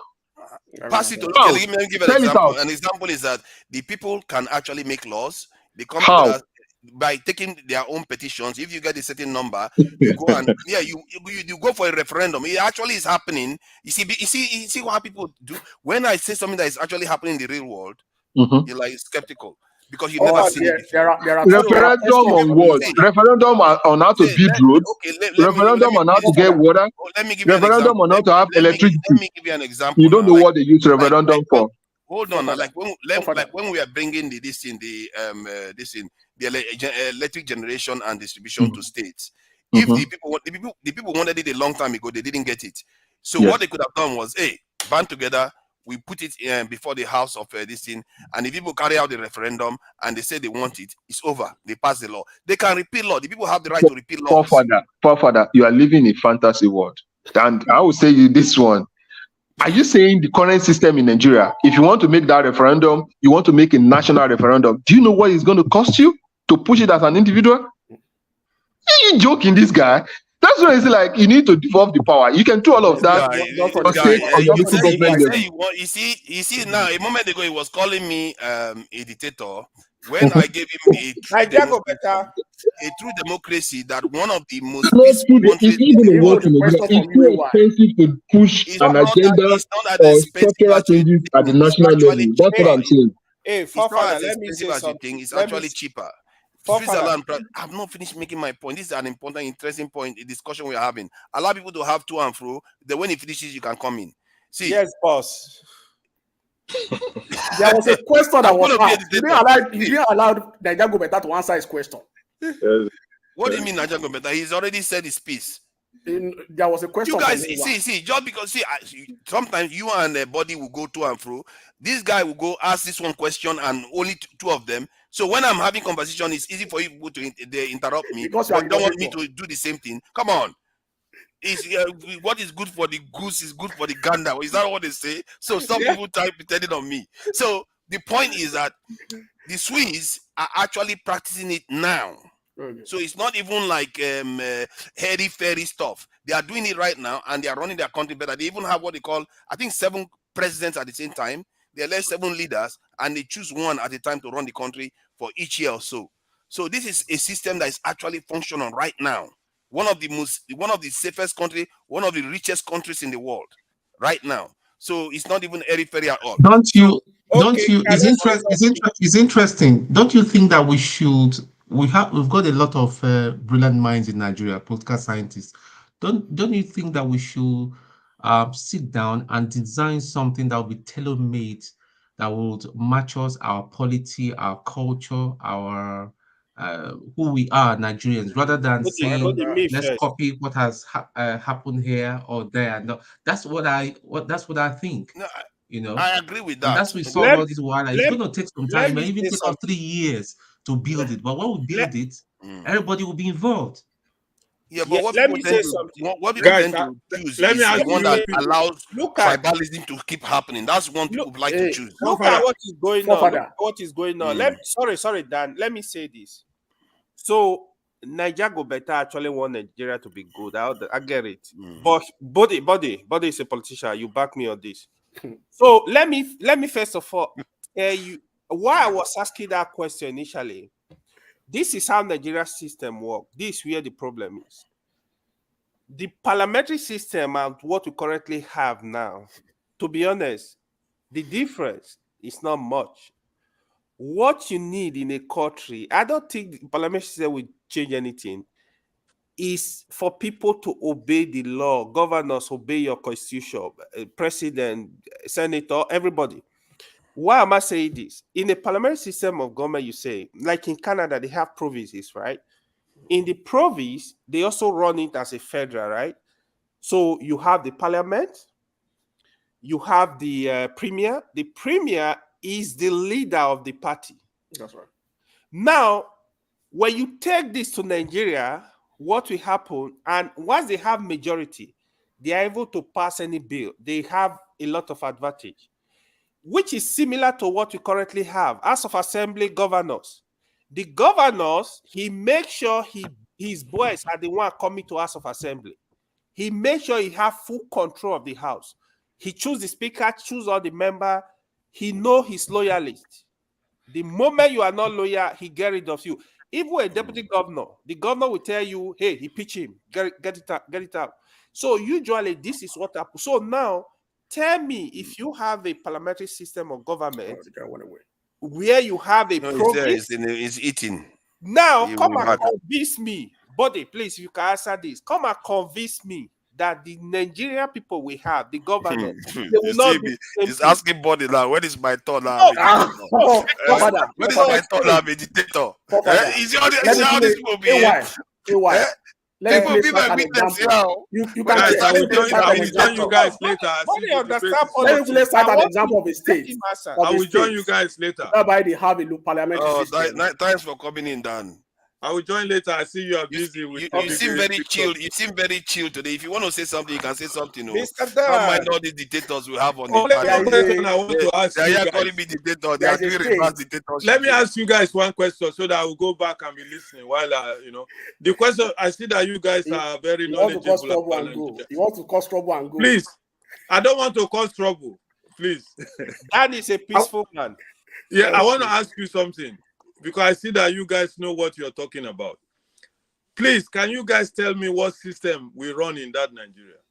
Which system? Be honest in this question, in your answers. What system do we really run in Nigeria? Thank you. I'm on the background listening. Okay. On paper, we are running a presidential system of governance. System, that's what we're running now. So on paper. The question, I was trying to educate them on the and Forefather, I will not call you a dictator for removing me. Because you are eating is I will not. Now. I said I will not call you a dictator. I will not call you a dictator. I'm not saying. No. That was fair. That was fair. Thank you. So, like you said, that like even if you go to parliamentary, we tried it before. And of recent, I know of a state in Nigeria that practiced parliamentary at the local government level for 3 years. How they come about it? I think is it the First Republic and the Second Republic? We try it, we fail. Why?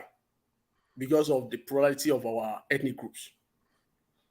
One major drawback then was that once you come together, you part in parliamentary, and you are unable to form government at the national level, there will be crisis, and then there will be no head of government. So the country will collapse in our own case. And then we witness it twice. So, but that's your point. In between 2000 and I think 2015, they're about 2015. Sorry, what do you mean we witnessed it twice? The government collapsed in Nigeria? Yes, go and check. How do you mean collapse? You can fact check. Are you saying that it collapsed? That's why Nzogo struck, or Nzogo collapsed? Before the struck in the Western House of Assembly. Did you know what happened in the Western House of Assembly? Yeah, you know what happened is it already wet here? And Baliwa in the Second Republic. Is it already wet here thing? They couldn't form, it brings that kind of instability in the system.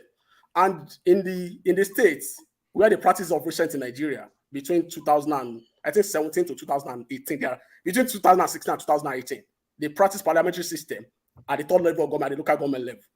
You know what happened? The governor just unpick his followers and put them in the parliament. And the person that they knew already is going to become the local government chairman, they just put that one as the first among you convince themselves. Yeah. And it's just the same. So what I'm talking about, you can check it. Which states was that? And that's two. Now I understand that you're very likely from Osun State. Aregbesola did it. Now hold on. See, when we say let's do parliamentary system of governance, it's also is going to be successful if we have a very clean system of electing who is going to be a representative of each unit, right? What you're saying about Aregbesola, was there a clean election under Aregbesola at the local government level? No. He unpicked people that he put over there. See, if somebody unpick you, if for example now, forefather unpick all of us here now, and we're giving him trouble when we need to reach a conclusion like we're having we cannot have your independent opinion. That I am, isn't it? No. That's what happened under Aregbesola that you are talking about. So that wasn't a parliamentary system of governance in any way. That was just a charade that somebody put you there, and if you make any decision contrary to his what he wants, you cannot argue. You cannot have your independent opinion. Let me make a proposition. I've had a conversation about this. How do we go about this? How do we solve the problem of the electoral system stroke representation so that we can have a true parliamentary system? We're so passionate about our identity. Our problem is we're so that passionate we keep trying about to it's unfortunate. It's unfortunate, and I'll say this one. Let me tell you something. If you do parliamentary system of governance in a way, it's going to address some of this ethnicity also. Yeah. Because governance is at the unit level. It's going to be at your local government, your state. At that point, I know there are a lot of states that's more like a cosmopolitan, my own proposition wanted to even take units beyond local government. What would now be a unit? What would now be a unit? Is the family compound. Why are we worrying about the system of government? Hold on, buddy. Why are we worrying about the system of government when all system of government has proven to create good states? No, we are talking about. It doesn't matter what system of government you run. We are not going to. No. It matters. It matters. Let me tell you one thing. The advancement of a country like the US and the likes also is being slowed down or impaired by this system of governance also, like all the crisis in the last 15 or 20 years now. The election has been marred with a lot of arguments, people believing they don't believe in it. And there are things that are so dangerous that can destabilize the country. You see what we witnessed in January 2021, right? January 2020. See, 2021. All nations. 2021. Election was in 2020. The crisis was in 2021. I think you are listening to too much noise. All nations are unique. They have different shades. UK barely even has a proper constitution, and they manage to run the whole world. You are missing, if you keep worrying about systems of government instead of actually taking action to fix your country. Good luck with that one. Sorry. I need to leave. Let me give my final note, submission on this. There's something that you are missing, and we need to be very careful about this. End it with I'm a dictator. I will be happy. No. I'm not going to say that. Trust me. We need to be very careful. We need to be very careful about this. If you look at it, if you have a structure that works, it helps you better than having an individual by accident that will come and report your country. I'll give you an example now. We have NAFDAC in Nigeria. Nobody knew much about NAFDAC before Dora Akunyili, right? That was an individual effort, right? See what she did. Her passion, her commitment, her loyalty, and everything. Can anybody here tell me, like, 2 people that succeeded NAFDAC? NAFDAC was just like any other agency now that nobody even knew about, right? That happens when you have system that is not running efficiently. So that is where we are focusing on the structure and the process, right? A process that is going to hold people accountable if they go wrong. In Nigeria, no accountability. The reason why you run red light or do anything in Nigeria is because there's no consequence. In this country today, now, if you misbehave now, before you know, like 410 police vehicle now, they already surrounded you as if there's a World War II or World War III, right? And you pay dearly for it. In Nigeria, you don't pay for everything if you have money, if you are doing well. And here, the more you're doing well, that you want to live a good life, the more you have to obey the law. But in Nigeria, once you become something within a small circle, you become a big boy. That law doesn't apply to you. So that is why, like, I understand what you're saying. If by accident tomorrow now, Nigeria have somebody that is exceptional, one individual, things could change around, right? But the problem is that that's going to be for that administration, just like what we had in NAFDAC. If other people just come there, they continue to run the system the way he used to run, and everything goes. So that's my fear. And that is why I'm laying emphasis on a system, a structure that is going to work. Like, I think Obama said something when he went to Africa, then if I'm correct, that in Africa, we have strong individuals and weak institutions, which reverse supposed to be the case. We need to have strong institutions, right? And whoever is in charge of it, it's going to work. It was like Barcelona those days, whether the coach is sitting down or on the line, the team is going to play well, regardless whether the coach is good or bad, right? So once you have a formidable system that is very good, we're going to grow. We have everything that can make us one of the best countries in the world. Yes, agreed. But that system is not going to change anything. That's what I know. But we should look for a way to build our institution, get our system working. But parliamentary, I don't think it's going to be different from the trash we have now. It might even be worse. People are the problem. It might even be worse. The people are the problem. But I think it's more efficient, though. I think, is it not cheaper? I think it's probably cheaper, too. One other thing I like about parliamentary system is that when you're going for an election, you know the cabinet you are electing. You know, because they call them shadow cabinets. You know who is going to be the foreign minister. You know everything who is going to come in the cabinet. Not this funny business where not this business where they go screening without portfolio. You will know the portfolio you are actually electing into office. Welcome to my world. Those are the things I'm looking for. The cost, like I said earlier, like if you want to become a president in Nigeria, see the cost of moving around the country. Your earning, if you are sincere. It's expensive. Even your state, it's expensive. But if I have to become something at the state level, I start from my local government and I fight at my local government. In parliamentary, if you want to be prime minister in parliamentary, you still have to campaign. Not just a mixture. Yes, you have to campaign. I'm not saying you're not going to campaign. You have to follow them up in their constituencies. Yeah, but you don't. You have to. But definitely you and I know that. The of it is what we have in National Assembly. When Akpabio wanted to be Senate president, he has to start going from one constituency to the other, from state to state. Yeah, from state to state. He just visits the state. Are you telling me that Akpabio went through the same thing Peter Obi went through, or Tinubu went through to become the president. Come on. President, You're gonna go there, you talk to them. I'm not saying you're not gonna talk to them, but it's different. Okay. It's far different. The cost of governance for presidential system of governance is bogus. There's a point that was raised by Tony. We have this cultural difference, we have this identity. Yes. And it comes to play in our politics. Yes. How can we integrate that into our politics? And I'm saying we have a system.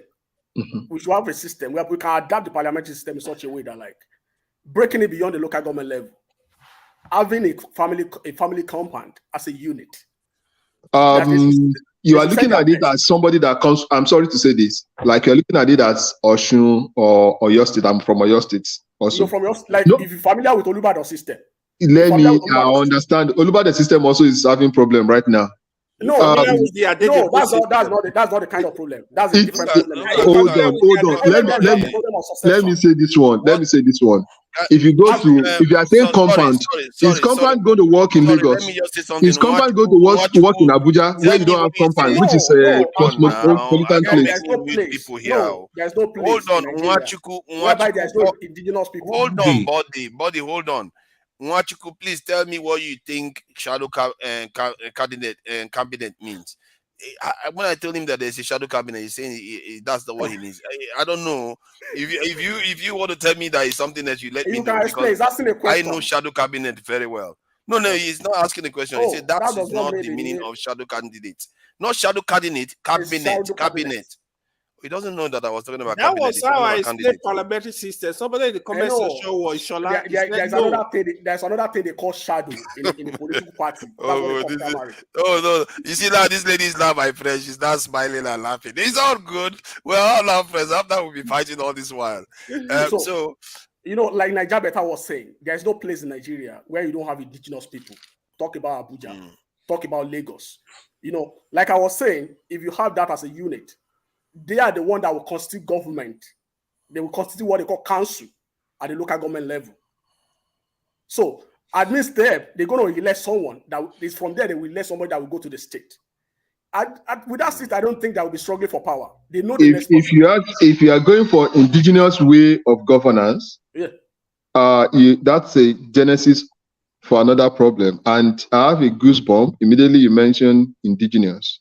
So it means that if I live in Abuja, for example, for the whole of my life, paying taxes there, doing everything, I cannot become anything because I'm not indigenous. You go back to your state. I don't have a voice.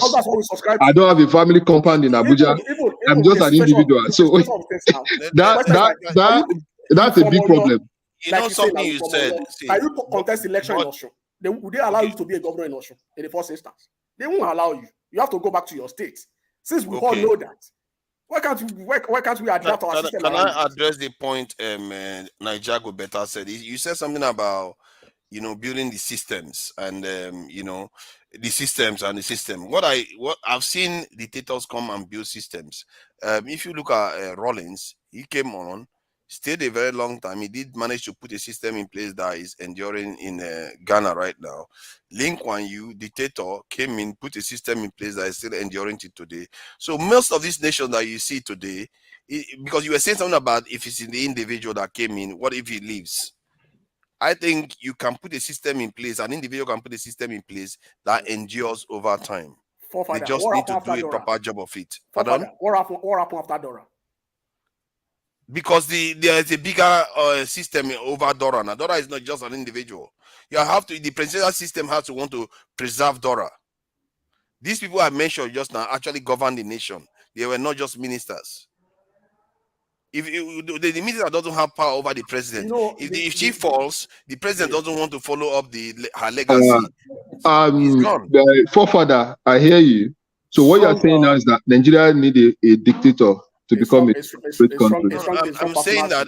I'm saying that an individual can create a system, because your point was that when an individual gets in there, that individual, what if he leaves? What you are looking for now, that's what I'm now saying now. The way Lee Kuan Yew got there now, was it through election? No, it wasn't through election. My point is that a democratic leader that has 5 Hold on. Jelly Rolling, or what's his name again? Was it through election? No. Okay. Now, hold on. Let me please. I have where I'm getting to. Okay. I understand what you are saying. If you are lucky to have a magician that got there to become maybe through a coup or whatever, he can turn around Nigeria. Now, if that doesn't happen in Nigeria, this democracy that you have, do you think it's very easy for somebody that is very good to get there? Somebody that's going to do so? It's nearly impossible. That's what I'm telling you. There is no way anybody that is good is easy. Even in companies, it's not easy. Even in the West, it's not easy. So if you are good, now if you are waiting for that individual, the probability of having that individual that is not going to come through coup in Nigeria, the probability is very, very slim. That is true. You have a point there, but I believe that if the people change, they can get that individual. Now, that's what I now say. Before people can change, there's a reason why you have law, and there's a reason why you need to have a process in place and consequences for things, right? Yep. That is why we're advocating for system, a structure, and a strong institutions. Because that's really, like, as an individual now, if you're a lot of Nigerians are obedient. Those that you're saying now, oh, change of mind and all of that, and Nigerians, whatever. Nigerians now, once they leave Muritala Mohammed Airport or whatever now, and they land in the UK or in the US, they are more obedient than people that they met there, right? So, because the system will force you to behave. So, don't have the expectation that everybody is going to behave well. Let me tell you something. In the UK today or in the US today, let the police say they are on strike for 3 weeks. You see the level of crimes that is going to go on everywhere. So it's the system that is forcing people to behave, that move around like angel. And average people that you see in the Western world, that just walk quietly on the street. It's because the law just moderates him that behave, or you don't behave, you're going to get water, right? That's what I'm looking for. I think that is true for every society. I think part of this that is why, and that kind of moderation, things that is going to force you to behave well, it's not only for the man that is walking on the streets. It should be applicable to the man in Nassau Rock. That's what I'm driving to. Even what not a perfect one. South Africa also is not doing bad. They run form of parliamentary system of governance, right? They are not one of the there's a lot of in nations Africa. that are on parliamentary system that are doing No, I'm just so that it's not far away. We have one in South Africa also. And you see the way they challenge their president and the way they kind of come to him and they scrutinize him and a lot of other things. In Nigeria, the president in Nigeria is like maybe more than a monarchy kind of. Nobody questioned the authority really that much. So it's either he use the power or he use the money to get whatever he wants to get. And he moves on. But it's not about systems. I think the same thing is true for parliamentary system. You saw what Boris Johnson did here. He was basically lying to the people, lied to the Queen, And lied to there's a consequence, right? And there's a consequence. If a president in Nigeria would do worse than that because he was having a party, he was lying, and because of that one, those ones are not issues when it becomes a president in Nigeria. Hold on now. Tell me one of our presidents we have caught him in a clear lie. Like he told us that this thing is this, and we found him that he was doing something else. One of our presidents we found. Tons of things. Are they not coming out every day that they're lying? Which one? Like, for example. Give me now. That's just a sweeping statement. The thing is that, what's his name, Buhari now? They will say, oh, he does it. No, you've not caught him red-handed like Boris Johnson came on this on TV and said, I did not do party while people were dying in COVID-19. And they found out that he was partying and all the rest. No, you don't. The kind of corruption our own people do. Sorry, I have a call that came in that Buhari, I could say that warrant that warrant the action of National Assembly is the issue of ways and means with the CBN, whereby they went above the amounts, they borrow more than the amount they should. Whereby the National Assembly have to like find a backward process of amending the law to accommodate that. But they didn't lie to the House. No, they didn't lie. They didn't lie. But that warrants a kind of, because there's a violation because they want a Yeah. powerful. Oh yeah, they break the law. They break But the law. the thing, the difference is But that the yeah, Nigerian that's authorities, the they only barely thing come I out could. openly and lie, and you catch them in a No. lie. That's why I said. That's why Like I they are was saying so to you good at that stealing that they never get caught it in should a be lie. specific. You know. Because Nigerians, no matter what you say, Nigerians, they catch you lying, they are less forgiving. You'll be surprised how less forgiving they are when they actually catch you. Like Tinubu says, I attended this school. They go and find out that Tinubu went to another school. They will not take it. Nigerians will find it hard to forgive that person. Even if clearly in the West this happens all the time and they forgive them for it. Like now, even if you are convicted in Nigeria as a presidential candidate, you are not allowed to be president. But in the West, you are allowed to be. You can literally come out of prison in the West and go and be president if you want to, because they consider the people to be sovereign. But we practice democracy where the people are not sovereign. But that's for another day. But the point he was making about an individual, I think systems become stronger over time. And I think sometimes they become stronger just by enduring. Because what happens is that you have new generations coming up, getting familiar and used to that system. They don't know anything else. They've not seen a coup before. They've seen institutions work in a specific way. They don't know anything else. I think you see what I mean. So I think age also helps strengthen systems, and it's not only redrawing it constantly that does other stuff. I think we exaggerate the power of tweaking the system. No matter how much you tweak it, it's not going to make any difference. I've seen cases in Europe where governments collapse, and the economy is growing. The government collapse. The economy is growing because there's no government to run the country same thing anymore. here. They build their system in such a way that the economy is independent of government. During Trump, there was a shutdown of the economy whereby they couldn't agree on the debt ceiling. Yeah. So, and it happened on 2 occasions, even during Barack Obama. Yeah, but that is also true in Nigeria. It can also happen in Nigeria. But The economy was running and everything was fine, except for those that are federal employees that couldn't get their pay then. Except for those contractors that are working with federal government that couldn't get their PO. See, forefather, see, in Nigeria, right, it's not that we have these laws, right? For example, the Senate and the House of Rep, they have a lot of power to give the president direction to get stuff done. The truth is, what we have in Nigeria is you have a political party. The president now is gonna, this is my Senate president, this is my House of, this is the speaker.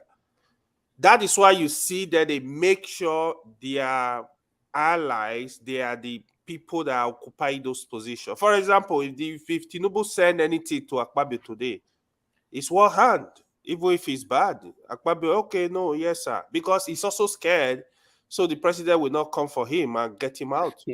So the Nigeria case, that's my fear when they're talking about parliamentary system of government. It's still gonna be the same thing like this. So what I think is not changing of the system. Yes, let's build a system that is independent, like judiciary, executive, the legislators. Let everything be independent. Also empower our institutions, EFCC, CIPC, this. But that, I think that's what we are lacking. I don't think it's the system. If you change the system, we will get the same results. What I see that is that we lack the good people. People usually think that American president is a lame dog, they are weak. Until Trump goes to power, that we know that American presidents are powerful. Whereby the guy was able to toy with a lot of institutions. And have you ever considered that our system is very, very efficient? So the issue is that in democracy, there are a lot of assumptions. No, hold on. Let me make one controversial statement. Okay. I think, have you considered if our system is actually very efficient? Given that the resources that is taken to run it, if you consider how much the American government takes to run versus Nigeria's government and the entire state, American government does, the money they spend in their system does what we spend in our system. So maybe our system is already fine-tuned. That is not the problem. I keep telling people this. If you don't make your nation strong so that you can start growing, all this, you can have so many talks. Tomorrow is about tribe. The next tomorrow is about whether we should go Biafra or not. Then we should tweak this thing. Oh, no, the favorite one, constitution. Let's go to another constitution conference. you talk and talk and talk. It's not going to work if you don't make your nation strong. Run, you know how Thanos said it now. Some of you have seen Thanos. Like, you can run from it, hide from it. Destiny still arrives. You can run all you want. You still have to confront the fact that your nation is weak and it's not going to prosper in this world. It's just that simple. We have to keep having that conversation. We can't run away from it. Even in an established, in you have to go for therapy. In a country, even Germany, even in America, there are still some people that still disagree with the system. They are still contending with it. But it's a conversation that will be forever ongoing. We can't run away from it. So that doesn't stop the main system from running. The people that believe in this established system will continue to play the game and continue to ensure that the system is running, whereby those that didn't believe, they will continue to have the conversation. As we are saying as well. I think that because in Germany, there are some people that are opposed to democracy, that they don't like it. The same here in America, we have a lot of militia groups, a lot of that, like, hey, this system, they don't like it. The system is fraud, is this and that. So in the case of Nigeria, there are still some people that are still opposed to the constitution of Nigeria or the composition of the country, that we have to dismantle everything. That does not say election will not come in the next 4 years. That will not say election will not come in the next 8 years. And these people will still participate. They will still say representative. So that's the conversation that we cannot erase. So it will be ongoing. But whatever that is on right now, we have to make sure that it's efficient, it's working, it's serving the greater good of the people, not just the few. The only area of Nigerian society I would say, okay, yeah, it's not as efficient as it can be, is the House of Assembly. The amount they are getting paid, is exorbitant amount. That's what they get paid there. And the fact that we are wasting a lot of money that we should be plowing back into this economy. However, if you take all of them into account, we're still not spending anything remotely close to even a moderately small country like Singapore spends on its economy or its national budget. It is not. And Singapore is just about 5 million people. So it tells you that we are spending little for a lot of things and expecting results as the West. You can't. What you are getting now is what you should expect to see. Yeah, and that is the epiphany of it all. What you get now in Nigeria is what you should expect to see if you are doing. If America starts doing what Nigeria is doing, you will get exactly the same results, no matter how pure those people, their mind is. The concern with the people is that, like, with the little that we're even having, if they can adequately deploy it, it will solve basic problems. No, it won't. It will go an extent. It might not solve it 100%. But if we see that kind of money being stolen. See, Nigeria's street lights are not lighting themselves. Nigerian roads are not making themselves. Nigerian hospitals are not building themselves. Yeah. So nurses are not paying themselves. The soldiers are not paying themselves. How much have we got as a nation? We don't have that much money, really. And we don't, like 30, 40,000, $40 billion or so. What is that? That's chicken change. And we spent 96% of that money servicing debt. No, not the recurrent this thing. Servicing debt alone. Yeah. Just debt. Then we remain about 4%, then the rest we borrow. How do you expect? What else do you want from that country? People, see, the way I like to think? I like to think logically, because once I diagnose a problem, I don't want to start beating about the bush. And people find it frustrating with me that I stick at this. I say, why are you moving me to talk about tribalism? Why are you moving me to go and talk about constitution? Look at the real problem here. Why you keep moving me away? Don't stop distracting me from the real problem. Because all that stuff is noise. Until you confront it and fix your nation, the problem remains. It's not. You can't run away from it. You are very correct. The little revenue that we get is going to debt servicing. That's why you see the report by JP Morgan of recent that says, our foreign reserve is not true value of itself. Well, they are very correct. We know that already. We already know that, because most borrowing that you said. I said the nation is bleeding. Yeah, the nation is bleeding every single day we are bleeding out. the borrowing that the country made was made against those money, and immediately they take off those money that we borrow, our foreign reserves is going to left with $3.6 billion. Yeah, basically, so which are very correct. So when they say we have 36 billion, the question we should ask is that, is it the gross or the net? You see that? So that's the conversation that people are not having. So I wonder why people are so astonished, like when they hear like, oh, we have 3.6. No, they shouldn't be surprised because we borrow against those money. And what determines our foreign reserve, our gold, forex, everything. This is why they need to get their refineries built, because then all that exchange we used to buy petrol goes away. Now we can have more foreign exchange in our reserve. Yeah. And so our production was even doing bad because. And did you know that Tinubu's spokesman didn't even address this point? That guy, I feel like I need to knock him in his nose. Guy? That Tinubu's spokesman, he's so annoying. He comes around, you know what he said when they reminded him about Nigeria refinery? He was like, oh, people think that when refinery come, petrol price will come down. Why? They should not think that the petrol price is not going to necessarily come down because they build the refineries. Then later on, he went on to start saying, yeah, but we will save from not having to buy petrol from overseas, the transportation costs. We'll save from the fact that we'll be selling it at cost price. We'll say, so if you are going to save from all these things, one thing he didn't mention was foreign reserve, and that is a big one, which is very critical. That is a big one, because now we don't spend almost $20-30 billion buying petrol overseas. That is crazy. I think I'm not sure 30 billion, maybe I don't know how much we spend. I think almost 30 billion, if I'm not mistaken, 20 to 30 billion. That's what we spend on buying petrol. That is crazy. Yeah. So we will have that money in our foreign reserve. Nigeria will start becoming more and more buoyant every single year. We don't, and then our debt will start coming down, or at least we can be able to get more money. There will be stability in forex market too with that. Then why is Tinubu not prioritizing? You know what he's doing instead? He's saying, "Oh, let's go CNG." It's like these guys don't have any interest in having the refineries come back. They are talking about CNG. No, the refinery is on because I saw in the news yesterday whereby the Minister of State for oil and gas, they went to Port Harcourt. They said Port Harcourt will be ready by December. When? December is going to be ready by December now. So followed by every quarter, I keep moving to the next quarter. Because they awarded it they awarded it in 20. They awarded the contract to, is it the WU? Yeah, in 2019, I think. Yeah, the one Italian company like that. It was supposed to be out last quarter, last year. It was to be the third quarter, but they shifted to December. Hopefully. If Dangote comes on, I think that spokesman said October. Dangote should be on.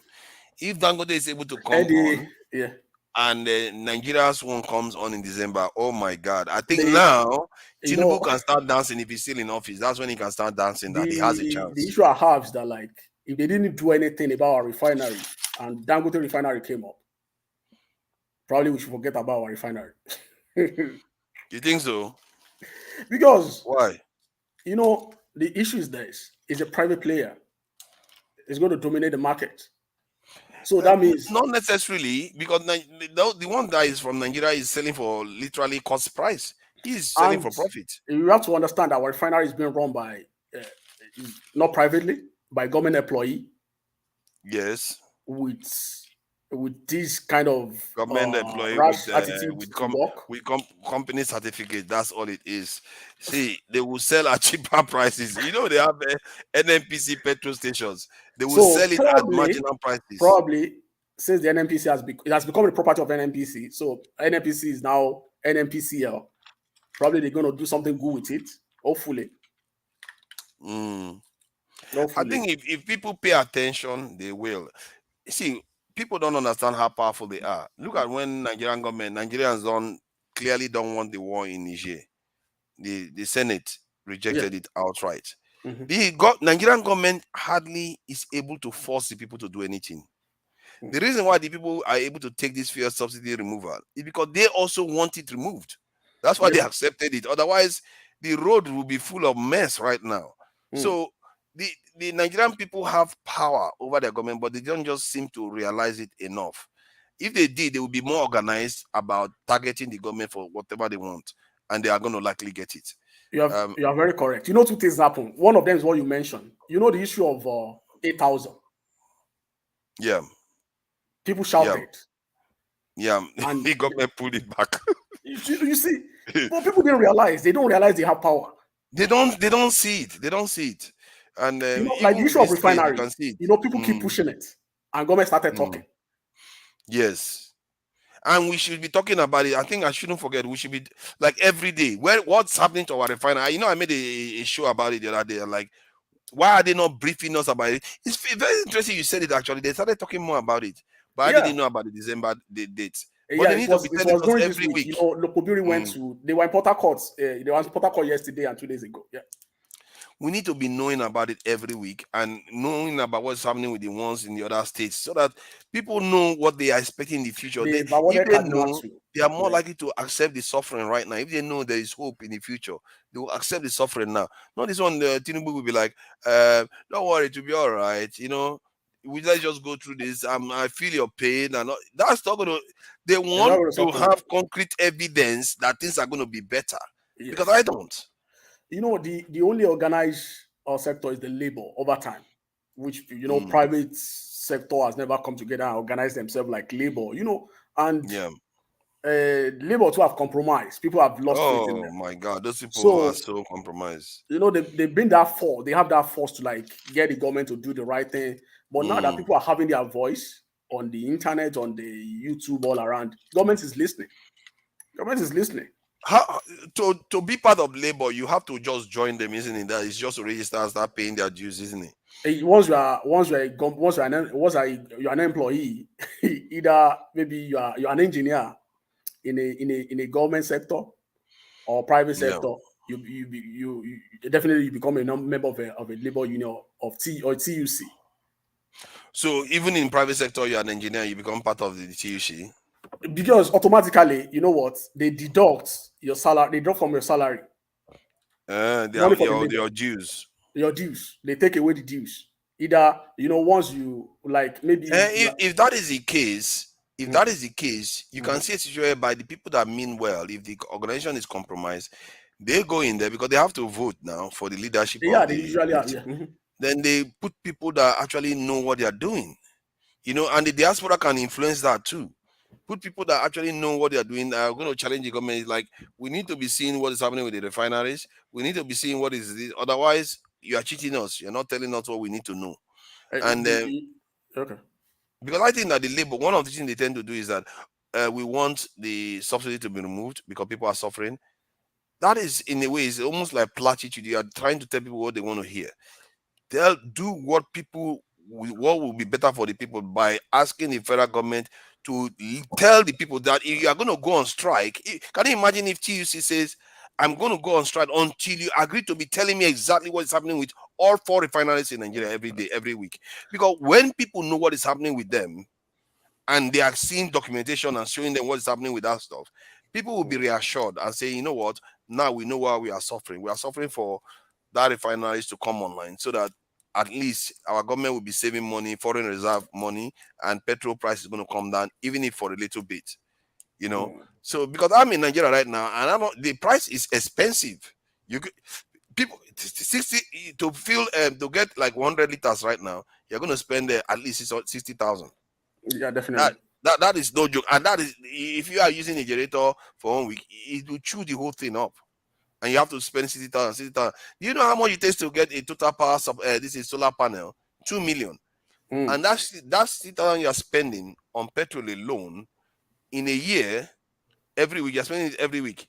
In a year, it's almost amounting to almost how much? Almost 2 million to 2.5 million. That is how devastating it is. If last time I was in Nigeria, I found out that the quality of those solar panels that they sell in Nigerian markets are I think they are cheap Chinese. They're not good, version. Of course, you don't know. What do you expect? Yeah, look what. Yeah, you see all these people. How can you just add that? How can you just assume Nigerian solar panels are going to be low? Because the apartment where I used to rent before had solar panels, and I knew the quality. I was there when they were installing them.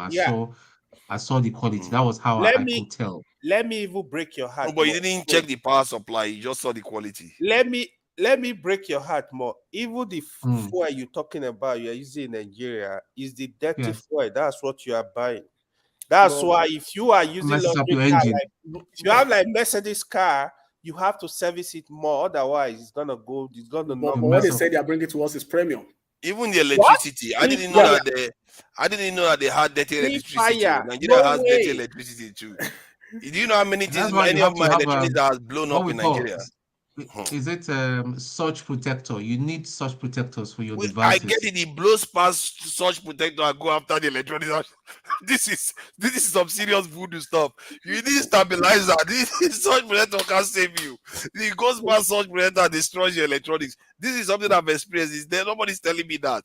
It doesn't even blow the fuse in surge protector. I don't even know how it does it. It crosses surge protector and goes after. And that socket is actually bought here in the UK. It's not like it's fake quality. Good quality stuff. The Nigerian electricity goes through it. You know the issue with that is that maybe the house and wiring is not properly hardened. You may have a point there because recently we found out that they didn't even do that one. The problem is so many.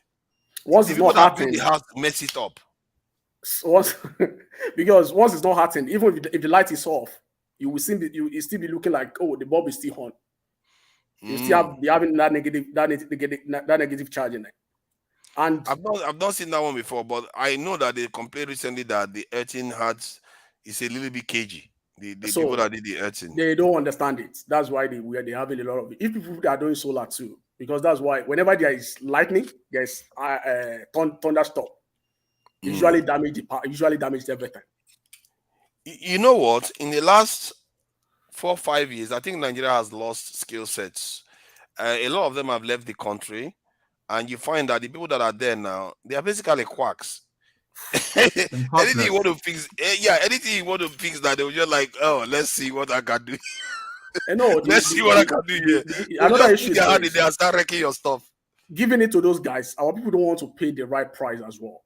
That's the issue. They want people to like, oh, can't you bypass this? Can't you do this for me? There are still some skilled ones though, but you have to pay. You have to pay. And our people don't want to find them. They don't want to pay. Find them too. You know, our people don't want to pay. You know, they always prefer cheap stuff.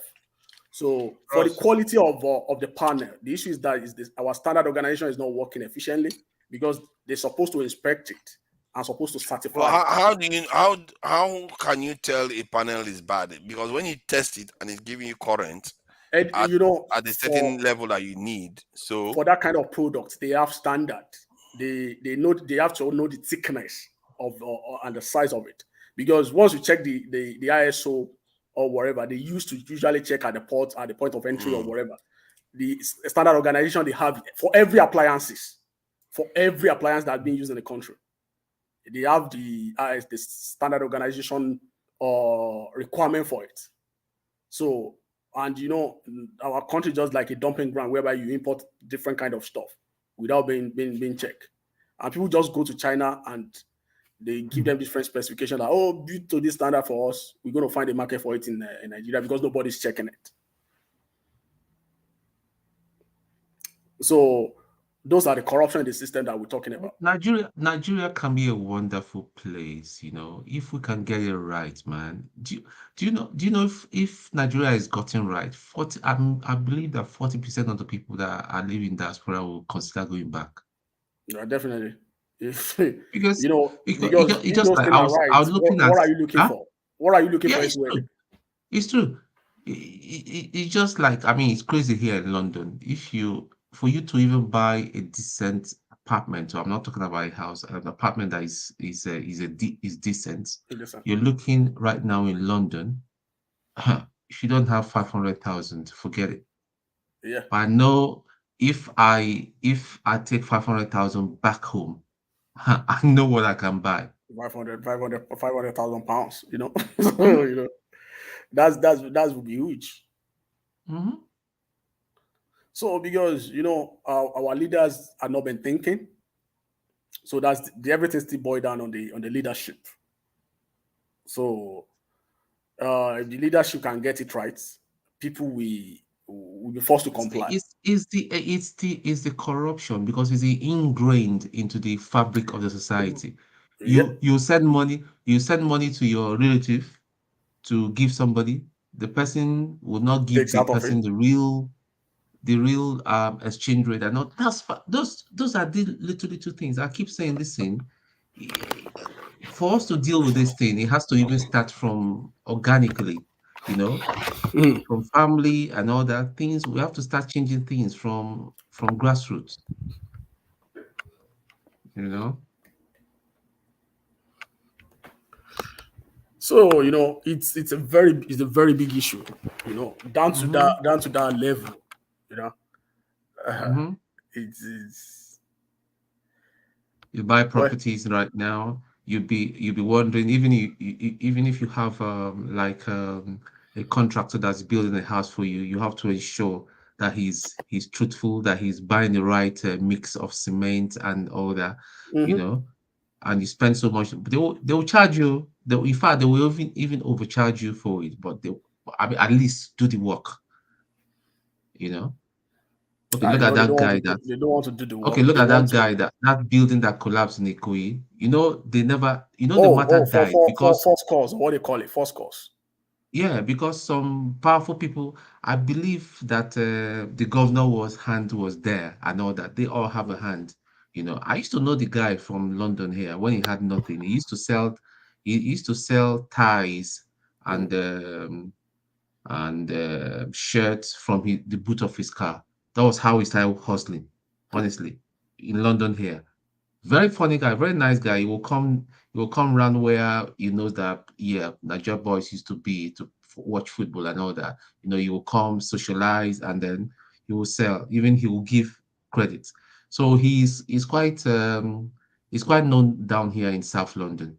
And then I think it was from here he bought the first property when the property boom was happening here. That was how he started with property. They bought with two of his friends or three of his friends. They bought, and that was how he has some few properties here in London.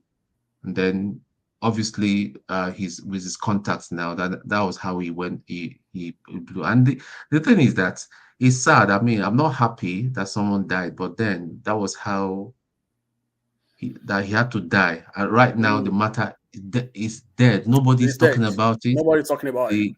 No, do you know how many laborers that died in the that site? on the night? Yeah, in that site. Just You know, because someone that's was what greedy. people don't realize, that how grievous the consequence of corruption can Consequences, corruption. But that's how thank grievous it God, can though, be. it could have even taken more lives if it has been finished and people had moved And people are in, living and in then there. offices out there, because there were going to be some highbrow offices on the lower floor, you know. And man, that's why to buy even an already built property in Already Nigeria right now, you're just building. taking a chance. It's very dangerous. That's why I'm so fearful of those houses they've been sold in Lekki area. Those, Nah. Yes. Lucky for me, I don't think it's something I want to do. But I think because when I was living out, I'm a proper Sulere boy. I'd Okay. rather go to Sulere, buy one of those older properties and knock them down and build whatever I want to build. It's gonna cost you a little bit more, but I think it's better, and just knock them down and build. And there are lots of those properties that are coming up to the market, and most of them are distress sales. So right now in Sulere, you can pick up a four wings of 3-bedroom flat now for about 60-70 million. That's not bad. Yeah, and they are old. Those are proper houses, so you can even renovate them and re-rent again. Yeah. So, but that Lekki thing, man, they're just churning it out every day. And even the land again that they are building on, they don't do proper checks and all that. After some time, people start complaining that the walls will start. They notice that their walls have started cracking. Yeah, because is the waterlogged area. It's a swamp. The foundation is not done right. And it's not done right. It's the not properly foundation is the filled. building, and you start see the crack on the wall. You start see the watermarks on the wall. Once you start seeing that, that's a mess. And the water table is messed up there. So most of them even they Lagos still have to rely on.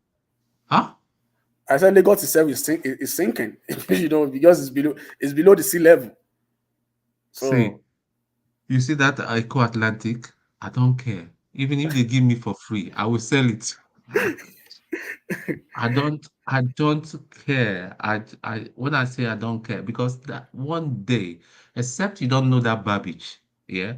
One day, one of my aunties, she's so funny. He said one day Babbage will come and take whatever. He will come back and definitely. That's even if you go to Florida, that's the same experience. You know, if you come down to South Carolina to Charleston, you know, regardless of the level of engineering that you put in place, nature it's just there for some time for you to enjoy. So nature will definitely, once there is hurricane, everybody move upland. We're in 2023 now. Why? 2020, if I was telling my friend that lives in California, 2034, man, anybody that lives in California should be very careful. Should be consider moving. Why? Well, they're saying, well, from what you're just telling me now. Oh, okay. Hurricane is sitting there. Out. Hurricane Larry. Yeah. They are having hurricane now. Hurricane Larry is hitting them. So you know, and it's in most southern states it has always been like that. So and I usually wonder, why would you make that kind of investment? And you know, nature force you to leave it. Nature, you can't fight nature. You really can't fight nature though. So there's a place I once work in South Carolina, you know. Whenever there's even if there's a rainfall, you know, once I'm driving home, you'll be swimming water. And you won't, because it's so close to the Atlantic. Even ships that are going to Nigeria, you can even see them. Really, in South Carolina. In South Carolina, yeah. You will see them. Wow. We are walk because it's very close. Wow. It's very close. Wow. South Carolina. You know, the way they build in Charleston is even building very close to water. And a little rain like this, there's flood everywhere. There's flood. So what's the point of building close to the and those just because of the view or something like that? Because of the view, those apartments are very expensive because I work with them. Yeah. They are very, very expensive. They will say, because of the view. So, and it's really expensive. The US is such a funny country. And people are really coming. People are really coming. If you see people say, I'm moving down to Charleston, I'm moving down to Mount Pleasant, they are moving down every day. Wow. So, you know, and whenever there is hurricane, they pack their bag. I say, why will you invest? Why will you live in that kind of house? And whenever there is erratic weather, you still have to pack your bag and travel again. And I know with that issue, house insurance will be the insurance taking out house insurance will be very premium on the high side. So that's the issue. So regarding this Prigozhin, did you hear that the Russian government is asking the Wagner group to swear allegiance? Yeah, I read that. Yeah, they have to. We know that's going to happen for them to man, they clinically took those guys out. You know, like I think the first thing they took him out, including his lieutenant, the next in command. Yeah, the guy is foolish because I wasn't expecting the guy to be in Russia. I was expecting that. Putin now. Yeah, I was. You know, he's blindly loyal to Putin, but his loyalty was misconstrued. And two, one thing about Putin's days is a kind of economy what they call alternative for God in economics. Because the guy General Armageddon that Prigozhin was criticizing, Putin got his back because that was the same guy that Putin used in Russia in Syria, and it delivered results to Putin. So this is the same guy that Prigozhin was criticizing. And, you know, Putin just have to let one go. And he preferred Prigozhin to go rather than letting Armageddon, the guy, to go. I think Prigozhin... You said? I think Prigozhin talks too much. He talks That's too his much. problem. because Yes. the future you got for them in Ukraine, it was delivered to them by Prigozhin. You know, he got into his head, I think. You know, with blood, with everything. So it was because, and the generals doesn't want the guy to take the shine away from them, to take the glory. My expectation was that he shouldn't move to Belarus. He should have moved to Africa. Exactly. That was my expectation. You suppose. I'm not sure that would have saved him anyway. Now, When if Russians mean business, no matter where you are, they will come for you. but that would not be that quick. That would not be that quick. Like our people will say that he That who will the not be gods that want to quick. It will destroy, take time. you first make it mad. It will take time. I think maybe like as you said, the Ukraine advances that Wagner made gave him a little bit of confidence in the Russian homeland itself. Because it's one thing to operate very well overseas. It's another thing to just operate right next door in a theater where Russian soldiers are operating and you're doing well. So he got over his head and he was thinking of marching to Moscow. That is crazy. He didn't have weapons of his own. The weapon you are using is being supplied by the government. Do you know how catastrophic that would have been? What he wanted to do? He wanted to march to Moscow. It would have caused massive upheaval. That would have turned the war around, and it will be shut down. He can't even get to Petersburg. You can't get there. They will crush him. They were ready. And the funny thing is that when he did that on TV, I was watching it here, and the person that was reporting it said, "This guy better watch his back." And clearly, there's some truth to it. You know, his thought was that he was protesting against those generals, not knowing that invariably he's debasing the Russian commander-in-chief government. And Putin wasn't having it, you know. It's not like when this stuff happened, he was like shying away from the media. He came on and like, he said the guy made a lot of mistakes. I'm saying that getting cross. Putin was ready for a fight, man. He would have been the guy bloody. made a lot of mistakes. He would have been killed in Belarus. I didn't mean that I stay in Belarus. He would have been killed in Belarus. And they would have known him as a hero now. Sure. It would have been better for him to die in Ukraine rather than die. So it's like somebody that betrayed the commander-in-chief. Shame. But people were saying that. Sorry, and he wasn't targeting. Sorry. Let me just say 10 seconds. He wasn't even targeting Putin, according to him anyway. So it's a shame. It was those generals he was criticizing, but indirectly, those criticisms is bouncing on Putin. Yeah, Tony, you wanted to say something?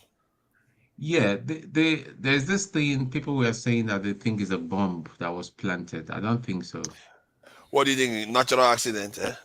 No. From my experience, from the way the plane fell and the debris, I think it's a surface-to-air missile. You think so? Because the tail is off. The tail is already off in the air. The reason why I don't think it's a surface-to-air missile is because none of them have any chance to jump out of the aircraft. That aircraft came from a very great height. They could have, if they were still alive in there, done something about it. So yes, I thought about that as well. Because these are military men now.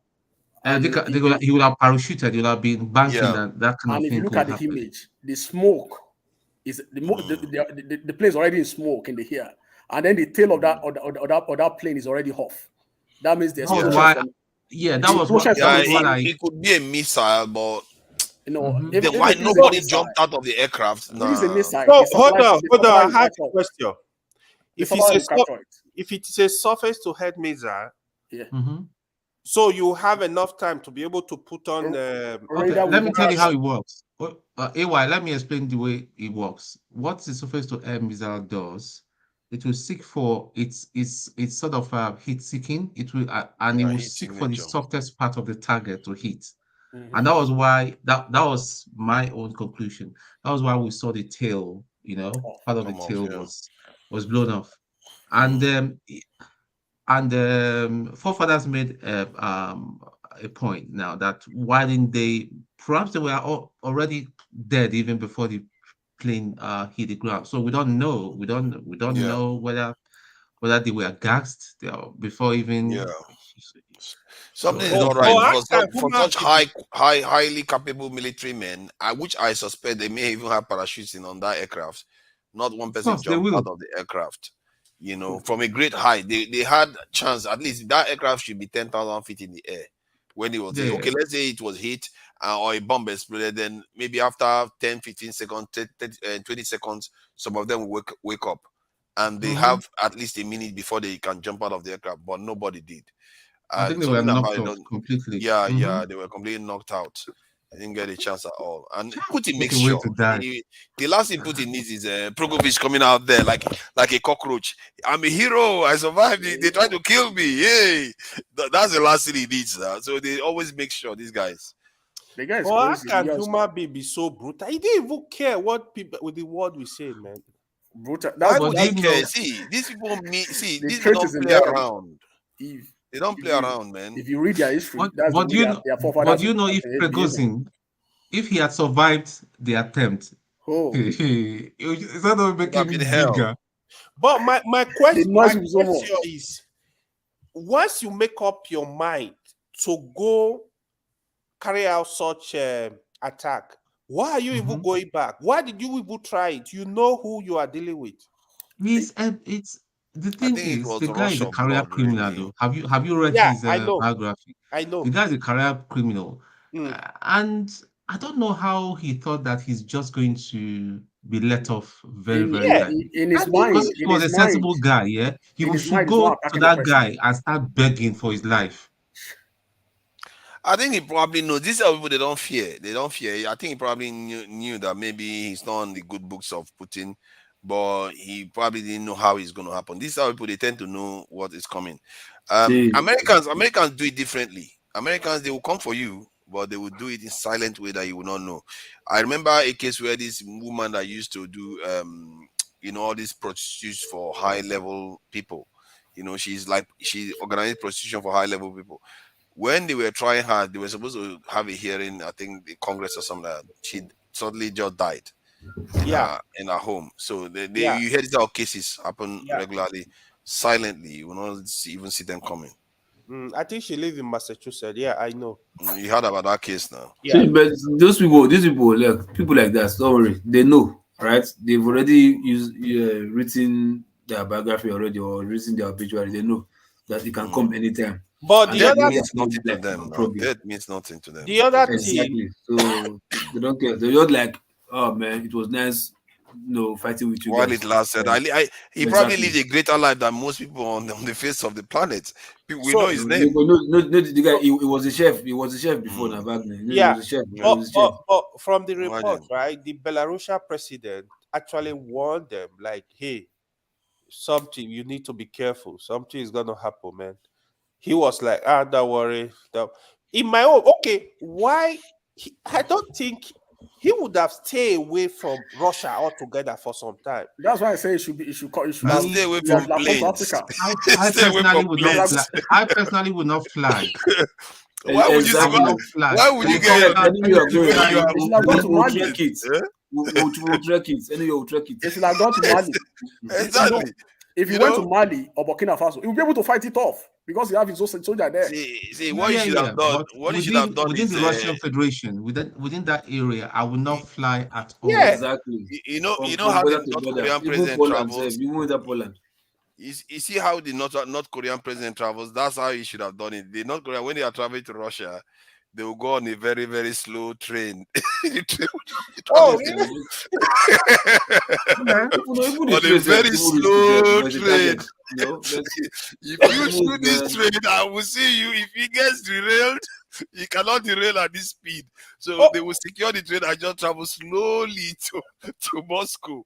That's how they do it. North Korea president, he uses they use train. Yes, but which of the locomotive you won't be able to know.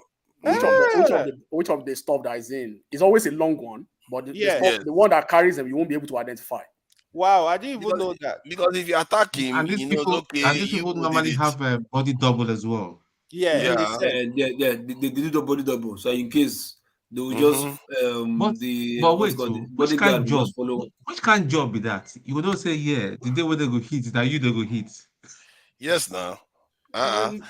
Before that day, you live large. No, but no, the body double may not be resemblance per se, because to get resemblance will be difficult. But like it just maybe dress code, but it will definitely be one of your ADC. That's your somebody that's ready to die. Like this year we're ready to die. There's always people that are ready to, this thing. We have lost a lot of that culture. In other like Russia, China, which other country would you say? America. A lot of American soldiers are willing to die for America easy. Yeah. And they're like suicide. If you send them on suicide mission, they will go. They don't send though. So guys, do you know these Ukraine? How many some black people died there? We go as mercenaries. Yeah, they said. Yeah. I won't be surprised now. Is there no way a black man from Nigeria go there? No, from the UK here. From the UK here. One of my guys one of my guys tell me, wait, no, say I don't get involved. You say, listen, if I'm that, because they have these private military thing and all that. If I'm interested, about 1 month work can give me about say 100K, 200K. I say, well, for that kind of money, I said, I don't need it. I don't need it. Man. That kind of money could kill you. One bullet that will end it all. I'm telling you, those Russian rounds where they will be firing it, and you be firing back. It's even crazy.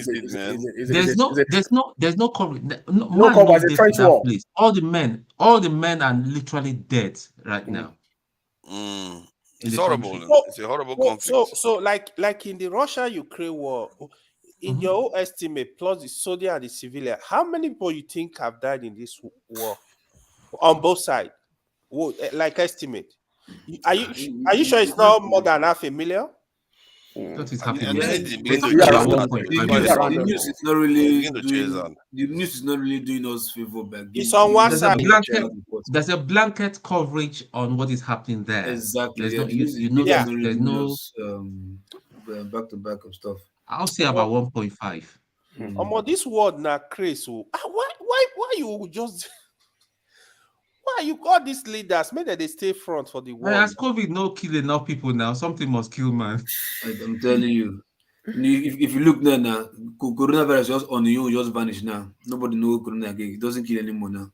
They are not talking about. They say just military casualties. They say just military casualties is hitting 300,000. There's a new strain for London. You don't notice that people don't wear masks everywhere for London. No, there's a new variant. Oh yeah. What do you name? I forgot then. Let me look for it. I saw in the news. There's a new variant in the UK. May they go and there. Just on that cold now. Nobody cares so anymore. All this one, all the time Ukraine they fight war. The corona, he go holiday, Abi. He go holiday. Now when the war don't come down small. Now the new variant is BA.2.86. BA.2.86. Yeah. You don't get version. You need to get different versions now. You don't get version. Not be variant to get a version. Ridiculous. 0.2.08. Okay. Yeah, that's that. You see now we can BA. Nobody cares anymore about corona, man. Everybody, but it says BA, right? BA what? BA. But people found out that it was all lies about all this jab and all that stuff. In fact, there's some people that died of the jab, Yeah, they talk about blood clots and all the rest of it. Yeah, quite a lot of problems. The people I'm even blaming is just Africa, where you just be done. Nobody just want like, guy, come on, man, enough is enough. How can we just be there and just allow our people to be like a footmat of the world? Okay, no, we don't want to allow this anymore. Let's just do something. Nobody just care. I for one, I'm tired of it myself. I'm just tired. Everybody just going on survival mode. Just survive individualism. Just survival mode, and that's it. I'm even cross with China to Russia, all of them, because they and I also cross with our government that didn't apply for BRICS. What kind of stupidity is this? No, that's my answer. Somebody said this day Nigeria applied for BRICS 2015. Yeah, before and Nigerians didn't want to join. Sorry? They said Nigeria is the one that didn't want to join, from what I gathered before. I don't think they applied that time. No, they didn't. 2015. They didn't, because it was never discussed in the National Assembly. No, as a not National Assembly, like there were talks, not the way it is right now. Not the way it was like then, expression of interest is quite different from application. Yeah. Whatever it is, what expression of interest, you just you want to apply and you're to those people rise. are trying to bring everybody on board, and they're looking for country that like interested. They are reaching out. So maybe Nigeria reconsider its stance, looking at the pros and the cons, because we shouldn't look the side that we have professionals in external affairs in the country, in the Nigeria Institute of Foreign Affairs, whereby they do a lot of research too. So they research into all the other kind of things. So maybe the advice. Have they given a reason why eggs suddenly disappeared from the shelves in the supermarkets? And in the UK, you mean? Yeah, mainly in the UK. It's a bit strange. I think I get the feeling that our egg used to come from the far Eastern Europe. I think I think it was on news. I think I heard it already. Heard it on news one time. TV. Yeah, I think they were like, they made something of that. Like they were trying to go for the was it GMO kind of egg or something like that. Like the natural one was not GMO. Sorry. That they even called one of these was it not Greg's? Okay, they say food shortages, rising something energy like that. costs, Yeah, they said something. I forgot to. Probably are contributing to the ongoing egg shortage. And then meat, and the meat now they are going to be manufacturing the meat in the lab. That one I don't understand. I'm not exactly. Wait. That advert is that advert? I'm not eating that thing, man. Is the advert true? Yeah, we'll say it now until later that on. Is it true? I've not seen it. The human meat. Is it true? Manufactured meat. What do you mean human meat? Did he just call it human meat? Who is going to eat human meat? I heard it. Yeah. Have you seen the advert? No, it's not for the human. It's like from a cow or something. No, I think they did some documentary, but little whatever. I don't know whether it was acting or just joke or whatever. Like say like human, like from human, not human. Yeah, from human. Yeah. Yeah. Cow is beef now. This is just from human. I say it tastes so delicious. Hey, stop it! Stop it! That's Even like talking about now. it is disgusting me. No, joke. Cannibalism. No. Just check the advert. You see the advert. They have to be joking. They have to be joking. Nobody will buy that. Especially people who get children, man. To get small child at this time. Everybody not believe. Everybody say you not believe, Abi. Local peace, stay one place. No, not true. He's not joking. Are you serious? If you say a joke, he's not joking. No, it's not human meat. They manufacture it in the lab. People are going to lose it. The meat is going to be synthesized in the lab. Even if it's synthesized and you tell them you synthesize with human cells, they will lose it. Even if you add Maggi, add the little the sauce. Where's the sauce we are concerned about? And the advert is saying human. And people tested it or whatever they say they did test run and said it was delicious. I don't buy it. I don't see. Nobody's gonna eat any human cell. No other human being will eat a human cell. We still have a lot of cows around. Why they even meat they will make in the lab. If they are turned vegetarian, we not eat it. Let me check lab made meat. Wait, hold on. That's impossible. Is it the lab grown meat you are talking about? Yeah, lab grown meat, yeah. It can't be human meat. Okay, listen. Listen. Okay. I'll open the link here. The Mirror. Yeah. Newspaper, like say Greg Wallace horrifying human meat documentary slapped with let me see. Say with Channel 4, right? 2013. This was even the Mirror. Horrifying. They call it horrifying now because they know nobody will eat that kind of garbage. Who wants to eat human meat? That's ridiculous. Human meat will be starving before they even consider that kind of stuff. Are you trying to post a link? Pure vegan. Straight vegan, I'm telling you. That kind of stuff that will give me turn me to. God forbid. What is the point? The usefulness of eating meat is gone now. What's the use of that? But they've tried it now. At least I don't understand if they can do plants, egg, orange, seedless orange. I don't understand what is and you accept that one. What is the difference between that one and human meat? But do you know those seedless fruits are not good for you though? Before, why want it good? Something that not good. You are made of clay, and the roots is supposed to the seed is supposed to be from clay, and you're not eating it. I want it good for you. Yeah. The one I'm seeing here is they're making one for real chicken in a lab. They grow the chicken meat. Who knows what that is all about? I'm sure they got the cells from the chicken. I think that makes more sense. You get goat, you take a bit of it and use it to create more meat. And the same thing for chicken and all the rest of it. Instead of human beings, why would you want to use human beings? That's just not right creepy. Pokoli will share people. Mm-hmm. But it's possible if he's reading that it's horrifying, then it must be that. Okay, you know. see, type Greg Wallace human meat advert. Greg Wallace human meat advert. I should say that Canada did the first start all those crazy things from. Yeah, they say it's a hoax. The hoax documentary. They say it's a hoax documentary. People saying it, Seth. Yeah, you see, Loco P, you want to be careful about these things. They say it's a hoax Go sit down. They say so. I say find this thing now. I'm sure you know it's a hoax. Exactly. Greg Wallace talks about eating human meat. They say it's a hoax. Let me send it. Here's my question. The Russia-Ukraine war now, like, when do you think it will end? What do you think has stopped that war? Of course, it's going to be negotiation someday. Or they will look for another people war don't to die start. finish. All the men don't die finish there now. You see that the hoax documentary? Okay. It's a hoax. That shocked the UK. Yeah. You see? All right. Loco P, no scare also, I beg. They do now video where I see you now. Loco P has come to share. I'm waiting for my day when I will go and share wrong information. What information? I know, sir. The information is there. It's the guy that is give wrong information. But he didn't tell us I'm reporting the information. So that's wrong. I'm telling you.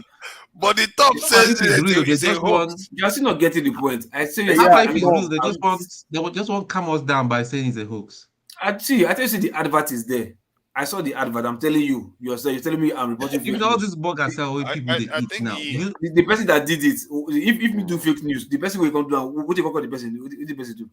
The advert. I think you have a point to an extent because normally when they show this type of document, they won't tell it's a hoax until the documentary finishes. I don't know why they do that. I feel like documentary channel shouldn't be doing that. How can you be deceiving people?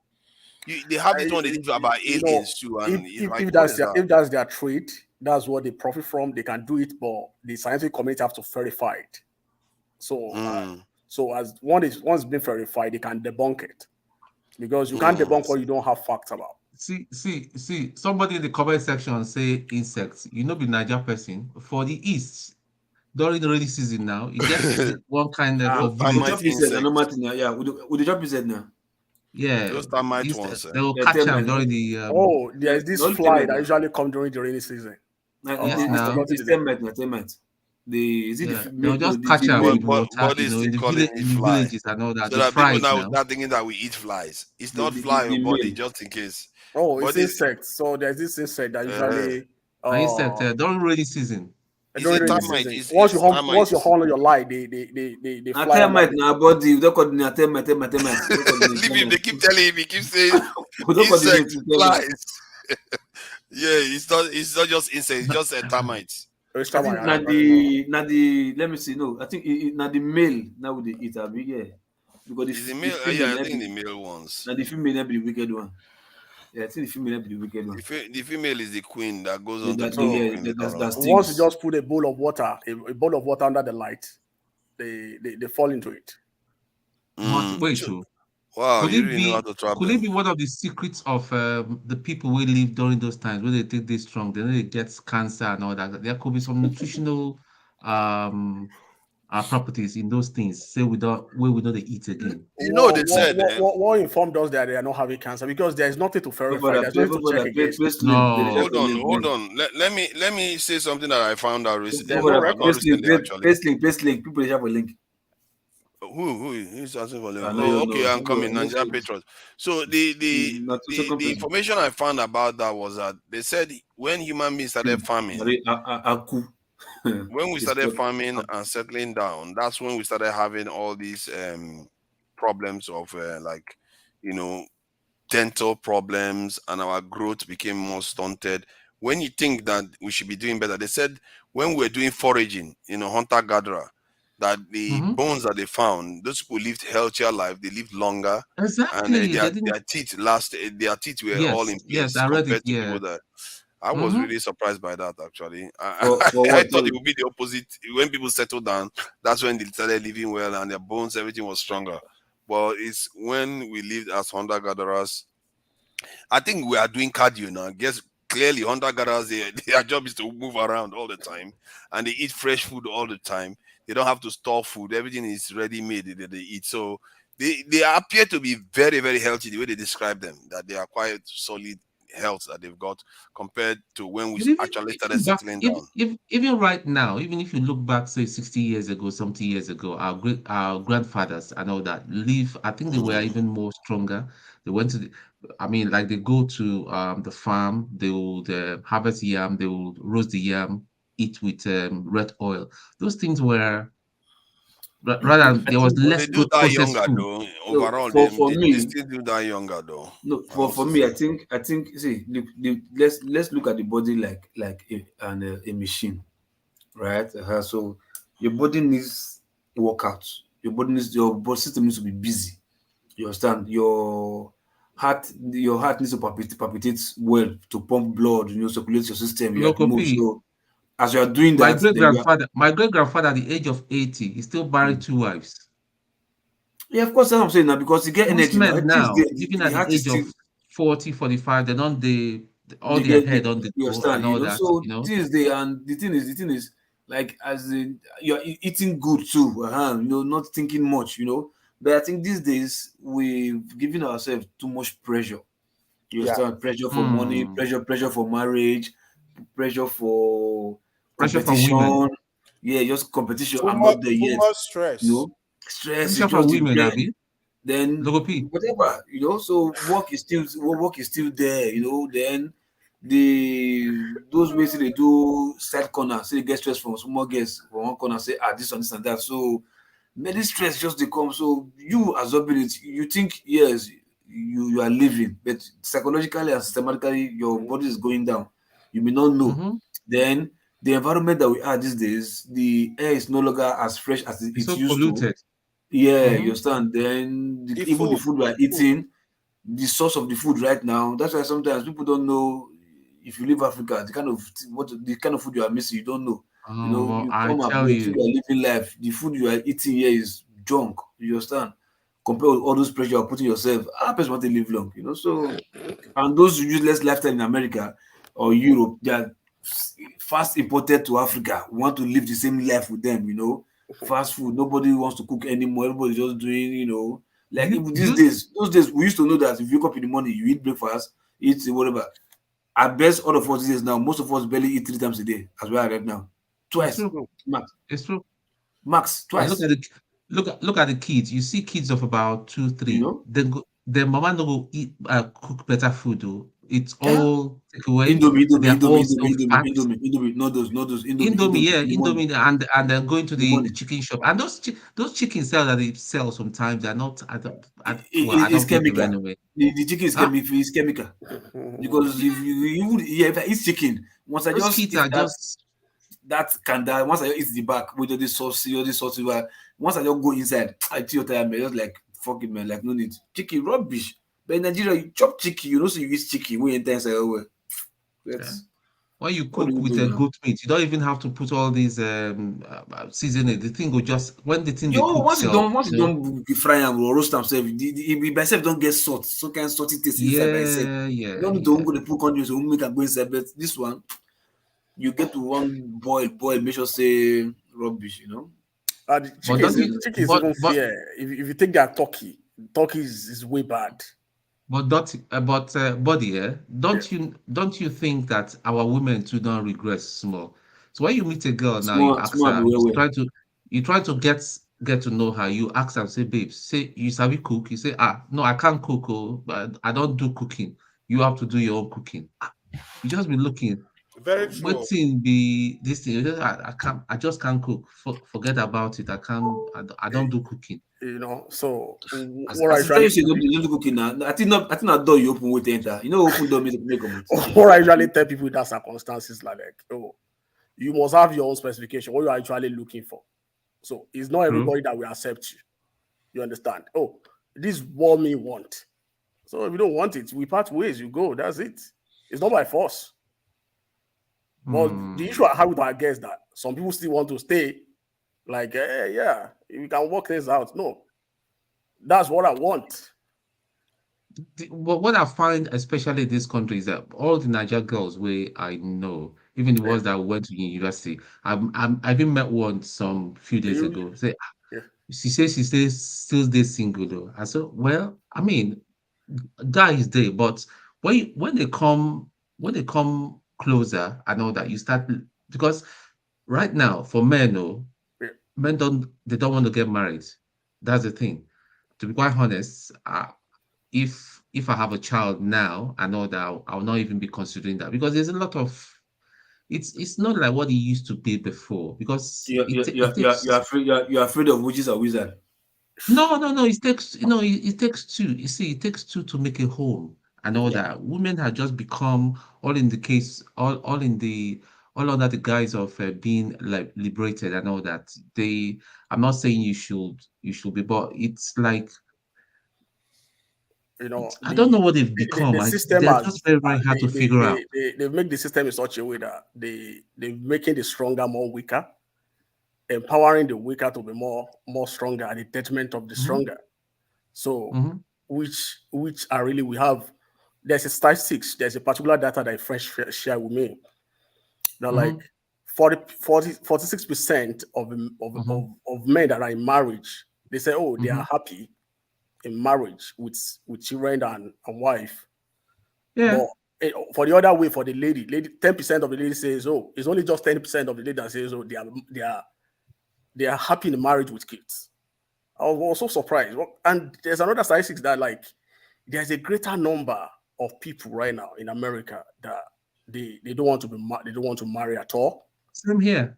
They want to marry before that, and the number kept increasing. If you see the anguish against the system, like, because the system is like empowering, and the bad thing is if you can't check her, you can't see that now black women, they say they plenty pass. Now black women, exactly. They're not my anger, that's my precision. I don't want to be fast. Something that's not our culture, right? We can't so agbada for inside. Hey. Where did this come from?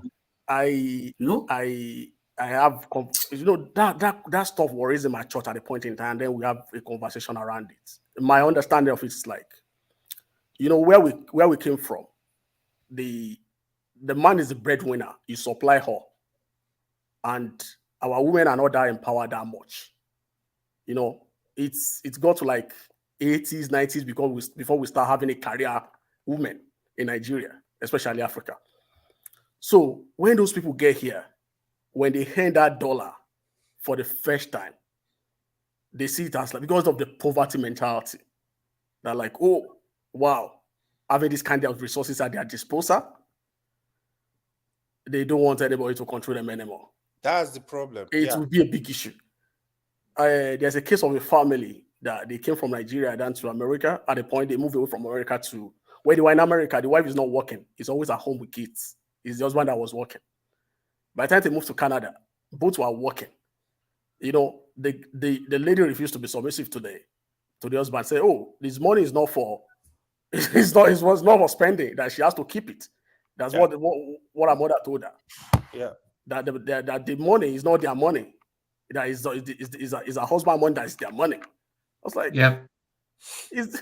So where is she getting that from? And for that family, the husband sold everything for them to come over here. So I see it as a poverty mentality, because what's it all about money? And the issue is like, this is a lady, your husband will come at night, will sleep with you. You trust your husband with your private stuff. You couldn't trust your husband with your money. What kind of madness is that? Although in saying that, we have some brothers that are irresponsible, but in I understand. But it's more on the part of this, because the story that you hear every time is like, it's more on the part of these ladies than the other than the male folks. That's the issue. That's why the noise is all around. And we have this kind of attitude. We easily assimilate whatever environment we find ourselves. And in this country, there's a template for that thing. After this, there is another step.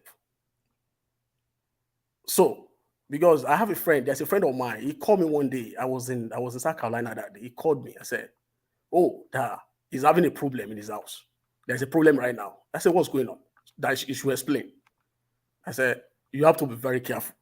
If there's a way you can go back home now and beg your wife, or you write a letter, just put it in the mail, whatever the begging you can do, because this is the next step he's going to take. And after this next step, this is the next step. And don't take this matter to church. If you don't take this matter to church, this is what your pastor will say." He said, "I know that this is the experience in this country. That's the pattern. There's a template already that they follow. And they will drag you. Just look for a way to for you to beg your wife and resolve the issue amicably. If you are not careful, it's going to wreck you. Because it's not going to be in your favor. And there's nowhere you will go. It's not going to favor you." So going that kind of guys has to be very careful as well. That's why I see some guys, they are not married, right? They are not married here. They go back home. I would say, buddy, what I say to every brother that I meet now, try to make yourself a man of high value. When you make yourself a man of a high value, no woman can mess you up. Do you listen to Kevin Samuels because of that word you just used? Because of the word you just used, high value man. High value man.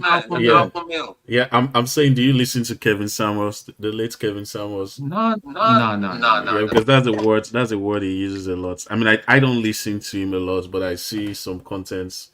I don't listen to him. I see contents pop up on my social media about him. No, it's true. I agree with your sentiments about doing as a man, and even as a woman, do your best to make the quality of your life. You need to bring something on the table. What are you bringing to the table? It's not just the man bringing something on the table. What are you bringing on the table? And I know men are very easygoing. All the man needs is somebody, when you come back, somebody that will be your peace. That is it. And when you give a man what men are like children, and that's why a lot of people a lot of ladies do not understand this. When I say ladies, I'm talking about African ladies. And when you understand a man, you can really, string them along like a pet dog. Just make them, even though you are the one in control, pretend that he's the one in control. I respect a man. See, no matter how a man is, even a 5 foot tall man and all that, he wants to feel like a king in his house. But when you're derogating the man, running him down, putting pressure on him, a man wants to come home, and he's home. He feels like he's this king, even if you're the one that is paying, say, 70% of the bill. Please don't run him down. So no man wants to be disrespected, and that was why I took exception to last night. You were here yesterday, AY, right? Yeah. When that guy called Dan's wife that nasty name, I don't want to call it. I know that was why I went hard on him. Again, don't disrespect any woman. Even if a woman disrespects me personally, I don't have to answer. The only thing is that just be cool. If you disrespect me, it just shows who you are and all that. Fine, it's all good. One day you'll learn. So, here is the trend. Here is one thing I noticed, right? I think Loco P was saying something. There was this elderly white man. We used to work together in Canada, right? We were having a conversation one day. That's when I got to know that in the 50s, even in Canada, women were not working. They stay at home. Men go to work, make the money. He told me, he said, I was shocked. He said, damn, marriage, you are beautiful, peaceful, no divorce. everything was going good until they allowed them to go out to work. If you take it back to Nigeria, right? Like I mean, like in those days in the 80s, our mothers, most of them, they were not working, they stay at home. So men provide for them, most of them. So the loyalty was there, because a professor said to me, if you want to know a man, it's either they have money or they have power.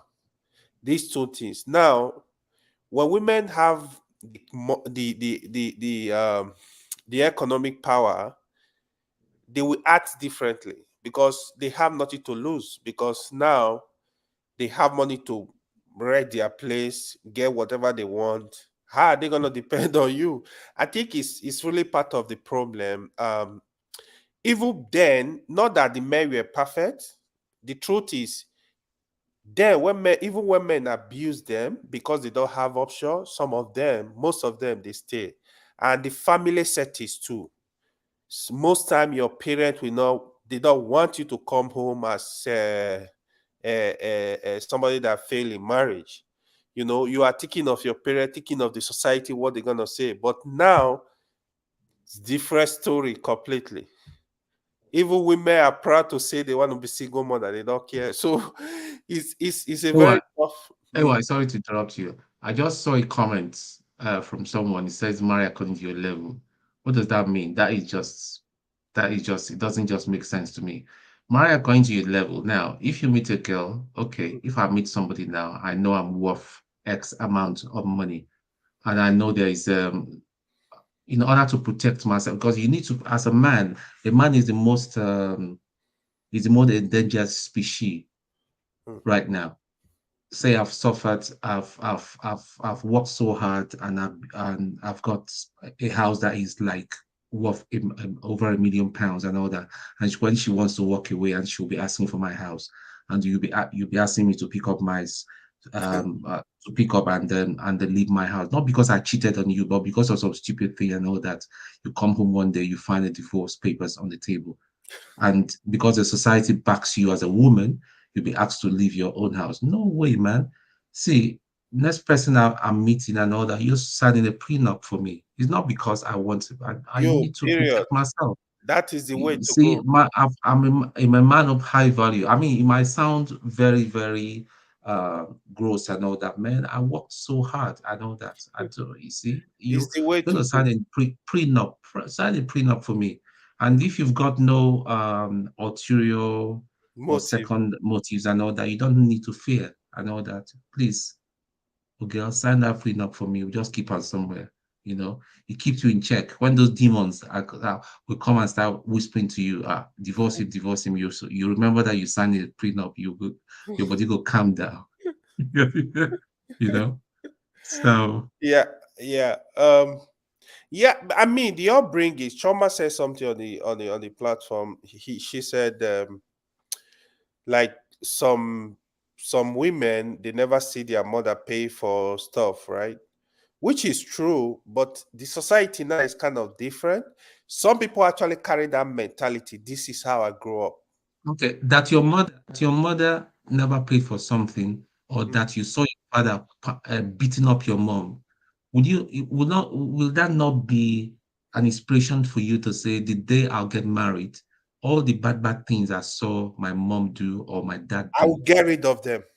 I will not do it. So it is you. Don't just say this. It is you who you become. Yeah. Listen, every one of us have got the ability to do bad. Yeah. Every day we are presented like a man. You presented, especially men. Men are harassed all the time to cheat and all that. It's a conscious effort. Before a man cheats, you go see. Not that. I mean, look at summer right now in London. I don't know how it is in this. You see all sort of thing when the sun comes out. Tomorrow, we're in the carnival weekend. Man, what thing I won't go do for carnival? Now trouble I won't go find for myself if I go to carnival. Tomorrow's one is just going to be, man. See, sometimes when I look and all that, and not just do all there, just come out your eye, respect yourself, come out your eye, just a worker, that's it. Yeah. Yeah, it's a complicated terrain though. Mm. This generation again, I think we are not that patient like our parents. My generation is, oh God, Yeah, we are not that patient, to be honest. it's messed up. Yeah, he just messed up. Somebody is asking you why prenup, don't you trust her? That's the problem. I trust her, but do the right thing. Trust her, but this will let everybody check themselves. But again, I think it also goes to what you're trying to get in your marriage. I understand the abnormalities that have happened in terms of our value system over the years. You know, like it's really reduced trust. But I think there are also some things that we do as men or as women that's kind of makes it harder for us to trust. You know, for example, like the as in I've seen brothers who you're going for I mean, from your initial interaction with these women, you already understand to an extent that these are our values, but you keep telling yourself that okay, she will change or she fits the kind of you know personality, the kind of status that I want to present. You know, and because of that, you make all those compromises, and it enters, it seeps into marriage, and now you can't really do anything. You know, so I mean, I know it's marriage at the end of the day is all about, as in God's grace, and I mean, it's not luck, it's God's grace, but you know, there's a word that a pastor that I listened to once said, Dr. Miles Morrow, he said that marriage is about omelets. You know, it's the quality of the omelet depends on the eggs that are being scrambled, right? The eggs that are being put together. You know, so if one egg is bad, no matter how good the other egg is, that omelet is going to be messed up. So I think there are some. I mean, again, I mean, I'm newly married, right? I'm just less than 1 year in marriage, so I can't, lay claim to any superior or supernatural wisdom. You know, so I'm just learning the ropes. But these are some of the things that I mean I looked at. Like, you know, sometimes you just have to really, because I mean I also like, you know, tried to be in relationship with a number of ladies before I finally settled. And so at the time, I had to tell myself, see, I beg, know what you want to. Like, don't compromise, because if the thing sets, you know, so you just have to be very realistic. Like, you know, and you know, we brothers, we like fancy things. Oh, she has a very nice accent. Oh, she has this figure eight. You know, I'm not saying, I mean, aesthetics are good. I mean, I married a beautiful woman. I know I'm the type that likes my wife to be beautiful, but at the time there's some things I just had to be scratching off. These things like you know, go for what really. I believe Igbo Basics has a lot of wisdom to share in that area. So let me turn it over to him. Igbo Basic, how will they do AY, please. One second, AY. Eddie, you yes, asking about where you can get books on African history, on Nigerian history. Okay, yes. I shared a link. Okay. Somebody's thing is echoing. It's not me, huh? It's usually me. Let me. Okay. So I caught up with you guys when you were just talking about this wonderful institution called marriage and stuff like that. I'm just going to drop a couple of hints for you and take it and run. Number one, you were talking about the assets of the woman. A long time ago, an uncle of mine, or my kinsman he was a postmaster. I met him in Lagos, and he was talking to me about when you get ready to go and get married. That was after I had come to America and come back.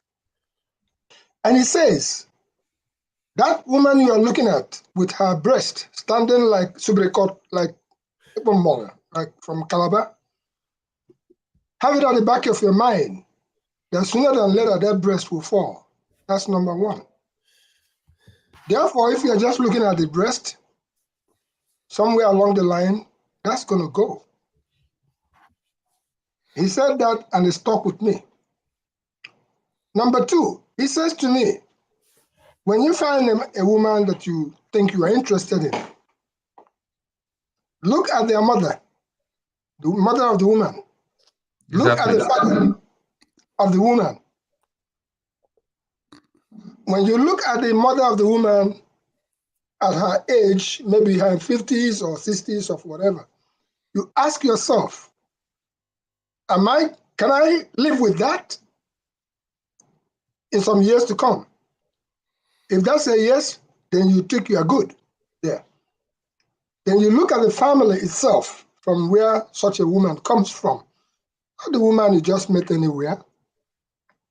In those days, we still write it in Igbo basics. We have a whole series of marriages where people have to investigate the family you are marrying from. Whether they steal, whether they kill, whether they are prostitutes, whatever they are. And they're entitled to also investigate your family. After you do all those investigations to make sure that you are not related in any way, shape, or form. Not these days when cousins are marrying cousins and sisters are marrying half brothers without knowing what's going on. After you've passed all that smell test, then you go ahead and you do that marriage. But there's something that my mother taught me. When they say that a man's stomach, they said that the way to a man's heart is through their stomach and stuff like that. Give me a break. You were talking about food earlier on. First of all, learn how to cook. Teach your children how to cook. The basic things that you know, because me, I cook up to tomorrow, and I will cook until my dying day. That's a given. So nobody is going to make nyanga for me when it comes to my stomach. I will take care of myself, and I'll make sure that I eat. Basics. What's your opinion about this thing now that people go into prenuptial arrangements, which protects the man basically, or the woman sometimes, or the woman as well if the woman is quite wealthy? Someone in the comment section says, if you don't have a million pounds, you shouldn't be talking about a prenup. I just laugh because £1 million is a lot, is not a lot, or $1 million or £1 million is not a lot of money these days. But I believe that if you're of the middle class and you're making good money, you should protect yourself as a man. You should sign a prenup. I've seen a lot of men that ended up in a mental institution because they got heartbroken and they were kicked out of their property that they worked so hard to. So it doesn't necessarily mean that you've got to have $1 million or £1 million before you get a woman to sign the prenup. For me, I think a prenup I think it's necessary just to protect yourself as a guy. Yeah, and that's in the Western world. Yes, in this, if you're living in the Western world, because of the garbage we meet these days called marriage. Exactly. If that be the case, because I have seen people who went to Nigeria, married their wife, brought them over, put them through school. Mm-hmm. Sooner than later, the woman goes with her ex-boyfriend or just goes away or something.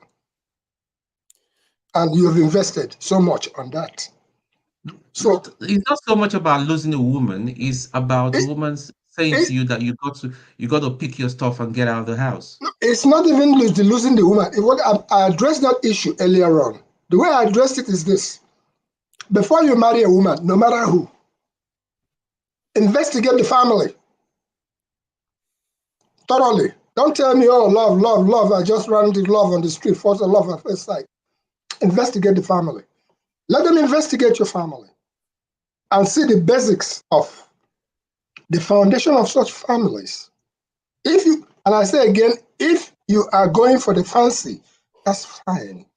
But you have to protect yourself because of the society we live in. But in our days, in our time, which still happens today, when you do that thorough investigation of families, you find out whether they are long-throat people. You find out everything about that family. Sometimes I just put on the private chat, I said, he who found a good wife has gained a godly portion. Marriage is not about what I can get from you, how I can advance from you. It's a partnership. It's a two-way thing that both go into it seriously and plan to live their life out. Whatever happens, and they'll live their life. I'll give you an instance. I used to go and stage an exhibition, African products exhibition, at the World Trade Center of New Orleans. Every year, I come from Nigeria. I mount my exhibition for 2 weeks. Then I go to other cities. In that period, 1 year I came with Nigerian rubber and SR10, bales of rubber, mounted it in that hall at WTC, that's World Trade Center of New Orleans. Before the exhibition ended, somebody had walked into that hall. This is a life experience I'm sharing with you. And the person, what attracted them was the smell of the rubber. Great. They came around the exhibits, saw some good stuff. And then in the end, what attracted them also was some wallets that I had spread on the table. These are skins and all those exotic wallets. Make a long story short is that they wanted one of the wallets. And I told them the price was $60. They said, no problem, they'll buy it. But they didn't have enough money at that point in time to buy the wallet, okay? Fine. I said, but give me $1 and I'll keep the wallet for you. So when you come back, you can pick it up. They gave me $1. But on second thought, they said, listen, I'm going to the post office upstairs. But when I get off work, I'm coming to pay for the wallet. Therefore, they took back the $1. Hello? They took back the single $1. I said, well, I'll do the best I can to keep the wallet for you. But bear in mind that it's a traffic here. Anyway, before 4 o'clock that day, some people who own stores walked through that store. Their daughter saw the wallets. It was like 12 on the table. They loved that wallet. Nothing I could do. I jacked the price up to $90, thinking that would scare them away to leave it alone. They not only took the wallet, they said, you know what, on second thought, we'll take the rest of it. Everything on the table. As they took it and they were just walking away from the table, there comes a young lady who had given $1 before, running through the walls. Where is my wallet? I'm like, ma'am, I'm so sorry. Then she went up the escalator. Okay, so that's what happened. She blew hot blue code. And I said, I'm sorry, that $1, I would have kept it for you. But I'm sorry, please, I'll come next year. When I come next year, I'll make sure I'll bring you something. It's on me. I'll bring you something that you've never seen before. Don't worry, I'll make it up for you, whoever you are. That's my language. Anyway, by the end of that particular year, this was 89. By the end of that particular year's exhibition, I've been invited to a dinner to their family. I'm sharing this because that's real. I went there. There was one thing I observed. One man, one woman, 12 children, no divorce. Okay? I was impressed. Make a long story short is that because of that, singly, and I said to myself, okay, there must be something good in this family because of what I observed. 32 years later, what are we talking about? We have 4 kids. Hello? Did you see that small story right there? And the journey continues. So it goes back to he who has found a good wife has gained a godly portion. I think that's what it said in the Bible. Yeah. So there's so much you can do in protecting yourself. But in answer to your question, when it comes to the Western society, yeah, prenup is what they do. Well, in Rome, do as the Romans do. But make sure that you get the blessings of your family, your mother, if your mother is alive, and if your father is alive, get their blessing. Because whatever you are not seeing, they will see before you march in to go and marry somebody. Do you understand me? They are not available. If both of them are not available, where do you get your blessing from? You will have an uncle or an aunt or a best friend. There's somebody who has an eye. You have a Jimmy Cricket that is behind you. What you are seeing, if you are being blinded, somebody else will see it, and say, my friend, that place where you go, this is what it will lead to. And if you just go on your own, anything where you get, it happens for the woman too. It happens for the woman too, vice versa. So let us keep our prayers to the whole process. I came in actually forefathers a couple of issues that you guys were discussing earlier. Bobezi, I still have a question before you move on, though. I'm married. For you. Yes. Go ahead. So, yes, I know, obviously, you married long ago, true. But if you look at those days where you got married, right? Yeah. During your time and today, obviously, something has changed, right? Absolutely. Yeah, so with your experience in America too, I know you must have friends that have passed through maybe marriage crisis.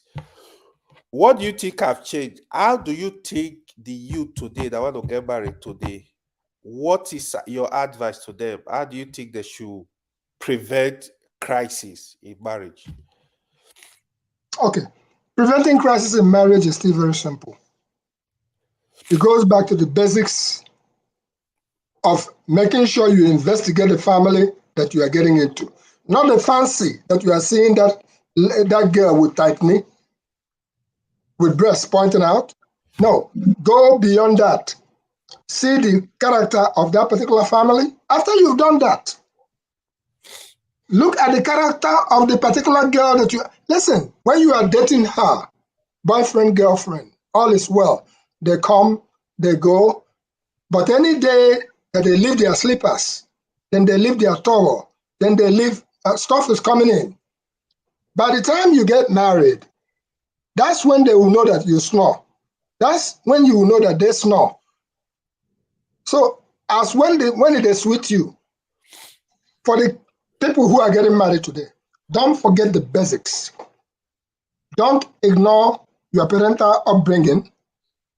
Don't ignore your parental values. Do not ignore your character as a person. Come equip yourself with the value of the kitchen to make sure that, listen, the world is turning into something else. It's just rolling. But that does not mean that the institution of marriage has been destroyed. No, it has not. It's still there. It just depends on how you walk your path. It depends on how you walk your path. A woman can work so hard. It's good to work, but my friend, in search of money, people lose the value of even to get a little rest. Oh, she's a nurse. She's working all the time. She comes back, there's no time to even pay attention to the husband. You were saying something about men are like children. You gotta make time. If you don't make time, you end up anyhow. So for the people that are getting married or they are afraid of getting married, there's nothing too wrong in getting married, but make sure that you know what you are getting into. Make sure you have relatives who will advise you. This goes for the woman, that goes for the man. And if you don't listen to those, when they switch you, they run at 100 miles per hour. You're going. Slow down. Just slow down. And don't forget, if it is a man, look at the mother of the woman in her 60s. And then you ask yourself, can I marry that woman? If your answer is yes, then you nod your head. Look at the character of the woman. Because 1-2 punch, when you look at people, you'll be able to see through some of their behaviors. They can pretend all they want. Today, what we are having is masquerades as beautiful women. No, it's unfortunate. You see people cake up so much. Our mothers used to do turare, ture. They used to do uri. They're beautiful. With the simple rock and all that. Those things were beautiful. Yeah. But today, the woman when you see for street or for photo or for phone, fake. By the time you see the person in person, you wonder, is that person that looks so gorgeous? Why don't people simply remain who they are? I'm not saying there's anything wrong with makeup. Women should make up, but don't cake up so much that you mask so much that by the time you open who you are, the man will jump through the window and fly away because what he saw is not what it is.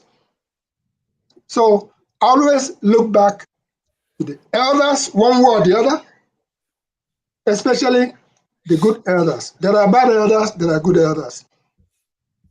If you have any problem, any issues, reach out to somebody. When my first son was being born, my first child was being born, the doctors wanted to do a C-section. I didn't know what they mean by C-section. I told them to hold on for a second. That was the time that you use you put money on the phone booths. I went down to the lobby, put a couple of quarters on the phone booth, called my friend, Dr. Fine Chukwokpa Lobby, he's late now, from New Orleans. I called him and said, this is what I'm facing.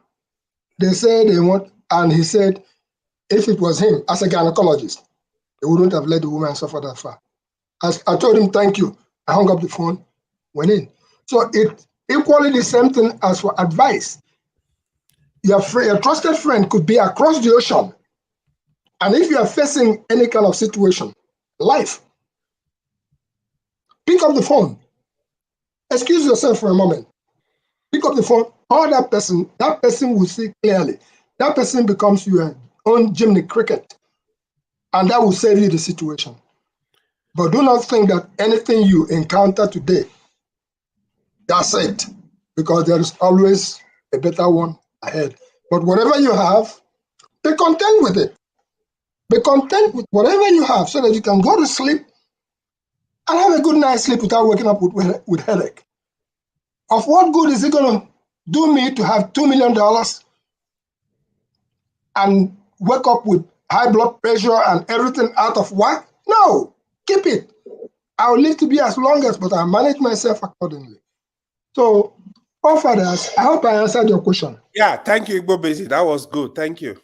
You were talking about. Oh, I wanted to ask a question, sir. Ed. Okay, can I ask, sir? Sure, go ahead. Okay, yeah. Thank you so much for this very deep wisdom you've shared with us today. I mean, this platform is a very rich one. You talked about the issue of looking at the woman's mother and also looking at the woman. I say this because my question is based on the fact that it is very important what you said. Like, I actually was going out with a lady who I thought would have been a good person, but and I was like, okay, let me give her the benefit of that and, ignore the family, right? And then it turned out to bite me. She was greatly influenced by her mother, and in short, the relationship ended because of the mother, and I was very happy it did. But although I also believe in dealing with people from an individual basis. So I'm just trying to reconcile those both facts. It could be that there are ladies who actually do not agree with what maybe their mother, the kind of lifestyle their mother lives, the kind of personality of their mother. They're doing their best, as individuals to be good people, right?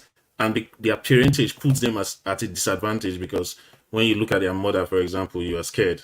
So how would you advise a young man to approach that kind of lady, knowing that she's a good person, she's doing a lot to distance herself from the wicked influence of maybe her mother?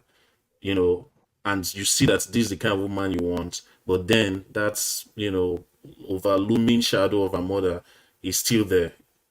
How do you approach that kind of issue? That's a catch-22. The reason why that's a catch-22 is that you can't run away from your shadow.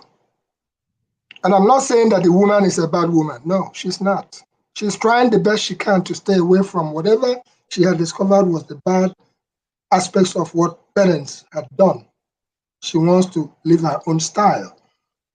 But don't forget, blood is thicker than water, as they say it. That blood runs in that lady.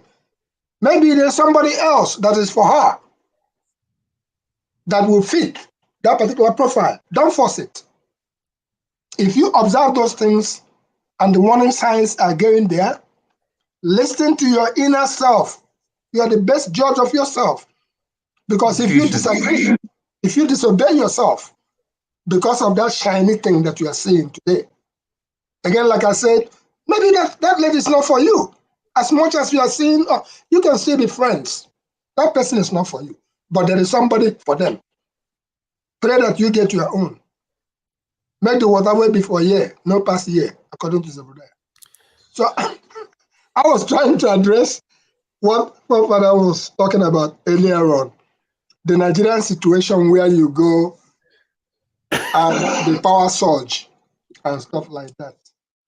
The previous year that I went, well, 2 years ago, yeah, I went. I had my equipment the same way I have equipment here. Ship, everything was working great when I set them up in my village. Everything that I could do from here, I was doing from my village. And all of a sudden, the power surge came, blew up some things. I scratched my head. By the time I knew it again, it blew up everything I came with, the laptops, the phone chargers, everything down. It was done. That was a lesson I learned. In fact, January 5, I was heading to Oka. When you now see me carrying a toy camera instead of my original cameras, it was I did not find any way to charge my anything again, so I had to improvise on ground. What am I trying to say? You don't challenge the system. But this time, I have set up the same equipment that even if I'm in my village, I'll participate the same way I'm participating now. And I've learned about some other TriStar and all what now that you can do some connectivity that would very, very well. But what am I doing? I'm going with my own power source. So there'll be no excuse at all. I'm going with a portable gen that will do my job as far as I'm concerned. And that will be the advice until Nigeria gets it right to put the power system in a way. Just give us power. Nigerians can make magic.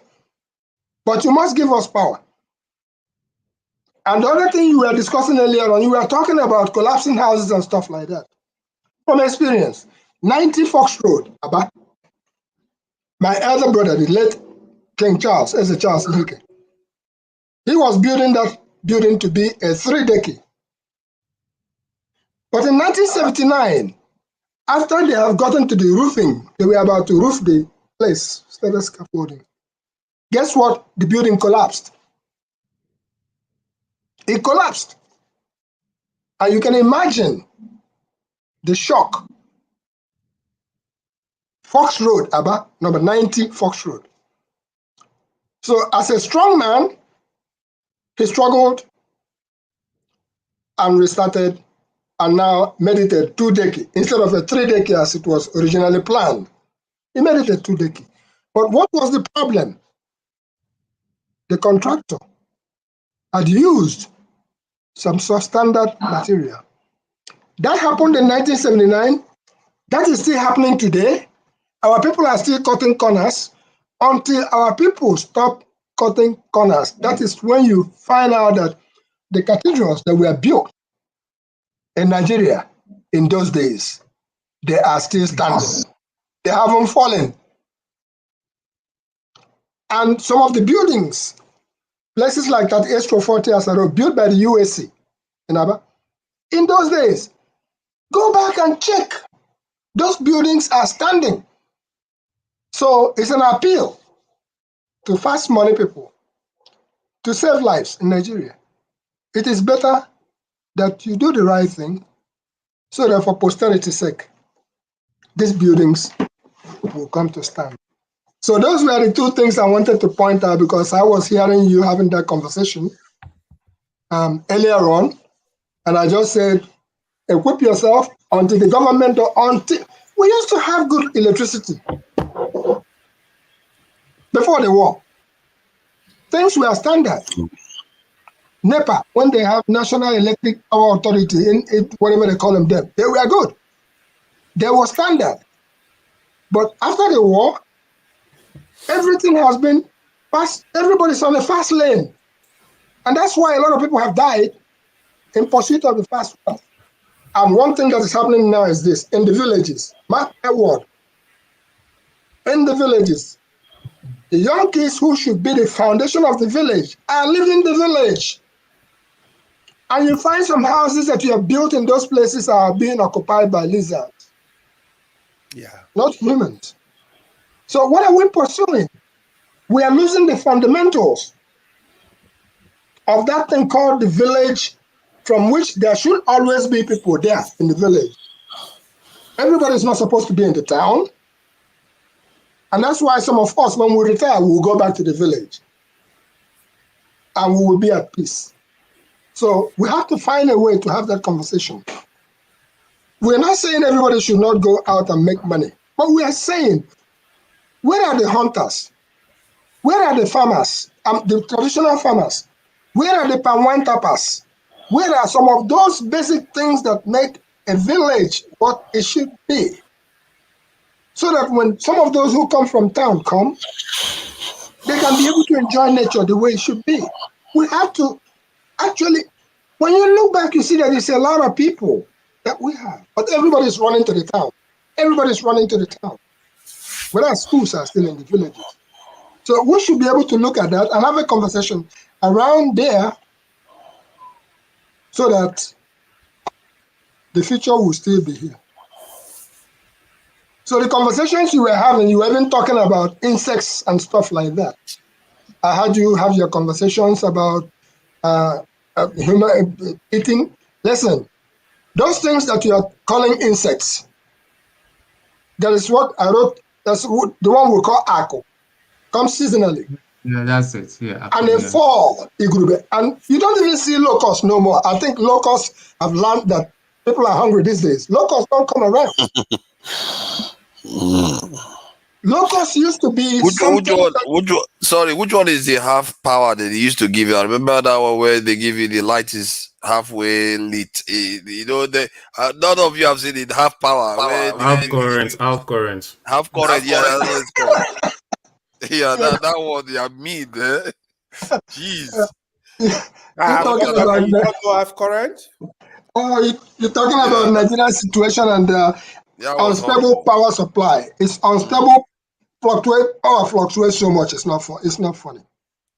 It fluctuates so much. They put it halfway, and it's like, and that can be for hours. They will just leave it like that.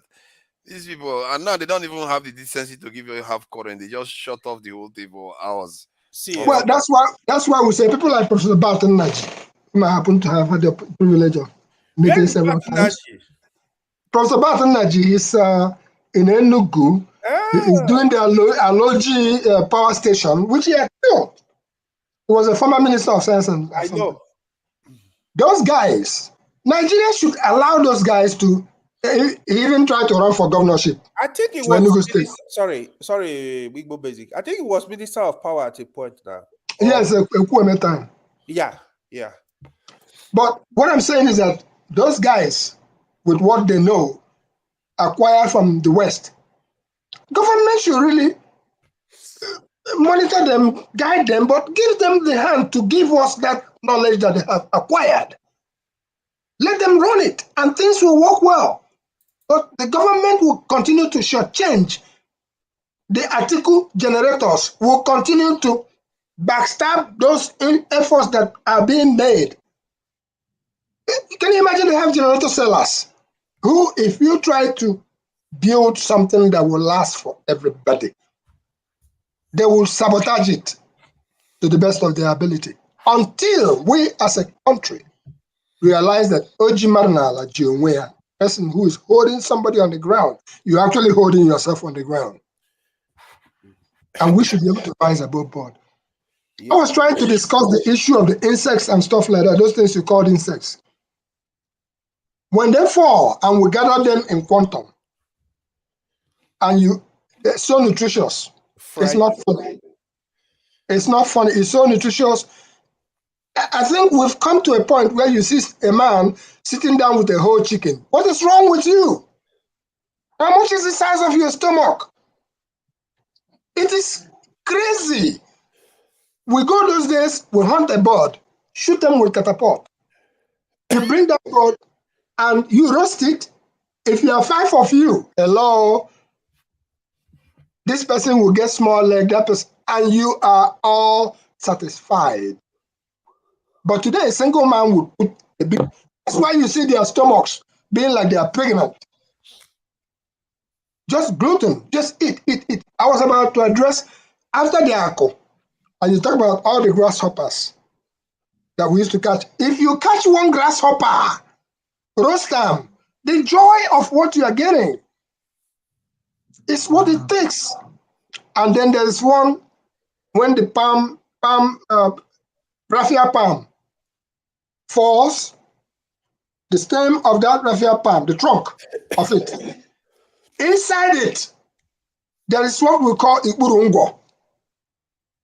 Oh my God, those things, they are not only so nutritious, if you even find them these days. You're talking about those grubs that like they look like a kind of like maggot to an extent, but big ones. Yes, grubs. From inside the trunk of the trunk.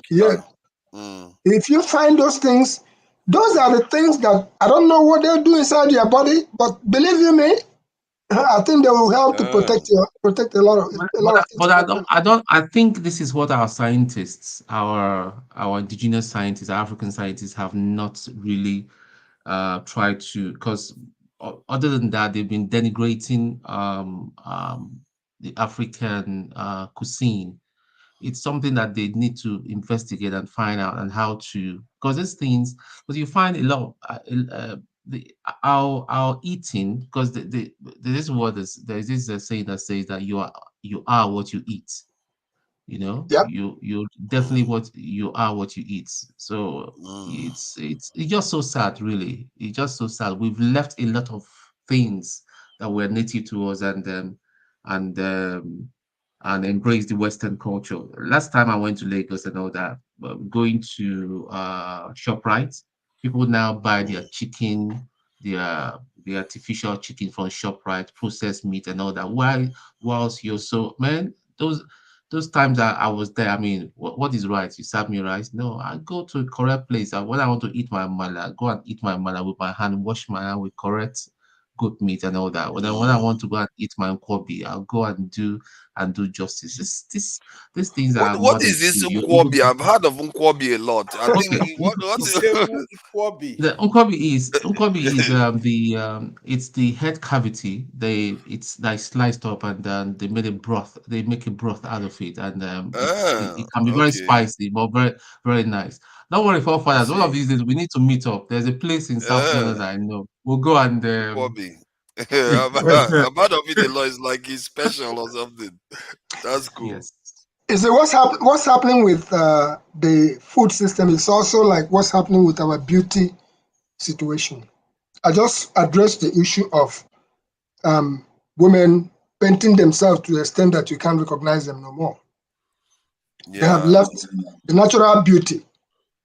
For me to talk to a lady, I have to look at, if you paint too much, no, I'm not going to. Igbobe, sorry to interject. Now, it's above that. Now they go do fake breast, fake back. Like they will change it, like increase the size. You don't need those things. When you see anybody who did fake breast, run. When you see anybody who has fake eyelashes, run. I'm sorry, when you see anybody who has fake, Omar, can you hear that? It's very hard. It's very hard to tell those fake body parts these days, though. Yeah, it's hard. just look. No, just look. Just look. Yeah, some of them, You are not blind. some of them are so clear, but those the chest and backside ones is not always very clear. Man, they are. Listen. A solid woman is proud of what God has given to her. Hello? That is quite It's true. no need. I'm not saying you shouldn't make up. You can make up. Somebody is calling you. Somebody is calling you. Referring to you as old school. But That's I have fine. a word. I have a word for them. It's the old school that made us what we are today, and because we departed from that old school, that is why we are so messed up. So if you say all what he's been saying, if you refer that as an old school, I'm sorry, guy. Whatever that person likes to call me, if that person meets me in person, that person will appreciate what nature does to people. Because I think you are right when you said that what God has given you is what is best to use. That's it who to you the best. are. You accentuate it, not completely replace it and turn yourself to something else. And sometimes I look at some of our women, I'm like, okay, is this woman an Arab or Arab wannabe or Indian wannabe? Like, what is this? Just at least that's my own this. I know women, they always don't like men talking like this. But no, I feel like why you not carrying your natural hair? What is wrong? You have to say it the way it is. You have to say it the way it is. A lot of men even discouraged me from saying it. They were like, "Oh, mind your business. It's women business." I was like, but they are telling their children that their own natural hair is not good enough because the children grow up seeing you wearing long flowing hair that is not yours. Yeah, you are imprinting on the children that is when the you kind start of hair talking like that, they will for. say you're cheap steak. Yeah, and it's expensive. It's not like it's free. Oyibo man will wake up and just do a hair like this and go away. Then you go and start buying wigs, spending thousand upon thousand and go and copy them. You are disadvantaging yourself. I even personally, I like women that have got short hair. I mean, there's something about the natural short hair hair and all is that fine. does it for me personally. I don't understand it too because no, this is for the men women. are the ones encouraging them. No, this is for the women out there. For the women out there, on a very serious note, with all due respect, what God has given to you, be proud of it, appreciate it. Your own man will come for you, not somebody else's man. Chioma, don't just stop that nonsense. It doesn't matter whoever is saying whatever they want to say. I'm trying to say to you, and I'll live as long as I would like to live. And listen, when you are well brought up, you will never forget who you are. But that's comment. Why just get as if they do it type nothing? Why just cause the drop bomb? That's okay. Women will come after you. When you start talking about this one, women don't like to hear it too. No, listen carefully. Look at me very well. I used to be almost all everywhere where Ndibo are concerned. And I used to do art journals, plenty of them. And then pictures will come in. And I'll be doing the journal. And one I particularly said, Chotawo Jesus, he who is looking for beauty, have you found Jesus and all that? And when I actually saw this particular person in the function, I was wondering whether that was the same person that I had on the journal. So all I'm trying to say to women, be proud of who you are. They should be. I spend a long time defending them in other groups. Like, why should our women be, changing their looks? They are beautiful as they are. I don't get it. And whenever I speak to my Filipino men, whenever I speak to my Filipino men, most of my friends don't say that they prefer their women to have wiggle, but the women think the men like it. So whom are these men? No. We need to catch them and deal with them. Those men that are loving these wigs. Because I don't know the men that love these wigs. No, the men who like that. I would not like to use the word they are fake men. Okay? Yeah, they are fake men. They have issues, man. Yeah. I would like not to. I don't like to Would you use the be word liking understatement. wig that is not really the real person's hair? It's like that man. You know what? Those women that are thinking that we are rubbish, those men are useless men that are loving wigs. Because come on, how can you prefer a woman that has wig on than the real thing? Come on, man. No, it's from the family, and this goes to mothers too. You see people who are. Can your child go out onto the street with pants on the ground? You know what they call pants on the ground? Who trace it back to you? Your character, your family. I always say to my children, you're representing your family wherever you go. And for almost... It will basic during your own generation, yeah, fine. Don't you think that ladies these days are so much under pressure from what they see in the movies, advertising? Because every lady wants a man with a six-pack, with a six-pack with muscles. Nothing, absolutely nothing wrong with that. I don't have a problem. In fact, I believe that a man should be healthy. I believe a man should have some kind of healthy. But should I be a yardstick? I'd rather have a man with a one pack, but will have something up there. There you go. Most women prefer that too. I must assure you on that one. Yes, it's men that most women don't care too much about looks as much as. This is why they end up. That is why they end up with idiots and all that. And then after some time, when they leave them, they start crying. That is why they end up with. What about all these people in the chat, man? These chat people are horrible. No, it's okay. It's okay. They're entitled to. What kind of all these people that prefer to buy wig? See. Don't they understand me? When I look at it on a macro level, other people are spending less time on their hair. Our women spend a lot of time dealing with their hair issues, and by the time they finish all that, you are, in terms of competition, the other people are out competing you because they spend less time on their hair, while our women spend so much time and so much resources too. The money that they spend on that hair, I'm telling you, expensive. It will change the economy. And they say they want government to be slimmed down. Maybe they will start, maybe they should start slimming down their hair first. That was going to help. No, the takeaway from the takeaway from the conversation with our women. You've got the message. I'm going to say what message again now? As a father like Chinese women.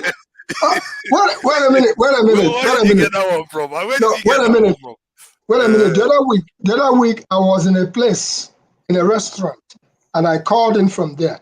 Somebody on the chat line said, "Hey, the basics is eating Chinese food." I wanted to respond. I said, "No. Listen, I don't eat Chinese food, period. I do not eat Chinese. In fact, when I walked into a Chinese restaurant, I walked out. Because if I stayed here, I could have a problem in terms of breathing, whatever it is. I would rather cook my ogo. I was actually in an African restaurant. That restaurant is, what's the name of this restaurant in Serville? Olaide's Kitchen. Olaide's Kitchen, that's a Yoruba name. Okay?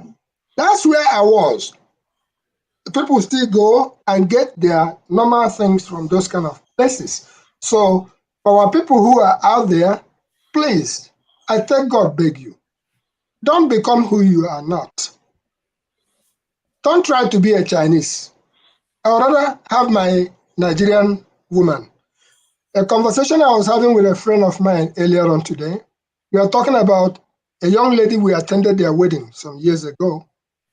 It's a Yoruba girl married to a Ghanaian. The conversation centered around in-laws because I was asking who knows how far these people have gone now.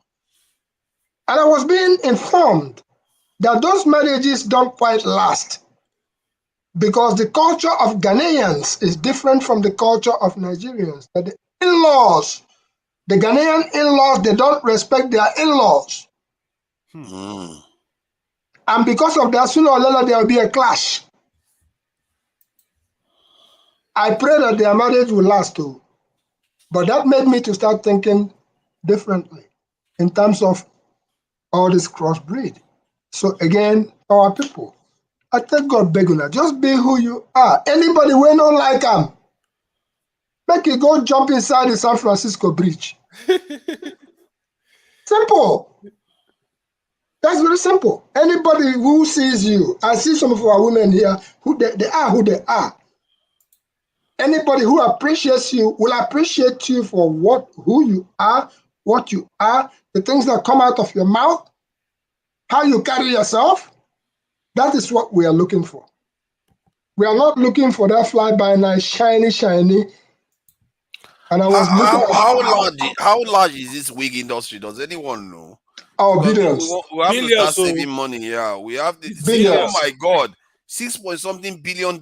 Yeah, Jesus Christ. Yeah. You see, and they are telling us to cut government savings. Maybe the women should start with this wig this year that they are doing in Nigeria. That's going to save us a lot of money. Oh my God. Forefather, in Nigeria, women buy wig as much as over $500,000 naira. That is crazy. Don't come into my place with that. Please be who you are. From $60 and that's when you know who appreciates you. Oh What God. are you trying to impress? When they take them off, you go wonder whether that's the same person that you are walking down. Come on now. And you know when you cover your hair, your original hair, you're actually diminishing that hair because the hair's health is being diminished by being covered constantly. So I don't know. I don't get it. I don't know where the source of this industry is coming from, because most men that I meet don't say that they are the ones pressuring women to do it. That's what I know. I don't know where these men are coming from that are loving this wig. So for women, don't try to impress any man, because if you try to impress any man, if you try to fake it, sooner or later the wigs will come off. And when it comes off, but forefathers, I mean, I've had a conversation with someone before, a lady, and her answer was most of these things they do it for themselves. I don't know how true that is, but that's the argument she gave to me. We do this for ourselves. She was like, don't be of the impression that whatever we do to make ourselves look good is because of you guys. And I mean, I don't know how true that is. So maybe we need maybe we need ladies on the platform. They do say they do it for men too, from what I gather. And even when I tell them that I've never seen any man that says he prefers a woman that wears wig, but sometimes I've seen it on TV where some men were like, "Oh yeah, so I like the women to wear wig," and especially the Nigerian men, they say they'll give their wives money to go and buy wig. I think some of those men they are either fantasizing about foreign women, and then they will start making their women wear wig. And I don't think our women should be doing that for them, because some of those men, they are creepy, because what they are doing, they are making their women change their looks. And when women have children, the children imprint on the women, and when the children will be seeing their mothers wearing flowing long hair, you are encouraging them to go and marry foreign women. That's what they are doing. Sooner or later, when they go and see the real deal, they will prefer the real deal more than the black woman. So in saying that, I wouldn't mind buying my woman one of those wigs. No problem. As long as it's African, that's the one I will buy. If the wig is I an would African encourage. hairstyle, I will buy it. I would encourage you to. I will even, like I said, my preference for a woman. That's me. I'm not speaking for anybody other men. This is just my personal preference. I find women that cut their hair and all that really sharp and all that good. It does something for me. It's just me, But for you to just survive on those wigs and all that, I mean, that's where I just don't understand it. I can buy one for you, but it's not that every 6 months you come to me and say, hey. What is this 36-inch bundles? No, I don't know. By the way, Tone, someone called AY for real recommended someone for you on the comment section. You might want to go to. I think that's the AY here. Seriously,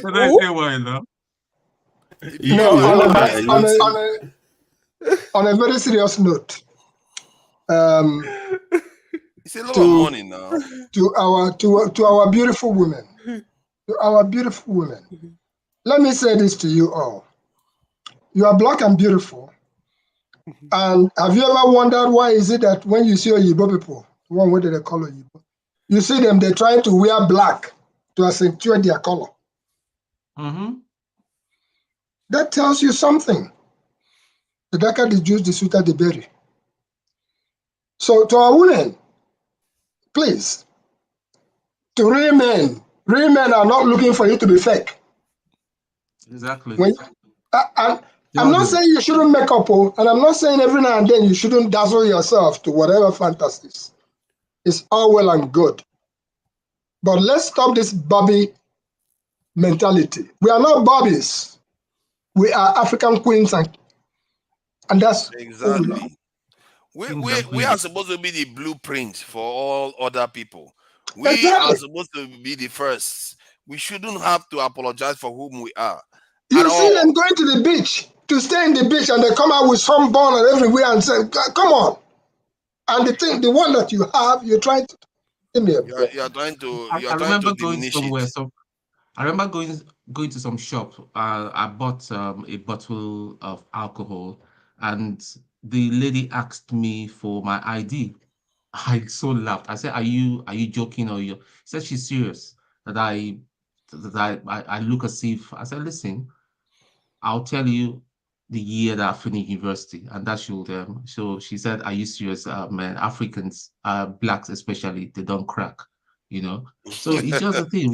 We're so blessed. I'm an old man. Oh, forget this, all this. I'm an old man. If They say that quite often actually, and that the black people don't age as that's the way we look anyway. We don't look quite our age. For me, I think there is a pressure. I've spoken to, like, when I was talking to East Africans, sometimes you can see where some of all these pressures come from. They are lacking something, yet you have to give it to them though. These people are really good. They don't have anything, no. They will be telling you how to live your life. They will tell you, why are you eating bush meat? They live in the desert, they are in farming, they are telling you not to eat bush meat. And at the same time, they'll say you are not good looking. They look like a palanga that cannot even lift anything. You know what?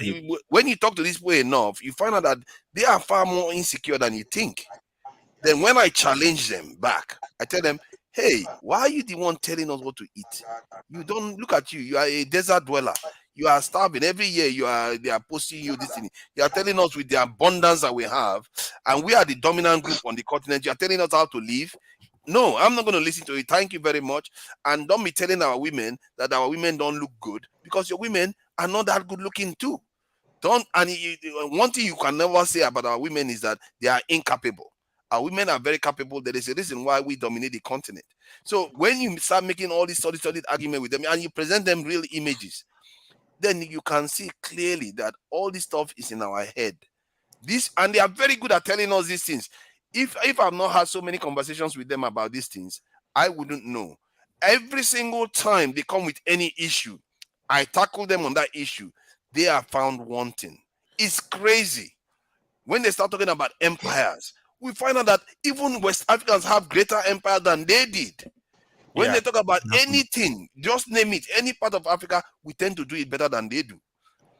You know, and I will tell them, you know, look at you. You are basically a dying population, and you're telling us, you're telling us what to do. Your population is dying, you're telling us what to do.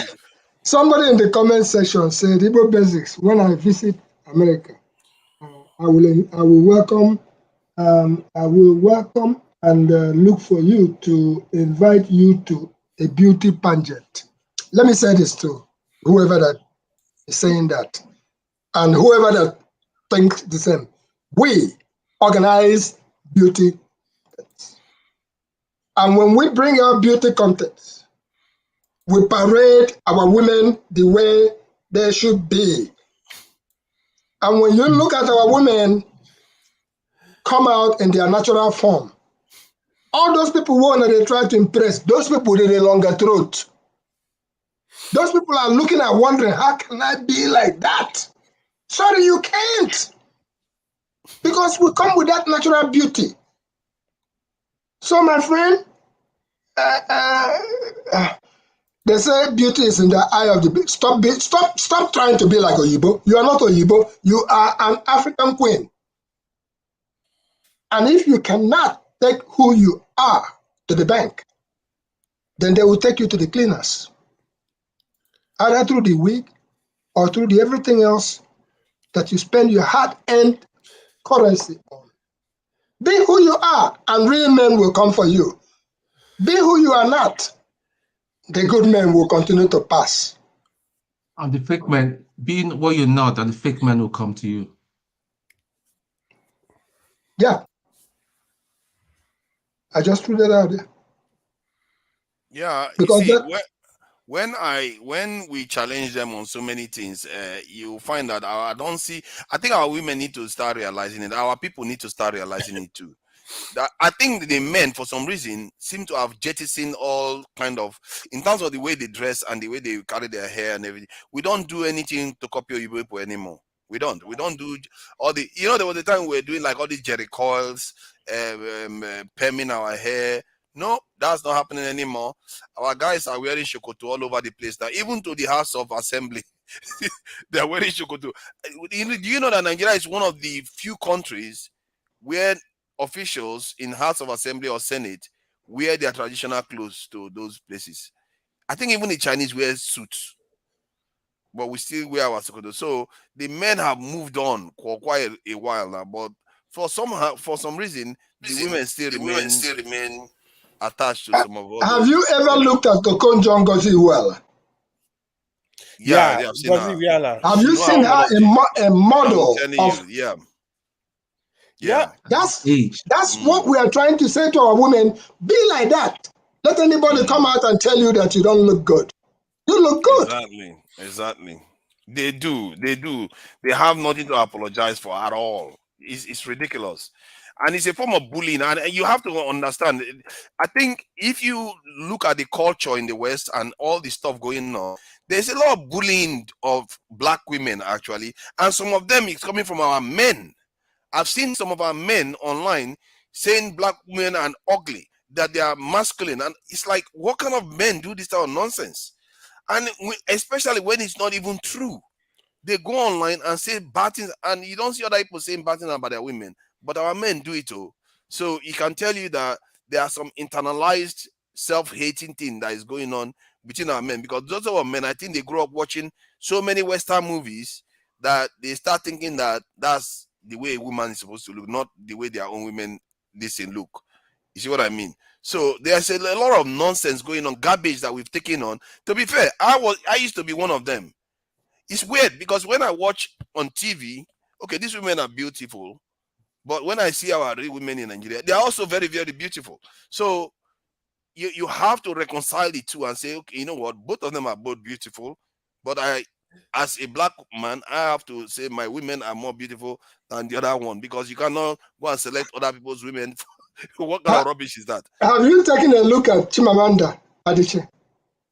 Tell me, you see, that's what I'm talking about. No, I'm trying to say to our women, look at yourself in the mirror. Realize that you are so beautiful that it's not funny. Yeah. And that's why they are trying to make you into what you are not. You're not trying to dress like them. $6 billion for it. You try to eat like them. Sir, hold on. Hold on. Somebody said, when you mentioned the Ngozi Okonjo-Iweala, Chioma responded and said, I'm not dressing like that too.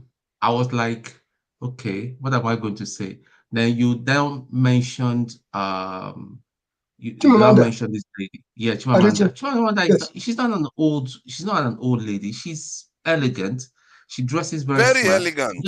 You don't have to expose your body. You don't have to expose your body to appeal to a man. Any man that wants to that wants you to show things that you should be that should be intimate with, when you're in your intimate area and all that, then that man get problem. You know, have a little bit of moral chastity. Okay. Exactly. Oh my God, the woman a is little bit of beautiful. moral My chastity. God, I can't believe it. Let me just share some of these screens, man. It's ridiculous. I walked into a place. Apologize for this. Look at that. You Look at can't. that. Simple. There is no second. You're not going to find a second of this anywhere in the world. I don't understand how we cannot see it. And you see our women in America, they are outperforming most other women. The black women in America, they have the highest qualifications going. And some of them, they can do multiple jobs. They are capable, they are good looking, and they don't have anything to apologize for. And I don't get it. They should not. I don't know what we need to do to stop it, but and some of our women are even more beautiful than what we are looking at right now. Person we're looking of course. Some of our women are so dazzling beauty. They don't. But They don't see. They don't believe it. No, until they believe in themselves.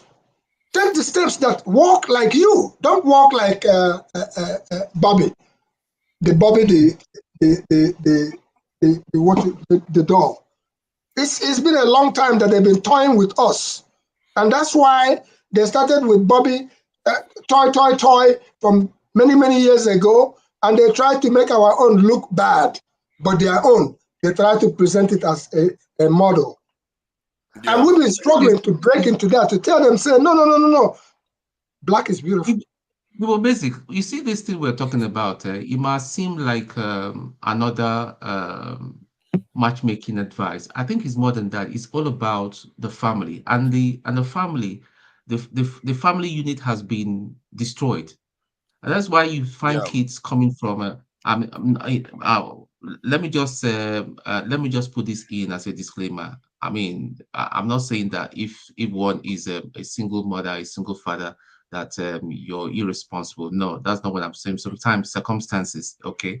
But then every child needs to be balanced, especially the male child who is supposed to carry the seed and responsibility. You need to have a fight, because no matter how good the lady is, you need a man figure in the house, a responsible man figure that will teach. There are some things you have to teach your male child to do, and it's the responsibility of the father.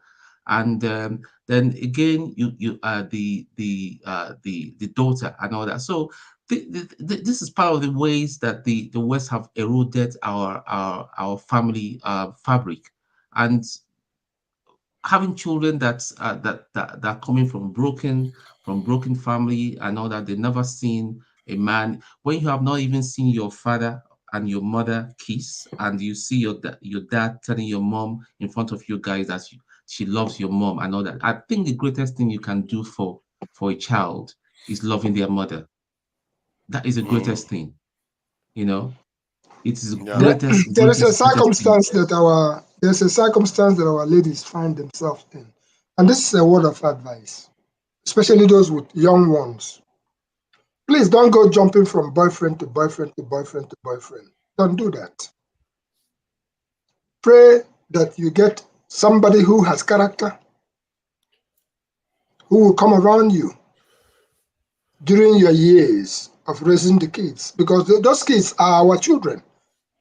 The influence of that man who comes around you on those children will make a big difference in time to come. Why do I say that? I was 4 years old when my mom died, and when my dad died. Way back, 5 years old, way back 1959, to be precise. But guess what? My mom stood as a giant queen that she was, not only in my eyes, but within the village. And she was, of course, of younger age during that period of time. What am I trying to allude to here is that you will find a single person who will come to visit her and order and go. I was a stubborn child. I used to carry stones in my pocket so that if you came near my mom, I would stone you. Okay? That happened. So that they knew me as Olenkoma. What I'm trying to say to our women is this. If you find yourself in a situation where the husband has left or it didn't work out, please don't jump from man to man to man to man. Pray, have a good one with character. Let it last you as long as it possibly can last, because it makes a difference what those children are seeing each and every day. They begin to look at that person as a model to take after, not their friends from school. Before they leave, you'll find out that they'll begin to dress like that man that comes around you. They'll begin to act like that man that comes around you. And to your female children, they will also be looking at that man the way he's carrying himself through. if your ex was abusive, they are looking for peace of mind in the house where you have now found yourself to be the head of household. You found yourself to be the mother, the father, the everything. You are providing. But please, don't have a revolving door where men will come in and go, because you are not. Nice. No, don't do that. Do your best you can to make sure that whoever comes around you have a little peace of mind for yourself. But Paul in Sunday school. Welcome, Paul. I know Paul will be here soon.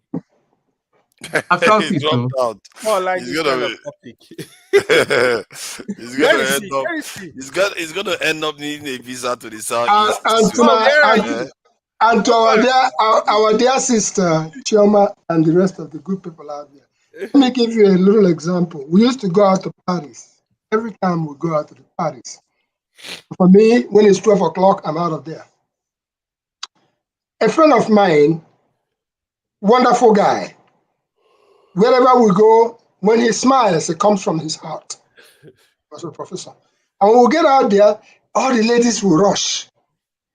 He will hug them. He will hug them. And guess what? When they come near me to hug, I do like this. That word gets around. I'm not saying I am angel. I don't know an angel if I see one.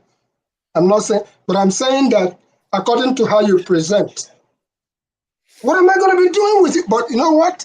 When I see the old women, listen to this, the mamas, the grandmamas, I'll stretch my hands out to give them a hug. Do you pick any information from that move right there? And I'll sit back and start talking to that old woman. They are harmless. I'll learn things from them. So that is a difference. When you go out there ready to flirt, ready to hug everybody, what you put out is what you get. All right? What you put out is what you get. But when you carry yourself according to who you are, what comes to you is. Oh God! You see this guy called Stevie? He's a madman, man. Whoa! Oh yeah. But it's well. Everybody's entitled to their own form of madness. If you meet us at midnight hour, then we'll talk as midnight children. Archie. Baba Paul, now you be this. No. The glass. I knew you were gonna be here soon because you the like glass where you wear. That's the eye don't disturb me small. I say make I learn how to use glass. I say make I learn how to use glass. I don't pride myself too much. You never come Linden yet, too. Anytime when you come Linden, Paul, don't pass the airport without branching in. I will. Now you hold me, not me hold you. So I always come. No wahala. Talking about this topic made me funny. There's one aspect of it that I'm just thinking. There's this guy that I follow online, Dr. Umar Johnson. You know, I follow him too. Oh, no, yeah. I don't follow him, but I hear my people follow him. Go ahead. So it's kind of funny when he said something the other day, and it makes me laugh because he stands for Black women strongly. And he said something. He said, all these women that are carrying this fake thing. So just imagine how funny it could be a 70-year-old woman with fake boobs and every other thing. All your body is down, and that thing just stand. How funny it could be. Then how would they think that now they want to have that knife in them at that age? You understand? Because he don't think that they're going to like it as at that time when every part of their body is down. So these are the things. It's so funny. But I keep saying it like even though the women like they say, women, truth be told, they don't dress for us. They dress for themselves. But at the same time, I want to make them understand that you don't need to dress for your fellow woman. It's an unnecessary competition that you are doing. You understand? The quality that A have, you might not have it, but there are something you have that person don't have. You understand? That's just the reason. We don't need this unnecessary competition, and it's taking money away from you. It's putting a lot of stress. It doesn't make you look more productive. You wake up extra 1 hour before your time to prepare yourself. You understand, to do whatever you want to do. And the complex issue, I've also catch up with the so-called black women so bad. I know some might want to come for me. You see, we live in the West. You understand, where you see women will dress anyhow. You see average people from my side. It's so funny. You see a woman even at home, if somebody ring the bell at 11 p.m. at night or at 9 p.m. at night or 7 a.m. in the morning, you don't run to go wear underwear, their bra, wear this, wear that, wear this. You don't need that. Of course, you are not seducing anybody, but at the same time, you don't need that. Something is telling you that it's affecting your self-esteem. Yeah. You don't really need that. You don't need that. Come on, ask somebody just knocked door at 7 a.m. Of course, the person understands you don't dress. Very many of us, we have the pajamas. How many of us truly sleep with pajamas? But when you wake up from sleep, you put on that pajamas. So you as a woman, you put on that pajamas. You didn't put your bra there to put on your bra and everything. So why are you so ashamed of yourself? You understand? You just don't want to do that and everything. You don't need that. But the same you will say, oh, this child don't need to wear wig. This child don't need to wear. I don't want the child to look like Barbie. But the same you fail to understand that you are the first role model that these children have. And you are doing the wrong thing. And you think the children learn with what they see, not what you tell them. When they've grown and more mature, that's when every one of us will say, I remember when my dad used to say, I remember when my mom used to say. But growing up will reflect what we see around them. You know, that's why when you see most houses that parents smoke, it is easy for their children to smoke. But houses that parents don't smoke, even when their children smoke, they hide it so dearly because they know their parents don't do it. You understand? And one of the things with hiding it even helps that person that is smoking to even reduce it to the barest minimum because you don't want them to know at home. Paul, wait to. Might I just register one rebuttal about that's your narrative about women answering the door late at night or early in the morning. Now, every woman gets in own body form. There are people that are, are fuller than some people that are less. Okay. Yeah. Now, if the woman, say her nightgown, or if it's a gown or normal PJ where she wear and all that, should she just rush to the door like that? I mean, I think it's all common sense. Come on. And I quite understand that. Have their wrapper around their chest. I think that are giving to them, having for that purpose too. Going to go and get a bra, I think it's some form of decency. I don't think it's about being concerned about how she's perceived and all that at that time, because this Sorry, I'm using my phone. I just jumped in, so I'm using my phone. One call just called me. No, it is very okay. So these nightwears are sometimes very intimate. If I may use that word. So you're not even supposed to even jump to the door. Let somebody, if Oga they are one of the children, if you get children, make them go answer the door, and then tone.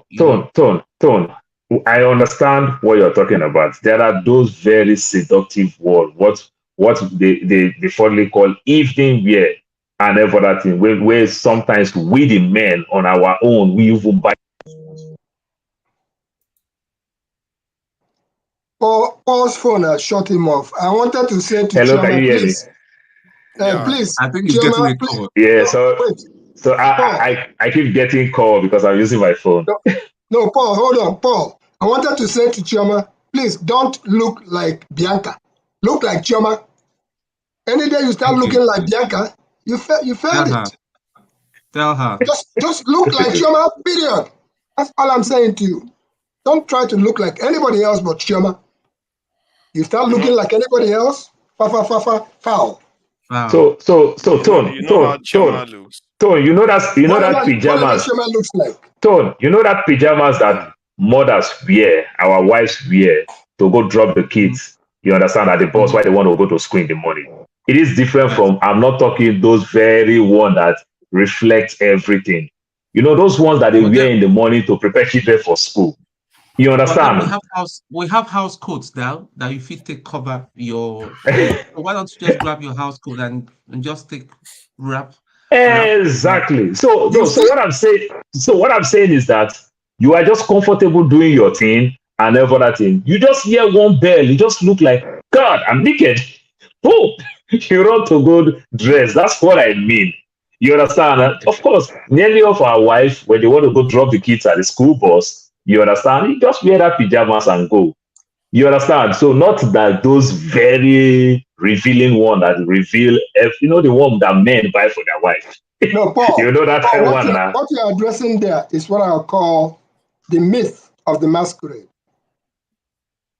Yes. For every woman, that myth, when you are totally covered, we are still giraffing. We are trying to see what's in there. Immediately you open that masquerade, them enter. They go scratch their head, say, Therefore, keep the masquerade protected, but don't go to try to be what or who you are not. Completely because wrong. When somebody is coming to visit you, I'm not saying you shouldn't look decent. Clean up yourself quick and all that. But do the best you can to look who you are. That is Don't it. go to try to wear this wig, Then look who you are. Igbo basic. When they walk in. Igbo basic. I know the young ones. Igbo basic. I know the young ones are coming for you heavily right now. Oh, that's fine. That's fine. They will wish they meet me. And if any of the young ones meet me, they will appreciate. By the time they leave the site, they will go home. Igbo basic. Let me cut some slack for them. Let me try to balance it a little bit. So there are some women that even me, if I have somebody like that, I will understand. What do I mean? There are some women that are completely almost flat-chested. And if they go do it, a little bit moderate where nobody will know. You understand? People will not even know. You know, the way we all have these wives at home, you know, when some pregnant, you understand, it comes with pregnancy. Some, they started gaining weight, they gain it and every other thing. But not like those revealing one, like what we fondly call in Nigeria, figure 8. You understand? Want to go look like Dolly Parton and the likes. But some are like heavily flat-chested, or maybe they are very flat on the other side, and they do it very moderate, not so revealing, or some that even naturally have it and they want to go add more and every other thing. Those are the types that I would say I don't support. But some of them you also understand, even though we as a man, if we say, oh boy, this girl, he get out for body, but nothing they do. I like the one way you get, you know, like I fondly said, I said, I need the one way go shock me. I don't need the one way go zap me. You know? So then I want to cut slack for those ones. Paul, yeah. I get your point on the chest and backside one, because that one is a kind of agnostic of race or anything or any form of imprinting. All it's showing is a picture of a woman. But the one that I find that could be quite problematic is the hair one, and maybe the There you go, my brother. No matter the money, I'm stingy about that. I cut my hair every day in my bathroom. You understand? Every day. You understand? You don't expect women to cut their hair, though. Understand. So if I buy my clipper in the dollar store for $1.25, and I can use it for 6 months, I don't think it will be easy for me to buy one weaver for my wife for $500. Yeah, that can cause a lot of problem.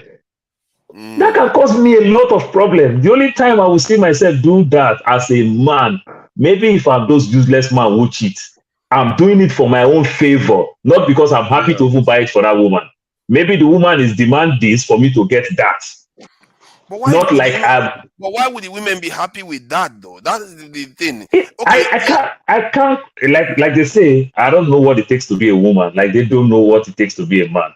But I don't think you know, have they not told you why they truly wear it? What is this precisely? it goes between them. You understand? Like when you see Chioma is fighting, say, no, I can't be Okonjo Iweala. But maybe she cuts more slack to be like Chinamanda Adichie because they feel that it makes them look old. You understand? They make them look like old school. That mindset. You understand? And then also again, our institution also create another problem again. This the way they want you to dress in office, also from the institutional part, it also creates that problem for them too. That I want to also say. Yeah, Chioma should simply be Chioma. Sorry, the most beautiful black women I've ever pictured in my mind. She want to be like none of them I pictured having wig on. None of them I picture having. You know, when we say wig, we are talking about wig that makes them look foreign, like make them look Chinese or Arab. You know, those ones that actually look like foreign hair. But it's one thing to wear wig that you plait. That one still somehow looks black, like black person's hair. But the one that makes you look completely not who you are, that's the one that seems a little bit out of place. It's like me wearing women's clothes. I come out with women's clothes. That's going to be weird, isn't it? So why should I come out here with blonde hair, looking like a white man with a blonde hair? That's going to be weird. But women do these things and they don't. Yeah, of course, they just call you Santa. They just call you Santa. Exactly. But when women do it, they don't see any issue with it. So that's why I feel like that one, you are signaling, you are sending a wrong signal of who you truly are out there. If your children see you, they will think, okay, having a white woman's hair is the kind of way to go. And okay, I don't think that's a good message to be sending out. For others, I think let's put some balance because you just touched on something about men, like men dyeing their hair to be blonde. So what do you think about that? Like, and what do you think about men wearing studs, earrings? What do you think about men? You know, maybe we should have think I can because a lot of these things that come from not necessarily Western culture, but let's say hip hop culture, right? Men braiding their hair. I don't know where I'll put dreadlocks now because they don't waste time. They just take every opportunity. I don't know what made me say that. I'm transgender. So yes, sir. The subject you're discussing is quite interesting, and let me put it this way: it goes to the men. Hair coloring, I'll start with the hair before I go down to the rest of the jargon that they do. It's something of age old. After the Civil War, the kind of hairstyle that you see people wearing today, if you wear like that, pass for a bar, they go catch you, put you for chain, say you be crazy person. But today that has become in vogue. And people are wearing their hair like that. Before, if you dyed your hair yellow or green or something, they say there's something wrong with this person. No. But today it's become a part of the fashion. In those days, if you wear your jeans or your whatever you're wearing and they don't tear, people will look at you like you are crazy. Akola. But today it's become fashionable that you see people, when they're wearing stuff, in fact, they go and tear some part of it. You go there like Olaga. That's the time we are living in. But all that notwithstanding, I was in Maryland on Friday, I was at Johns Hopkins. And I was having an observation about a lot of the young women with their nose pierced, and the men too. And of course, we've been seeing men wearing, these things are age old, but the Africans of old, more so the South Africans, where they used to pierce their nose and stuff like that. But all of a sudden, our men started wearing earring. No, Please. If that's your choice, that's your business. Fancy. But it's not our culture. It's not our way. In the North, some people used to wear nose rings. Some people used to even wear key, lock, for their mouth. For whatever cultural reasons, those things were taking place. But for the men of today, what is wrong with being as simple as you are? I can understand hair coloring. For instance, Obama used to put his little hair style. Me, I will say me. If I leave this hair you are looking at for 2 weeks or 3 weeks or 1 month, if I don't touch it up a little bit, it will go white. Solid white.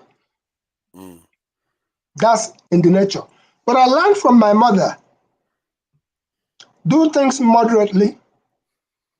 You still have to make up a little bit. You don't have to look like an idiot when you come out. You don't have to look whatever. If you don't shave yourself, you will look haggard. If you wear too much beard and you don't address your beard accordingly, you look like Abraham and Jacob, if that's what you want to look like. But for heaven's sake, the simple hygiene they used to teach us from school, I still carry this little simple thing, make sure that they used to make sure. Let me share some of this so that we know which ones we are talking about. You know, the differences between the different this thing. So like this is what what I'm talking about here. Like this type, that is not a black look, the hair. It's not. That is the one I because you are sending a wrong signal that because if you have this one is traditional dressing, so which is fine. This one, okay, maybe she comes with that type of hair naturally. So because she's mixed. So this one is natural hair. This one is not necessarily an issue. The ones that tend to be an issue, like this one, I think this is what we are talking about here. This type is not your natural hair, and you are trying to look like some other people. That's the one that comes across a little bit weird. I don't know, because when you put Nigerian women, I'm not even sure it's Nigerian women that are showing up half of the time. So in other words, they should wear human hair and not bone straight. Okay, so there's a difference. There is human hair. It's really like, as in, it's a bit. Okay, like this one is what now? This one That's braids. That's just normal braids. It's braids like it's African to an extent. Yeah. So the one that confuses me, like this one now. What is that? Like why your natural hair will suffice. This one. That's what I'm talking about. Yeah, it's not your natural look. You're trying to be who you are not. Not even that bad, yes. And this one are not even that bad. The ones, some of them, you see them, they wear long eyelashes, they will wear this one, and you be like, and the way they will paint up, they want to look like Arab. I'm like, but you are not. You are who you are, that God has made you, and you just completely hide that person away and put some other person's masquerade on. I don't want to be rude. Sorry about that. So you want to go and look like some other person. I just don't see why they have to do that. But I must say, most of these images, they tend to wear relatively African. Okay, like this one now. I don't know where this one comes from. That hair is not hers. And this one, okay, what do you think about this one? The reason why this type, I don't complain too much, is not totally deviating from the African look. You're talking about this one? Yeah, even if it's wig. The one on green? Yes. That's extra. That's extra now. Yes, it's a lot extra, but it's not deviating from the African look. That's my this because Africans they always weave. Look at this one now. I think she weaves. But don't you think that she's hiding her natural beauty with all that extra thing? She's throwing away the real thing. Yes, she is. In my own view, these ones now are the real things. You can say these ones are the real things.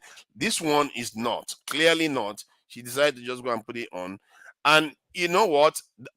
That one, I don't know. I'm a little bit, so I'm not too extreme. Sometimes people think I'm extreme. I'm not even too extreme about this. It's when it looks so clearly not you. Like some of them are so clear. I've not even seen those ones yet. Some of them it's like, why do you go to that extreme to look so different?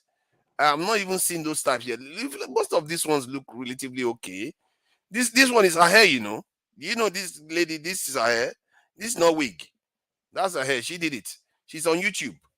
So I know her. Let me see. Oh, that's a Conjo well out there. That this thing. You see that her? You see that lady on the edge there? This one. Are you seeing her? Yeah. That's the one, the type I'm talking about. That is not you. And if you go, oh my God, this one is quite. This is this lady in the UK. She almost became a prime minister actually in the UK. She is fine. She's just fine as she is. She doesn't try to copy too much. I must say they have a lot of Kemi Nigerians. Bardenok or something. I don't know what the last name is, but Yeah, it's Bardenok. yeah. Yeah, she's perfect. These two are okay. This one is trying to be something else. Even if she's still very beautiful. I don't know why. And look at how beautiful she is, so. And she's the one even changing herself more than the other two.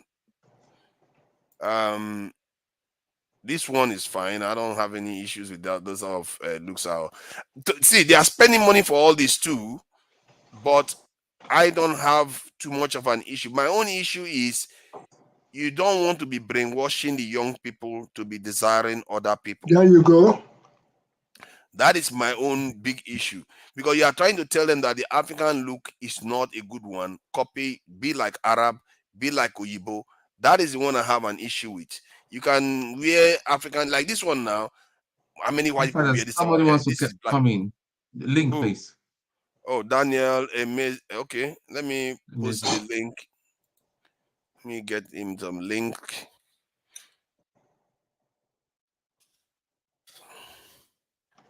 Oh, my premonition.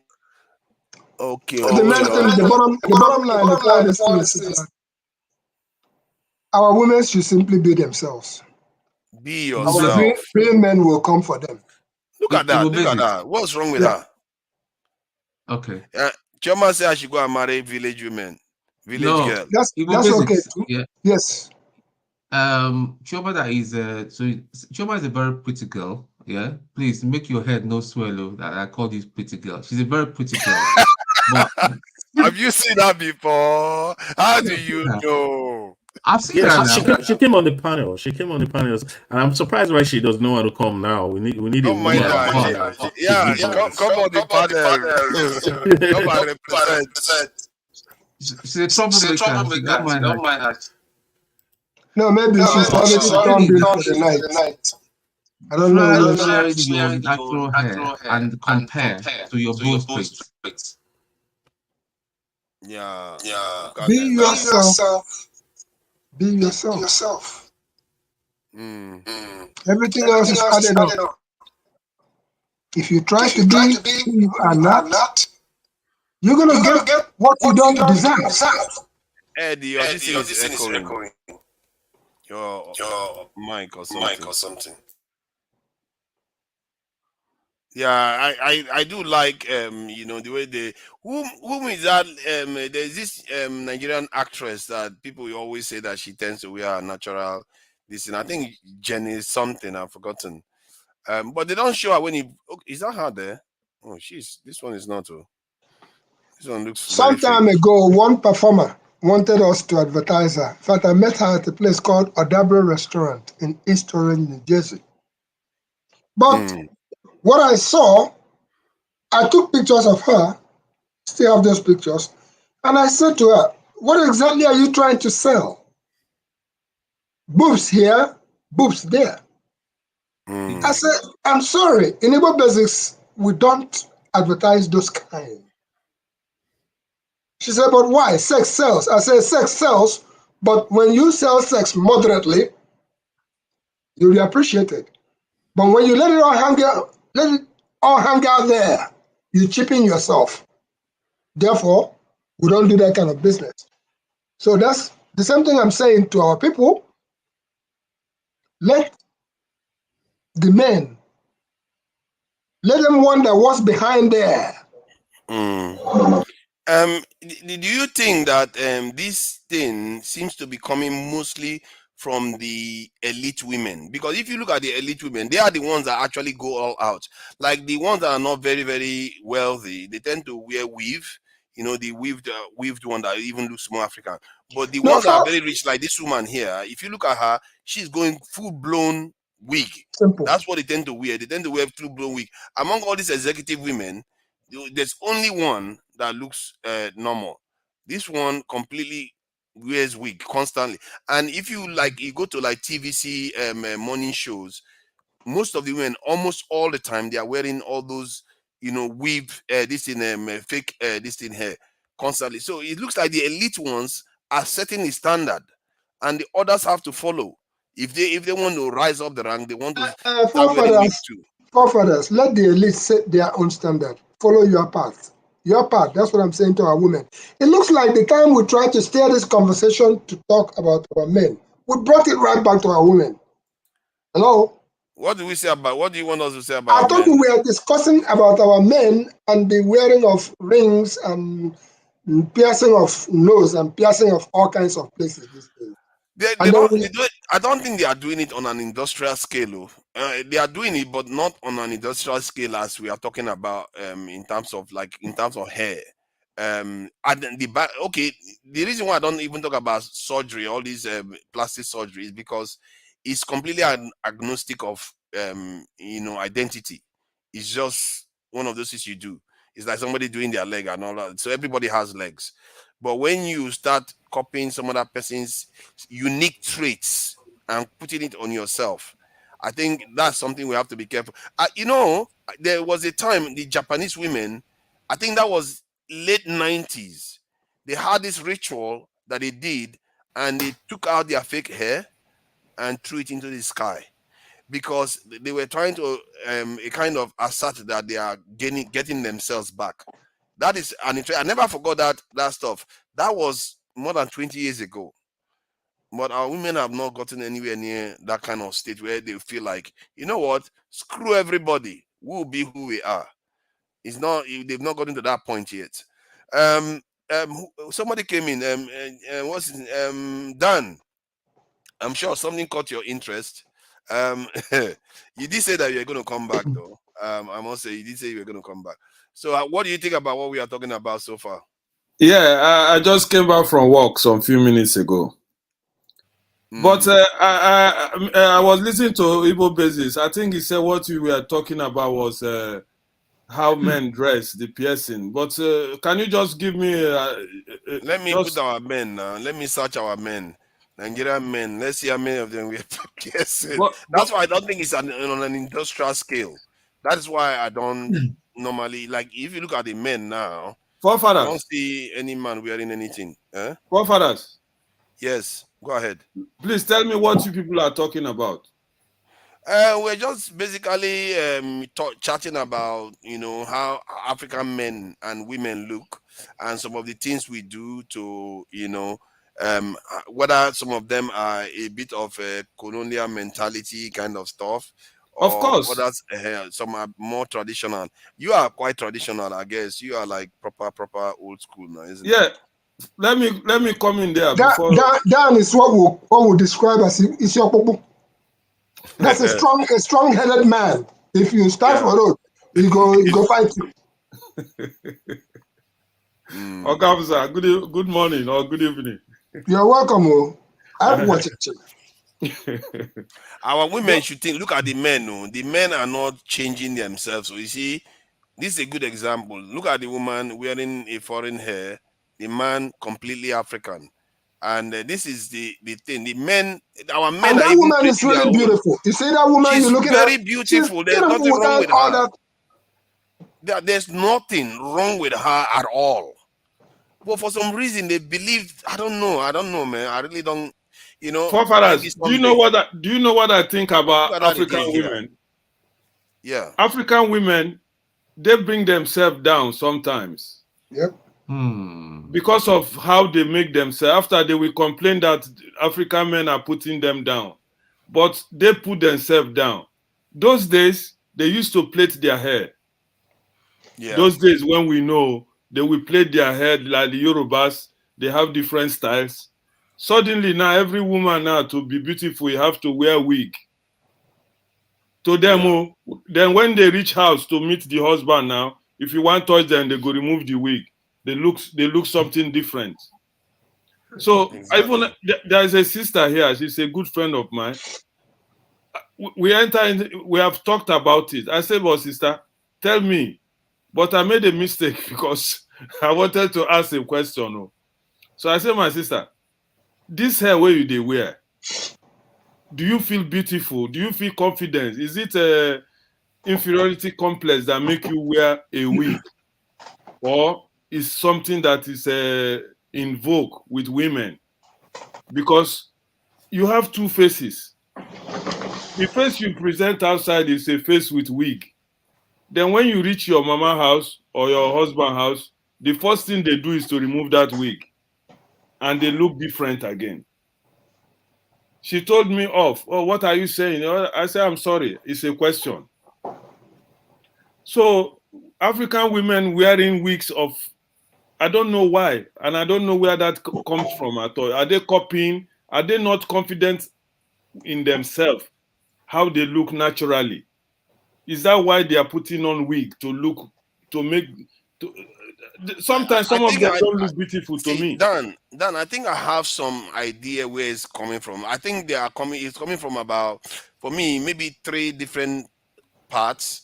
One, some of them are copying African American women that are doing these things.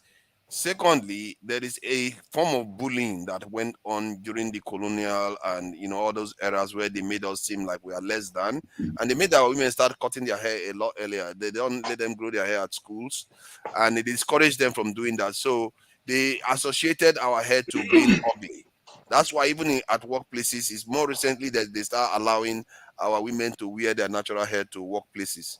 So that is a second. That's the kind of bullying is the second one. The third one, I think, is the men. It looks like we've not met the men. Like all of us now on this panel, none of us are encouraging our women to go and wear those our hairs. But it looks like some men are actually encouraging the women to do that. Let me say something, please. The thing is, how will I put it now? The women, right? Okay, let me start with this. Men cannot be sexualized where women can be, right?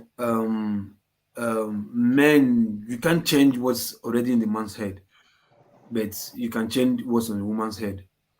And women are easily deceived than men, you understand, so to speak. Women have weaker or less strength